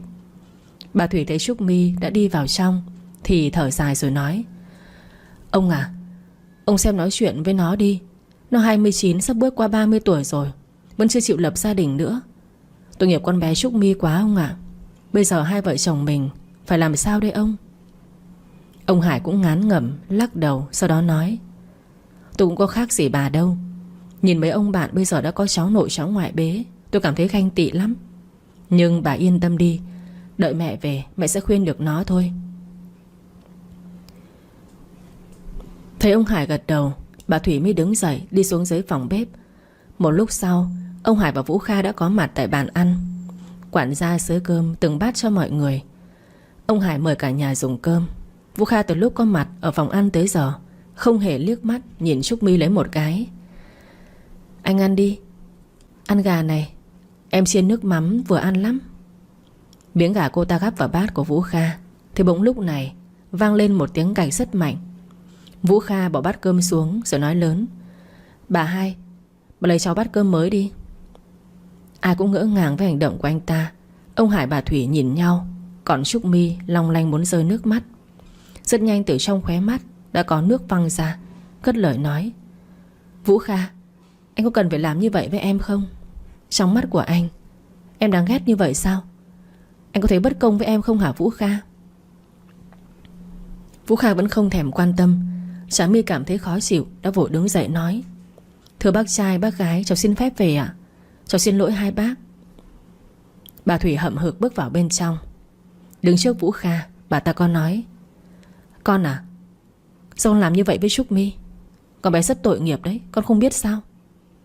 Mẹ, ba mẹ đừng có gán ghép chuyện của con nữa. Từ trước tới nay con chỉ xem Trúc My là một đứa em gái. Con không muốn chuyện này lặp lại một lần nào nữa đâu. Vũ Kha, sao mà con cứng đầu thế? Con không thương ba mẹ sao? Thế ba mẹ có thương con không? Tại sao lại cứ cố gắng gán ghép cho người mà con không hề yêu? Nói rồi Vũ Kha quay người bước nhanh lên trên phòng. Bà Thủy nói vọng lên hướng cầu thang: Vũ Kha, mẹ không muốn thấy con trở nên ngang bướng thế này đâu. Ba mẹ chỉ là muốn tốt cho con. Chả mi con bé hoàn hảo thế kia mà. Nó có nhược điểm nào con không cảm thấy thích sao? Đáp lại câu nói của bà Thủy là một cái đóng cửa rất mạnh của Vũ Kha, khiến cho ông Hải, bà Thủy ngao ngán chẳng biết làm sao. Còn Thúy chiều đi Lan làm về, cô không có ý định sẽ ghé lại công viên, bởi vì cô nghĩ Khải Phong có lẽ không phải là anh Bo như cô đã dự đoán. Khi con Trúc chạy ngang qua công viên, theo cảm tính cô liếc mắt vào bên trong. Quả thật không có bóng người của Khải Phong. Nhưng bỗng lúc này con Trúc thắng gấp rồi nói: Thúy ơi, ba mày kìa. Cô bất ngờ nhìn thẳng về phía trước, thấy trước mặt của cô, và nó chính là ông Tâm đang đứng chặn đầu xe lại. Lúc này đây ông ấy hậm hực nói: Thúy, nói chuyện với ba một chút đi. Mấy ngày nay Thúy rất nhớ ông Tâm, cứ nghĩ là ông không cần đứa con gái này nữa. Vậy mà không ngờ ông đã tìm cô. Bước xuống xe rồi nói với Trúc: hãy về nhà trước, có gì Thúy sẽ bắt xe về sau. Lúc này cô tiến đến băng ghế rồi cùng ngồi xuống với ông Tâm. Cô cất lời nói trước: ba tìm con có việc gì không? Con đã ở đâu? Ba biết con hay ra công viên nên 2 ngày nay đã đi tìm con. Gặp được con ba rất vui. Thúy nè, theo ba về nhà được không con? Thúy cười nhạt rồi nói: về căn nhà đó làm gì hả ba? Cuộc sống của con đang rất ổn. Con đã làm quen được rồi. Ba không cần phải lo cho con đâu. Ba giữ sức khỏe nhé. Con đi trước đây. Cô cúi đầu đứng dậy rồi cất bước đi. Nhưng lúc này ông Tâm cũng đứng dậy theo cô. Sau đó nói: Thúy, mấy hôm nay dì con nấu cơm, ba ăn không quen. Con có thể về nhà của chúng ta sống như lúc trước được không con? Thúy nghe như vậy cảm thấy rất tổn thương. Thúy là con của ông ấy chứ không phải là người giúp việc đâu, mà nấu cơm cho cả gia đình đó ăn mỗi ngày. Hai hàng nước mắt của cô như muốn tuôn trào ra. Cô quay người lại cho thật nhanh đến bắt taxi đậu gần đó. Mở cửa, cô leo nhanh vào xe. Cô bảo tài xế hãy lái xe về căn hộ. Khi nhìn thấy gần đến căn hộ, Thúy sợ con Trúc biết cô khóc từ nãy tới giờ, nên đã vội đưa tay lên lau nước mắt. Bảo anh tài xế dừng lại xe. Sau đó Thúy trả tiền. Cô vừa bước vào đã thấy con Trúc đang xem tivi. Thấy cô về, nó vội lấy điều khiển tivi ra tắt. Trúc nói: mày về rồi sao? Khóc nhiều lắm có phải không? Thúy gượng cười: đâu có, tao đi tắm rồi nấu cơm tao với mày cùng ăn nhé. Mày giấu tao làm gì? Hai mắt của mày đỏ choét sưng húp kia kìa. Tao hiểu tính của mày mà. Thôi đi tắm đi, tao xuống bếp bắc nồi cơm trước đây. Thúy gật đầu. Tâm trạng của cô lúc này trở nên rất tồi tệ. Buổi tối sau khi ăn xong và dọn dẹp, cô và Trúc mỗi đứa một phòng như thường ngày. Bỗng lúc này nó ôm gối qua phòng của cô rồi nói: tao ngủ chung với mày đêm nay nhé. Sao vậy? Mấy hôm nay ngủ riêng được mà. Không ngủ chung với mày cho mày khóc đến sáng sao? Tao hiểu tính của mày lắm, không cần nói nhiều đâu. Nằm qua kia đi, tao nằm với. Biết rồi, tao cảm ơn mày đã luôn bên cạnh tao nha Trúc. Trúc cười lớn rồi nói: con điên này, tao không bên mày thì bên ai đây? Tao biết là tao may mắn hơn mày gấp mấy lần, nhưng lúc nào mày cũng có gia đình của tao mà. Hãy xem gia đình của tao là mái ấm thứ hai của mày đi. Ba mẹ tao nói rồi, mày y như con gái ở trong nhà vậy. Tao biết ơn gia đình của mày và mày nhiều lắm đấy Trúc. Mọi thứ vui buồn có ập đến khiến tao chẳng biết giờ đây tao phải làm sao cho đúng. Nhưng tao quyết định rời đi, và được thực hiện ước mơ của tao như vậy là rất đúng. Chính xác. Mày phải quan tâm đến mày nhiều hơn kìa nữa Thúy. Thúy cười tươi rồi cả hai ôm nhau ngủ. Thời gian cứ thế trôi nhanh, mà trời đã lên tới đỉnh. Lúc này đây tiếng chuông cửa liên tục vang lên đã đánh thức cô và Trúc thức dậy. Dụi hai con mắt, cô nhìn con Trúc còn vẫn đang ngủ say. Cô hỏi nó: ai tìm vậy Trúc? Nó vẫn còn nằm hướng hai mắt nhưng mở mãi mà không lên. Nó nói: tao đâu biết, nhưng không lẽ ba mẹ tao đến sao? Ngay lập tức nó bật đầu ngồi dậy. Hôm qua ba tao có hỏi địa chỉ, nói rằng nếu rảnh sẽ qua thăm tao với mày. Tao quên mất. Đi rửa mặt lẹ mày ơi. Thúy cũng như lời Trúc, vừa nói nên nhường phòng tắm cho nó làm vệ sinh cá nhân trước. Cô sẽ làm vệ sinh sau. Khi con Trúc làm vệ sinh xong, nó chạy vọt ra ngoài cửa xem có phải là ba mẹ của Trúc đến không. Nhưng nó bất ngờ vô cùng khi người đứng ngoài cửa chính là ông Tâm và bà Cúc. Thở dài chán nản, nó không muốn mở cửa chút nào. Không biết tại sao hai người họ lại biết đến chỗ ở mà Thúy đang ở. Mở cửa cho hai người họ vào, mời ông Tâm và bà Cúc lại ghế sofa. Bà Cúc lúc này nói: Con Thúy đâu rồi? Bộ trai bao nuôi nó sao? Ở kiểu này á, chỉ có trai nuôi thôi. Dì này, dì biết cái gì mà dì nói như vậy? Ai ở trong căn nhà này đầy đủ thế này đều là trai nuôi sao? Ô con này, để anh thấy chưa? Hả anh Tâm? Con Thúy nó chơi với thể loại bạn thế này đấy, để mới bắt chước tính nết như vậy. Thật là con cái nói không biết nghe gì cả. Ở trong nhà lúc này, Thúy đang hớn hở vì sắp gặp được ba mẹ của Trúc. Nhưng khi nghe giọng nói chanh chua của bà Cúc, bước chân cô bỗng ngừng lại, chẳng muốn bước đi nữa. Ông Tâm lúc này nói: Kìa em, sao lại nói như vậy? Thì anh thử nghĩ xem, trong túi nó không có một đồng, làm sao có chuyện nó ở được trong căn nhà cao cấp thế này chứ? Em nói gì vậy Trúc? Sao biết là con Thúy không có tiền? Tiền tiêu xài mỗi tháng của con bé đâu? Bộ tháng này em không đưa sao? Anh nhớ đầu tháng anh đã đưa cho em 15 triệu chưa cho ba đứa rồi mà. Còn Trúc làm ra vẻ vô cùng bất ngờ nói: Thật hả chú Tâm? Vậy là mỗi đứa được 5 triệu sao? Vậy mà hồi đó tới giờ cái Thúy cứ nói là có 1 triệu. Mà mỗi lần cho ấy, cũng mệt mỏi lắm đấy chú Tâm ơi. Cúc, chuyện này là sao hả em? Con bé mỗi tháng chỉ có 1 triệu tiền sinh hoạt sao? Bà Cúc lúng túng vì bị lộ ra chuyện ăn chặn tiền sinh hoạt của Thúy. Cái này đúng như người ta đã nói là gậy ông đập lưng ông đây mà. Bà Cúc nói: Anh đừng tin lời con bé này. Anh không tin em sao? Thúy bước ra cất lời nói: Dì muốn giải thích ý, thì làm ơn về nhà mà giải thích đi. Ở đây không phải chỗ để dì đến, muốn đến là đến đâu. Làm gì mà căng? Trai nuôi đến vinh mặt thế phải không? Dì, tôi không muốn dì ăn nói như vậy nữa. Tôi đang làm trợ lý trong tập đoàn Lâm Thị. Đây là đều là do tập đoàn đãi ngộ chúng tôi. Dì không biết thì đừng có đặt điều linh tinh nữa. Bà ta bĩu môi cười khinh bỉ: Gớm nữa, được làm trợ lý luôn sao? Dốc láo quen thật. Ông Tâm thở mạnh một hơi rồi nói: Cúc, sao mà em nặng lời thế? Anh bảo em qua xin lỗi con bé cơ mà. Em xin lỗi rồi khuyên con bé về đi. Anh Tâm, em không thấy hai đứa nó đang xem thường em sao? Em không nói nữa đâu, phí thời gian quá. Về còn bán vàng ở trong tiệm nữa. Con Trúc liền nói: Chú Tâm nghe thấy gì chưa? Mau đưa mụ dì ghẻ này về ra khỏi đây giúp chúng cháu đi ạ. Mày có mất dạy. Bà Cúc tức giận đến đỏ cả mặt, đứng bật dậy bước ra ngoài, đi ra ngoài xe. Ông Tâm thấy tình hình khá căng thẳng nên cũng đứng dậy theo bà ta. Nhưng trước khi đi, ông nhìn thẳng vào mắt của Thúy rồi nói: Hãy suy nghĩ lời ba nói nhé Thúy. Mau thu xếp đồ về nhà thôi con. Đừng làm phiền người khác như vậy. Ông Tâm càng nói cô lại càng tổn thương. Thúy lau nước mắt và cười nhạt nói: Thì ra là ba tin những lời nói đó sao? Con chẳng muốn giải thích làm gì. Ba về đi. Coi như ba không có đứa con gái này. Ba hãy xem như con chết rồi đi. Từ khi nào mà con hỗn hào thế hả Thúy? Từ khi ba không còn là ba của con nữa. Ông Tâm nghe cô nói như vậy cũng rất tức giận, bỏ đi một mạch ra bên ngoài. Thúy mệt mỏi đến kiệt sức. Còn Trúc lắc đầu ngán ngẩm thở dài: Thôi đừng buồn nữa. Ba của mày rồi cũng phải sáng mắt ra thôi. Phải mạnh mẽ lên chứ. Nghe tao đi, đừng buồn. Thay đồ sẽ ăn sáng với tao nào, rồi còn đi chợ nữa. Trúc nói phải. Cô cố gắng gạt bỏ đi mọi chuyện vừa rồi.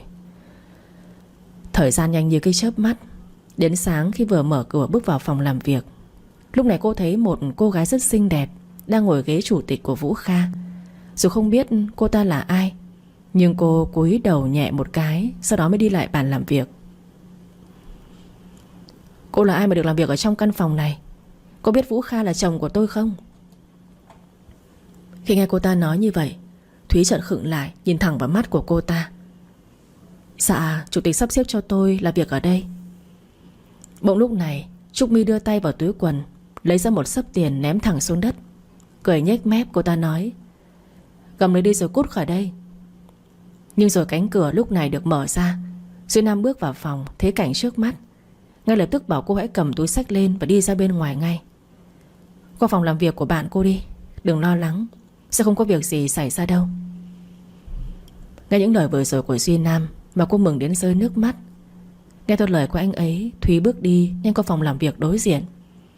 Duy Nam quay vào gặp lại Trúc My, nhìn thẳng vào mặt của cô ta rồi nói: Trúc My, em làm cái trò gì vậy? Vũ Kha mà biết chuyện này sẽ không tha cho em đâu. Cô ta là ai mà ngay cả anh cũng bênh cô ta vậy? Em đang sai đấy Trúc My, em hãy về đi. Nếu Vũ Kha biết chuyện hôm nay em dám ngồi ở đó khinh bỉ người khác như vậy, anh không biết chuyện gì sẽ xảy ra với em đâu. Nhặt tiền lên rồi về giúp anh.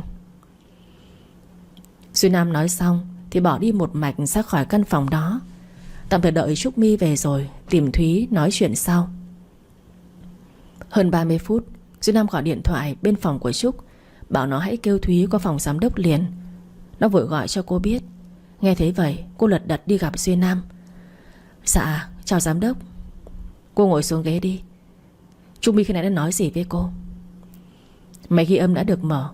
Vài phút trước Duy Nam đã gọi cho Vũ Kha biết chuyện Trúc My đến. Vũ Kha rất lo cho cô, còn sợ Trúc My ăn nói linh tinh làm cho Thúy buồn, nên giờ đây anh ta rất muốn biết chuyện lúc nãy xảy ra thế nào. Dạ, thưa giám đốc, khi nãy vợ của chủ tịch hỏi rằng tại sao tôi lại được làm việc ở trong phòng chủ tịch, bảo tôi hãy nghỉ việc đi, và còn ném cho tôi một xấp tiền. Vậy cô tin đó là vợ của Vũ Kha không? Có liên quan đến tôi sao hả giám đốc? Cô gái khi nãy chỉ là bạn học của Vũ Kha thôi, không phải vợ đâu. Tôi là bạn thân của chủ tịch, tôi biết rõ mọi chuyện. Thúy lưỡng lự không biết có nên tin hay không. Vâng ạ. Tôi mong là cô sẽ tin những lời tôi vừa nói. Mà nè, không cần phải sợ chuyện nghỉ việc đâu. Chuyện đó sẽ không xảy ra. Cô cứ bình thường và tập trung vào làm công việc của cô đi. Cô gật đầu rồi nói: dạ tôi cảm ơn giám đốc, nhưng tôi nghĩ từ giờ nên giữ khoảng cách là tốt nhất ạ. Duy Nam đâu thể nói được ý định của cô đâu. Chuyện này chỉ có Vũ Kha mới giúp được Thúy bỏ cái ý nghĩ đó mà thôi. À Thúy này, cô có bạn trai chưa vậy? Dạ tôi có rồi ạ. Thế à, chúc mừng cô nhé. Cô về làm việc tiếp đi. Vâng ạ. Một lúc sau, khi nhận được file ghi âm từ Nam, Vũ Kha như chết lặng khi biết chuyện cô đã có người yêu. Nhưng hiện tại anh đang chuẩn bị lên chuyến bay nên không thể nào gọi lại cho Duy Nam. Nhất định sau khi về tới Việt Nam, Vũ Kha sẽ đi tìm cô ngay. Nhưng khi đến Việt Nam rồi, Vũ Kha không thể đến gặp Thúy được, bởi vì ông Hải tổ chức tiệc tại căn biệt thự nhà họ Lâm cho bạn bè tới chơi. Vũ Kha liên tục xem đồng hồ, nhưng cũng đã khá muộn. Giờ này không thể đi tìm Thúy. Buổi tiệc ngày hôm nay của người thượng lưu nên không thể nào thiếu sự có mặt của gia đình Trúc My. Cô ta bước đến gần Vũ Kha, cười tươi rồi hỏi: anh Kha, sao anh không vào nhập tiệc cùng với mọi người? Không liên quan đến cô. Vũ Kha, đừng lạnh lùng với em như vậy được không? À, mọi người đang khiêu vũ bên trong đấy. Hôm nay em có thể làm bạn nhảy cùng anh có được không ạ? Vũ Kha liền làm ra vẻ mặt bực tức, quay ra nhìn cô ta nói: tôi xin cô đây Trúc My, nếu làm bạn bè anh em thì được, đừng làm phiền tới cuộc sống của tôi nữa. Còn nữa, nếu cô dám đến tìm Thúy một lần nữa, cô không yên với tôi đâu. Thôi em đùa đấy, em có gì đâu. Em thử lòng anh thôi, chứ anh từ xưa tới giờ là anh trai của em mà, làm gì có chuyện yêu đương. Em chỉ thử lòng thôi, anh đừng tin thật có được không? Là sao Trúc My? Cô đừng đùa nữa có được không vậy? Ôi ông anh của tôi ơi, tôi trêu cho ông vui thôi, chứ làm gì có chuyện yêu đương gì ở đây. Khai thật cho em biết em còn giúp anh nữa. Hồi sáng nay anh cũng biết rồi phải không? Em thử lòng cô ấy thôi mà. Cô gái tên Thúy đó đẹp hơn em gấp mấy lần đấy anh ạ. Nghe Trúc My khen Thúy như vậy, Vũ Kha liền tin rồi cười tươi, sau đó nói: đương nhiên, làm sao có thể so sánh với Thúy của tôi được. Vậy là anh biết trước cô ấy rồi sao? Chứ anh mới về nước làm sao có thể yêu một cô gái nhanh đến vậy? Cứ xem như là vậy đi, đừng hỏi nhiều.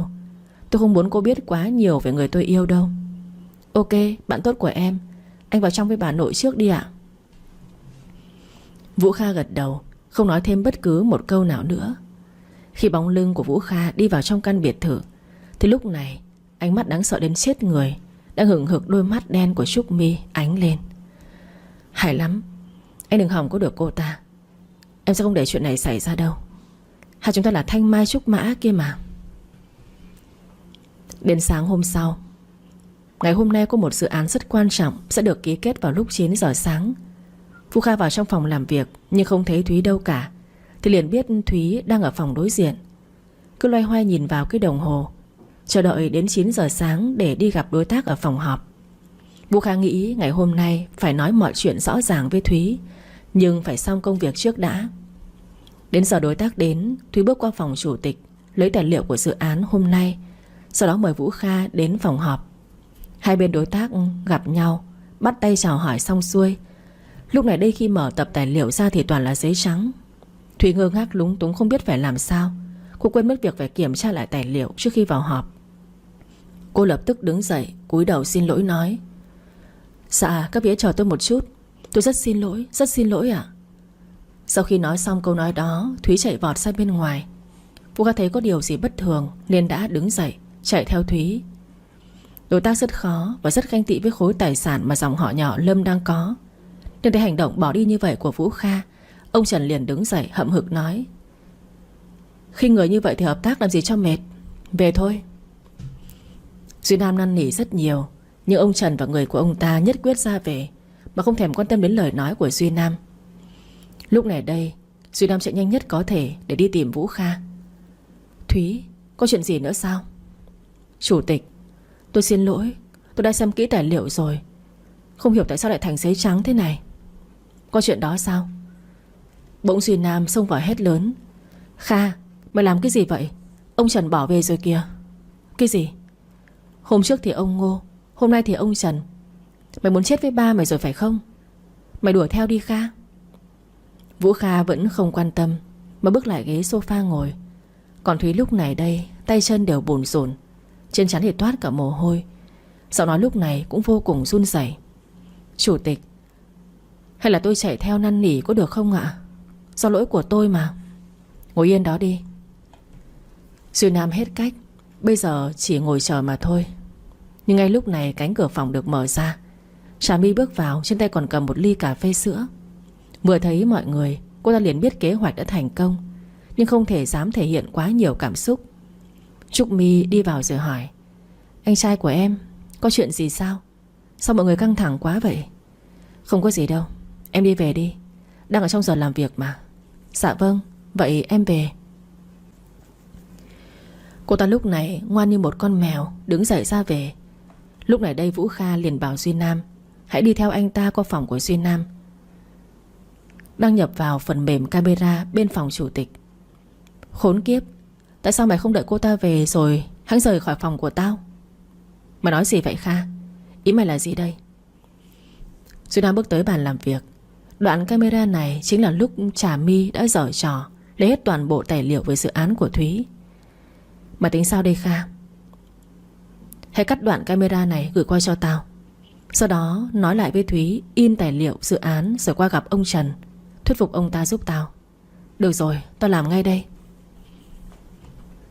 Ngày hôm đó Thúy vô cùng lo sợ. Thúy nghĩ có thể Vũ Kha và Duy đã cùng nhau đi gặp ông Trần nên mới không về phòng làm việc. Bây giờ đã là 4 giờ chiều. Vũ Kha bước vào phòng làm cô bất ngờ, vội đứng dậy hỏi: Chủ tịch, dự án có được ký kết không ạ? Tắt máy đi theo anh. Hả? Cô lại đưa ra Như Tưởng khi Vũ Kha thay đổi cách xưng hô với cô. Vũ Kha chở cô đến siêu thị rồi nói: Em có biết nấu ăn không? Sao ạ? Có chuyện gì sao? Trả lời đi. Em có biết nấu lẩu Thái không? Dạ tôi biết. Vậy thì mua đồ nấu đi, xuống xe vào trong mua thôi. Lúc này cô cảm thấy rất vui và nghĩ chắc là chuyện của ông Trần có thể đã giải quyết xong. Hôm nay nấu lẩu thế này chắc là muốn ăn mừng đấy mà. Suy nghĩ như vậy, tâm trạng của cô cũng vui được phần nào. Mua hết mọi thứ cần thiết và cùng Vũ Kha đi về nhà của anh ta. Nghe như vậy, cô chỉ biết im lặng chờ anh ta đưa về nhà. Khi vào bếp sơ chế mọi thứ như thịt bò, tôm, mực, cá viên đủ loại, Vũ Kha lúc này nói: Cần anh rửa rau không? Không cần đâu chủ tịch, tôi làm tí là xong ấy mà. Từ trước tới giờ không có ai giúp em làm những công việc này sao? Có Trúc à? Trúc là bạn thân của tôi mà. Bỗng nhiên anh ta buồn bã hỏi: Thúy, em có bạn trai rồi sao? Sao chủ tịch hỏi câu này ạ? Là chuyện riêng tư của tôi mà. Tại vì anh nghĩ em sẽ tiếp tục chờ người con trai mà em từng nói. Thúy cười nhạt không biết trả lời thế nào. Bỗng không tập trung nên đã sơ ý bị đứt tay. Em có sao không? Đưa tay lên.